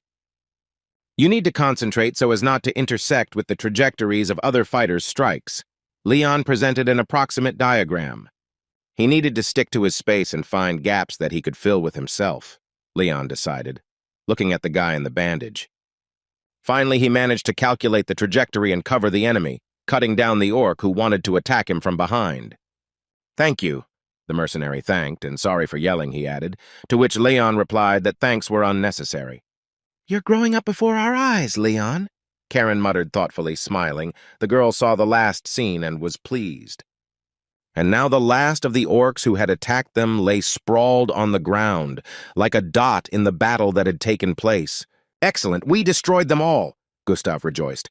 "The attack of the goblins and orcs was repelled. He hopes no one was hurt," the commander asked. "The scouts will have to work a little longer. The rest can disperse to their wagons," he commanded, and Karen and Leon were glad of the opportunity to rest and discuss the battle. But then the commander of the mercenaries called out to the young man and asked him to help a little more. There was still a small matter left to do. What other job?" our hero asked, and Gustav proudly replied that he was talking about hunting a troll. "What?" exclaimed the young man. "What other troll hunt?" He was already determined to quickly go to the cart and go to bed. "It looks like the security team is determined to catch the troll. Great experience." Karen put her hand on his shoulder. "That's right," nodded the commander of the mentors. "He's already discussed this issue with the head of the guild, and he's also interested. But as they know," he turned to the girl, "trolls treat the strong and the weak very differently. If you, A-rank, demonstrate your strength, it is very likely that all the trolls will leave this area, running away without looking back. Therefore, he suggests that she not interfere," Karen asked him, narrowing her eyes. It was just a recommendation. If you don't like this idea, we'll just give up on the idea of catching the troll. The man began to fawn. Leon, what do you say? What should we do? The girl asked the guy. He was surprised why the question was addressed to him. This is a troll. He has never encountered them before, so he may not be aware of the specifics of the threat, Karen explained. Leon remembered a lecture at the academy about how trolls were medium-sized creatures, but they gained a dominant position over other monsters due to their incredible strength and regeneration. The troll appears at least once in every adventure story, and is also different from the satanic monsters. Leon introduced everyone in turn, especially remembering the reincarnated preacher, whom our hero cut in half. I think this will be a pretty useful and interesting experience that will teach me something new, the guy decided.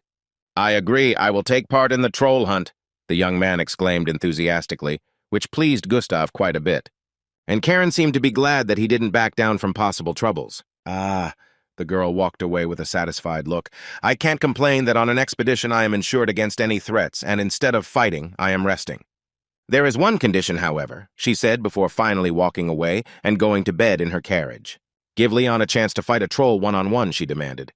Leon looked at her with wide eyes. He didn't expect to have such a chance to test his strength. Oh, and if Leon kills the troll, pay him properly for the work he's done, she added, poking her finger into Gustav's chest. He agreed, saying that he had already made arrangements with the guild. There was only one star left in the sky, and it was soon destined to fade. Dawn was approaching. The caravan followed its route, the mercenaries tracked down the trolls, but over the 4 days in the forest they did not encounter them once. Leon rode in the cart and listed all the enemies he encountered on the journey. They were orcs, goblins, gnolls, kobolds, but not trolls. I have no idea what kind of monsters could attack us besides this. The young man continued his thought, remembering the orcs.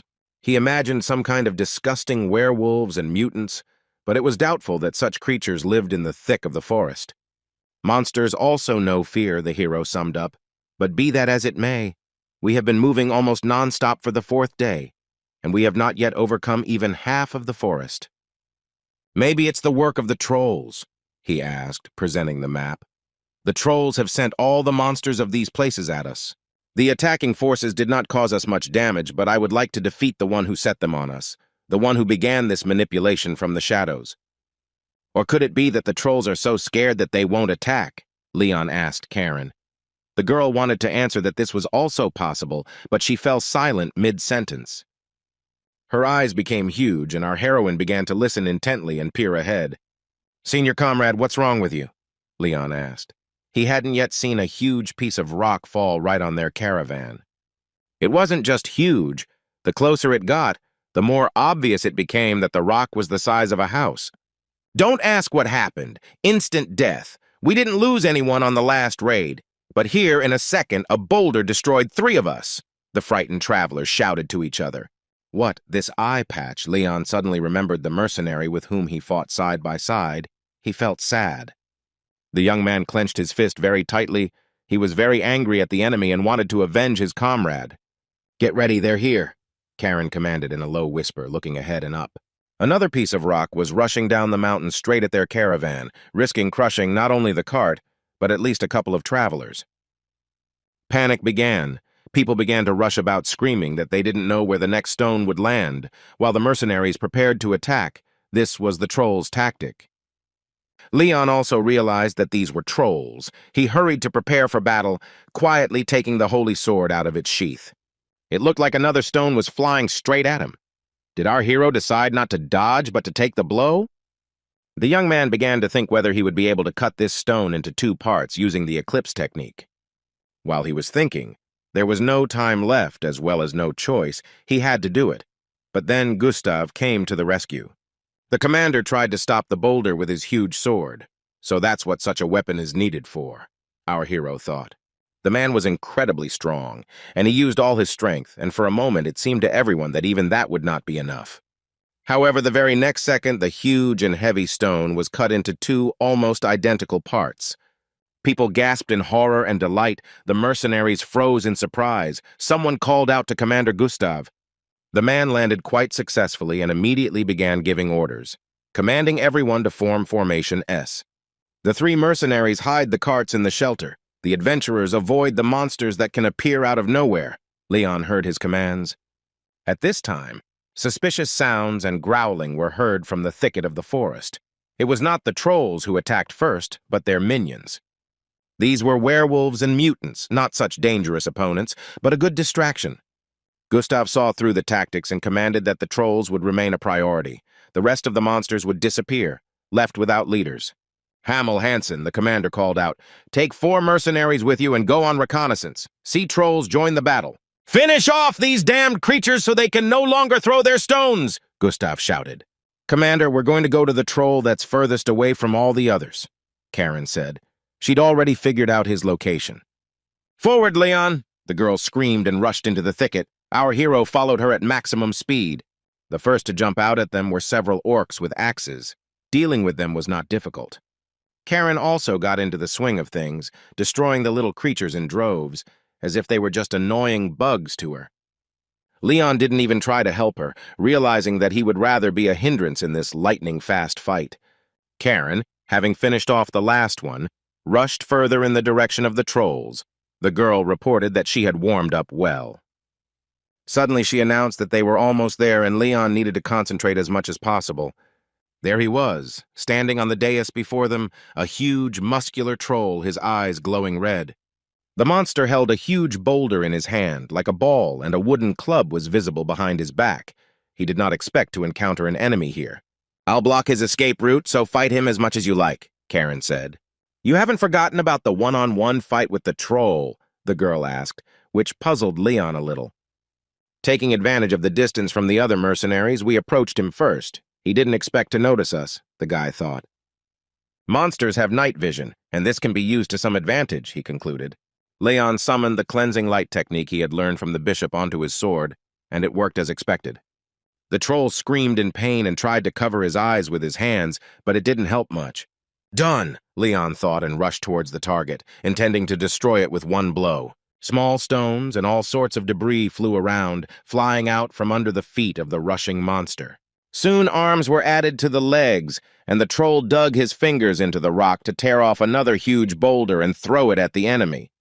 But I had to cover my eyes with my other hand to avoid going blind, so I couldn't pick out anything significant. Leon, covering his face with his hands, gradually closed the distance to get within striking range of the sword. The cleansing light blinded him, and this is my chance, the young man thought. I need to attack as soon as possible. But then a red eye appeared from under the monster's fingers. The monster regenerated quickly, restoring its vision in less than a couple of seconds. Now the huge and clumsy troll noticed that the enemy was small. His hand reached for the wooden club.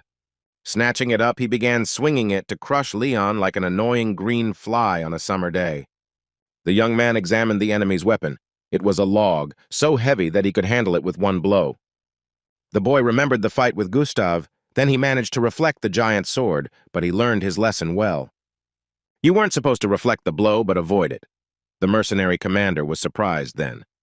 Well, this time we'll follow his advice, the guy decided. That fight wasn't real, but this one is completely real. He has no right to make a mistake, Leon realized. At this time, the troll's huge club was rapidly approaching from above, threatening to crush his head. "Let's go!" the young man cried out and quickly jumped back at the last moment, giving the troll the opportunity to use up as much force as he could on the blow. It was not possible to hit the enemy right away. He turned around and turned to follow our hero. Leon decided that he needed to make a few more feints from different sides.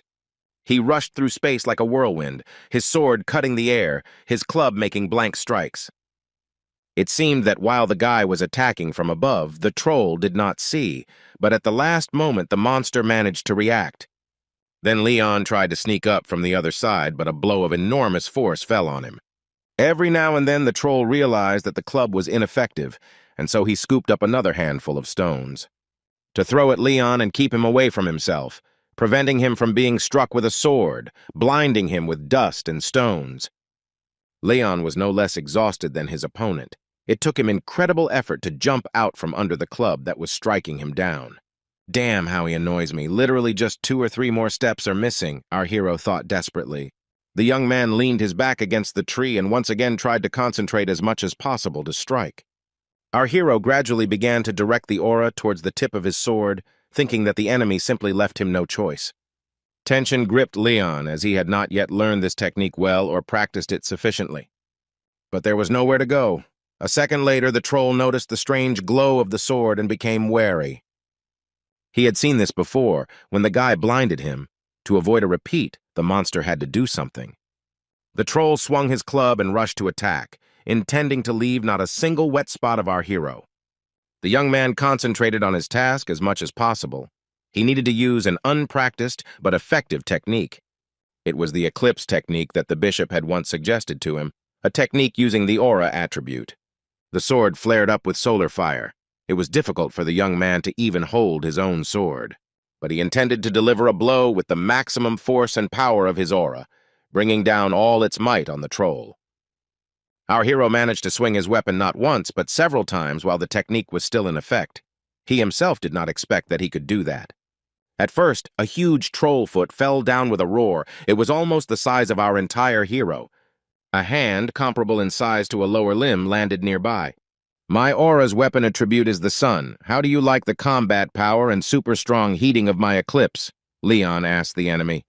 The troll lay flat on the ground, screaming, a column of white light shooting out of its severed leg like a spotlight. But the creature was not ready to give up. With an incredible effort, it jumped up and quickly rushed to run away. No way, thought our hero. He didn't come all this way just for him to run back to the mountains. The troll continued to make huge leaps to get as far away from the enemy as possible, preferring opponents he could defeat. Now the monster understood that he needed to urgently save his life by hiding in the forest as quickly as possible. But Leon was determined. He was disgusted by the fact that when he realized the real threat, such a giant would run away like a puppy. The young man remembered the mercenaries who had treated him in a friendly manner and had become his comrades. Our hero also remembered the guy with the eye patch crushed by a cobblestone who saved his life. Leon's fists clenched in determination. He wanted to take full revenge on the troll. There would be no mercy for him. "No one deserves such a needless death, vile scum!" Our hero screamed at the top of his lungs. He began to prepare the reception of the great chariot. The first discharge of energy had already been launched into the bushes. In pursuit of the fleeing troll, the guy was preparing the next one. This technique, under the auspices of the second brightest star in the Big Dipper, Merak, works over long distances. It was in the sky among the mountains that the young man noticed the necessary constellation. The stars were shining, shimmering with different shades. Soon the hillock was illuminated by a flash that moved along the mountainside from one end to the other. Gradually, this stream of fire began to expand and flare up, and the flames engulfed nearby trees. It was Leon who was racing after the troll with his mighty flaming sword, leaving a trench in the rock, and now he caught up with the enemy, cutting him in half. Raising his sword with his arm outstretched, the young man flew a few more meters by inertia, and only then braked. He fell to his knees in exhaustion, the sword still burning. Realizing that it was all over and revenge had been accomplished, Leon began to laugh. It was not a laugh of joy, but rather a belated hysteria in response to all the events of the last few hours. But he had no idea that unlike the eclipse, which focused only on the blade, Merrick was capable of such long attacks and such a drain on energy, he thought. Wow, he really defeated him, as expected. "Mr. Hero is great," Karen exclaimed as she approached silently. Just in case, she blocked the monster's escape route, the girl said, and Leon flared up, declaring that it turned out that he had worked in vain. "It was done just fine, junior comrade," she assured him, while the guy was examining his sword. The technique was not ideal. There was some work to be done, but the hero did it. He did it without Karen's help, that's the main thing. He succeeded, Leon rejoiced. The guy was extremely proud of himself. At this point, his strength ran out. His body was not yet physically ready to use such a powerful technique. The young man smoothly sank to the ground. Karen leaned over him with concern. At first, the girl was worried, but quickly realized what was going on. "Don't worry, junior comrade. Your senior colleague will take care of the rest. The beauty promised." "Well done, Leon," she praised the sleeping youth, placing her hand on his forehead, as if calming a child. Leon was not quite asleep. He lost consciousness and felt himself disembodied, floating high in the sky among the stars.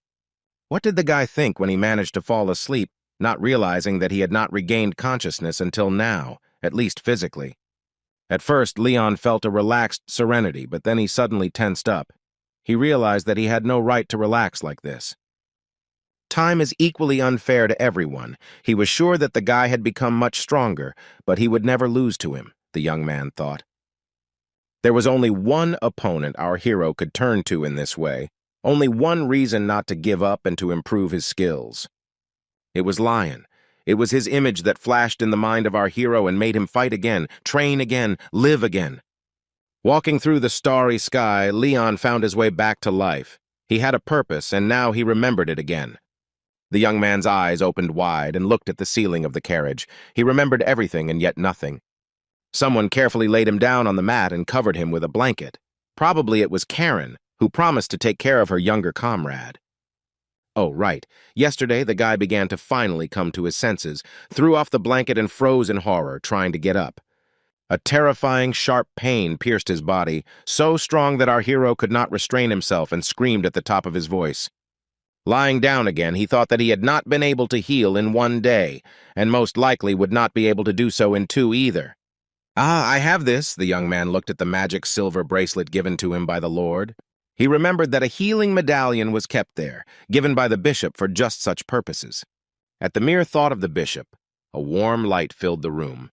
The young man put the amulet to his chest, and this alone made him feel better. When he put it on his neck, a complete recovery took place. Leon did not expect that he could feel so good in an instant. "How dare the bishop say that this is a mere trifle? I feel so good, even the fatigue has gone away." Our hero was surprised and mentally thanked the elf. "Oh, our hero is already on his feet," he heard Karen's voice, and soon she herself appeared, only for some reason upside down. The girl sat on the very top of the roof of the cart and leaned down to see how her younger comrade was doing. Soon the caravan set up camp for a rest during a stop, and our heroes decided to go look around. On the way, Karen said that they managed to neutralize 3 of the 4 trolls. The escaped troll also received serious injuries, so everyone is sure that he will not go into this forest again. The girl added that they turned out to be surprisingly cowardly and faint-hearted creatures. Leon completely agreed with her. Here they approached the clearing, and the young man gasped in surprise. Yes, Karen dispelled his doubts. These were the corpses of those very trolls. 3, if you count the one he killed. And if we're talking about money, we're talking about 9 dozen gold coins, she added.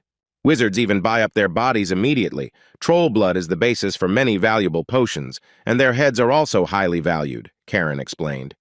But here's the thing, added the adventurer. We won't get even half the price. The troll's body is cut in half. There's almost nothing left of the precious blood. Leon felt guilty for some reason, although he didn't know that he should destroy the enemy in the most careful way possible. Karen turned around and walked on, steam practically pouring out of her ears with displeasure, which made Leon laugh so much that he instantly calmed down.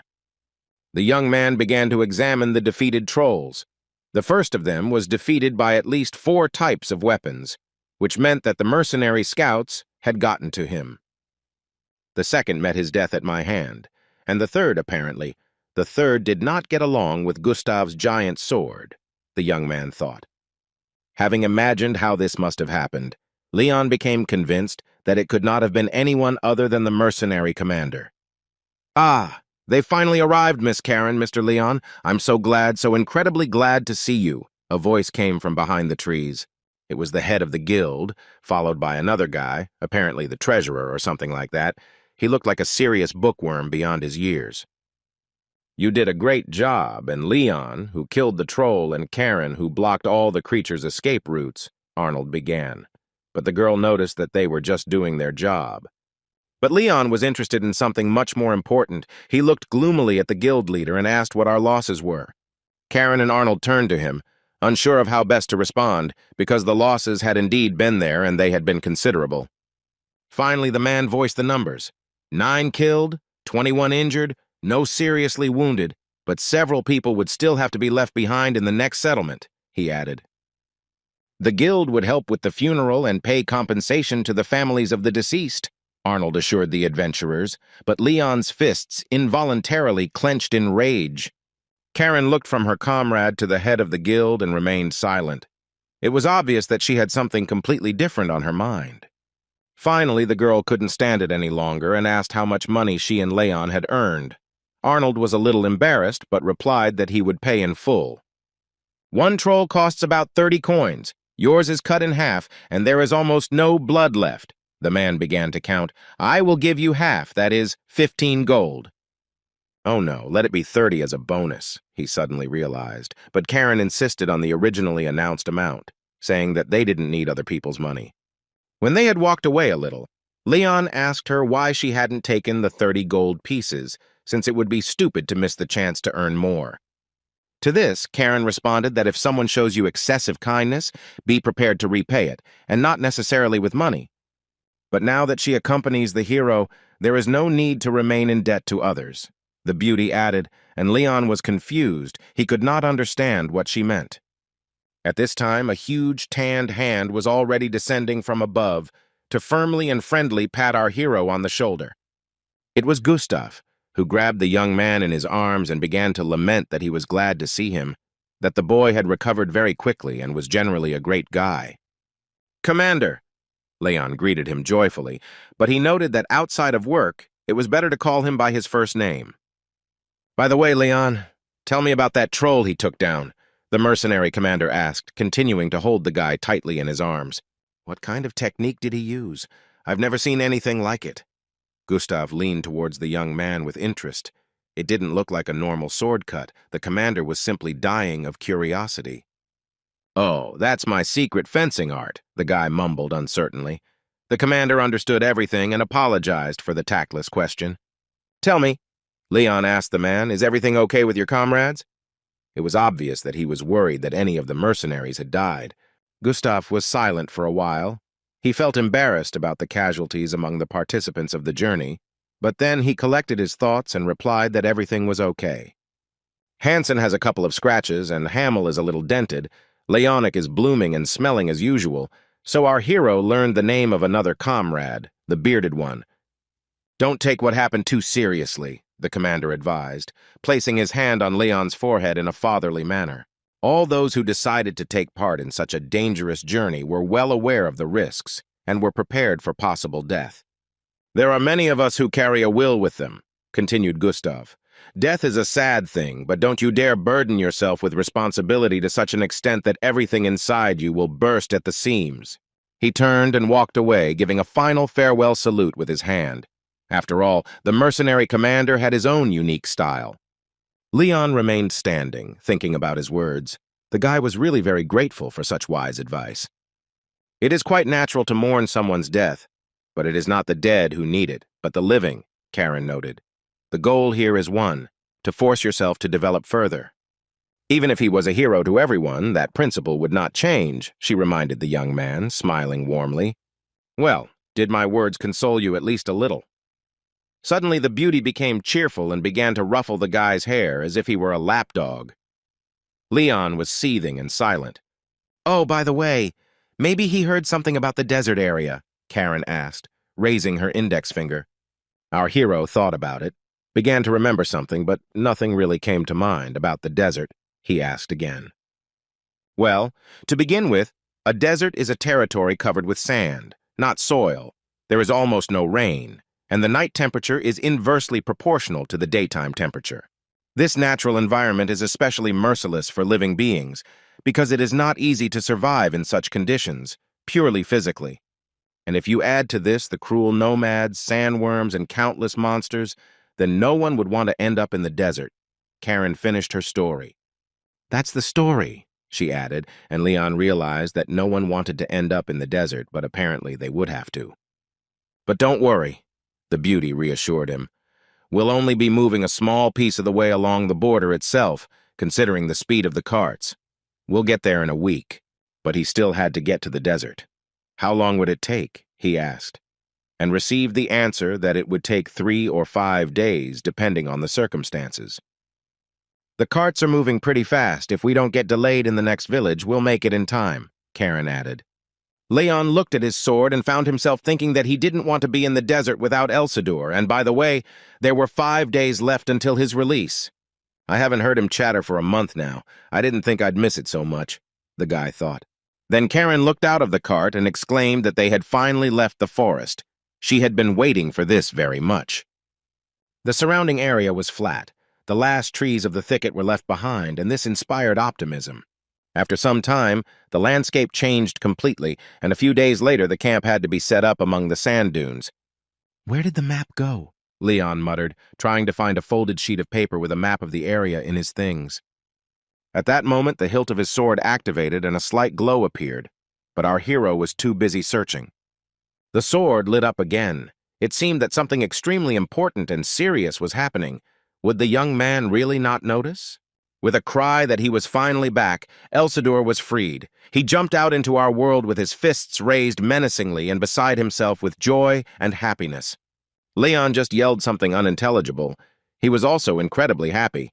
Only a couple of seconds later, he also exclaimed that the mentor had finally returned. Leon sat down more comfortably and began to listen to the blue ball's story about what this month of confinement had been like for him. Then they couldn't stop looking at each other for a long time, and both understood that Leon's colorful story was about to follow. But instead, Elsidor decided to be a bit of a bore and asked why he had to shout like that when they met. "I have only one desire now, to stretch and warm up well," added Elsidor. "Forgive me, but everything else comes later." "That's why you showed up with a loud scream," Leon asked, "but no one bothered you for that scream." "I already want to go back to when this month was just beginning," our hero muttered with a displeased look. "Ha! The mentor put his soul into his training, and he behaves like this." The ball was indignant and added that the teacher must be treated with the utmost respect, just as he had once treated his own.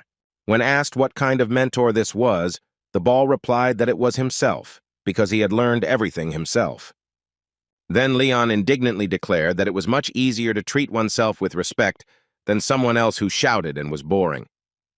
Eventually, the jokes ended, and the young man briefly told about his adventures over the past month. "It turns out that from the very beginning, the bishop figured out your true identity, and the man who called himself an adventurer became your comrade and dropped his jaw." "Don't worry, Karen is reliable," Leon reassured him, mentally returning to the memory of how the girl swore allegiance to him under the tree. Even though she was a killer, her personality was not distorted, and he believed she could be trusted. Elsidor agreed. "I think she can compensate for your shortcomings with her skills. And by the way, her skills have improved," the ball asked.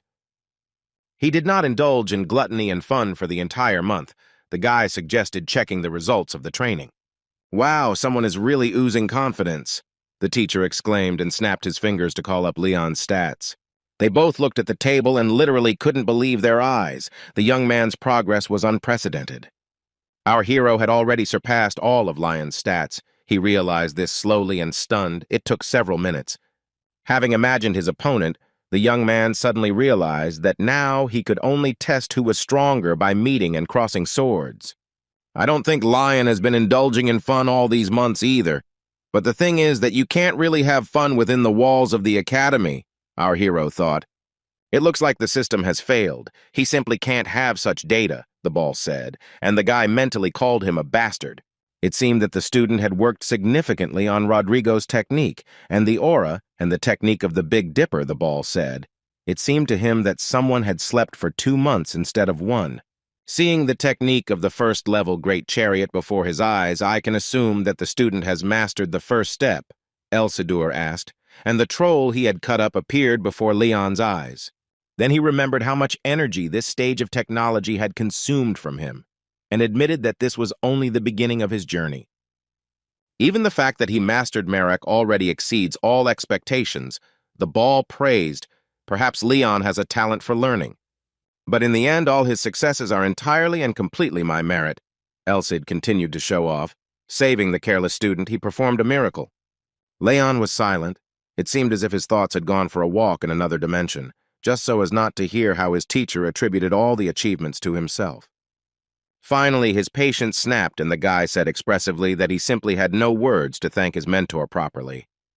The ball didn't listen to the end. He sniffed the air and said that he felt a strong smell of sand. "Were we in a desert?" he exclaimed. "Since we are moving in a cart, it means the path lies somewhere very far away." Elsidor continued to make his assumptions. Leon noted that he himself had spoken about the Titanium Mountains. That was where they were heading. He had accepted the request to protect the guild. "Well, that sounds good, but why did the caravan head into the heart of the desert?" the ball wondered. "What is he saying? They only deviated slightly from the direct route," the young man objected. The guy finally found the map he was looking for and began to examine it, remembering what was blocking their path, the mountains or the canyon that they had to go around. Elsidor asked to look at the map. His face began to look suspicious. The guy became a little nervous but did not interfere with questions. Finally, the mentor exclaimed that there should not be a desert here, so either the map was wrong or they had completely lost their way. 300 years ago, this place was a vast plain. Why is there a desert here? This simply cannot be. Elsidor continued to be indignant. Beautiful trees and gardens could not have turned into a desert in 300 years. The blue ball continued to bend its line, which means someone specially turned them. They disguised artificial desertification as a natural process, but you can't fool him. He saw through them. The ball summed up. If they can use magic to summon a creature capable of devouring an entire city, then they can turn gardens into a desert. Leon finally realized that Elsidor believed that the artificial desertification of the area was the work of Satanists. But he did not at all share his mentor's speculations. The guy decided that he was having an attack of paranoia after a month's absence. Shar sighed. He realized that he had been talking in vain. So he asked Leon to forget about this conversation because it was an old matter, and therefore he just needed to do his job and move on. Then why did he even start this conversation? The young man became indignant and threatened his mentor with his fist. It was amazing. Only half a year had passed since they had met Elsidor, and he already couldn't imagine life without him. Leon caught himself thinking. "Welcome back." The young man greeted his mentor as if he had just returned, and they smiled at each other like best friends. Karen watched her younger friend. His behavior seemed very strange to the girl. The guy was talking and smiling as if he was communicating with someone, but she could not see the ball. The caravan continued moving through the desert. The sun was shining brightly, and even the horses could barely move their legs from the heat. Karen was half lying in the cart and was also languishing from the heat. It was so hot that she could die, she complained to Leon. He didn't answer, and the girl looked at him with a displeased expression. The young man's strange behavior did not stop. Leon sat with a happy face, polishing his sword. He smiled and muttered something under his breath, completely ignoring her. "Leon, I see you're in a great mood. Something good happened that I don't know about," the beauty asked, losing her patience. Leon turned away from the girl and looked at the mentor. Maybe it was because Elsid had returned, our hero thought. At this time, the blue ball was carefully studying the area through which the cart was traveling. His face was calm and businesslike. Gustav, riding on horseback at the head of the caravan, suddenly gave the command to stop and set up camp right where they were. "Put the carts on the side where the wind is blowing. Make a fire and cook dinner." The commander continued to give instructions, and Leon was surprised that the halt was so soon. The nights in the desert are much darker and colder than he can imagine. Karen put her elbow on his shoulder. The girl had already put on a hooded cape to go out. "If you take the temperature change lightly, problems could arise," she added, and invited them to follow her. "Elsid, we need to go too," the guy turned to the mentor, who continued to peer intently into the distance. "It's a desert," the blue ball muttered sadly. "Not even a tiny clearing from my memories remains." He sighed bitterly. He never thought that 300 years later everything would turn out this way, he complained to Leon, who had already started to catch up with his friend. Excuse me, it seems they are calling you." He looked at the young man as if returning to reality from memories. "Leon, come here quickly!" Karen shouted, the incredible smell of freshly cooked meat stew spreading across the desert. "Sister Karen, Leon, come here. It's dinner time." The mercenaries invited them to the table. It was clear that they were really happy to have the opportunity to eat well in good company. Elsidor looked at how willingly the men who had been through fire, water, and copper pipes invited his student. Then he looked at his young charge, who was smiling happily, having let Karen have another joke, and he felt uneasy. A minute later, Gustav put his arm around our hero's shoulders, and his comrades were happily devouring the aromatic meat stew. The picture was almost idyllic. The blue ball bit his lip in resentment for indulging in sad thoughts while there was joy and peace all around. What difference did it make in the end whether it was a desert or a meadow? Elsidor decided for himself, and decided not to return to this topic in his thoughts anymore. The man living in this era is not him, but Leon, and he is glad that the guy has finally found the opportunity to have a good time for his own pleasure. He looked at the young man's happy face and thought that in reality his student had not had such an opportunity many times in his life. Soon the night became dark and impenetrable. The coals in the fire were dying down, and everyone decided that it was time to go to bed. The travelers dispersed into their carts and tightly closed the entrance with cloth so that the cold would not interfere with their rest. Leon slept soundly, dreaming something disturbing, but not so much that he woke up from a nightmare in a cold sweat. However, he still managed to wake up. The young man heard some extraneous sounds and opened his eyes. What was going on? What was that sound, and what was that unpleasant feeling of discomfort he felt? The young man wondered as he sat up in bed. "Shh," asked Karen, who had not slept for a long time and had even managed to dress warmly so that she could jump out of the cart if necessary for silence. Senior comrade Leon looked at her warily. The girl's eyes flashed with green fire. She felt the imminent danger. Looking out into the street, the girl did not notice anything suspicious. All the carts were standing as they had been in the evening. There were no people in sight. But then some strange movements appeared in the sand. Their vector was directed towards the caravan camp. "There is an enemy outside?" Leon asked, to which he received an affirmative answer. The girl added that there were quite a lot of them. "They don't emit any deadly energy, so she didn't notice until they got close. It seems no one intends to fight," the beauty explained. "And what about the sentries?" Our hero suddenly remembered about the 2 sentries appointed by Arnold. Karen replied that the enemy was moving under the sand, therefore not visible to those who do not feel vibration. "Look, they're heading like a load," the beauty exclaimed. "It looks like they're going to commit a theft and escape. Leon, what do you say how we will act? The decision is yours." The girl turned to him for advice. "We could raise the alarm and stop the thieves, but we were at a disadvantage by allowing them to enter the camp," the young man thought. "I don't think that people who are fast asleep will be able to immediately bring themselves into proper combat readiness," he decided. "Those bastards also know that if they go against the guild's guards, they won't win," the blue ball commented on the situation. "That's why they came here quietly, not intending to kill anyone. If we wake everyone up, we'll fight back. But then there will be casualties," Elsador added, and the guy doubted again. "You seem to be having a lot of fun," Leon muttered, looking at the excited face of his mentor, who explained that he finally had a chance to see his student's progress in battle. "Senior comrade, what is the exact number of enemies?" Leon asked. Karen replied that 14 people were heading towards the cargo, and another 22 were standing at a distance. "That's all who are in my detection zone," the girl said. "Maybe there is someone else further, but she hasn't noticed him yet." Even if the enemy's strength was not great, 36 people in their usual desert could pose a significant threat, Leon thought. A clumsy first move could play a cruel joke on us, he decided, and called out to Karen again. She understood him without words, nodded silently, and began to act immediately, moving silently, like a lynx. At first, she headed towards the nearest carts with cargo, where the robbers had almost reached. On the roof of one of the carts, the girl took up a fighting position, watching as the attackers got closer and closer to her under the sand and waiting for the right moment. Just a little more and the heat will start, Karen thought, and her face became joyful no matter how you look at it. She also missed the battle.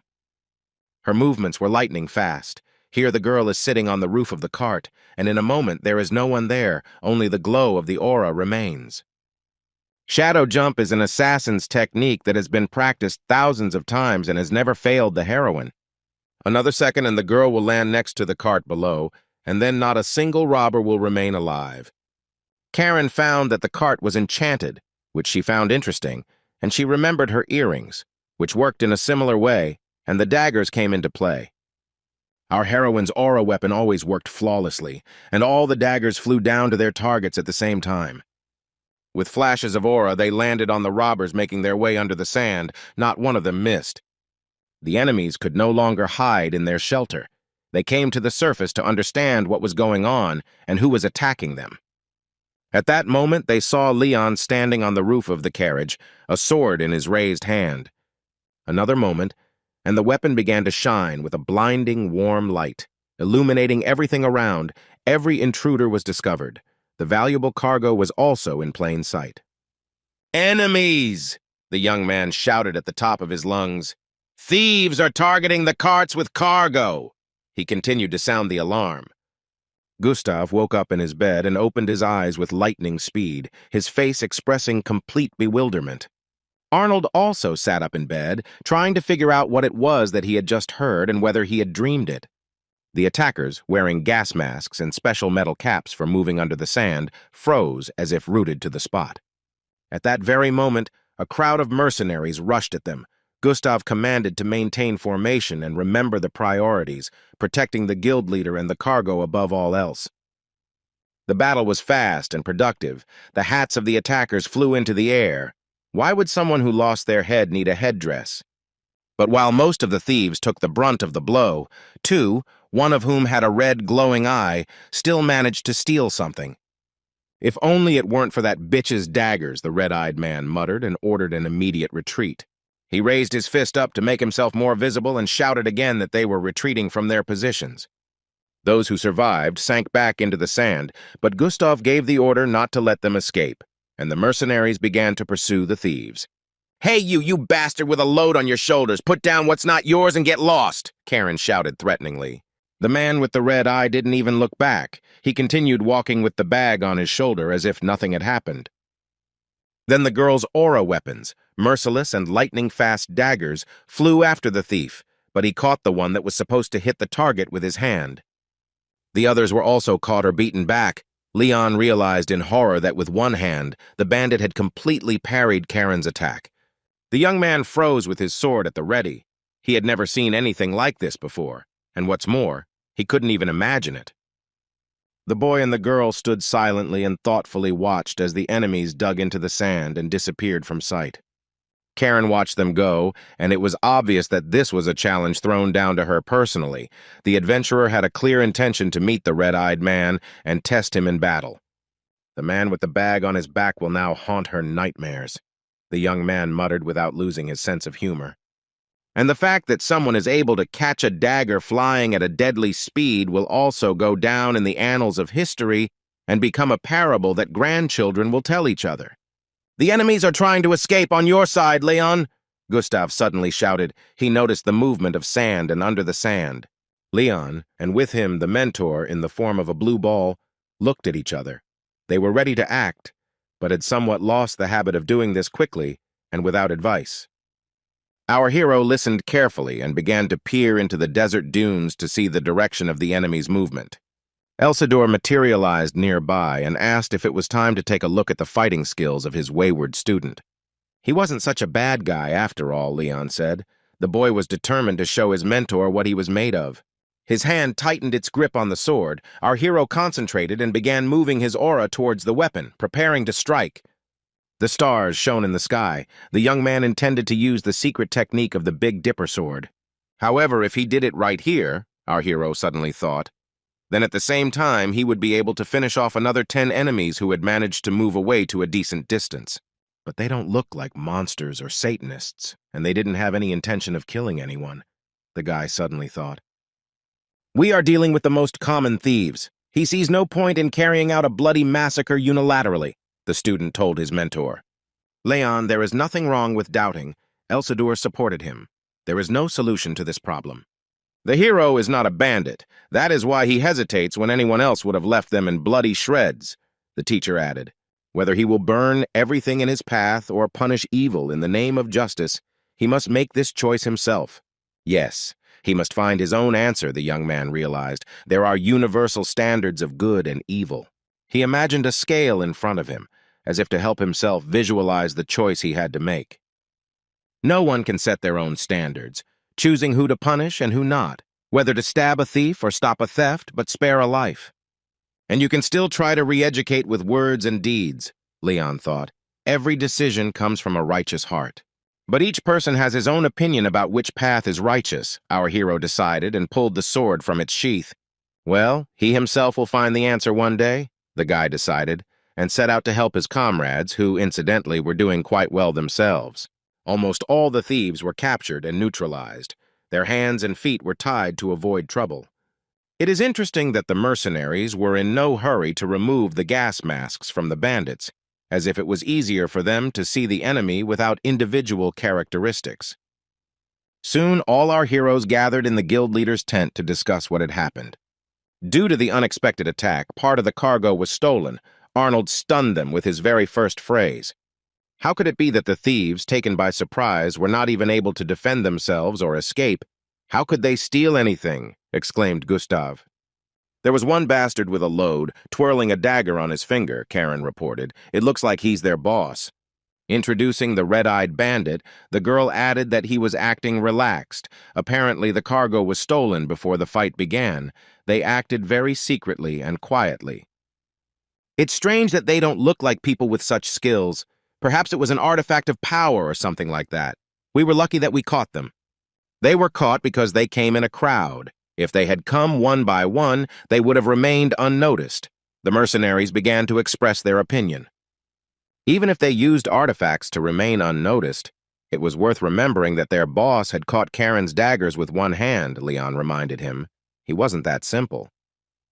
In a trembling voice, Arnold said that the most valuable cargo had been stolen, and he wanted to ask adventurers and mercenaries to return it by tracking down the thieves. "Track it down," Gustav asked again. "What do you think about this, Hamel?" he asked, while the head of the guild howled that without this cargo, he was lost. "If you plan to go in pursuit, you need to set out right now," Hamel voiced his opinion. "We are in the desert. Tracks are erased instantly," he explained. He was a mountain tracker and believed that the probability of tracking them was only 50%. The later we start, the less chances.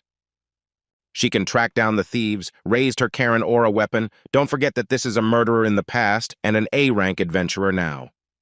She waved the weapon and it began to glow brightly with a green aura. The same glow extended from the hilt, showing the way. "There was a mark from my dagger on that bastard's hand, so he won't be able to escape pursuit even in the desert," the girl explained. "Oh, if so, he will see to it that you are properly rewarded," Arnold fawned, and Karen agreed. "Leon, of course, will go with me," the beauty added half-questioningly, and our hero nodded affirmatively. "And also I need Mr. Hamel's help," Karen asked, to which she received the answer that the ranger was ready to give even his life. "You'll definitely need a compass," Arnold said, and handed the device to Karen, but she noticed that it was broken and asked why.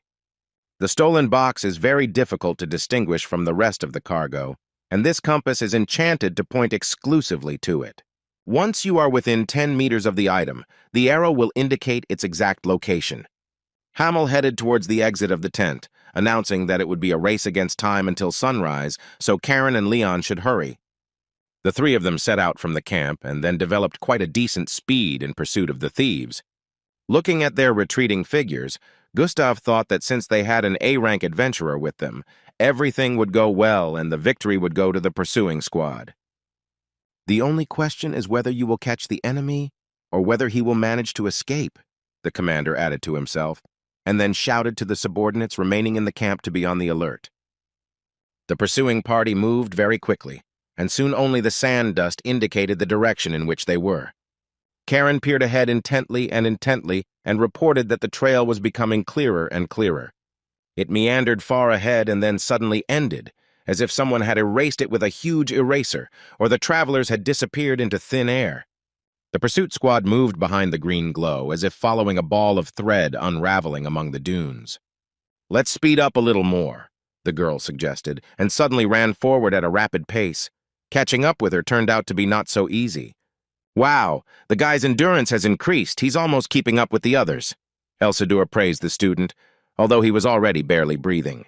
Suddenly, Karen stopped abruptly and raised her fist up. This was a sign that she should freeze and not make noise. It was here, the girl reported, that our heroes stopped at the edge of a deep crevice that formed a quarry, and how could it not be covered with sand? It was hard to believe that there was such a valley in the middle of the desert, Leon thought.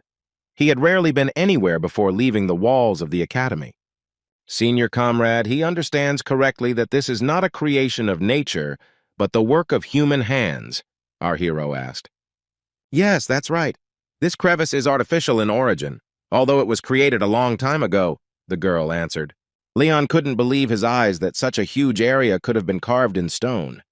He looked once more at the starry sky and the canyon as if through the eyes of a bird. From above, the scale was truly colossal. Suddenly, Karen noticed an inscription carved into the stone and said that it happened about 100 years ago. Hearing this, the young man shuddered because it was around this time that the first cultists became active. Yes, your guess is correct, the blue ball informed him, and he thinks that this inscription is the reason why the flowering groves turned into a desert. The boy asked if a hole in the ground could be the cause too, to which the teacher laughed, since not all mines on Earth are located in deserts.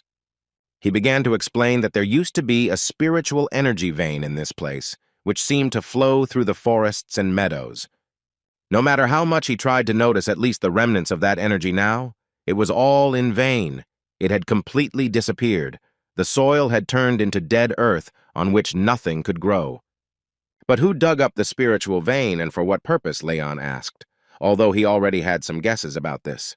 We can talk about this for a long time, but it is much more useful to try to figure it out now. He received the answer from his mentor.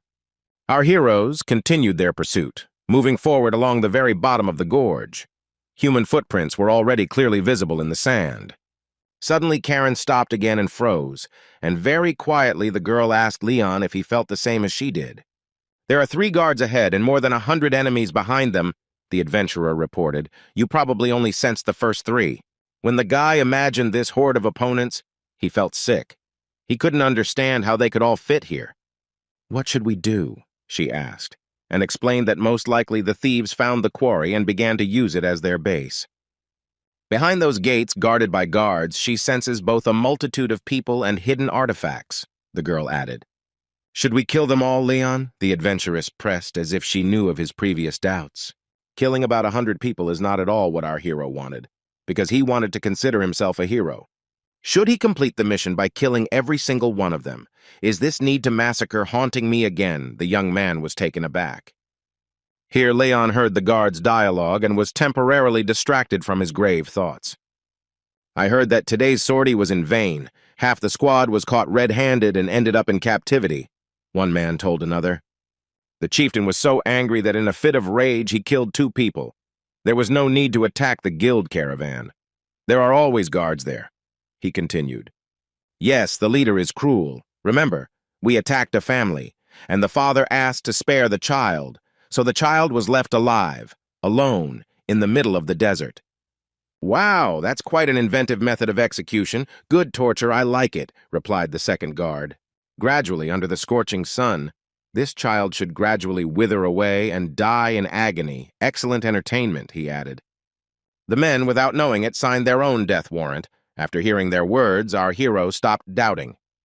He realized that these bastards deserved a quick death and clutched his trusty sword in his hand, ready to organize it as soon as possible. He remembered what the ball told him. There is no permanent solution to this problem. Every time you will have to choose. So the guy chose.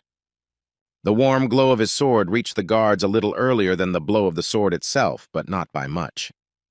Leon cast the eclipse technique. It was now his favorite technique, which had not yet been perfected, but was still superior in effectiveness to others. It was even better because it didn't take too much effort, since they still had to return to camp. The mentor looked at the student approvingly. He realized that he would finally see his progress in action. Okay, let's attack, Karen exclaimed, and they broke through the doors, separating the outer space from the inner rooms. They may be weak, but they have a numerical advantage, so we will quietly eliminate groups of 5 or 6 people, the adventurer explained her plan. I'll take the lead, so just try to keep up. She smiled at her companions.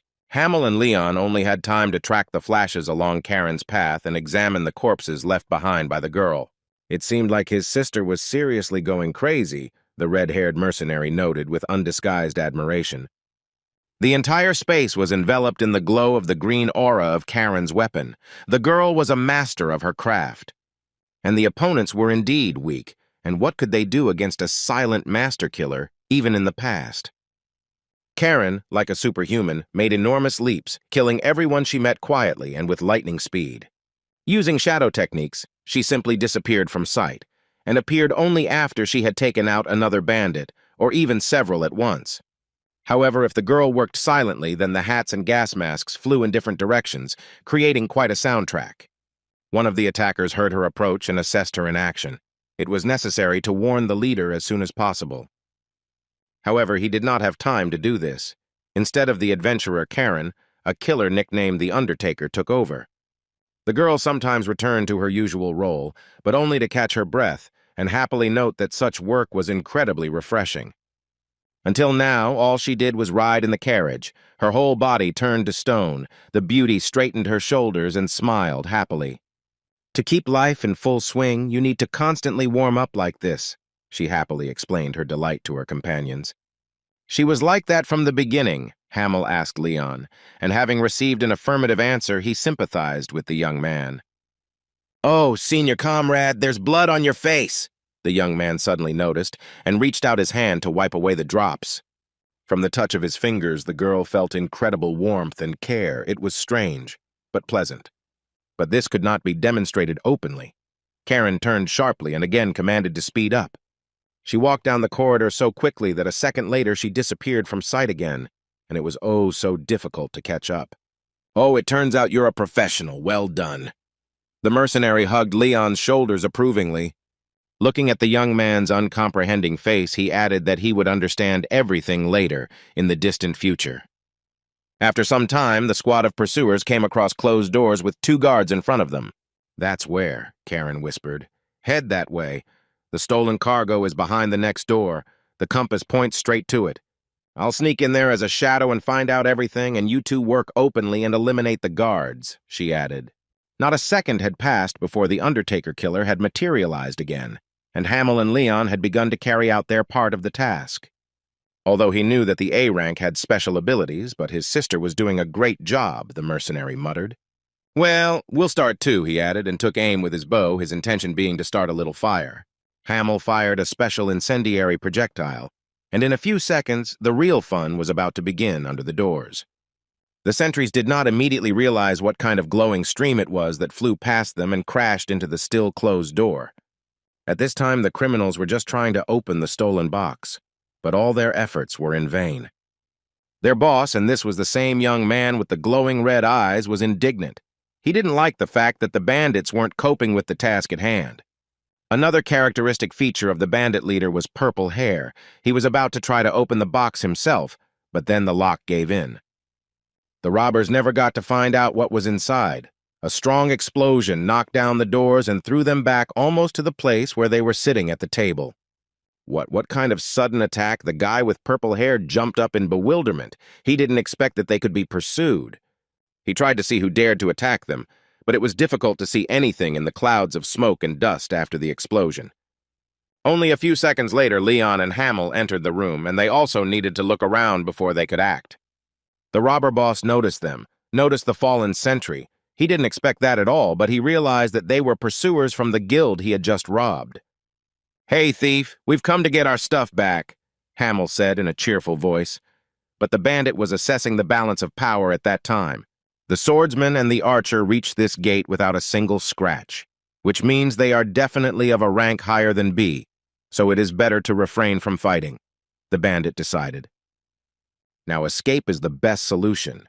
He didn't have time to finish his thought before he almost got a blow in the back from the shadows. It was Karen in the guise of an undertaker. Dodging at the last second, the thief boss still tried to escape, but since he didn't quite understand who was attacking him, it wasn't easy. Blood gushed from his leg, which had been raised first to escape, and then to take the blow and save vital organs. The bandit fell to the floor, but the attacker managed to escape, and he still hasn't gotten a good look at him. The Undertaker struck again with his short sword, but the robber managed to roll to the side. "A good dodge," the killer commented. "According to the plan, your body should have cooled down by now," he added. "I see you're now making a living as a thief. If we had collided 4 years ago, he wouldn't have given me a chance to even hit his ankle," the Undertaker continued. "He knows about my past. It's impossible. Everyone who knew about it is already dead," the bandit thought. But he only asked out loud what the enemy was talking about. The guy continued to peer into the shadows and thought that someone had still survived after all these years. "The one who is still alive despite knowing about my past. Long time no see," he exclaimed. Karen took on her usual appearance. She looked at the enemy from under the mask of the Undertaker killer and uttered only one word, or rather, a name: Mole. "Undertaker," the purple-haired boy exclaimed, his voice filled with both fear and surprise. At this time, the rest of the attackers tried to fight off Leon and Hamill, who also did not waste time. Our hero still doubted whether to kill everyone, but they left him no choice, attacking first. The skirmish was quite active. One could say that the battle was raging, but our heroes quickly ran out of opponents. Before this, the young man had wielded his sword well, and the mercenary was not far behind him. "It seems we've dealt with everyone," Hamill stated, standing amid scattered hats, gas masks, and dead enemies. "What about the leader?" the tracker asked Leon, and the young man nodded in the direction where Karen was settling the matter in the guise of an undertaker. It looked rather strange because the opponents were not fighting, but were engaged in a dialogue, but the burden decided not to interfere. He noticed that the attacker's ankle was quite seriously injured, and the thief was simply unable to escape. "Does the enemy remember what she said then?" the girl asked the enemy. "Get out of this sphere forever, or she will kill him with her own hands," Karen reminded, twirling the dagger on her finger. The next moment, the tip of the weapon was pointed straight at the neck of the seated opponent, aimed but not used. It was now or never, the girl thought gloomily but optimistically. She was determined to keep her promise. "Die," said Karen, and brought the dagger even closer to the thief's throat. But he suddenly exclaimed that he didn't believe it.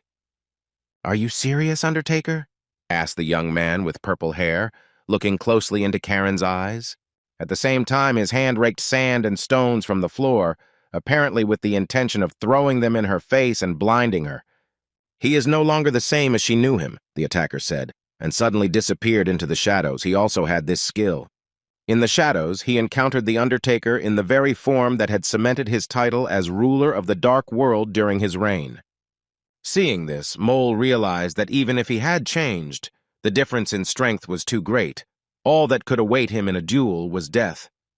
The winner was obvious, and the young man, looking at this spectacle, once again admitted himself defeated and said that he was ready to die. "This is a protest," Karen asked. "She ordered to die. Die. It was a clear order."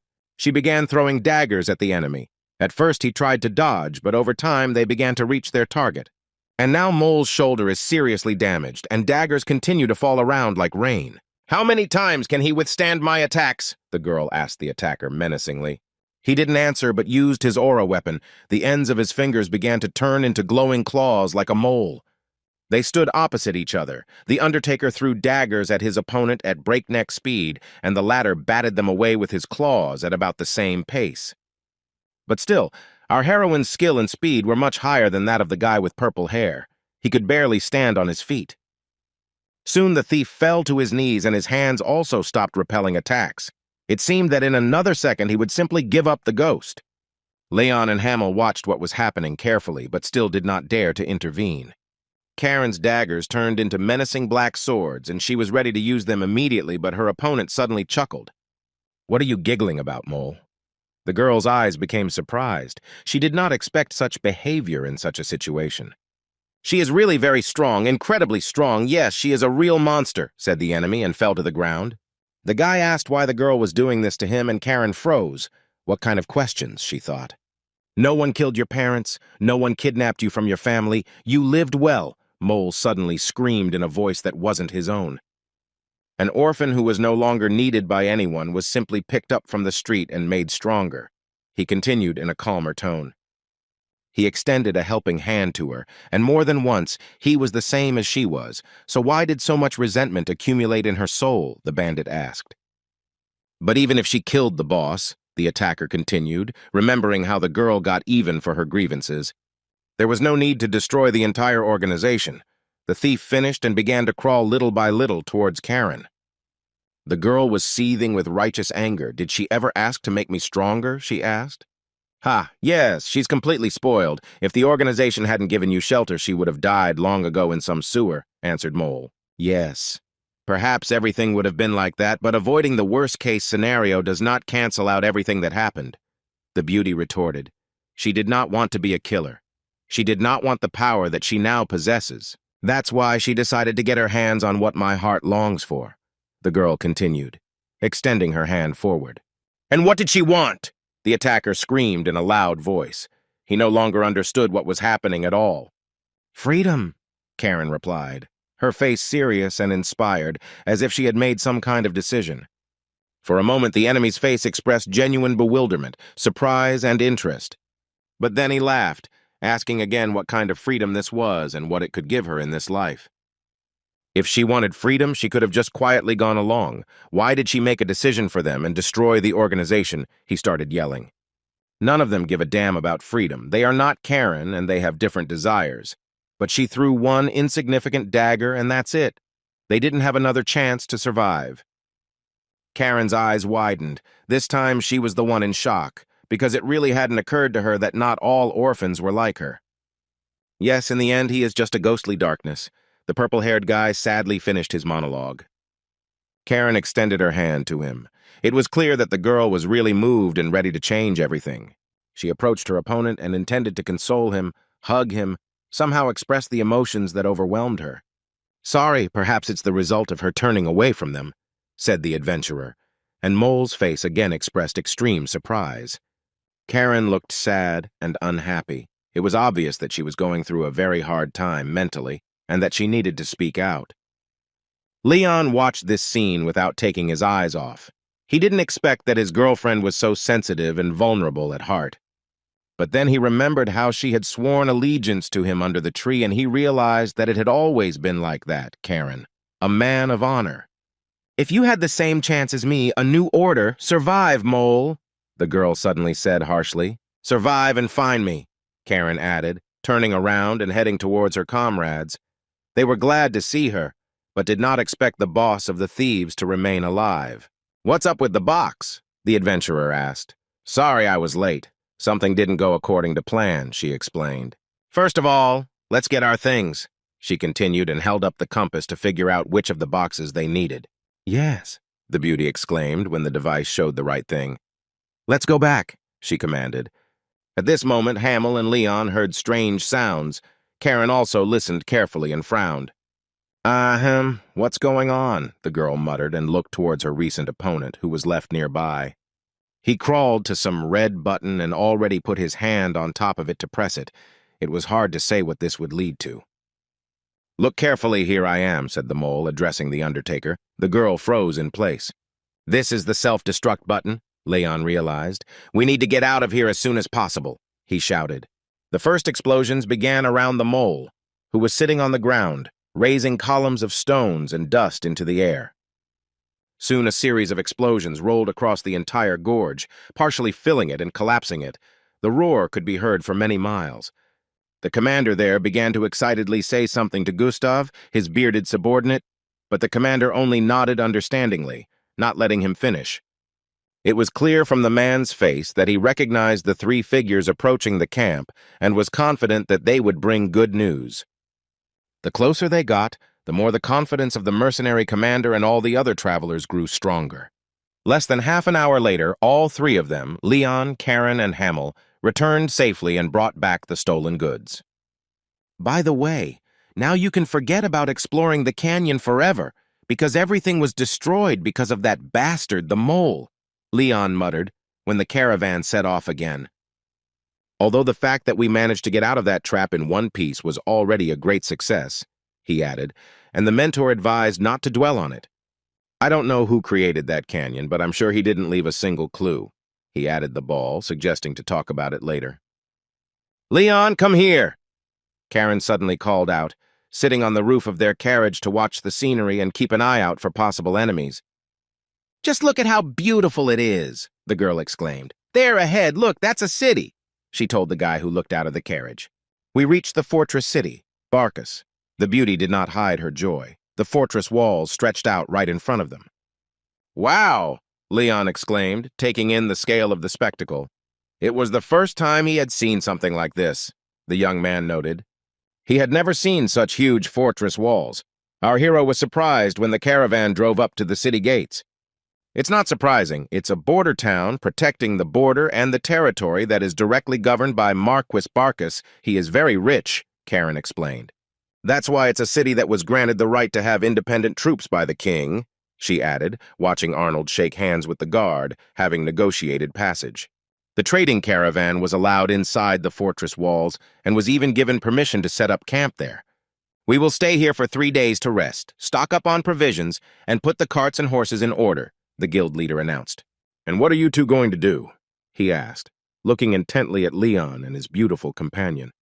Both were taken aback by the way the question was put and did not know how to answer it, so they simply asked again what he meant. "You don't have to leave our place of stay, or you can go anywhere. The main thing is to return to the cart before we continue on our way," the man explained. There is one thing she would like to find, but it will appear from time to time where you are staying. Just dictate the address," the girl asked.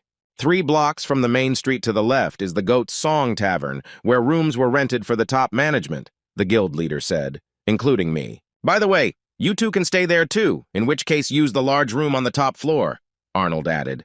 "The pride of this room is the huge double bed," the man announced, and Karen and Leon stared at him.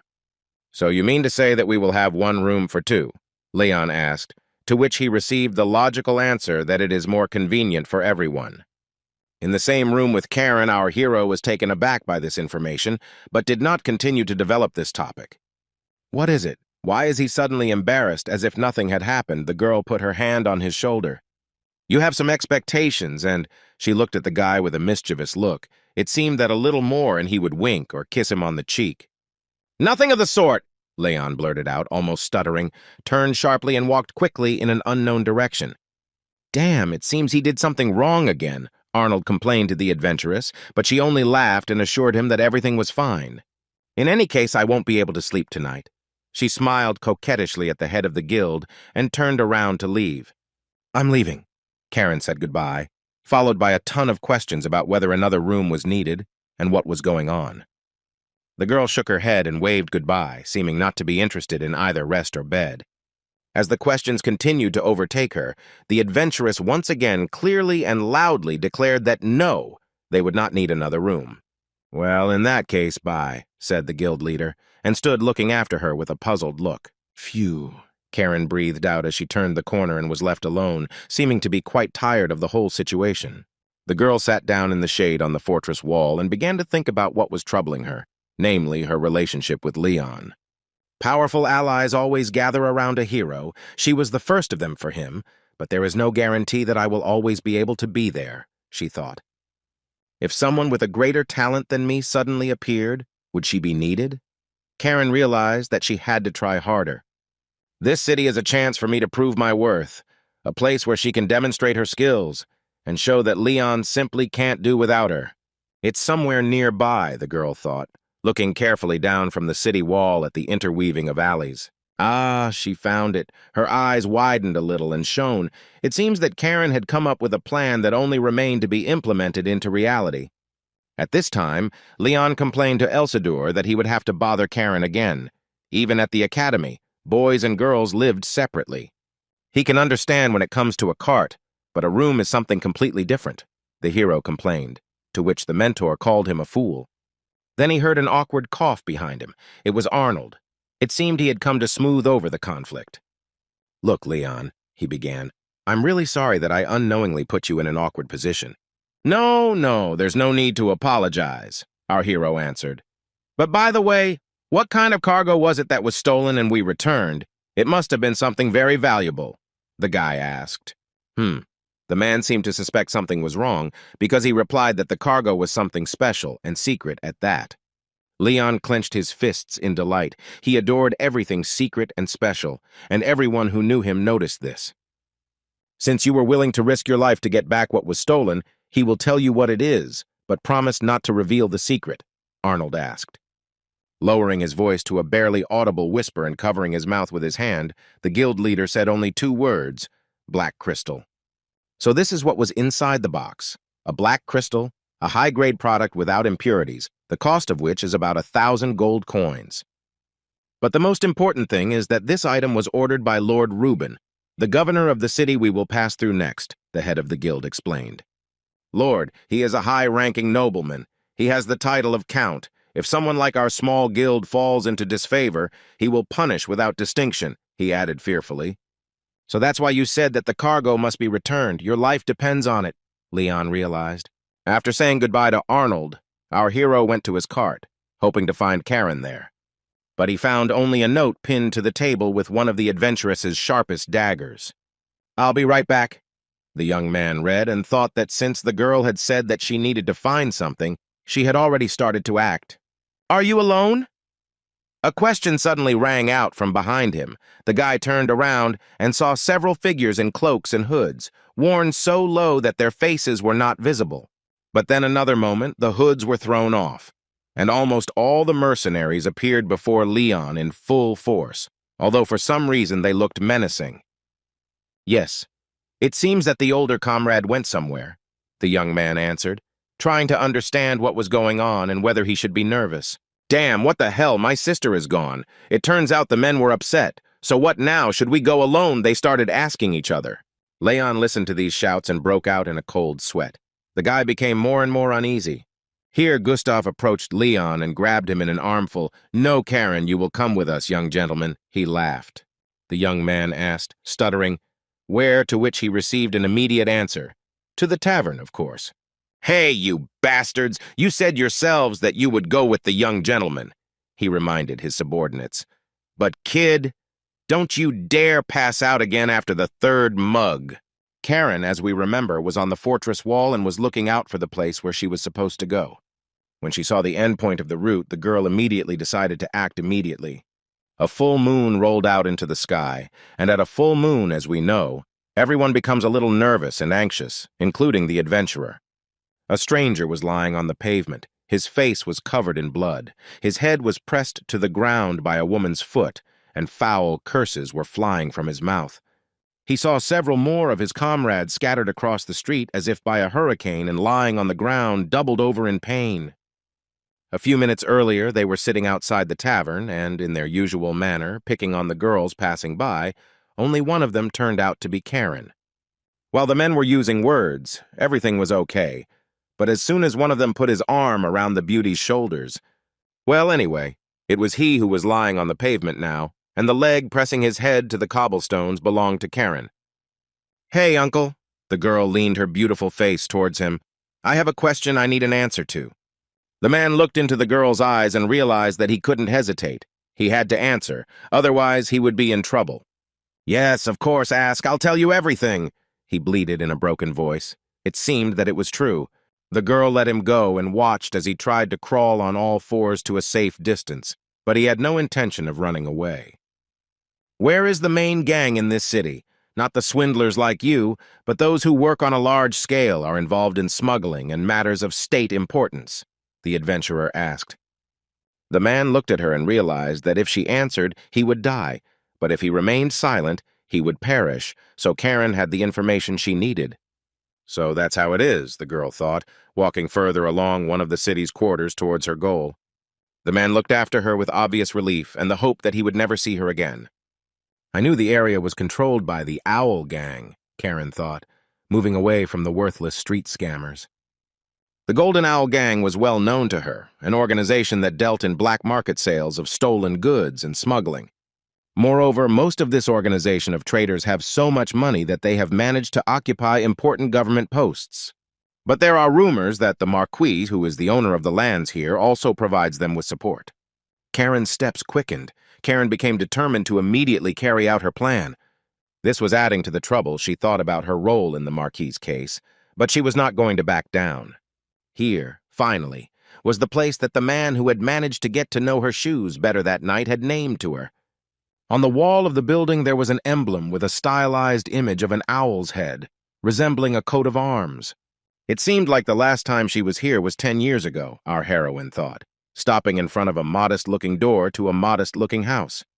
But her legs still remember the road, the girl added, and remembered Leon asking her how she got the nickname Undertaker. She explained that it was because of the coded communication method, which puzzled the young man no end. "All secret organizations use their own secret method of exchanging information," she explained. In the case of the spider organization she belonged to, it was mandatory to visit the local funeral home and place the request details in the coffin. "So that's what it's all about," the young man answered then, and listened to how, more often than not, organizations don't complicate things that much, but work according to a simplified scheme. For example, when a client comes to them, they use a lantern that creates illusions to create a fake entrance. Only those who have access to the secret code will know where the real entrance is, then the portal will open. With these memories, Karen placed her hand on the wall of the house in front of which she stopped. Her hand began to slowly sink into the plane of the wall. The girl had shadow vision, so optical illusions could not deceive her, and knowledge of the code was not required. The very next second, Karen began to sink into the wall of the house. It looked quite ominous. A staircase opened up before her, illuminated by fairly bright torches. All that was left was to begin the descent. The adventurer was so busy with her memories that she lost her vigilance a little and did not notice the trap on the floor. Hearing the characteristic sound and noticing the discharges of the aura, the girl remembered where she was and that she should be very careful. A few minutes later, she would enter a small room, which was lit only by a candle, and there stood a man in a red cloak with a hood. At first he stood with his back to the entrance, but at the sound of footsteps he turned slightly and glanced sideways at the stairs. The door creaked open. The man didn't know who would enter the room, just as Karen didn't know what was waiting for her behind the door when she opened it. But the girl was not scared. She looked inside with a welcoming smile and waved her hand to the stranger, saying hello. "Welcome, intruder," the man greeted. He was smiling and somehow managed to find himself at the table. "Did you enjoy our warm welcome?" he asked. Karen remembered the trap and all the weapons that had been used against her on the way down the steps. "Well, so-so," she muttered, sitting down on a chair. The man asked why she came here without following the special procedure. "I want to buy information," the girl answered, after which she heard a few more clarifying questions and answered that she wanted to know about Fiod Rubin. The man's face twisted. "I'll pay for the information, so don't try to hide anything. And besides, the no-selling option is against your rules, isn't it?" the girl asked, looking at the candle. "Our principles," the man mimicked. "Well then, 800 gold coins from you," he announced the price. "That's expensive," Karen countered. "I suggest you give me a discount for the information he can offer." In that case, we can make a discount up to 700, the stranger answered.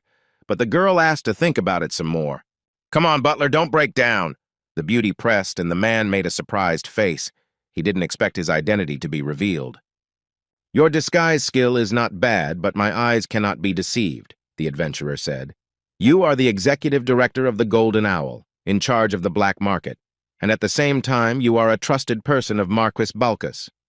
"Butler Glenn," she finished, and the man narrowed his blue eyes slyly, trying to figure out who was in front of him. "You are very impudent." Glenn threw off his hood and threateningly clenched his hand into a fist, as if to make it clear that he should not be overly familiar. Yes. So whether you will sell or not, you looked very interested in the information that I have," Karen urged. She has such a sharp eye that she saw through me in no time. She is at least an A-rank adventurer. If you try to get rid of her, you can get into trouble, the butler thought. "We don't need any trouble," he decided, and announced the final price, 260 gold pieces, which was exactly the amount the girl had been counting on. "Fiod Rubin is like a hole in a sewer pipe now," the man said, and Karen asked him what he meant. "Yes, that means that whoever enters there cannot leave," the butler explained and winked. At this time, Leon was having a good time over a glass of beer, although of course it was not limited to just one glass. The drink had to go in like water down a drain. If it all came out he'd lost, the mercenaries egged him on. When the young man finally finished drinking and grimaced, Hamill joyfully shouted, "Keep it up!" and everyone else began to praise and encourage our hero. At this time, the waitress brought the food and asked what the next destination of such cute mercenaries would be. "Fiod Rubin," answered Hamill, and the girl was dumbfounded. "God, you are heading there. Others avoid this place. You are brave," she stammered. "It seems you haven't heard the rumors," the girl added, and Gustav looked at her tensely, not understanding what she was talking about. "About the monster that rules the night streets. He means a vampire," was the answer, and Leon and Elsador also listened to the conversation. "A vampire is a race that is no different in intelligence from humans, but has superior magical abilities. Vampires also have immortality comparable to that of demonic monsters of medium or even high level. There is a possibility of coexistence with humans, but it has been rejected for many years due to the vampire's habit of drinking the latter's blood. Only a few bloodsuckers remain. Although the church has not officially declared them extinct at the same time, none of the rulers recognize their existence on their territory." "Don't talk such nonsense," Gustav asked the waitress. Vampires are not the kind of people who can be easily seen. In any case, if a vampire showed up here, we would cut his throat, the mercenaries shouted menacingly in chorus. Vampire, Leon continued to think, this topic had been bothering him for a long time, even during his studies. A monster that has strength comparable to that of a mid-class demonic monster, that's a challenge. As a hero, shouldn't he first take on eliminating them, the boy thought, imagining himself with a sword. The next image in his mind was of the vampire standing in front of him, ready to give something in exchange for his life. Elcid, do you think the problem can be resolved through conversation? The guy asked, and received the answer that even 300 years ago there were very few vampires left, because all the strong individuals joined the Demon King's army, and he personally killed them, the mentor explained. As for your thoughts, he continued, I have not met a single vampire with whom one can come to an agreement. Leon, after some thought, decided that there were exceptions to every rule and he would deal with everything on his own, like a hero. He will see for himself what is good and what is evil. Let's postpone the trial of the vampires for now, the young man thought. At that moment, someone's fist slammed into the wall with all its might. The sound of the impact was threatening. Listen, Gustav, did they rent this whole tavern? Why are they cackling so much? Someone's voice asked, and Hamel, Leon, and the blue ball became wary. A huge, fair-haired man in mercenary clothes with 2 cleavers on his back appeared in the doorway. This is Jerome, and he is here too, so a storm is inevitable, thought Gustav, taking another sip of beer. Putting the mug on the table, the commander of the mercenaries of the small guild said that this was a wonderful place and that they should not make noise. At this time, Jerome approached him from behind and said that he should not be ordered. He was not one of Gustav's henchmen. Leon and his mentor realized that things were getting hot, but it seemed unwise to them to interfere in the situation. I won't allow anyone to give me orders left and right, especially not to you, Jerome added, looking down at the man. If my tone seemed commanding to you, then he will simply repeat his request again. Get out of here, answered Gustav. Without making any more noise or shouting, Jerome spat directly into the mercenary commander's mug of beer. All his subordinates began to roll their eyes in horror. They understood that the boss would never leave something like this unanswered. What if he doesn't want to? Jerome asked cheekily, continuing to grin, either in a smile or a smirk. Gustav stood up, leaning his hands on the table. You can't feed bastards like you with bread. Just let them ruin everyone's mood, he stated. If you want to test your strength, come outside. You won't escape my hand today, the mercenary commander threatened. The night was dark, the moon was full. We have already said that in this form, the heavenly body makes people somewhat more unrestrained. All the mercenaries, together with Leon, poured out into the fresh air in a crowd. They were determined to support the commander. The opponents stood opposite each other. A crowd surrounded them in a circle, and Leon asked the mentor if fights between mercenaries were always so spontaneous. Yes, mercenaries are those who prove their worth by force. If they look down on you but do not prove it by force, their authority will fall, the ball explained. So essentially, these are people who always jump into an argument and strike back, he added, as if contrasting Gustav and Jerome.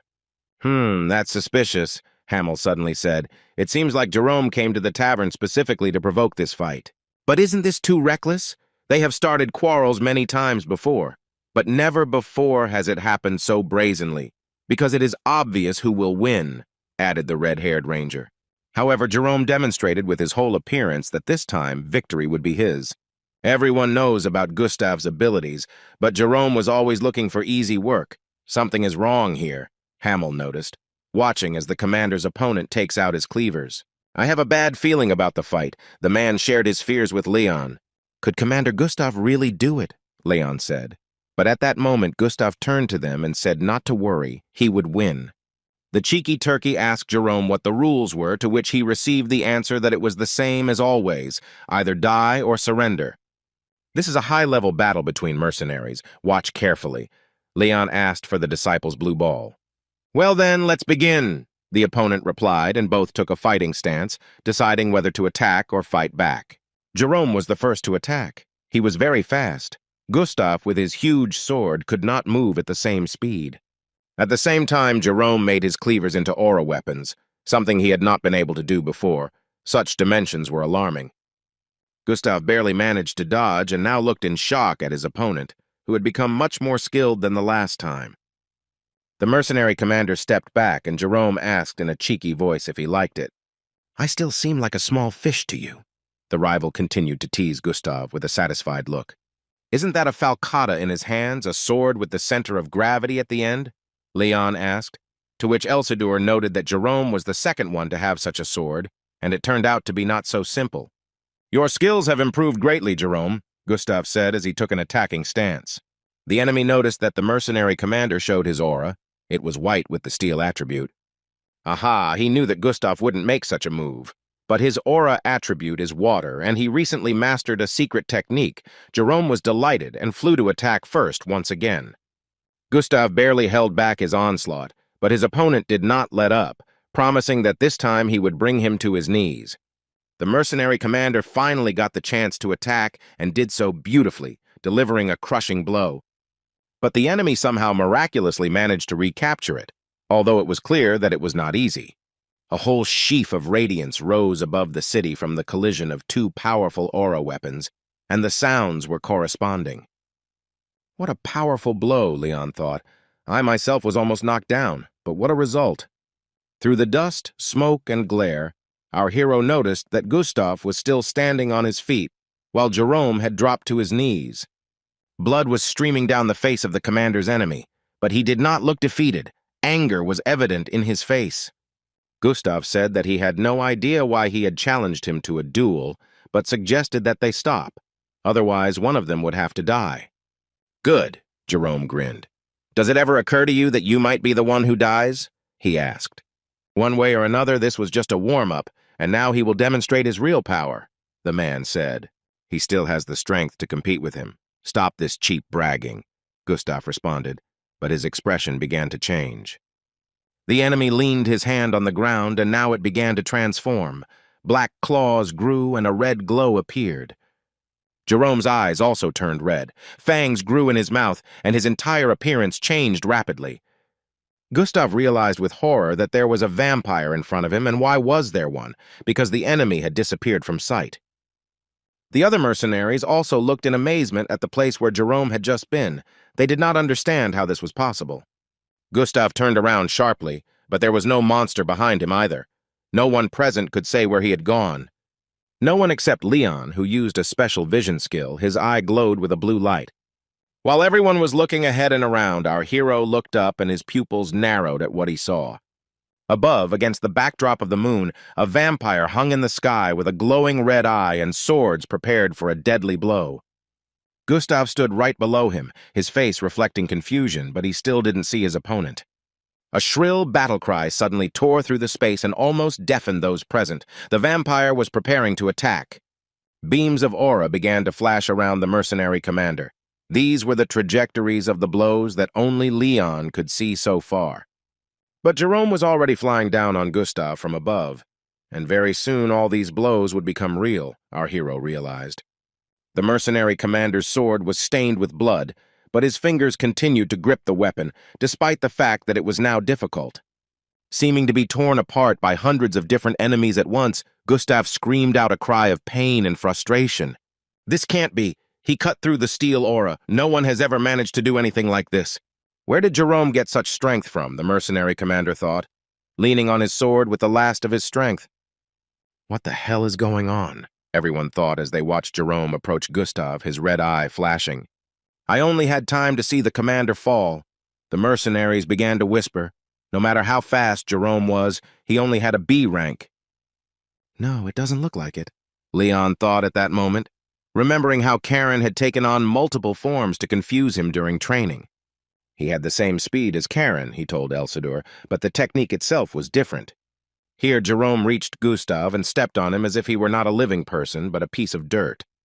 The mercenary commander screamed in pain. The enemy was specifically aiming at the wound he had already managed to inflict. "Commander, what a bastard!" The mercenaries who had taken part in the journey rushed forward, cursing. At that moment, a clawed hand appeared in front of them, and an unfamiliar voice gave the command to stop. What to do if a third party interferes with the duel, the mercenaries who came with Jerome asked, their eyes glowing red. Are these really the mercenaries we know? The guys from Gustav's team asked each other in shock. Their commander also closely watched what was happening and made certain conclusions, although he did not voice them yet. Well, there he was, waiting. Gustav, Geronimo looming over him with a hideous grin, the full moon looking especially ominous against the backdrop of his huge figure. "You're already on your knees," the opponent added and grinned again as if rejoicing in his power. "So start begging me for mercy," he added, and saliva flowed from his slightly open mouth in which suspicious fangs were visible. Jerome's eyes also became completely red and inhuman. The changes that happened to him were demonic in nature. Elsidor looked at this picture and frowned. "Leon, draw your sword and raise it as high as you can," he commanded. "What?" the young man asked again. The ball repeated and added that the light of the student's aura should disperse as far as possible. "Yes," the young man obediently reported and began to pull his weapon out of its sheath. This alone was enough to make the opponents tense up. When the young man drew his sword completely and raised it high above his head, the glow from his solar aura filled the surrounding area for many meters. Jerome didn't even see but felt the sun's rays on his skin. He didn't even have time to turn his head towards Leon, but he already understood that he was finished. When the red-eyed monster looked at what was causing him such discomfort, it was too late to retreat. Steam began to pour out of him, as if the rays were burning him alive. With a terrible cry, Gustav's opponent grabbed his face with his hands. His eyes, which were sensitive to sunlight, suffered the most. My body is burning hot, so hot!" His subordinates began to scream, grabbing random parts of their bodies. Soon, all that was left around Gustavo were a few smoking remains spread out on the ground. Leon and the rest of the mercenaries looked at this scene in shock. "What does this mean? Why do they react to my aura like that, Elcid, really?" the young man began to ask and received an affirmative answer. "Yes, they are all dampers," the ball said, and the guy looked again at the mercenaries spread out on the ground. "Dampiers. What is this and why not vampires?" our hero asked, because he thought he had guessed the nature of the phenomenon. "Dampiers are not vampires, but could soon become so," the mentor explained. "The concept of dampier is rather conditional. This is the name given to people who have drunk vampire blood, the so-called reagent, but have not yet managed to fully transform. The process remains unfinished. It's something between a human and a vampire. It's weak in the sun, but at night its strength triples. It's not a vampire's equal, but its regeneration is already quite strong. Silver weapons inflict mortal wounds on the Dampier. He hasn't mastered black magic either. It's very difficult to deal with them at night. Fortunately, there is a holy sword and your aura," the ball explained. "Leon, what is this situation?" asked Gustav, who had come up to him. The young man asked if he was okay, to which he received an affirmative answer. "He is not well. He has serious injuries. We need to arrange treatment as soon as possible. Explain everything in a few words," Elsidor interrupted. "These bastards! Vampires!" Leon reported to the commander of the mercenary squad with a dramatic look. At this time, Jerome came to his senses a little and began to crawl along the ground with terrible groans. Regeneration worked perfectly. He saw that all his colleagues were already tightly tied up and awaiting their further fate. Gustav asked Jerome in a cheerful voice if he had come to his senses. It seemed it was his turn to tie him up too. "Would you like to discuss one little question with us?" asked the commander of the caravan mercenaries, and his opponent felt a strong fear. "Wait, this is a violation of the rules," he began to plead, but no amount of persuasion would help. The city was filled with loud screams. After a while, everything became quiet, and the area where the tavern was located was filled with long-awaited peace and quiet. As Jerome had admitted, Count Reuben was the root of the problem, Leon thought, as he sat on the bed in the spacious room he and Karen had shared on the top floor. He remembered that the next destination of their caravan was the city of Feud Reuben, and the Count was organizing an army, making adventurers and mercenaries from all over the world his subordinates. If the church found out, the shock would be enormous. What the hell was he up to, our hero wondered. Besides, why is he so eager to prematurely obtain the black crystal that we are supposed to deliver to him? Tomorrow early in the morning, he and Gustav would go to talk to the head of the guild, so it was time to go to bed, by the way. Where was Karen still? The young man thought. She needs to come as soon as possible, and they go to bed, the guy was worried. Then a blue ball materialized and asked if they would sleep together. "What? What is he talking about, Elcid? What does this mean, yours together?" Leon asked, looking at his mentor with a puzzled look. A huge double bed. The guy remembered the guild leader's recommendation and realized that this was the bed he was sitting on now.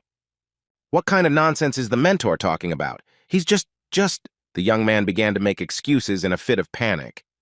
He's just waiting for her to arrive because he's worried, Leon added, and at that moment he heard familiar footsteps behind him. It was Karen who exclaimed that she was looking for our hero everywhere, and he was just chilling here. The girl's voice was full of enthusiasm. Having flown into the room, the girl announced that she had obtained very important information. The young man was not prepared for it to be so swift. Just don't be surprised, or rather be surprised, but not too much, our heroine continued. Karen, what is this important information? Tell me. He is listening attentively. The young man smiled. I don't even know where to start. The beauty was trying to raise her price. Oh, he just can't imagine what incredible information this is. This is the information she managed to extract from the head of the Golden Owl Guild, Karen continued, hoping to surprise Leon by showing that she was not only strong, but also smart. She managed to find out that a vampire had appeared in Count Reuben's fiefdom. The adventurer finally blurted out her news of the day. For greater effect, she spread her arms out to the sides so that her cloak fluttered like that of a real Dracula. But for some reason, Leon was not impressed by what the girl said. She repeated it again, spreading her arms even wider, moving even closer, but the reaction Karen expected still did not come. Leon continued to stand with a calm face, and then realized that in another second he would have to say at least something, just to stay alive. He is really very surprised. The young man squeezed out of himself, and the girl began to loudly complain, asking what was wrong with him and why his reaction was so rotten. But Arnold's reaction was the most violent one. The man screamed and grabbed his head with both hands. Karen looked at Leon and began to cry, saying that this was exactly the reaction she expected from him. Having occupied one of the best rooms in the tavern, all our heroes gathered for their small meeting. There is a vampire in Count Reuben's fiefdom, and in addition to this, there is a process of active buildup of military power. Gustav, Leon, and Karen reported to the head of the guild. And the one behind this is none other than Count Reuben, Arnold repeated and asked again if the information was reliable. Based on recent events and confirmed facts, that's exactly what's going on, and there are Dampiers in the city, Leon added, remembering Jeremy. For such a monster to appear, there must be a connection with a real vampire. In other words, there is clearly someone behind Jerome, the young man added. And there is a high probability that we are talking about Count Reuben himself, the mercenary commander summed up with a sullen look. Fortunately, we learned of this before we arrived at Reuben's fief and can take action, he continued, to which Arnold agreed that this was indeed the case. But they still won't be able to avoid meeting Count Reuben. It would be better if the thieves in the desert stole that box. Then there would be at least some justification. However, if he says that he cannot deliver the item, being at the very borders of the fief of Reuben, then the Count will take this as a personal insult, Arnold continued. For nobles, their own reputation is more important than life. We can simply be killed for disrespecting the authorities, he added, to which Gustav suggested stepping forward to meet the danger. Since there was nothing to be done, he added, but from a strategic point of view, this was the worst possible outcome, the guild leader objected. But even realizing this, we can't just up and abandon what we've started, Karen summed up. If we refuse to carry out an order just because we fear for our own skin, we will forever undermine trust, ruin our reputation, and be known as weaklings, Gustav added. The mercenary who took the request must be responsible until the very end of the mission, he explained, to which Arnold suggested spending all his money and hiring even more mercenaries. If we give the mercenaries silver bullets and holy water, we will defeat the vampires and I will not have to beg for my own salvation, the man suggested. It seemed like the guild leader and Gustav had come to an agreement. Both of them looked quite satisfied and optimistic. To seal the agreement, the men shook hands firmly and smiled. They seemed to be quite capable of handling the problem themselves without our participation, Karen noted, and asked Leon to devote some time to her. She smiled and looked calm. The young man agreed and asked what exactly she needed. Karen offered to follow her and went ahead. Leon tried to catch up, but it was not so easy. Finally, the girl stopped and turned around. It turned out that she was angry. The adventurer exclaimed that it really was a big surprise, and it took her a lot of effort to get the information. Our hero was dumbfounded and didn't know what to say. He couldn't justify himself for having already learned something, and without making any special effort, but by chance. If she hadn't put in so much effort, it would have been impossible to guess what was happening, insisted Karen, who didn't know about yesterday. The mole, the reason why he attacked us in the desert, the girl continued her monologue. The reason is that most likely Mole received clear instructions from Count Reuben. The blonde raised her index finger. Here, Leon was surprised in the most sincere of all possible ways and shouted in a voice that was not his own what she meant. Karen folded her arms over her chest with emotion. This was exactly the reaction she had been looking for from the very beginning. Think about it. Where else would Mole have learned about the valuable cargo? Besides, if such a huge group simply and regularly ran amok in the desert, everyone would already know about them. It turns out that they attacked quietly and unexpectedly because they knew that we were carrying the box. They only needed it, Leon realized. That's exactly how I think Mole actively collaborated with Count Reuben and did all the dirty work for him, Karen added, posing as an undertaker. He was just extremely unlucky that he met me that day, the girl added, and Leon remembered how it was. So Count Reuben wanted us not to arrive in his domain. They both thought at the same time, placing an entire caravan, especially with security, is a troublesome matter. The Count would not have been able to take everything into his hands without being noticed, so he decided to entrust this business to the bandits. Even if the Count had been planning something in his fief, he had tried to divert attention from the city as much as possible by doing dirty work in other people's lands, Leon realized. That's probably why he tried to steal the cargo he ordered, so no one would know that he actually got what he wanted. But not only did the guild manage to protect the cargo, the gang of bandits was also defeated. As a result, we came close to the borders of the feud, the girl noted. The Count probably thinks that he has more trouble than usual, that things are taking a dangerous turn, our hero thought. The danger increased several times at the moment when the guild exceeded the Count's expectations. Now he will prepare for a more thorough war in his fief. In that case, perhaps it would be worth resorting to any tricks, the young man thought about the necklace given to him by the bishop. "Senior comrade," the boy called out to Karen respectfully, "I think there is a place we should visit." Leon looked straight ahead and determined, but explained that they would not leave right now, but a little later. The full moon was still on. The night in Reuben was as beautiful as ever. A light wind carried black smoke, somewhat reminiscent of a spirit or a demon. There were no people on the street. The buildings exuded peace and tranquility. They were beautiful and majestic. Reuben fully deserves the title of a night city. You won't find such beauty here during the day. Everything is spoiled by noise and crowds. The smoke gradually approached the window of one of the modest houses and penetrated inside. Someone was sitting on a chair in a small room, holding a book in his hands. "Are you back?" asked the seated man without turning around, feeling with his back that someone had appeared in the room. "Roman," added a ringing voice, and an elderly man with a neat mustache and glasses materialized from the smoke.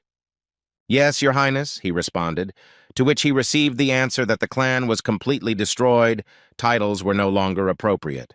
"You will always be a prince to me, a member of the vampire nobility who has inherited the blood of Wallachia through 3 generations of Nosferatu, Your Highness Tepes. There are no Count's men within a radius of at least a kilometer. You can stay here for at least 5 days, Roman said, looking out the window for insurance. "Okay," the prince replied, but then he clenched his fist in anger. "How could it have happened that everyone from the clan except for the 2 of us were destroyed?" he shouted. "His sins are great, and all because he tried to find a place to live but never expected to bring such disaster to his clan," the prince continued. "Your Highness, this sin belongs to the wicked," Roman objected, to which the young man replied that even if so, he himself must save his clan, and no one else. Here the vampire's eyes flashed red. His face changed expression. It seemed that something had made him very wary. "Your Highness," the man with the mustache tried to find out what was going on, but the prince held out his hand with his fingers spread out, calling for silence. His eyes became surprised and very large. His fingers reached towards his mouth, as if Tepes had a habit of biting his nails. Roman realized that the master used force, the art of sharing feelings with those with whom he shared his blood, even if it was blood that he did not give of his own free will. It was about Jerome and two other mercenaries from his company. The vampire, thanks to his blood, understood what happened to them.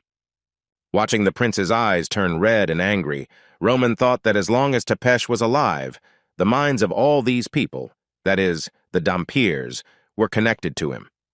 Just at that moment, the vampire saw through Jerome's eyes Gustav kneeling, a huge pool of blood spreading around him. He seemed to possess the body of his Dampier and raised one of the two swords, preparing to attack.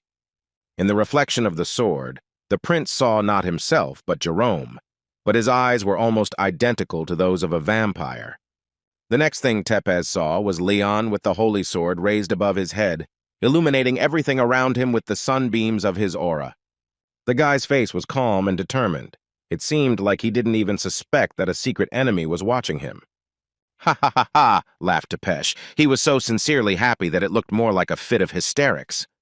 Continuing to laugh out loud, the vampire muttered that everything was wonderful, just couldn't be better. "Roman, it seems the goddess hasn't left us yet," he squeezed out laughing, to which the man asked what he was talking about.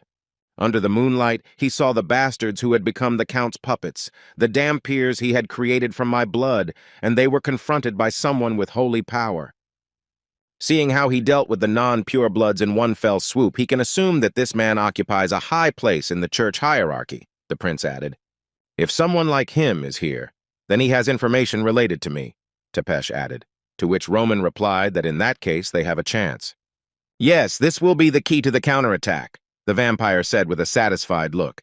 It was clear that he had already begun to form a plan. "Andre Rubin, you vile bastard, wait a little longer and he will come," Tepesh said, releasing the aura and claws from his hand. As the limb transformed into a weapon, the prince promised that with his bloody claws he would tear Rubin apart. A day later, Leon listened to Elsador detail his battle with the vampires in the past. He invaded the vampire lord's castle alone. 90% of all these creatures were destroyed then, and since then they have practically disappeared, added the ball, and the young man had almost run out of patience. If some managed to escape and thus be saved, then why did they appear only 300 years later? The ball asked, and our hero began to roll on the floor, unable to bear it any longer. All week that we have been going to Fiod Rubin, the ball has been told these heroic stories. He is already fed up with them. He cannot train. He cannot do anything, the young man exclaimed. Besides, the mentor was chatting all the time.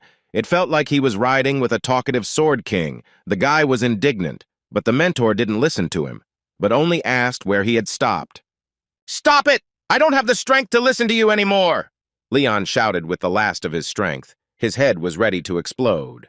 Then, from the very top of the roof of the carriage, a joyful Karen looked inside and cheerfully announced that they had arrived. "We are entering the Rubin residence," the girl explained, and our hero could not hold back a joyful cry when he saw it with his own eyes. Of course, the residence cannot be compared with Barca's, which is called a fortress city, but it is also quite beautiful and majestic. "It's quite large for a castle on the outskirts of the country," Karen added, and Leon suddenly noticed that the city's walls were sparkling. The glow covered the central part of the fortress wall, but small sparks were visible in other places as well. Leon expected his friend to tell him what it was all about, but he heard an annoying voice that was already making him nervous. "This is a barrier," Elsador explained. "In order to protect the residents, certain measures were taken. Using a huge amount of silver, a spell was engraved on the walls of the castle to prevent vampires from entering. It seemed to have other uses, but he was not familiar with such subtleties." The ball continued, and Leon wondered if this meant that their theory was wrong. If Count Rubin was a dark horse who controlled the vampires, then why was it necessary to put such a barrier on the fortress wall? The young man could not understand. Here they drove up to the entrance gate, and the guards ordered the carts to stop immediately. "What kind of guild are you?" the guards asked, and Arnold introduced himself as the head of the Stom Guild, after which he heard that they were just waiting for them. The head of the guard asked one of his subordinates to accompany the caravan to the castle, in order to avoid misunderstandings. The carts began to enter the territory of the Rubin residents one after another, overcoming the protective barrier. At the moment of passing the barrier, Leon felt as if he had come into contact with the sacred power of the church. Karen didn't like these sensations. She shuddered unpleasantly and assumed that if they were vampires, they would have been baked by now. One way or another, the knights who guarded the gates were neither vampires nor dhampirs, that's obvious. It's a relief, really, that he can tell them apart, the blue ball exclaimed mockingly. But from now on, we must be on our guard. It is not known from which side we can expect a blow, he added instructively. Leon drove around the city and tried to spot traces of vampires using a special vision, but there were none in the city. He decided that perhaps the sun was still high, so the creatures simply did not show themselves on the streets. Soon the caravan arrived at the forged gates of the palace, and there they were stopped by the senior knight Brand. The man looked rather funny. He was thin, had a big nose, and the feather on his helmet added even more to his resemblance to a bird. Only the guild leader and adventurers with mercenaries of B rank and above can go further. This is the order of the Lord. Karen and Leon were surprised to hear this. Even if the head of the guild should bring the box, why did they even invite the guards inside? The guy thought, looking at the window of the throne room. The furnishings in the palace were truly luxurious. Our hero had never seen anything like it before. The mercenaries also found themselves in such a place for the first time. They did not know how to behave and how to greet the nobility. Finally, our heroes stopped in full force in front of the doors to the count's chambers. The knight asked them to wait. He knocked on the door and informed the lord that the guild leader had arrived with his guards, which looked rather ridiculous. A command to enter came from behind the doors, and they slowly began to open, without making a creak or any other sound. Count Reuben himself greeted the guests, looking menacing and displeased. Arnold knelt down, bowed his head, and placed the box next to him, and the man launched into a long series of greetings and explanations. Leon looked at all this and could not understand why the count did not look like a vampire. This contradicted their theory. He quietly called out to Elsid, and the mentor confirmed that Reuben was not who they thought he was. Now the young man was completely confused and seriously nervous. If this was so, then their theory was wrong. Continuing to examine the local ruler, our hero felt that a special energy was emanating from him. "Who is he?" Leon asked his mentor, if not a vampire, and the answer was that the count was a much more annoying creature. The guy looked at Reuben again, but couldn't find anything irritating in the count's personality. Straining his vision, special vision with the help of aura, the guy scanned his interlocutor. At this time, the blue ball put everything in its place with one phrase, but this phrase infuriated Leon. "He is only a man," Elsider said. "And all the knights in this room are not vampires but ordinary people," the mentor informed the student. "If neither the count himself nor any of his subordinates are vampires, then the assumption that the city is ruled by bloodsuckers is a lie," Leon asked. "There is indeed a threat looming over the city, but for now it is only a shadow left by evil. It has not become reality." "Sir Arnold of the Storm Guild, welcome," Count Reuben said in the meantime, nodding and greeting. "I don't feel any of the arrogance that is typical of nobles in his face. His eyes are filled with a warm light," Karen noted. He didn't look like a villain at all, Leon thought. As the Count asked for the item he had ordered before they continued their conversation, Arnold handing him the box. When the guild leader opened it, the black crystal began to shine, illuminating half the hall with sparks, and those present were dumbfounded. The Count took it in his hand without any ceremony and without any reverence, as if it were an ordinary cobblestone. Then he brought it to his eyes and looked at the light, saying that he was completely satisfied. The Count ordered a reward of 1,000 gold pieces and provided a 20% discount on goods in the city. Arnold bowed his head in gratitude. He did not expect such generosity from the nobleman. "Ho, ho, no need for ceremony," said Reuben. "There is no need for formalities," he informed. "So let's get to the main thing," the Count demanded, and it became noticeable that the head of the guild was very nervous. Reuben looked at everyone present with an arrogant and somewhat satisfied look, as if evaluating them. Noticing that the mercenaries did not expect anything like this, he asked them not to be surprised and to react calmly to what they were about to hear. "Now there are vampires hiding in Reuben." The Count finally voiced the problem that his guests were supposed to help solve. Leon and Elsidor did not expect things to turn out this way, because they believed that Reuben himself was involved in vampire affairs.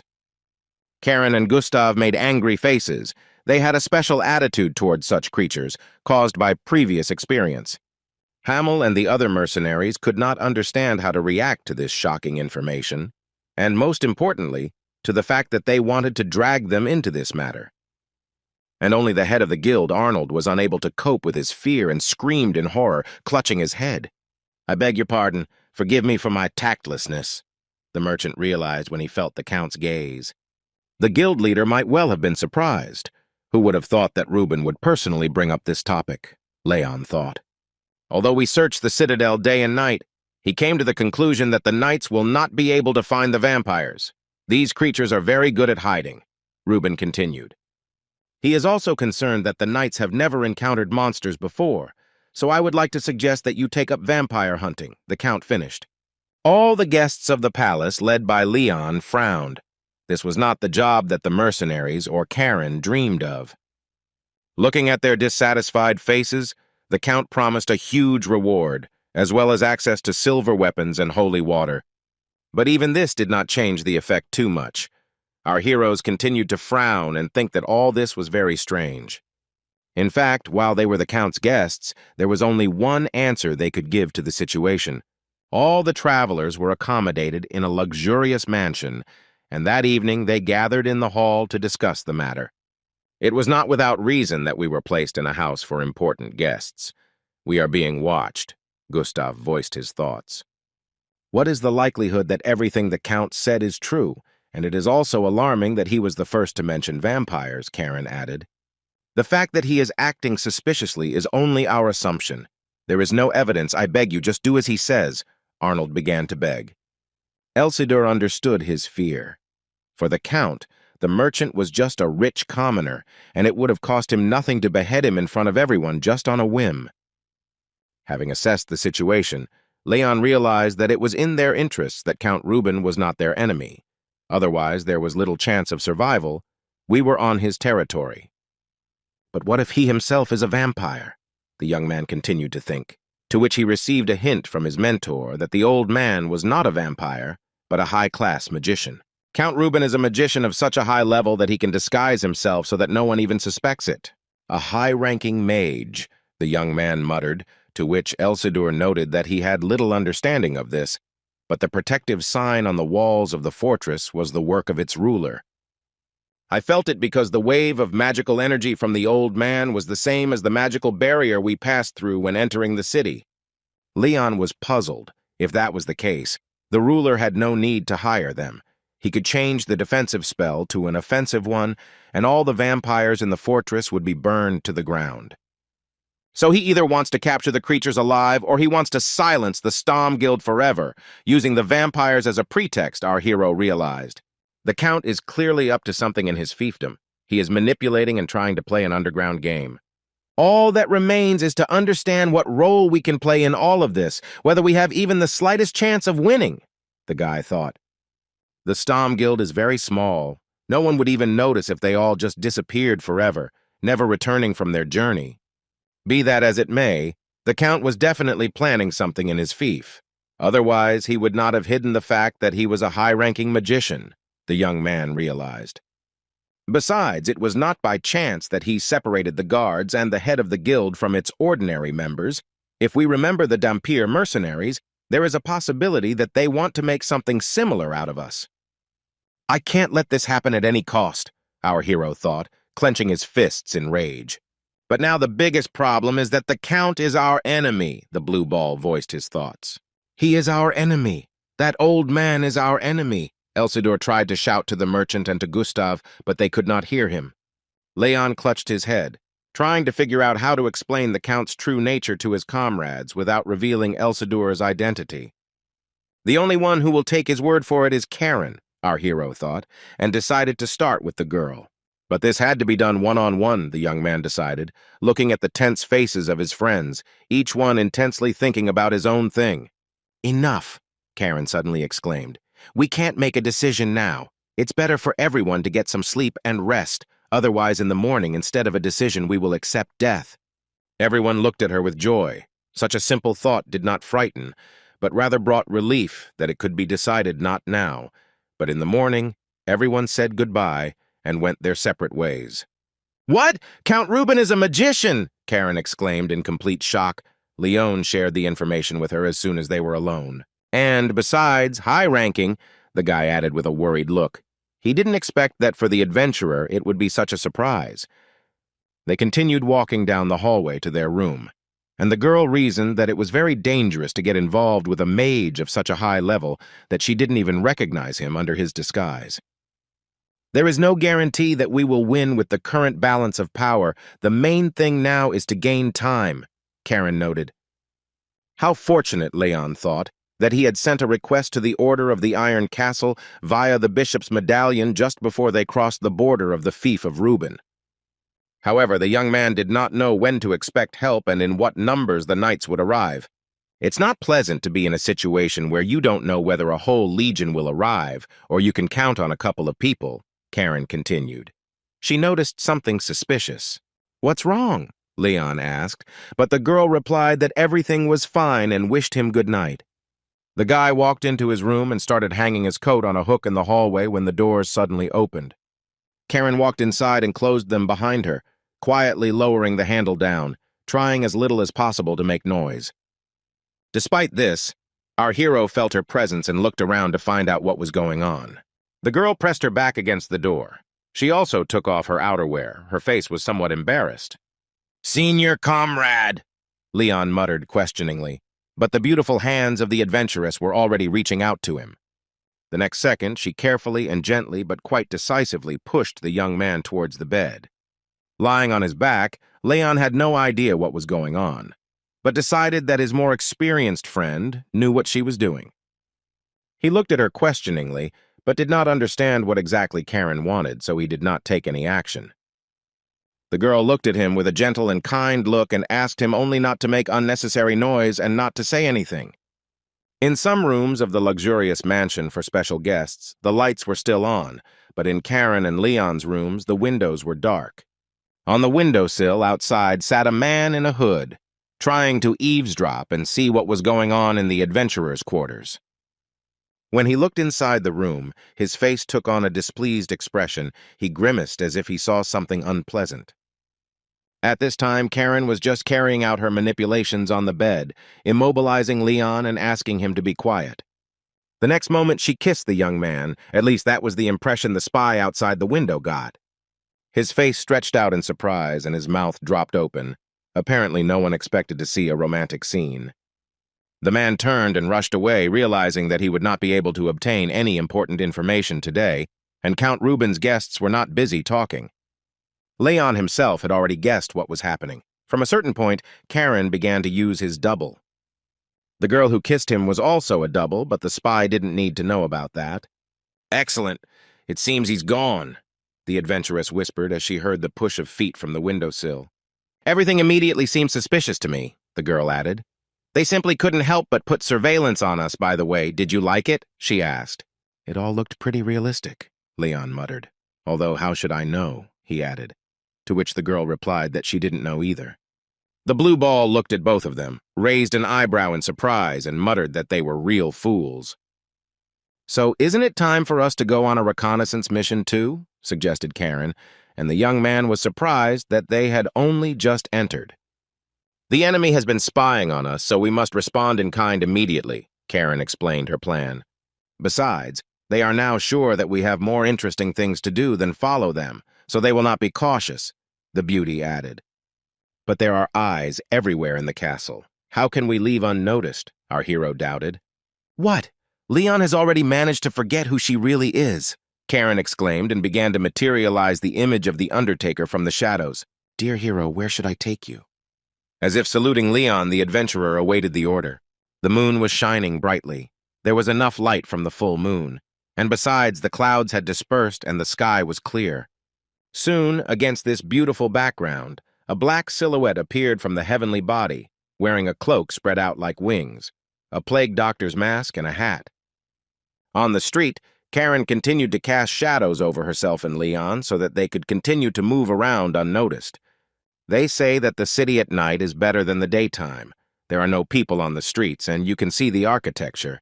But it scares me that it's not even midnight yet, and it's so quiet here, the girl noted. She looked at the window of one of the houses where the light was on and reported that she clearly felt someone's presence inside the buildings. It could be the vampire rumors, or it could be something else entirely, as there are many other factors, Leon said. He also added that there are more guards and patrols on the city streets than ordinary people and local residents. He noticed the silver bullets on the knights' belts and reported that they were openly demonstrating their readiness to fight the vampire. "What is the Count's relationship with vampires in general?" asked Elsidur's boy. "For enemies, the confrontation is too awkward, and for allies, it looks ridiculous." "As for me, the answer to your question has already been given," the blue ball said thoughtfully. The young man looked up at it and began to listen. After all, the world is not always divided into enemies and allies, and this option should not be overlooked either. Neither enemy nor ally, he hadn't even thought of it that way. Looking back, vampires had always been considered enemies without good reason, Leon mused. The vampires and Count Ruben might both be our enemies, or maybe we should join one side or the other, he thought. While he was thinking, he managed to walk a considerable distance, and only after hearing Karen's call did our hero look back. The girl said that further on there was a slum area and asked what he intended to do, continue on his way or go back. Leon doubted whether vampires would really hide in such a place and decided to ask Elsid for advice. Vampires are quite arrogant and extravagant. They can rightfully be considered the aristocracy of the night. As he already said, this race looks down on humans. Such a wretched place would offend them. If any of them were really hiding here, it would mean that they had reached the edge and were truly dangerous. "Come on, big comrade," the young man commanded loudly, and he and Karen walked forward into the slums. Oh, how gloomy. The guy couldn't contain his emotions as they walked several blocks. "Why is the air so heavy?" the girl suddenly asked.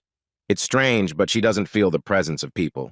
Despite the maximum spread of aura sensitivity, no signs of life could be detected, she reported. However rich the feud of Ruben was, we did not meet a single poor person. Although there are poor houses, this is very strange, Leon noted. If there are rich people, there must be poor people too. Why are the mansions full of people, but not a soul here, he thought. The slums are completely deserted. There is not a single resident left. This is not just frightening, it gives rise to bad thoughts. What the hell did Count Ruben do to the poor people of the feud? Why are these dwellings now empty? The boy exclaimed. I don't want to stay here. Let's go back, suggested Karen. Our heroes felt so uneasy that both of them got goosebumps. Some kind of black smoke or even odorless haze, similar to a disembodied spirit, enveloped the young people. Both felt something was wrong. Instinct and a good sense of aura kicked in. The feeling of danger became completely real. What is this? An attack, Leon tried to understand. He felt some movement nearby, but still did not see anyone. Even Karen couldn't notice. The young man was surprised as he grabbed his sword and took a fighting stance. The girl pulled out a dagger and prepared for battle. She, too, could not figure out where the enemies came from and who attacked them. Suddenly, the smoke began to thicken, and after a few seconds, two people materialized from the shadows, the man with the mustache and pince-nez, Roman, who was already familiar to us, and his master, Prince Tepesh.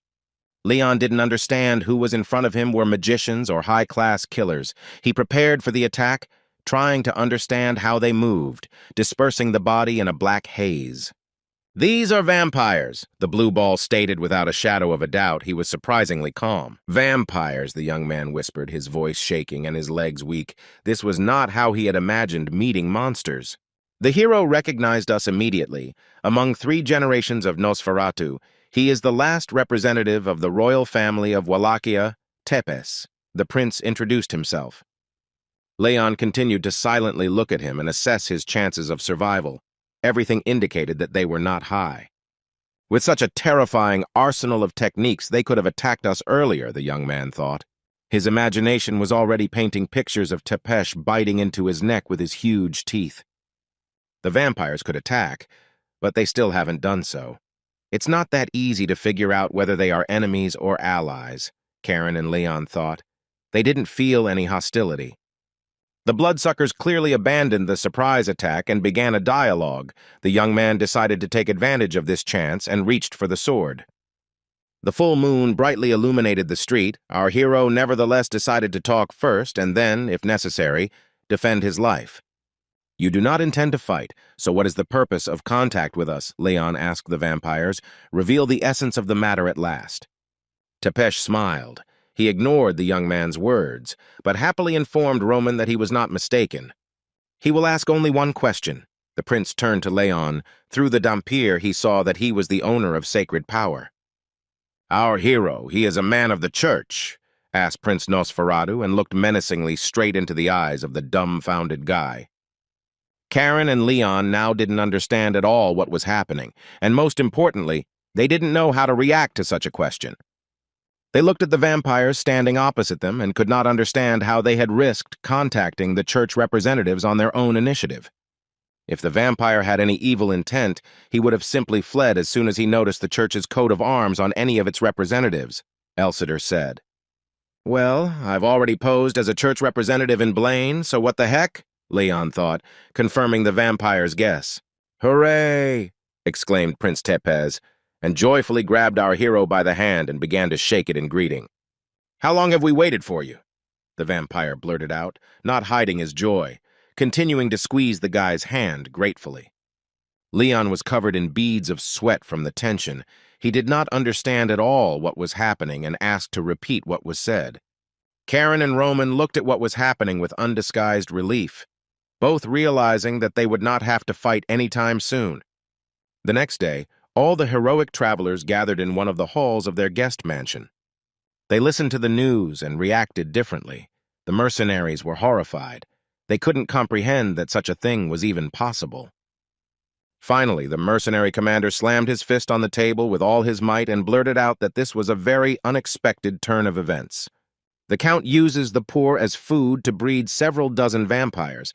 That's what Tepesh told Karen and Leon, and they passed it on to their friends. "Yes, she heard it with her own ears and saw it with her own eyes," the girl confirmed, folding her arms across her chest. Leon stood silently and thought that Karen's presence made everything easier after all. There was more trust in an A-rank adventurer. The mercenaries were thinking that Count Reuben was a high-ranking mage, whom even an A-rank would not defeat, and that information from vampires could not be trusted. They had doubts. "To sum it up, the Count is plotting something, and he is keeping us here so that the information does not leak outside the fief. We have to hurry," Karen concluded. "He also knows that keeping us here for more than 10 days is problematic under any circumstances." "This means that something is definitely brewing here," the mercenaries muttered, looking menacingly ahead. "But we must not forget that all this could be a blatant lie," Gustav exclaimed furiously. "How can one trust bastards who live by absorbing other people's blood?" "We're not exactly thrilled about drinking someone else's blood to survive either," Prince Tepes's voice came from behind him. Everyone froze in horror. The vampires were right there in the same room with all of them, and those present didn't even suspect it. When asked how he got here, Tepesh greeted everyone and replied that it was an intangible body, so the sun and spells did not harm it. "I'm not here to fight," he continued, adding that he understood how difficult it was to believe his words. "I can't risk my life and the lives of my people just by taking someone's word for it," Gustav shouted. "I need proof." "Your words are quite true," replied the prince, and unfolded an ancient document, yellowed with time, in front of the mercenary commander. "This is proof issued by the church itself that the term of service of the Wallachian clan church has ended," he added, and the faces of the mercenaries lengthened. "The vampires were in the service of the church," they muttered, to which Tepes replied that it was 300 years ago. Part of their clan joined the army of the Demon King. They refused to coexist with humans and broke their oath to the goddess. As a result, all of them were destroyed by the hero Rodrigo.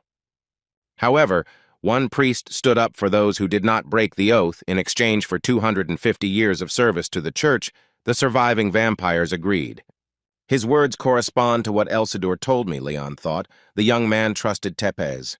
Shaw remarked to this that for those who possess immortality, a period of 250 years is nothing at all. Aside from damage from sunlight and injuries that regeneration does not work against, there are no weapons.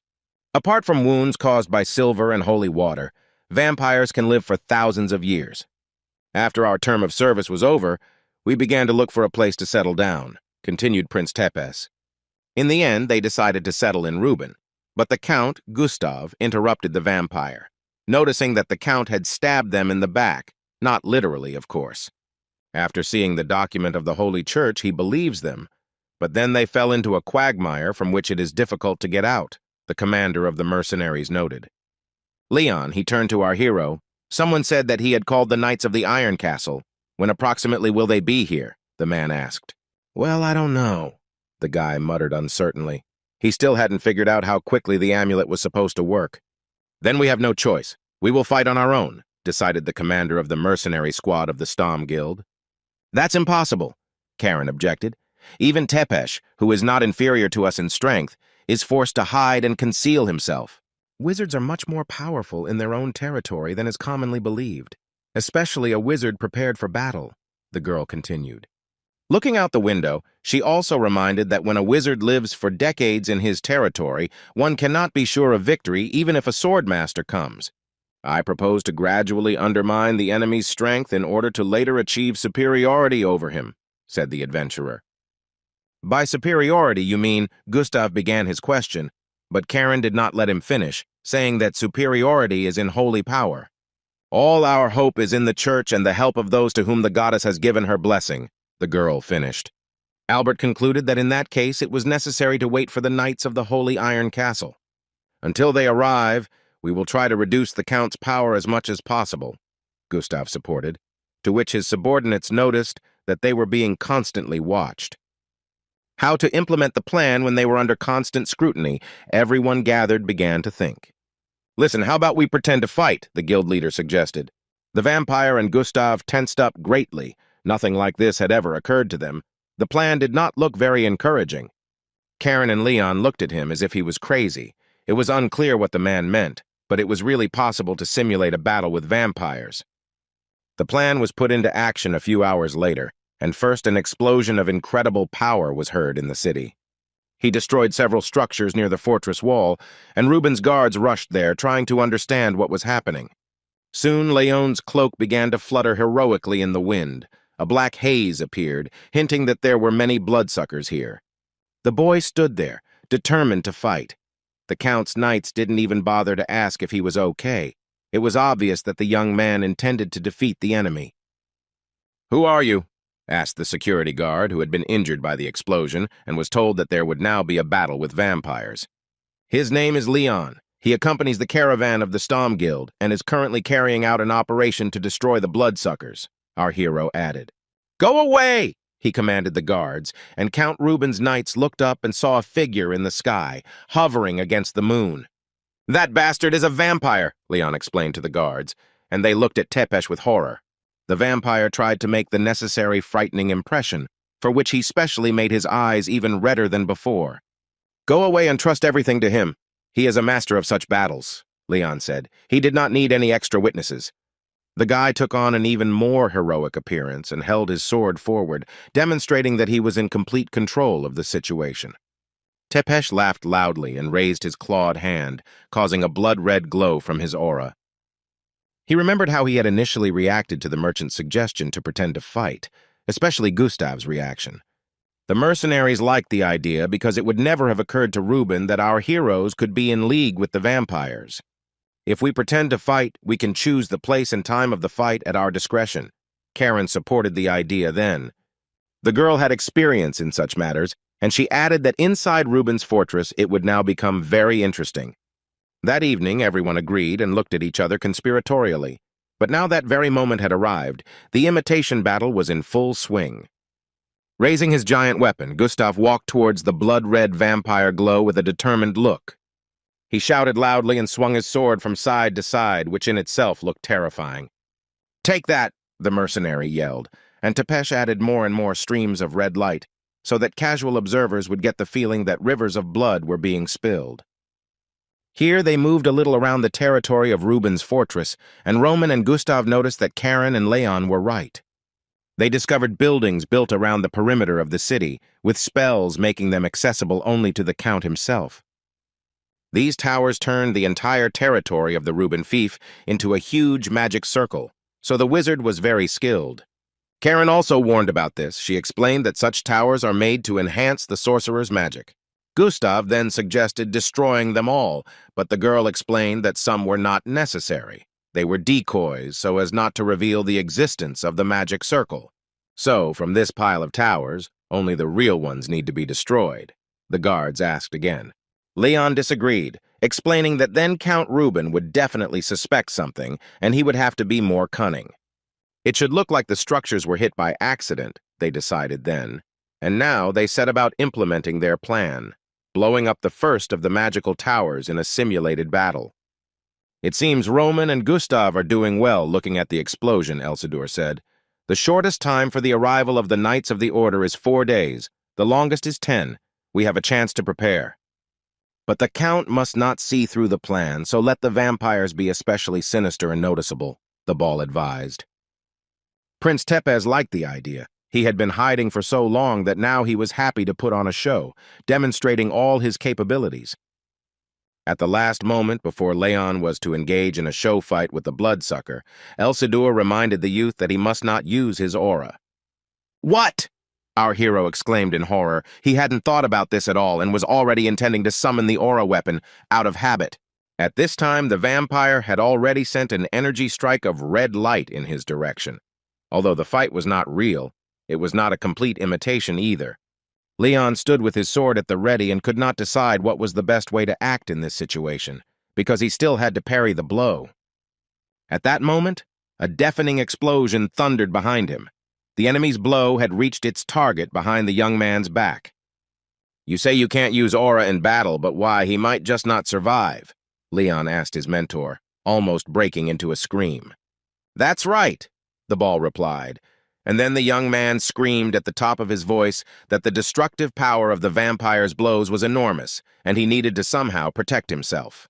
"Your aura is sunny. It is the complete opposite of a vampire's. Even a slight touch will cause irreparable damage to the prince," the ball explained, and Leon was struck by an idea.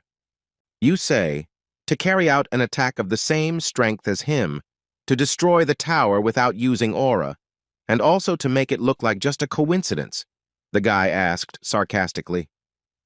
"He can only use physical force, while he destroys houses and towers with a snap of his fingers," Leon continued to complain, dodging the explosions. Tepes rolled up his sleeves at this time and decided to focus all his attention on the enemy. He sent one after another aura strikes at our hero.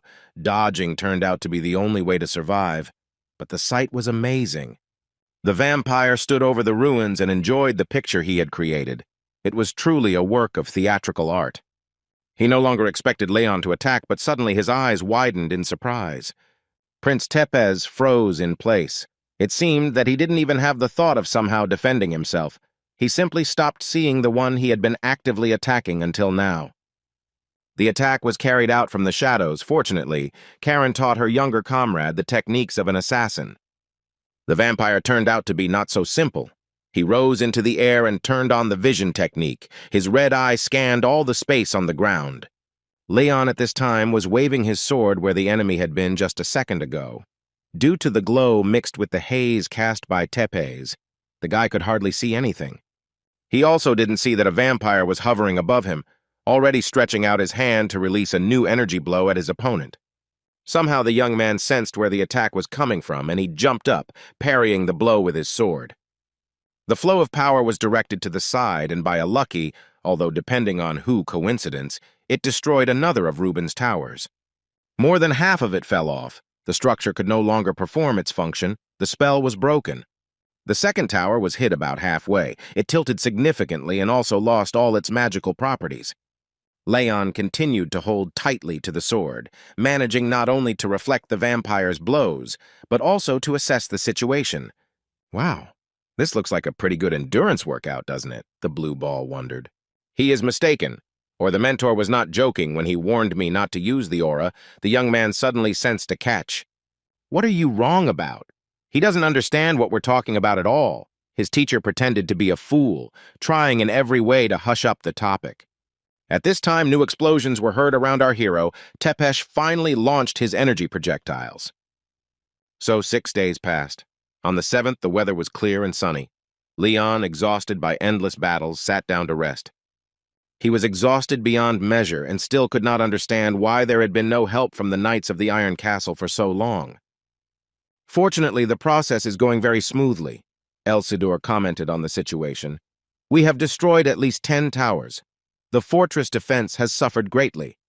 Looking at the city, which had lost a significant portion of its structures, the ball was glad that the magical network had practically ceased to exist.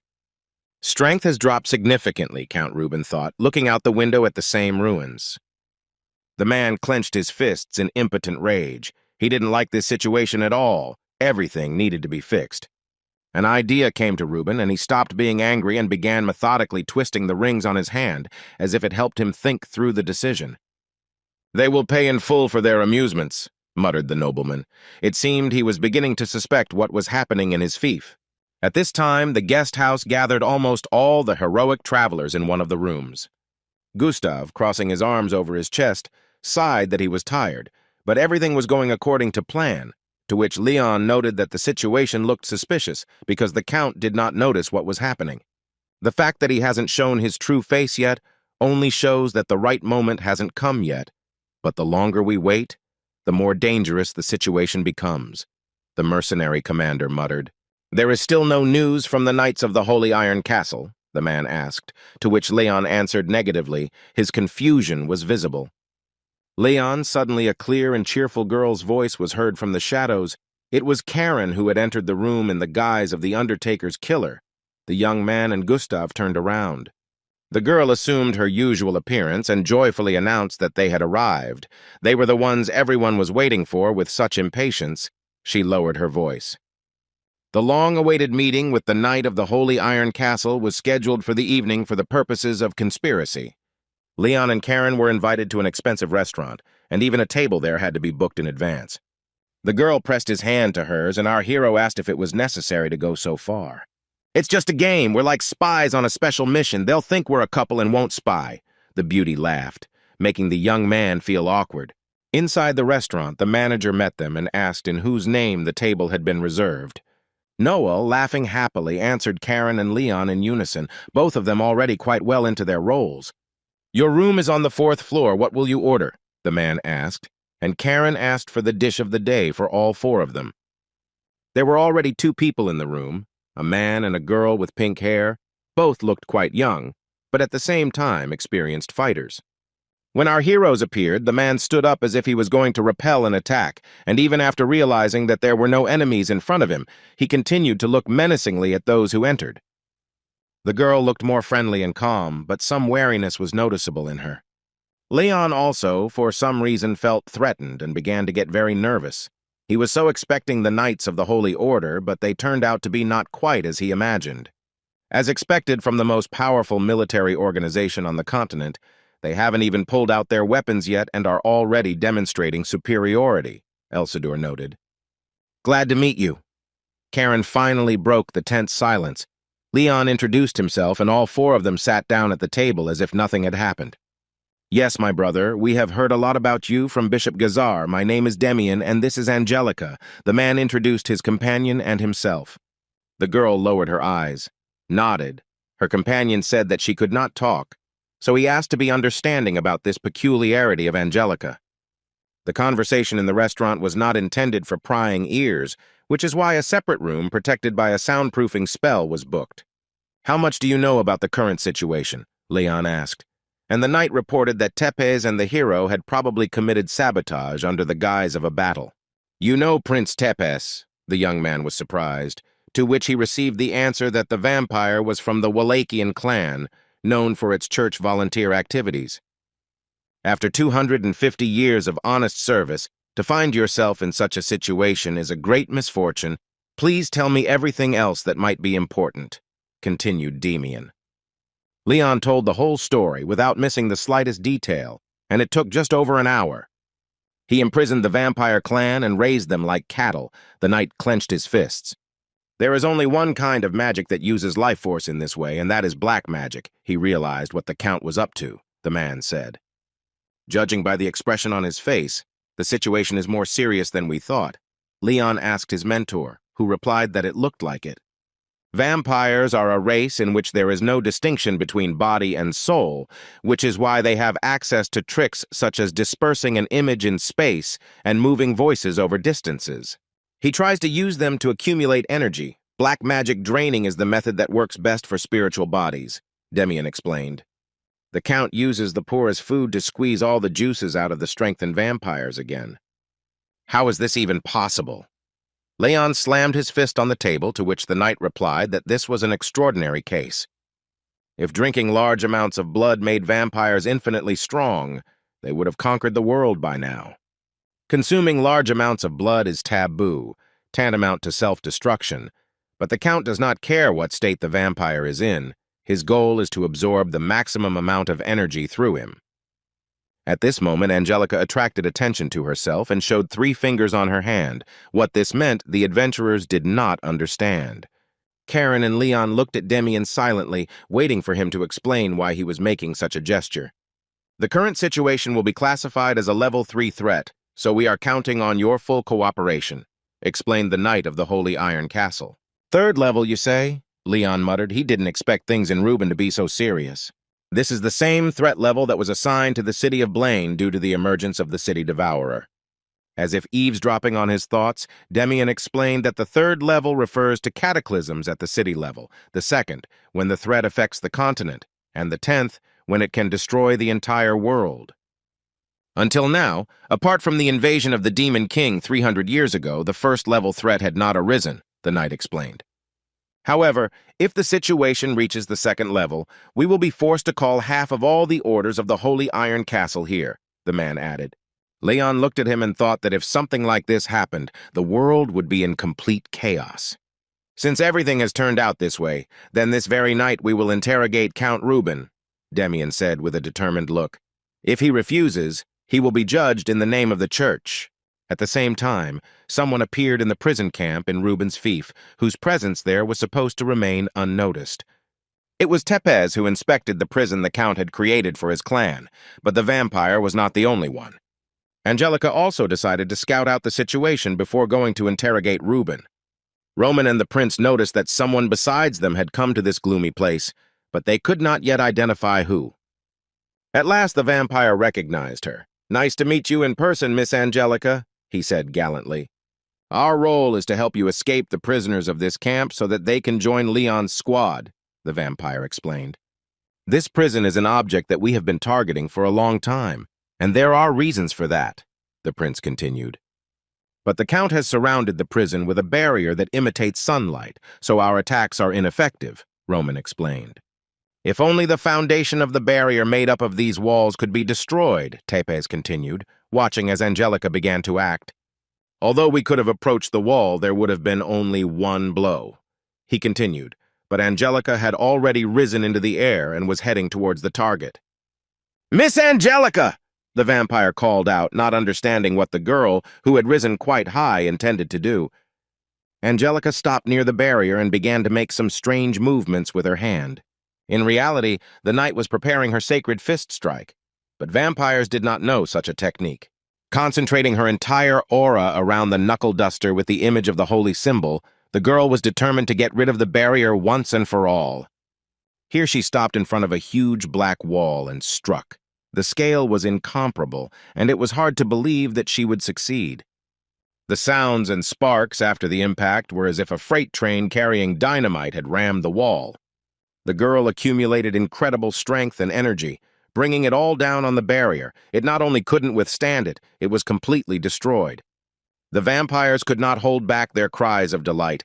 Firstly, they were delighted by the power of the blow, and secondly, the goal was achieved. Now it was possible to penetrate the prison and free the prisoners. Having done her job, the girl rose into the air again and went to meet the travelers near the Count's chambers. All the city's buildings began to shake, and the roar of the collapsing wall echoed throughout the city. "What is this, an earthquake?"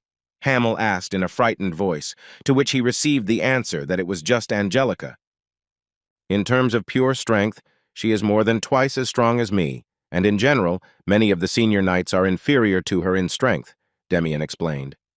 So, to settle the issue concerning the prison, one Angelica would be enough, Leon realized. "But the problem connected with the punishment of Count Reuben is precisely us," the young man added, and they remembered why they had gathered. "I don't see a problem. There are 5 B-rank adventurers, 1 A-rank adventurer, and a knight of the Holy Castle Order. I don't see a problem with capturing him." Gustav was surprised. "At best, we will fight on equal terms, but if even one of us dies or loses fighting ability, then he cannot guarantee victory," our hero muttered gloomily. They finally approached the Count's palace. It was dark, and practically not a single window was lit. Two guards at the entrance crossed their spears in the dim light of one lantern, not allowing the squad to go inside. "If you have even the slightest idea of etiquette, then you will leave," said one of the gate guards. "The ones who have to go are you," Damien said in a calm voice and walked quickly towards the gate. The man took out his insignia, which shone golden even in the dim light, and introduced himself as a knight, ranking 38th in the Order of the Holy Iron Castle. "He claims that he entered this territory to ask a question regarding heresy," the knight continued, which almost threw the guards into a panic. "Put away your spears," a voice was heard from the steps of the palace. It was the Count's butler. He was elegant and polite as usual. "I apologize for the unacceptable tactlessness. My lord is waiting for you. Please follow me," the man invited. He invited the knight who accused him of heresy to come to him. What a presumptuous guy. Leon tensed up. They entered a hall they had been to before, but when the windows were dark and there was virtually no lighting in the room, the impression changed. Luxury items no longer created the impression of a magnificent interior, but rather acted as silent witnesses to the tragedy that had unfolded here. The atmosphere was completely different from the day, Hamel whispered, and the other mercenaries shuddered, confirming that they were shivering. "Is this a trap?" Leon muttered, to which Karen ironically suggested that he leave if he was worried. "Now that we are here, no one will be able to leave," Gustav said, looking down at the floor. He was scared, although he hid it. "Isn't that right, Leon?" he asked, looking at the young man, his face gradually becoming calmer and more determined. "Yes," our hero answered. "There is no way back, forward and only forward," he commanded others to himself. He slowly brought his hand to the door handle and opened it, wondering where the butler had gone, the guy thought. "Come in quickly," came the majestic voice of Count Reuben. He stood in the middle of a huge hall, dressed in a red cloak. The only source of light in the room was the moon. The Count had a glass in his hand. Our heroes did not dare to come closer. They stood in the doorway and listened to his apologies about the fact that due to the late hour, he had not organized a proper reception. "You mentioned that you wanted to ask questions regarding heresy. I don't think you have any desire to drink tea with me at the same table, do you, Knight of the Iron Castle, Damien?" the Count asked. "Don't even think about dodging the question, Reuben. He didn't come at such a late hour to joke around." The knight grimaced. "You are accused of detaining the Wallachian clan, which has already served its sentence in our holy church," the man began, "and of abusing power, using the blood of innocent inhabitants of the fief." "Where did these facts come from?" Reuben asked, not even trying to justify himself. He took a sip from his glass and said that he saw no reason to waste time on such a cheap comedy. The man rolled his eyes as if mimicking Damien, who spoke with expressive facial expressions because he was not used to hiding his emotions. Leon, the knight, and the mercenaries made similar grimaces of anger. This behavior was like a bone in their throat. They wanted to punish the scoundrel. "And you fooled me quite well," the Count addressed the young man, smiling unpleasantly. "You united with the vampires and destroyed my barrier, brave nobodies. Well, I give you my word. The reward will be worthy. You will all die in terrible agony." Reuben laughed menacingly. "Not a funny joke," Gustav replied. The mercenary commander did not fully understand how dangerous a mage of such power was. "What?" exclaimed the Count. An unpleasant blue glow appeared in his eyes. "Nothing good." The fact that he does not try to justify himself in the face of the accusations brought forward by the Order of the Iron Castle indicates that he wants to play in the box. "Leech." Gustav continued his line. "You bark well, you wretched thing," replied the Count, to which the mercenary replied that they seemed to be on the same level, since they understood each other so well. "It looks like senile dementia," Gustav continued, and the Count shuddered from the anger that overwhelmed him. "You bastard! Because of your filthy tongue, you all missed your last chance to survive," the man muttered, and raised his hand, on each finger of which there was a ring. But it wasn't about the rings. The Count took off a purple amulet in the form of a crystal from his neck, which emitted a slight glow. At first he showed it to the guests, and then he squeezed his hand, and only fragments of the crystal flew around the room. "Right now you will all die," Reuben growled, his eyes turning red and his hair standing on end. The Count turned into a monster. He cast the spell completely unnoticed without saying it and rose into the air, spreading a threatening infernal pink glow. Powerful energy strikes rained down on our heroes, but none of them hit the target. Gustav commanded to scatter along the perimeter. Leon was seriously worried. He took out his sword and continued to dodge the attacks, but he also needed to think through his attack. Reuben was hovering in the air. His appearance was completely demonic. It seemed like the Count had just decided to play. At the same time, energy flowed towards the palace from all corners of the city, and a spell hung in the air above the building like a fatal sword. "Incredible magical power," Karen whispered. "At this rate, the damned old man occupies at least the 7th place. She didn't expect that he was hiding such power." "It's the magic of the necklace, right? Once it was destroyed, the palace barrier disappeared and the energy was released," Damien asked. "Without knowing anything, you dared to stand before me. Your ignorance and insolence will lead you to death," answered Reuben. "I'll start," he shouted, and extended his hand forward, in which a magical projectile was already glowing red. "From you," the magician added, and threw a projectile, which left behind a stream of radiance in flight. The blow was intended for Gustav, who had seriously inflamed the Count's rage with his words. The man stood in a fighting stance and did not try to dodge, since Reuben's speed was high. The mercenary reflected the energy flow with his sword. At first, the red glow flashed past Damien, then headed towards the others. Karen froze in place. She had never met a magician with such devastating power. Gustav, although he parried the blow with his sword, was thrown back by inertia with such force that he lay flat out, arms outstretched, a grimace of a scream frozen on his face. "You can use magic without even casting a spell?" Damien asked the Count, who was frozen in midair and about to attack the next enemy. "It seems he made sacrifices. The blood of the poor was not enough. He also profited from their souls," the knight continued menacingly. "So what?" Reuben asked, smiling happily. "He didn't repent, and he wasn't scared at all." Leon at this time ran up to Gustav and discovered that the mercenary was alive. He was groaning in pain and would hardly be able to fight now, but he did not die. "He will answer for this," the young man promised his friend. "Our hero was determined to take revenge as soon as possible." He looked towards Reuben, who was arguing with Damien, calling him a church dog. "I was going to bury you all from the very beginning," Reuben declared, addressing our heroes. "You ask why, knight, because for some reason you, damned churchman, forbade the use of black magic," explained the Count. "Behold my power, created from the energy obtained during the sacrifices," he proclaimed, and the faces of the mercenaries were distorted with fear and disgust. Gustav continued to writhe from his fate on earth, and the Count, looking at this, asked how it was possible to declare something so great heresy. "With a few measly lives, one could gain power that took decades of labor to achieve," Reuben continued, and Leon shuddered with rage. "By putting useless rabble into action, one can gain power and eternal life," the Count said, and Damien's face also flared with rage. The knight asked if he wanted to confess now, and then looked seriously at the Count, and the only answer he got was a rolling wave of laughter.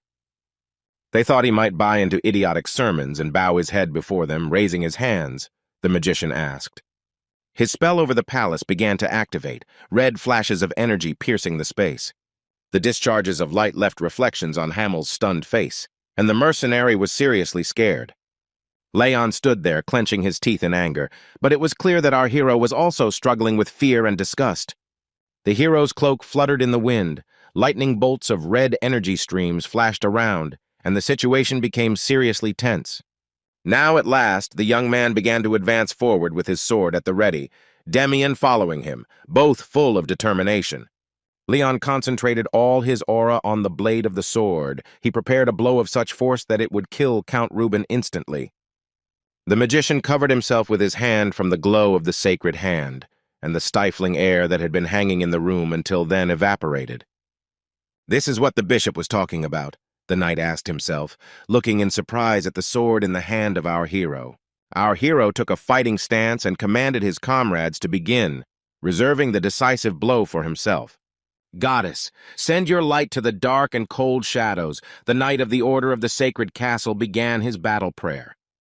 "Send them light so that they may know their iniquity," continued Damien, raising his hands to heaven. The blessed radiance that answered him made the man young and beautiful. "So that they may know the mercy that we have bestowed upon them," he continued. And at that moment, in addition to the red spell of the magician, a flash of warm, divine light appeared above the palace. It grew larger and larger, spreading rays all around, and now dark magic has no power over this territory. Count Reuben raised his ringed hand, realizing that he was left without his main source of strength. The flow of energy became less and less. The magician stared out the window in fear and anger with his red eyes. "Don't stand in my way, you damned insects! The power he's absorbed will be enough to destroy you all!" the Count exclaimed, and once again everything was flooded with the red light of his spells. "Die!" Reuben yelled. It became obvious that this time he was attacking the weakest, the mercenaries, but Leonic remembered his protective sword in time. The blow was so strong that even with their feet pressed into the ground, the men could barely hold on to the shield.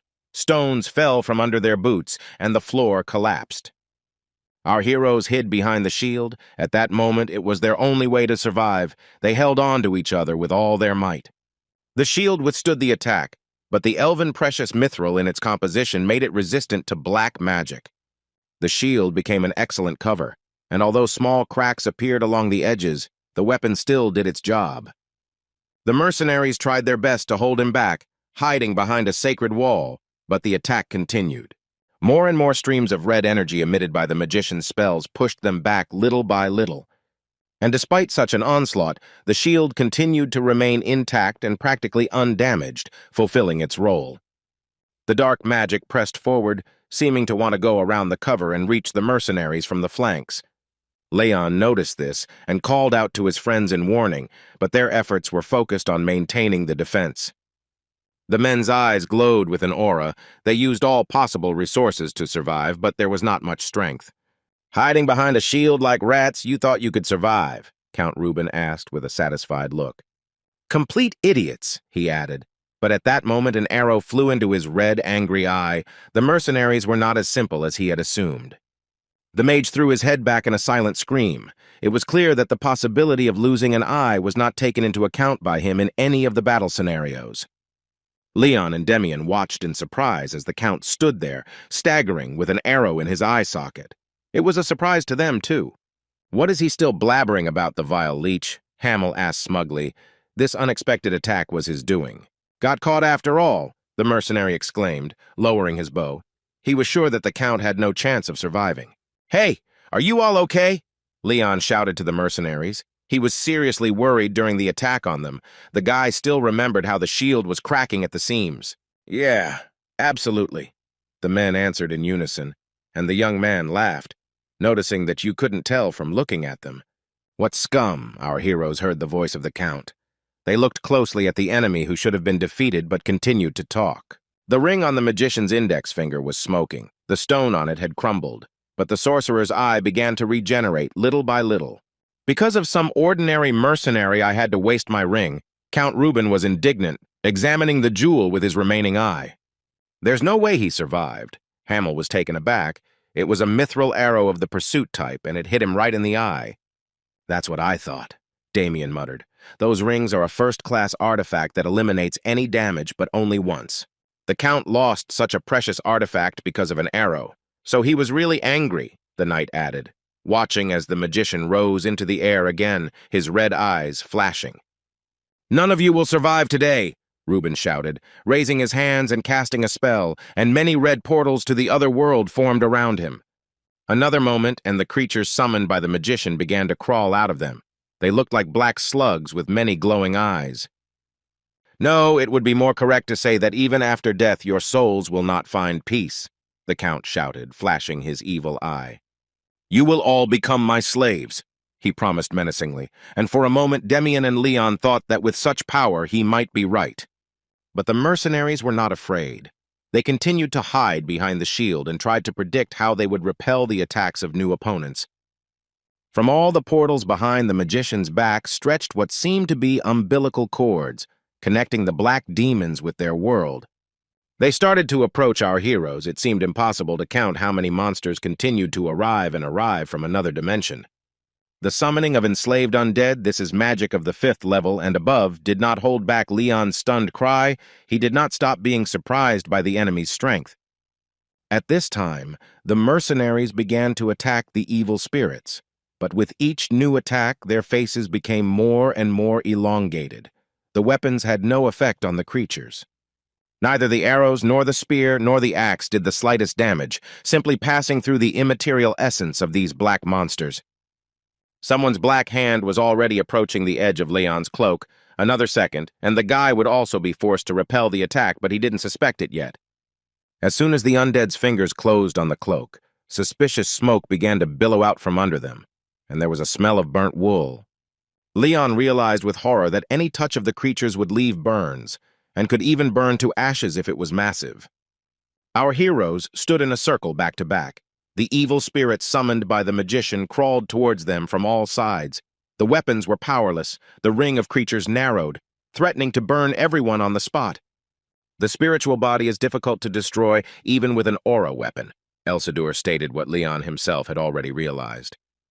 Then, can he use the technique he used when fighting the phantom armor? The young man asked. He remembered how the holy light had quickly blinded the spirits that had taken up residence in the armor and rendered them practically powerless. No.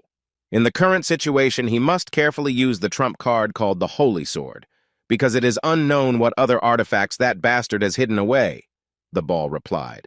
Leon remembered about the mage's rings and how powerful he was. The guy agreed that there could be many unpleasant surprises ahead. Here, the dense ring of black undead opened, as if someone had made a hole in it, and a suspiciously familiar dagger was thrust into the floor of the room. What is this? Demian asked Leon with a puzzled look. He didn't know about this type of weapon from anyone in their group. Holes appeared in the bodies of the evil spirits. They were cut into pieces and shredded into pieces like cabbage salad, scattered in the corners. A whole shower of daggers rained down on the creatures, and although they did not destroy the black evil spirits, the ring around the men was destroyed. On the ceiling, ready to attack again if necessary, stood Karen, using her skills as a shadow assassin undertaker. Leon looked at his friend and happily answered Demian that it was Karen. His voice sounded very encouraging. The next moment the girl landed on the floor not far from our hero. She was just as determined as before. But the black evil spirits collected themselves piece by piece from the scraps into which they were chopped by daggers. The holes in the immaterial bodies began to heal. Damn, I knew it wouldn't work. How I didn't want to fight such ugly creatures. The adventurer reacted to this turn of events.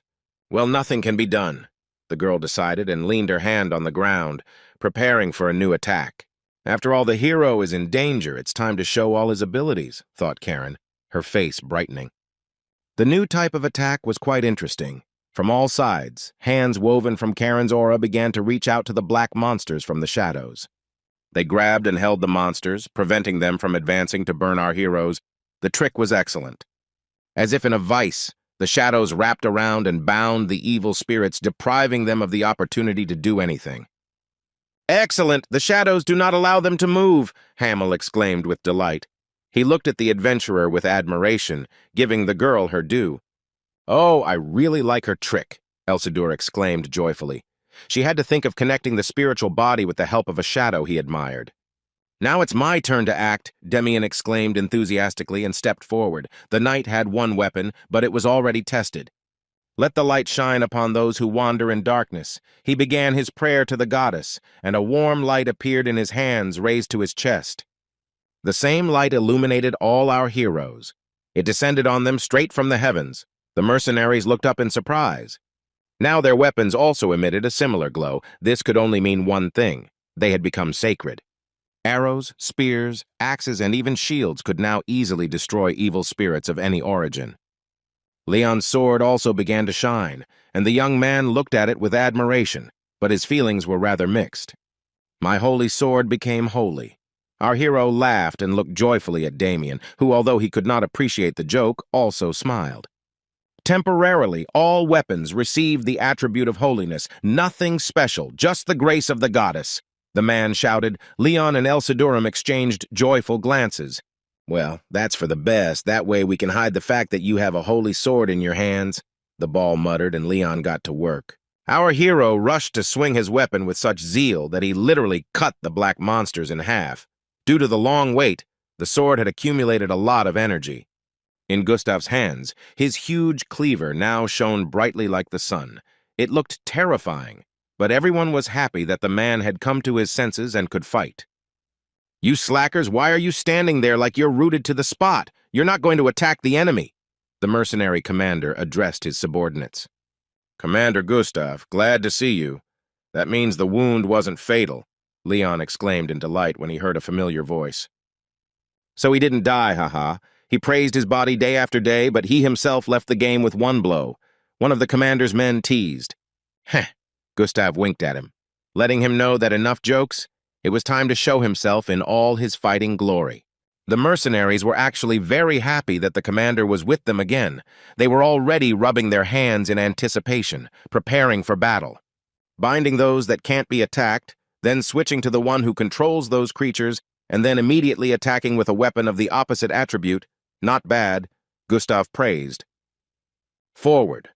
Let's show what a squad of mercenaries' steel claws is like," the commander shouted at the top of his voice and rushed into battle. The subordinates joined the commander. All this time, Damien maintained the holy glow with prayer. Without this, the weapon would have quickly lost its attribute of holiness.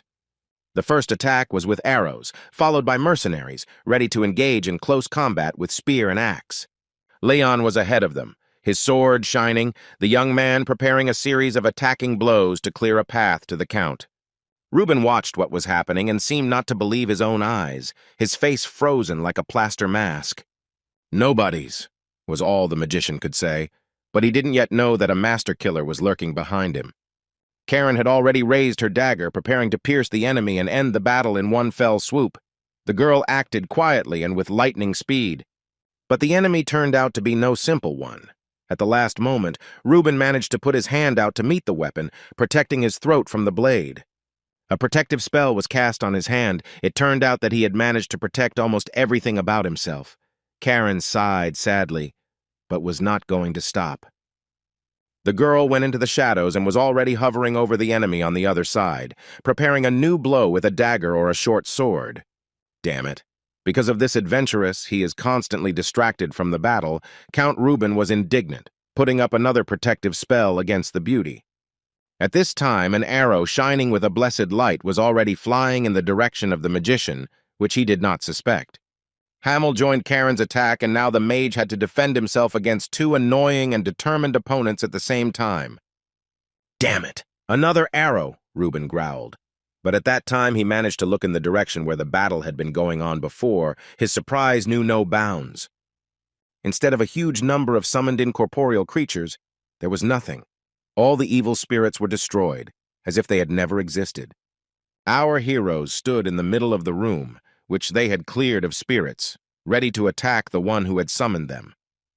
Hamel, Leon, and Damien were determined to take revenge for all the atrocities that Reuben had committed. "Low-grade creatures make me throw away even this card," the magician growled. It turned out he still had something to surprise his opponents with. The magician snapped his fingers several times and rose into the air. Red beams of energy began to emanate from him, leaving the room and flowing out into the city. Gradually, they emerged from the palace and headed straight to their new goals. It was a spell, but no one understood what kind yet. Damien raised his head and tried to follow where these streams of bloody energy were heading. But for some time, nothing happened either in the room or outside her window. Everyone froze in tense anticipation. "Nothing is happening," Leon Elsidor reported puzzledly, the young man, like his friends, trying to figure out whether to use the pause to attack or to prepare to defend himself. At this time, the door to Count Reuben's meeting room quietly opened. Almost no one noticed, because everything happened quietly and silently. "You're just in time," Count Reuben hissed with a nasty smile. It was obvious that he was extremely pleased with what was happening. How glad he was to see them, his loyal servants. The magician greeted the former guards, knights and soldiers who entered the room. They were still wearing their uniforms, but they were no longer people. Wait, that man in front with the mustache, Leon recognized as the same knight of the guard who had met them first in the city. In his memory, the man remained smart and cheerful, rather harsh, but generally a kind person. Now it was a crazy zombie. Leon looked and could not believe his eyes. "You have no forgiveness," he turned to Count Reuben. It turns out that the streams of red energy that the magician released were the first to reach the corrupted guards who were standing guard.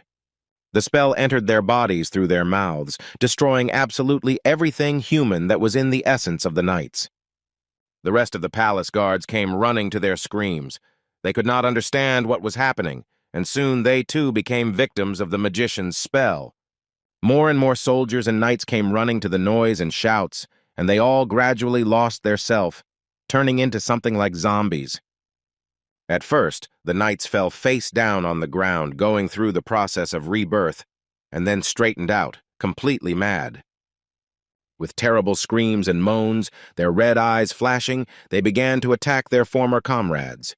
In the end, they too suffered the same fate as their predecessors. After there were no people left, the zombies moved towards the call of the master inside the palace. The mustachioed man Leon had noticed was the last one to remain conscious in the chaos. But soon his mind too was captured by Count Ruben's spell, which slowly but decisively captured more and more minds.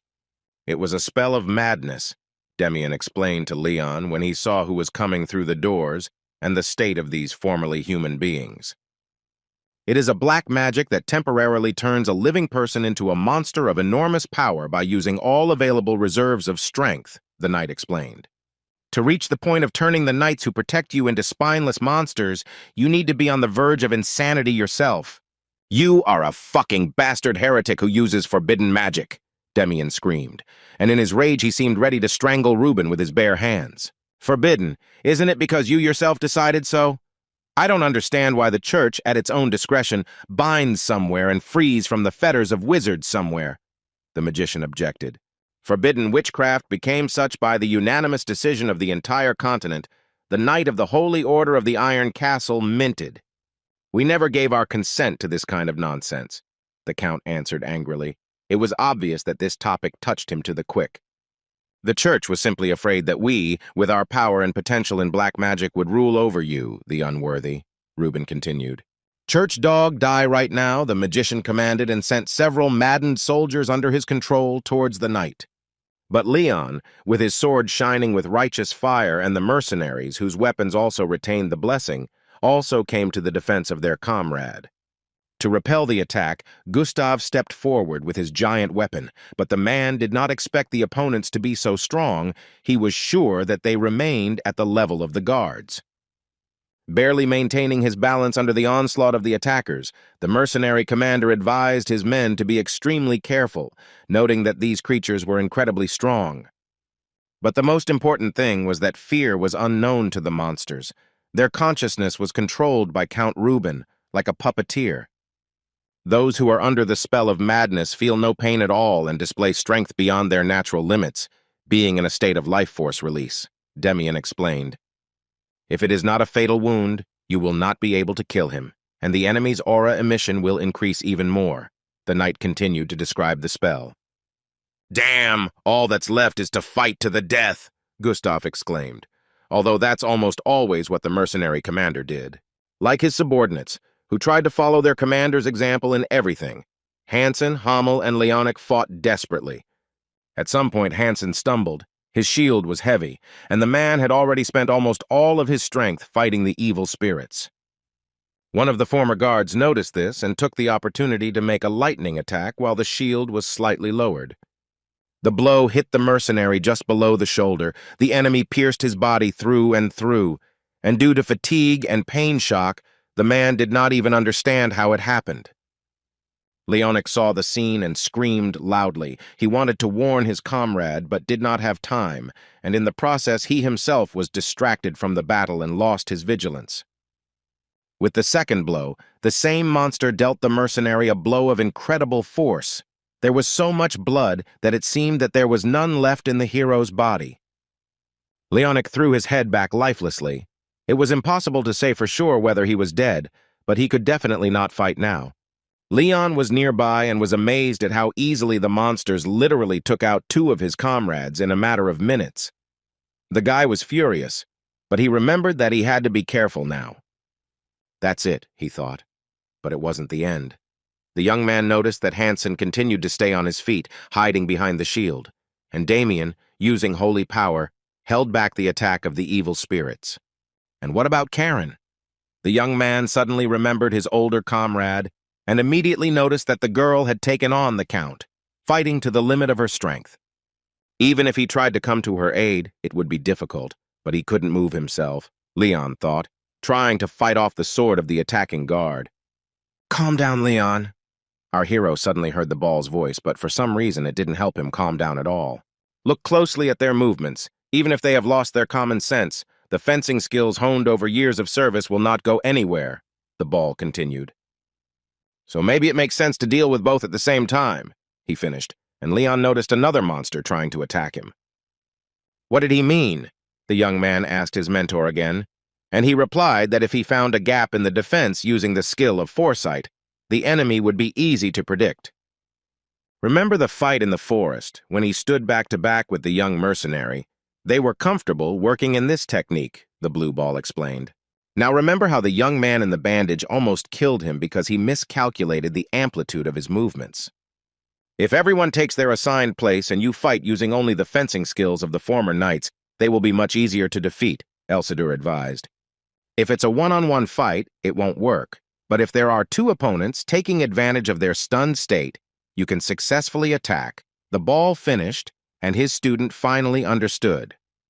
The young man took a running start and tried to knock down the two guards who had attacked the mercenaries and Damien with the weight of his body.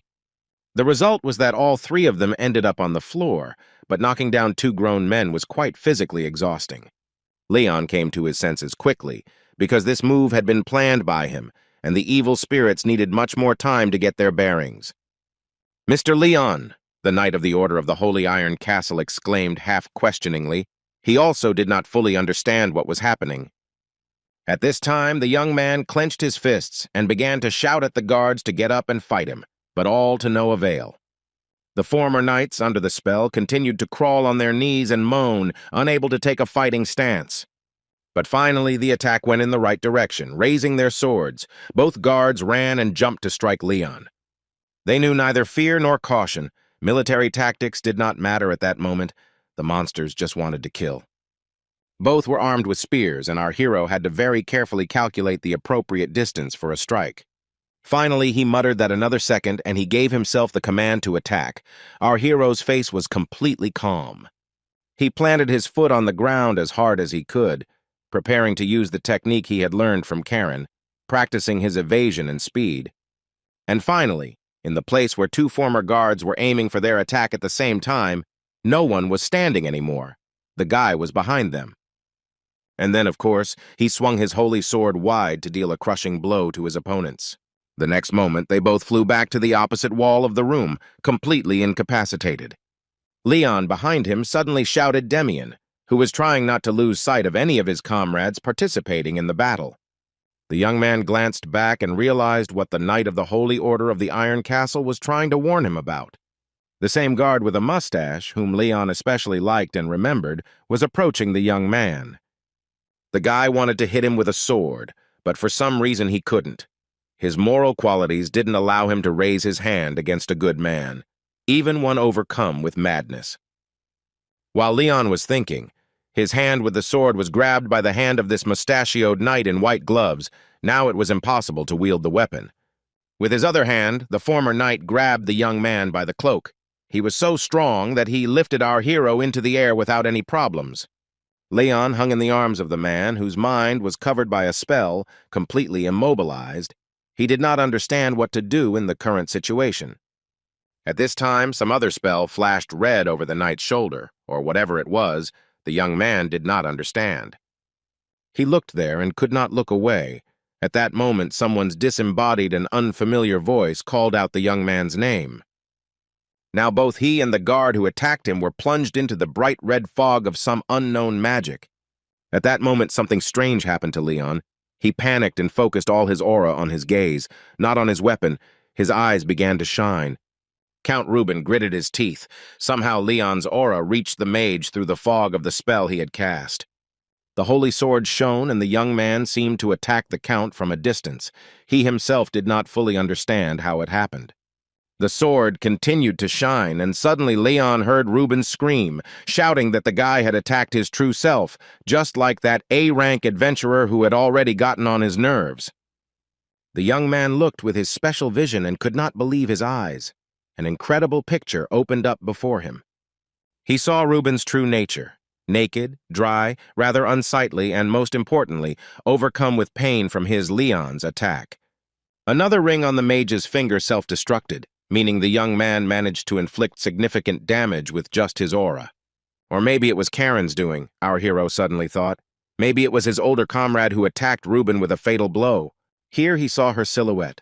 The girl was tied hand and foot, hanging in the air next to the magician, who again took on a menacing and determined look. Karen was very exhausted, perhaps even unconscious, because she had her head down and her eyes closed. Leon grabbed the sword tightly and quickly rushed to attack the magician in order to save his friend. He could kill him with one blow. But then Reuben raised his hand with the last ring artifact and ordered the young man to stop. Leon realized that Karen was being held hostage. When the sorcerer's hand moved, the girl winced in pain but did not utter a sound, showing incredible courage. The magician offered our hero a deal. If he agreed, Reuben promised to leave this bitch hanging next to him alive. It seems to me that he has already lost the opportunity to make any proposals, our hero answered. He understood that time was needed to decide what to do. As expected, you have no shortage of stubbornness, the Count grinned. I like it, he added enthusiastically. For his young age, the guy is very experienced. He has more dignity than these dirty mercenaries, so I will give him a chance to survive. The magician continued, and Leon squeezed the sword even tighter. Stand by my side and kill these boors along with the church dog, Reuben continued, and Leon involuntarily glanced at his friends. Then I guarantee that this girl will live, and he will build a brilliant career, the Count continued. If she refuses, then he will finish off this bitch right now. Well, what will be your answer? It seems that such an offer will be difficult to refuse. Reuben became smiling and polite again. Leon remained silent, and the Count continued that he expected an immediate answer of no, so why pretend that you couldn't make a decision? Everything he's thinking is written on his face. His strategy of tricking the Count into agreeing and then using Merrick's technique won't work, Elsidor said. Leon's jaw dropped, but the ball explained that the skill of using Merrick was not yet fully honed, so when you start preparing for the blow, the Count will understand everything. And does he really think that the magician will buy into a lie so easily? He will demand that the agreement be backed up with an oath or a ban. This is very risky, the mentor continued. Damn it! What should I do then? Karen is in danger, Leon exclaimed, clenching his fist and stamping his foot in rage. We don't have time, and this is the only option that comes to mind. The young man continued shouting, stamping his feet, which somewhat puzzled the enemy. Count Reuben was simply shocked when he watched this scene and came to the conclusion that our hero must have a split personality. Calm down, Leon, Elsidor continued, but the boy exclaimed that in such a hopeless situation he could not be calm. It seems he forgot something, the ball answered in an even voice. Leon tried to guess what he meant when he heard strange sounds. His opponent also heard them, and immediately grouped himself and prepared to repel the still invisible attack. Leon looked in the direction from which the cracking sound came. Small cracks began to appear on the ceiling of the room. Then the upper part of the palace separated from the walls with a terrible roar, and the roof was simply torn off with one strong blow. Leon looked up at the place where the ceiling had recently been and saw a familiar figure hovering in the sky. Oh, just in time, Elsidor said, and it was clear from the mentor's face that this was precisely the factor that his careless student had forgotten. A second later, a pink-haired beauty, a knight of the sacred iron castle, Angelique, landed on the floor next to the stunned Leon. Miss Angelica, our hero cried joyfully, now understanding what Elsidor had meant when he said he had forgotten something. The girl stood up after the jump and looked at Count Reuben as well as at her comrades to assess the situation. Her gaze was completely calm and focused. Angelica did not feel a drop of excitement. She was only calculating the trajectory of her next blow. You're late, Demian said with a hint of reproach and regret. He felt sorry that many of his comrades had suffered. The girl looked at him. At that moment, several former guards rushed in her direction. Beware, Angelica, one of her friends cried, but she needed no warning, knowing exactly what to do. While two monsters with raised weapons jumped in an attack, the beauty continued to stand calmly, assessing the situation. The next moment, she summoned an aura weapon. The knuckle duster on her hand glowed with a blessed light, and Angelica swung. The glow and discharges of the aura were clearly visible even from the side. The expression on the knight's face remained just as calm and focused. Finally, her eyes began to shine with the light of an aura, and the girl rushed to repel the attack of the creatures that attacked her. Count Reuben looked at what was happening in surprise and tried to understand who this was and why she appeared in such a spectacular way. When both former guards were neutralized, the magician took a few steps forward to get a better look at Angelica's weapon and herself. The girl took a defensive position and raised her fist with a golden knuckle duster, showing that she was able to stand up for herself. To all of the Count's cries, Angelica responded with silence, and not because she was poorly brought up or she had nothing to say, but simply because she did not speak in principle, but the magician did not know about this. He looked at her, continuing to collect his thoughts. Reuben was filled with anger and incomprehension of how someone could ignore him. At this time, Angelica wasted no time and assumed a fighting stance, preparing to deliver the next crushing blow, this time at the sorcerer himself. She summoned the aura weapon again and gathered all the accumulated energy into her fist, while Reuben screamed that she couldn't be such an arrogant bitch. Several more former guards were defeated by Leon and the mercenaries. They lay on the floor, but the magician's attention was focused on the new enemy. Our hero looked at Angelica. Now he was finally calm and confident in victory, as never before. The young man told Elsadur that he seemed to know why Miss Angelica preferred to fight alone. The girl was so strong that it was simply impossible to adjust to her rhythm.